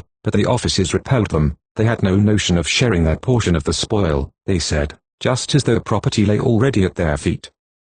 About midnight they arrived, the slaves occupying the precincts of the tower, with the mass of goods and chattels, slipped through their fingers, their sole anxiety being to capture Acidus and his belongings. So they brought their batteries to bear, but failing to take the tower by assault since it was high and solid, and well supplied with ramparts, besides having a large body of warlike defenders, they endeavored to undermine it. The wall was 8 clay bricks thick, but by daybreak the passage was effected and the wall undermined. At the first gleam of light through the aperture, one of the defendants inside, with a large ox spit, smote right through the thigh of the man nearest the hole, and the rest discharged their arrows so hotly that it was dangerous to come anywhere near the passage, and what with their shouting and kindling of beacon fires, a relief party at length arrived, consisting of Adrobelius at the head of his force, and a body of Assyrian heavy infantry from Campania, and some Hyrcanian cavalry 156, the latter also being mercenaries of the king. There were 80 of them, and another detachment of light troops, about 800, and more from Parthenium, and more again from Apollonia and the neighboring places, also cavalry. It was now high time to consider how they were to beat a retreat. So seizing all the cattle and sheep to be had, with the slaves, they put them within a hollow square and proceeded to drive them off. not that they had a thought to give to the spoils now, but for precaution's sake and for fear lest if they left the goods and chattels behind and made off, the retreat would rapidly degenerate into a stampede, the enemy growing bolder as the troops lost heart. For the present then they retired as if they meant to do battle for the spoils. As soon as Gongylus espied how few the Hellenes were and how large the attacking party, out he came himself, in spite of his mother, with his private force, wishing to share in the action. Another two joined in the rescue, Procles, from Halisana and Teuthrania, a descendant of Demaratus. By this time Xenophon and his men were being sore pressed by the arrows and sling stones, though they marched in a curve so as to keep their shields facing the missiles, and even so, barely crossed the river Caucasus, nearly half of them wounded. Here it was that Agasius the Stymphalian, the captain, received his wound, while keeping up a steady unflagging fight against the enemy from beginning to end. And so they reached home in safety with about 200 captives, and sheep enough for sacrifices. The next day Xenophon sacrificed and led out the whole army under the cover of night, intending to pierce far into the heart of Lydia with a view to lulling to sleep the enemy's alarm at his proximity, and so in fact to put him off his guard. But Acidates, hearing that Xenophon had again sacrificed with the intention of another attack, and was approaching with his whole army, left his tower and took up quarters in some villages lying under the town of Parthenium. Here Xenophon's party fell in with him, and took him prisoner, with his wife, his children, his horses, and all that he had, and so the promise of the earlier victims was literally fulfilled. After that they returned again to Pergamus, and here Xenophon might well thank God with a warm heart, for the Laconians, the officers, the other generals, and the soldiers as a body united to give him the pick of horses and cattle teams, and the rest, so that he was now in a position himself to do another a good turn. Meanwhile Thibron arrived and received the troops which he incorporated with the rest of his Hellenic forces, and so proceeded to prosecute war against Tissaphernes and Pharnabazus 157. The end. I'm Julie, the woman who runs Global Grey, the website where this ebook was published. These are my own formatted editions, and I hope you enjoyed reading this particular one. If you have this book because you bought it as part of a collection, thank you so much for your support. If you downloaded it for free, please consider, if you haven't already, making a small donation to help keep a site running. If you bought this from Amazon or anywhere else, you have been ripped off by someone taking free ebooks from my site and selling them as their own. You should definitely get a refund. Thanks for reading this, and I hope you visit the site again. New books are added regularly, so you'll always find something of interest. Notes: 1. Phaeacia, a district and town in the southwest of Arcadia. 2. A Persian gold coin equals 125.55 grains of gold. 3. Lit. Guest friend, Aristippus was, as we learn from the Meno of Plato, a native of Larissa, of the family of the Eleudi, and a pupil of Gorgias. He was also a lover of Menon, whom he appears to have sent on this expedition instead of himself. 4. Lit. Into the country of the Pisidians. 5. Of Stymphalus in Arcadia. 6. Targeteers armed with a light shield instead of the larger one of the hoplite, or heavy infantry soldier. Iphicrates made great use of this arm at a later date. 7. The Persian farsang equals 30 stades, nearly 1 league, 3.5 statute miles, though not of uniform value in all parts of Asia. 8. 2 plethra, the plethron equals about 101 English feet. 9. Lit. Inhabited, many of the cities of Asia being then as now deserted, but the suggestion is clearly at times thickly inhabited, populous. 10. Lit. Paradise, an oriental word equals park or pleasure ground. 11. Perhaps this should be Aegeus the Arcadian, as Mr. McMichael suggests. Sapphinatus has already been named above. 12. The Lycia, an Arcadian festival in honor of Zeus, Archaeus, akin to the Roman Lupercalia, which was originally a shepherd festival, the introduction of which the Romans ascribed to the Arcadian Evander. 13. Lit. Plain of Acasta, like Ceramon Agora, the market of the Ceramians above, the name of a town. 14. That is ready for action, cf. bayonets fixed. 15. Lit. Into the country of the barbarian. 16. Or how he insisted that he was not going up. 17. Cf. Platt, Allsip, I 123 by. I have been informed by a credible person, who went up to the king, at Susa, that he passed through a large tract of excellent land, extending for nearly a day's journey, which the people of the country called the Queen's Girdle, and another which they called her Vale, etc. Olympiodorus and the scholiast both think that Plato here refers to Xenophon and this passage of the Anabasis. Grote thinks it very probable that Plato had in his mind Xenophon, either his Anabasis or personal communications with him. 18. The chonix equals about 1 quart, or, according to others, 1½ pint. It was the minimum allowance of corn for a man, say a slave, per diem.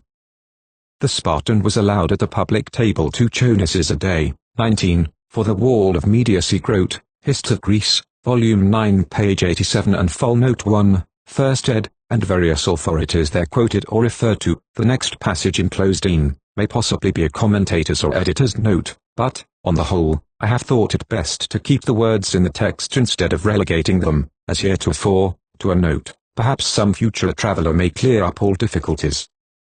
20. That is between 9 and 10 a.m. 21. The MSS ad, to expose oneself to the risks of war bareheaded is, it is said, a practice common to the Persians, which I regard as a commentator's note, if not an original marginal note of some early editor, possibly of the author himself. The Cyropaedia is full of such comments, pieces justificatives inserted into the text. 22. That is the omens from inspecting the innards of the victims, and the omens from the acts and movements of the victims. 23. Some critics regard this sentence as an editor's or commentator's note. 24. Ctesias, the son of Ctesiachus, was a physician of Cnidus. 17 years of his life were passed at the court of Persia, 14 in the service of Darius, 3 in that of Artaxerxes. He returned to Greece in 398 BC, and was employed by Artaxerxes in diplomatic services. See Muir, also C.H. Muller, for his life and works. He wrote, 1. A history on Persian affairs in 3 parts, Assyrian, Median, Persian with a chapter on tributes. 2. A history of Indian affairs, written in the vein of Sir John Maundeville, Katie. 3. A periplus. 4. A treatise on mountains. 5. A treatise on rivers. 25. The character now to be drawn is afterwards elaborated into the Cyrus of the Cyropaedia. 26. The elder Cyrus, when a boy, kills not a bear but a boar. 27. The Spartan king who was deposed in BC 491, whereupon he fled to King Darius, and settled in southwestern Mysia. See Herod v. 50, 61-70. We shall hear more of his descendant, Procles, the ruler of Teuthrania, in the last chapter of this work. 28. 10 a.m. 29. So the best Mrs. Ovens read Xenophon, which Kruger maintains to be the true reading. He suggests that Theopompus may have crept into the text from a marginal note of a scholiast. Theopompus, the historian, gives the remark to Proxenus. 30. The MSS add the words, the total distance of the route, taking Ephesus in Ionia as the starting point up to the field of battle, consisted of 93 stages, 535 parasangs, or 16,050 furlongs, from the battlefield to Babylon, reckoned a 3 days' journey, would have been another 360 stades, which may well be an editor's or commentator's marginal note. 31. It is a question whether the words a wolf ought not to be omitted. 32. That is the cabbage-like crown. 33. Possibly Xenophon himself. 34. The Great Azab, which flows into the Tigris near a town now called Sen, with which most travellers identify Kini. 35. We learn from Diodorus Siculus. 14. 35. That the Egyptians had revolted from the Persians towards the end of the reign of Darius. 36. The famous rhetorician of Leontini, 485–380 BC. His fee was 1 minae. 37. Proxenus, like Cyrus, is to some extent a prototype of the Cyrus of the Cyropaedia. In other words, the author, in delineating the portrait of his ideal prince, drew from the recollection of many princely qualities observed by him in the characters of many friends. Apart from the intrinsic charm of the story, the Anabasis is interesting as containing a raw material of experience and reflection which this young scholar or philosopher, our friend, the author, will one day turn to literary account. 38. For a less repulsive conception of Menon's character, however unhistorical, see Plato's Meno, and Professor Jowlett's Introduction, Plato, Volume 1 page 265. He is a Thessalian Alcibiades, rich and luxurious, a spoiled child of fortune. 39. The reader should turn to Grote's comments on the first appearance of Xenophon. He has been mentioned before, of course,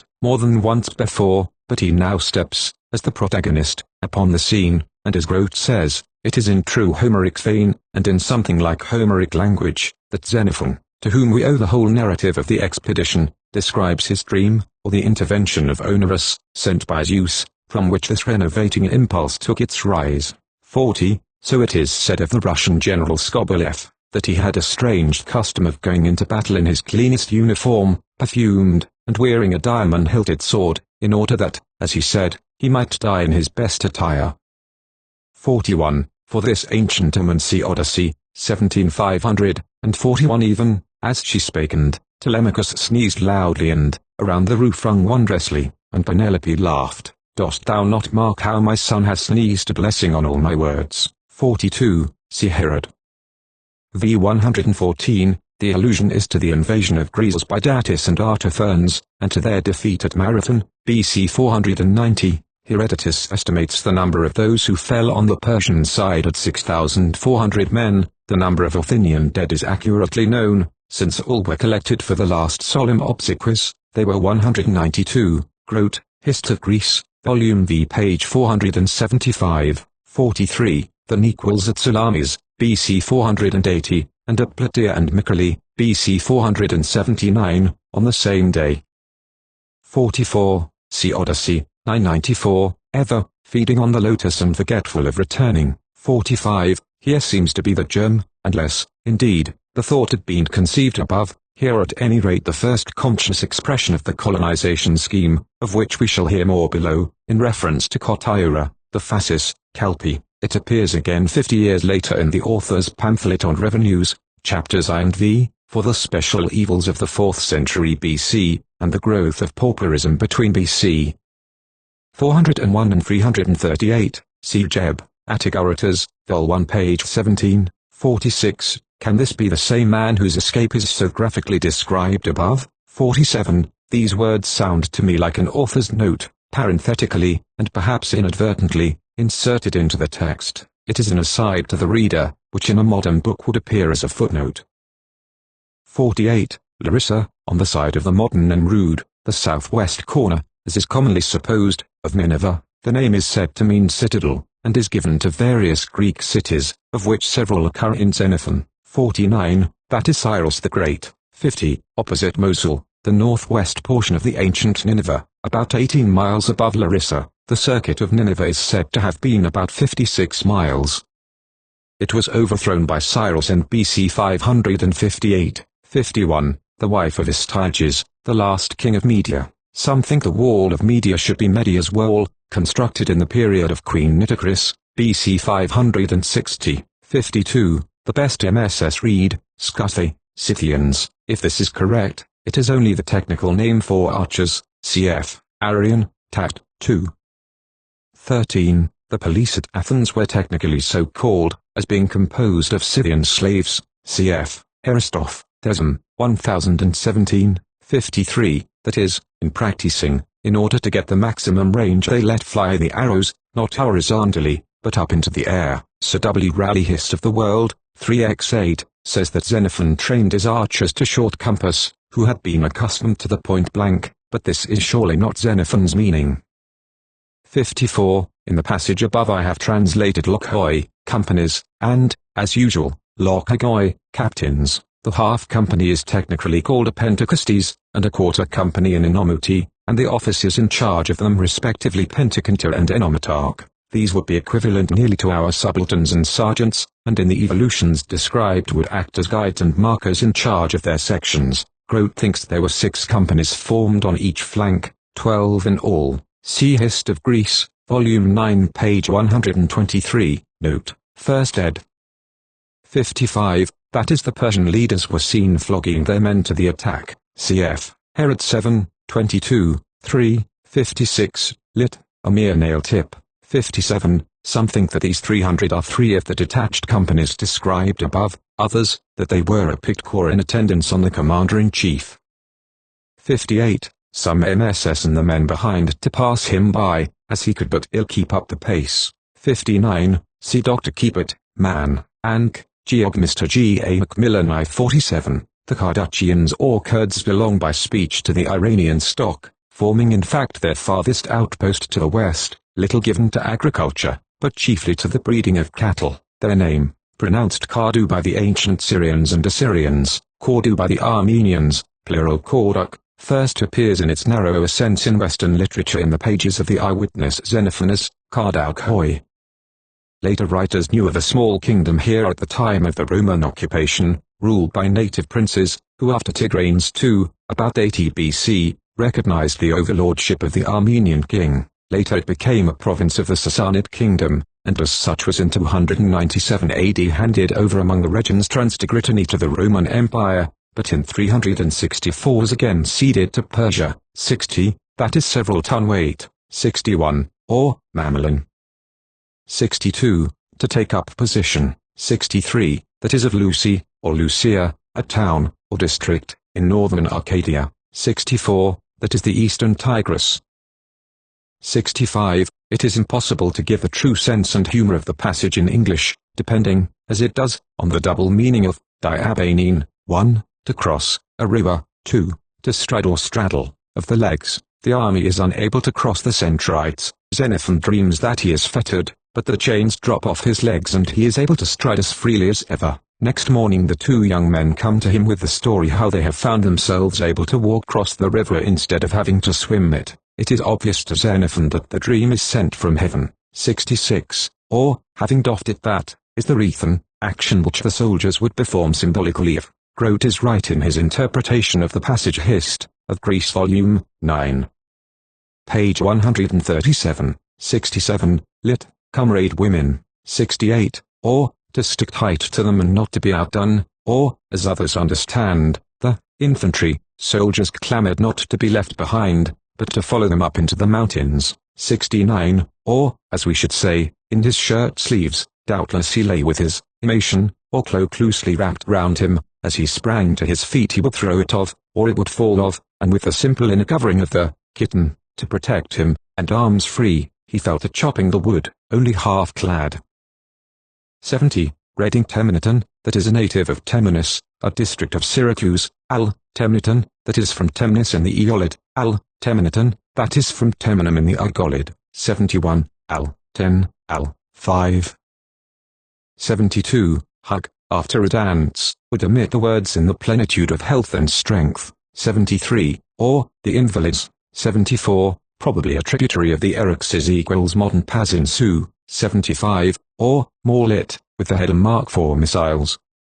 76, these are the Armeno-Chalybes, so called by Pliny in contradistinction to another mountain tribe in Pontus so named, who were famous for their forging, and from whom steel received its Greek name, Calops. With these latter we shall make acquaintance later on. 77, that is with a single point or spike only, the Hellenic spear having a spike at the butt end also. 78, Gymnias is supposed, by Grote, Hist.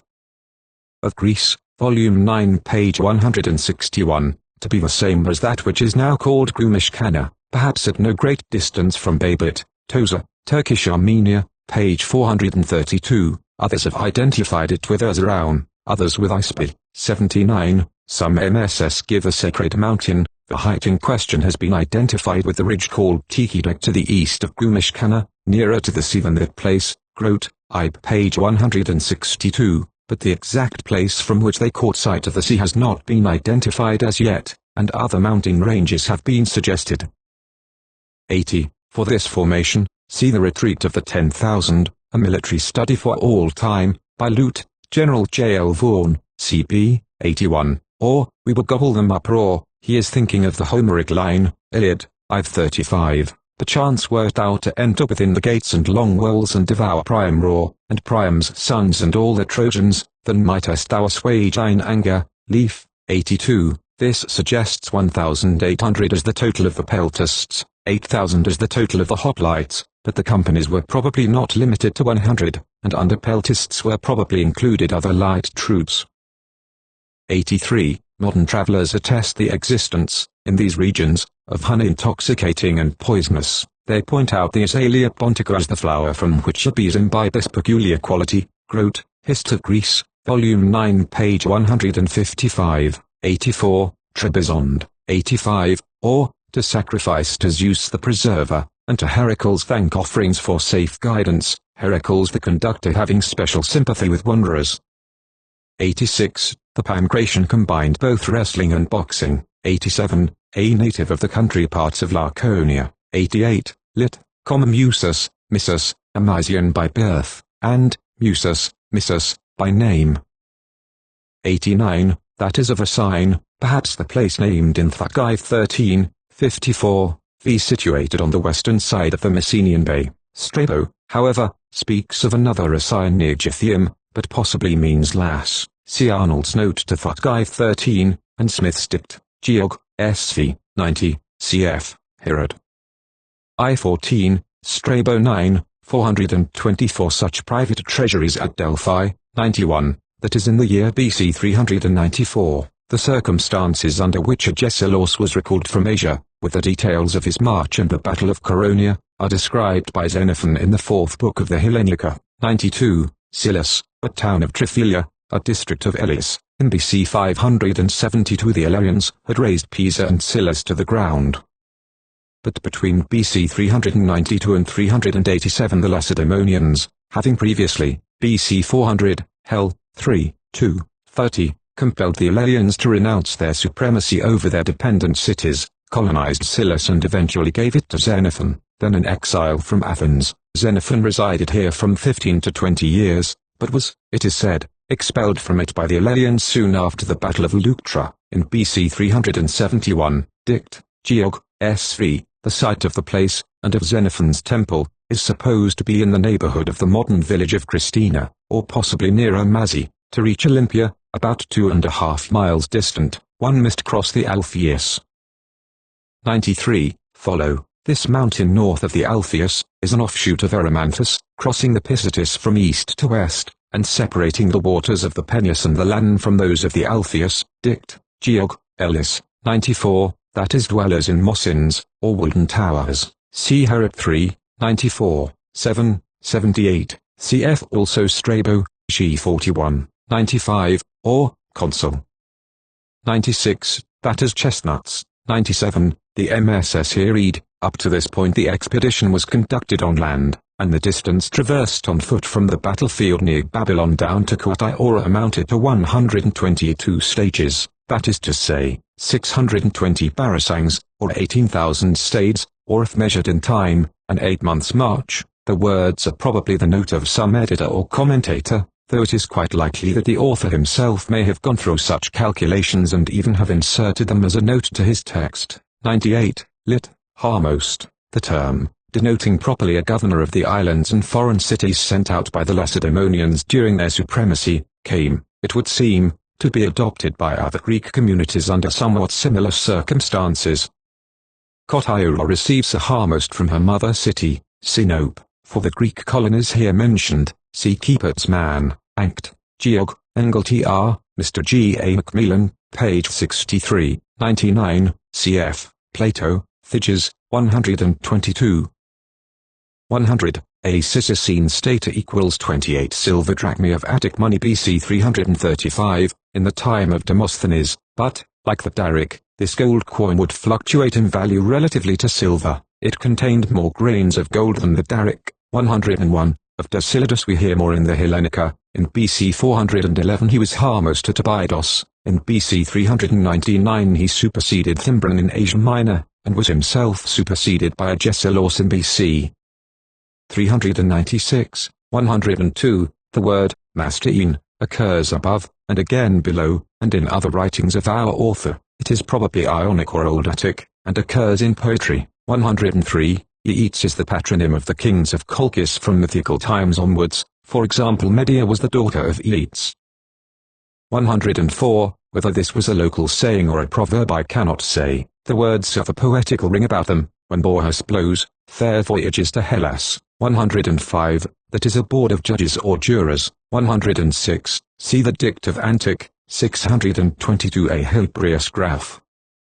In the case of common assaults as opposed to indecent assault, the prosecution seems to have been allowable only when the object of the wanton attack was a free person. Cf. Arist. Ret. 2, 24. 107. That is the national Thracian hymn, for Sitalchus the king, a national hero. See Thuc 2, 29. 108. the Ionians, an Aeolian people inhabiting the upper valley of the Spercheius, the ancient Thea. Their capital was Hippota. These men belonged to the army collected by Menon, the Thessalian.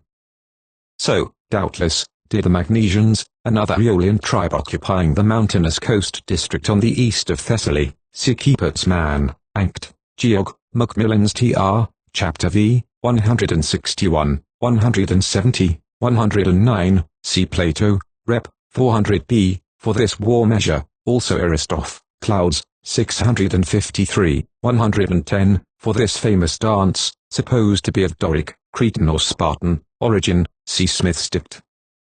Of Antiquities, Saltatio, also Ghoul and Kona, the life of the Greeks and Romans, NTR, 111, Harmene, a port of Sinope, between 4 and 5 miles, 50 stades, west of that important city, itself a port town, see Smith, Dict, Geog, Sinope, and Keep-it, opposite chapter 60, 112, cf. Syrup, 2.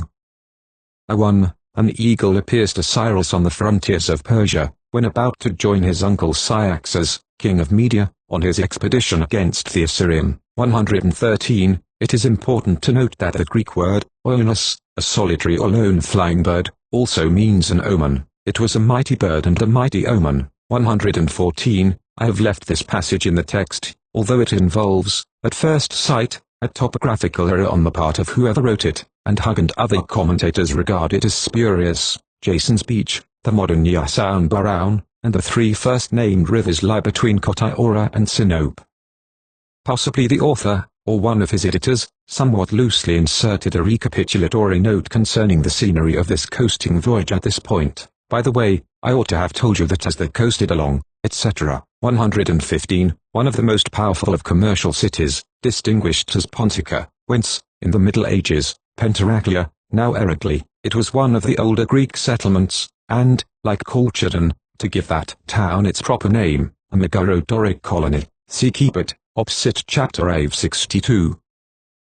116, according to another version of the legend, Heracles went down to bring up Cerberus, not here, but at Dinarum. 117, the total now amounted to 8,640 and over. 118, the haven of Calpe equals Kaupliman or Carp in the modern maps. The name is interesting as being also the ancient name of the rock fortress of Gibraltar. 119, some MSS here read, in the prior chapter will be found a description of the manner in which the absolute command of Chrysippus was abruptly terminated and the army of the Hellenes broken up. The sequel will show how each of these divisions fared. The passage is probably one of those commentators' notes, with which we are now familiar. 120, lit. Marched and fought, as did the Forlorn Hope under Sir C. Wilson, making its way from Abu Klea to the Nile in January 1885. 121, that is, his society was itself a passport to good fortune. 122, cenotaph, that is an empty tomb. The word is interesting as occurring only in Xenophon, until we come to the writers of the common dialect. Compare Hyacinus, Albion, our Henbane, which we also owe to Xenophon. Ocon, I-13, C. Sorp, Lexel, Zen, SVV.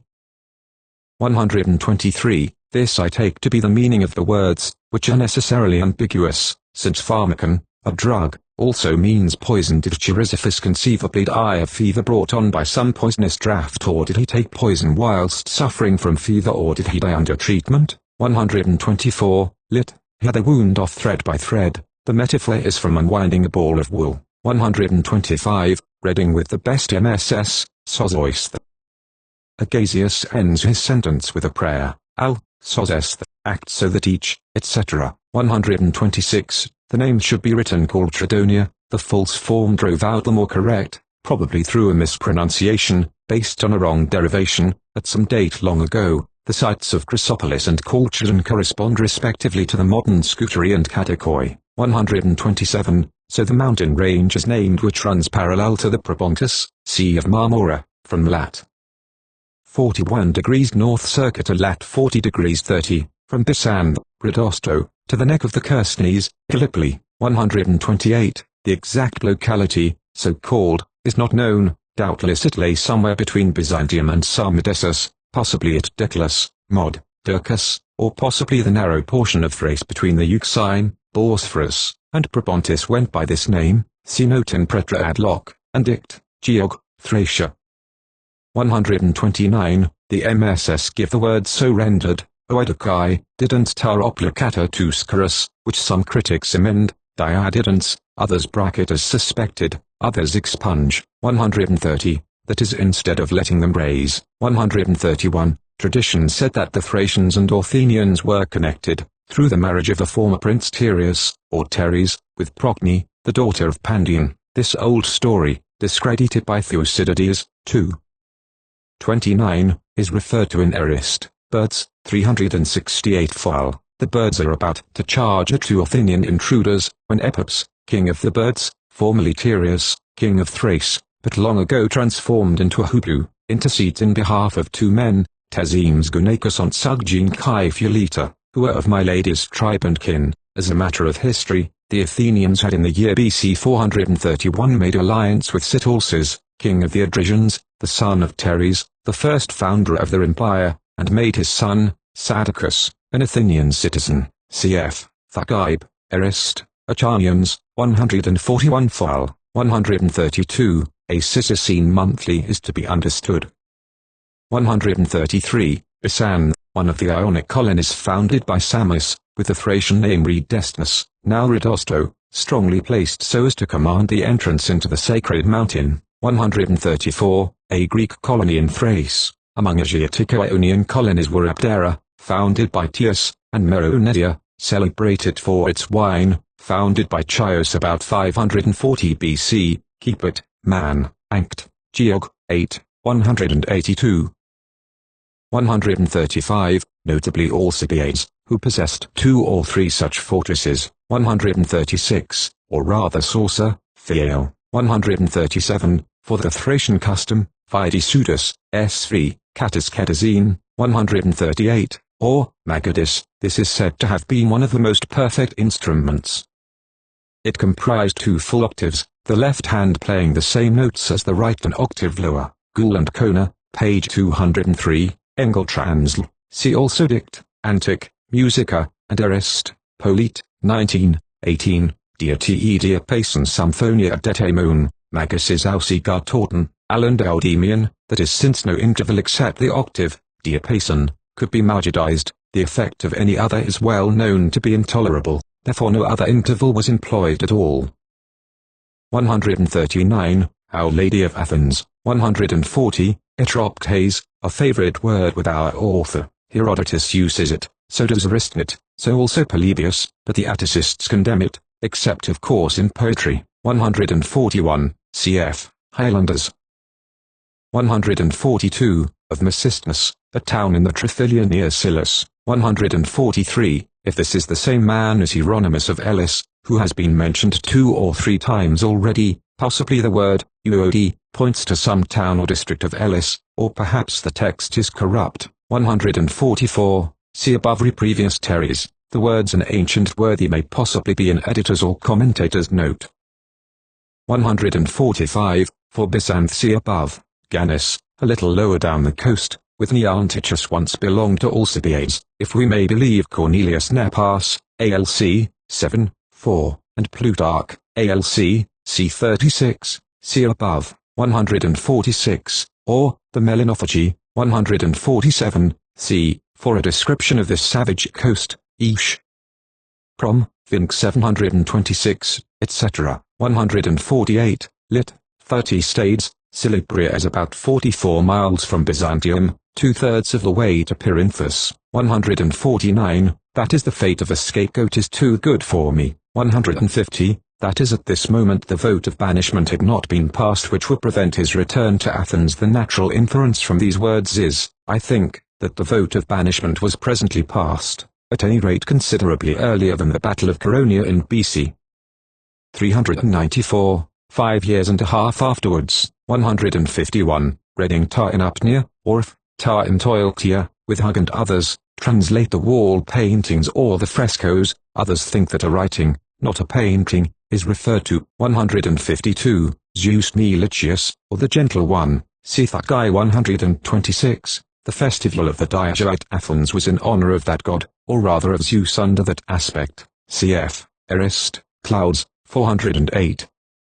153, Thebe, a famous ancient town in Mysia, at the southern foot of Mt. Placeus, which is often mentioned in Homer, Isle, I 366, v 397, 22, 479, 2, 691, Sedict, Geog, SV. The name, Thebespedian, preserves the site, cf. above, Corstraupedian, and such modern names as the Campania or Piano di Sorrento. 154, the site of Sertonis is not ascertained. Some critics have conjectured that the name should be Suetonium, a place between Mysia and Lydia, and Hug, who reads Ceutoneu, amidst Odius and Spartania, they made their way by Ataneus, as a gloss. 155, cf. Thagi 128, also Hell, 3I6. 156, the Hyrcanian cavalry play an important part in the Syropogeia. They are the Syrites of the Assyrian army who came over to Cyrus after the first battle. Their country is the fertile land touching the southeastern corner of the Caspian, cf. Syrop, IV 2, 8, where the author, or an editor, appends a note on the present status of the Hyrcanians. 157, the MS Assad. The following is a list of the governors of the several territories of the king which were traversed by us during the expedition: Artemis, governor of Lydia; Artacamus, of Phrygia; Mithridates, of Lycaonia and Cappadocia; Cyanesis, of Cilicia; Derns, of Phoenicia and Arabia; Belezes, of Syria and Assyria; Roporus, of Babylon; Abacus, of Media; Tiribasius, of the Phasians and Hesperites; then some independent tribes, the Cardachians or Kurds, and Chalybes, and Chaldeans, and Macrones, and Colchians, and Mossynotians, and Coshians, and Tibranians.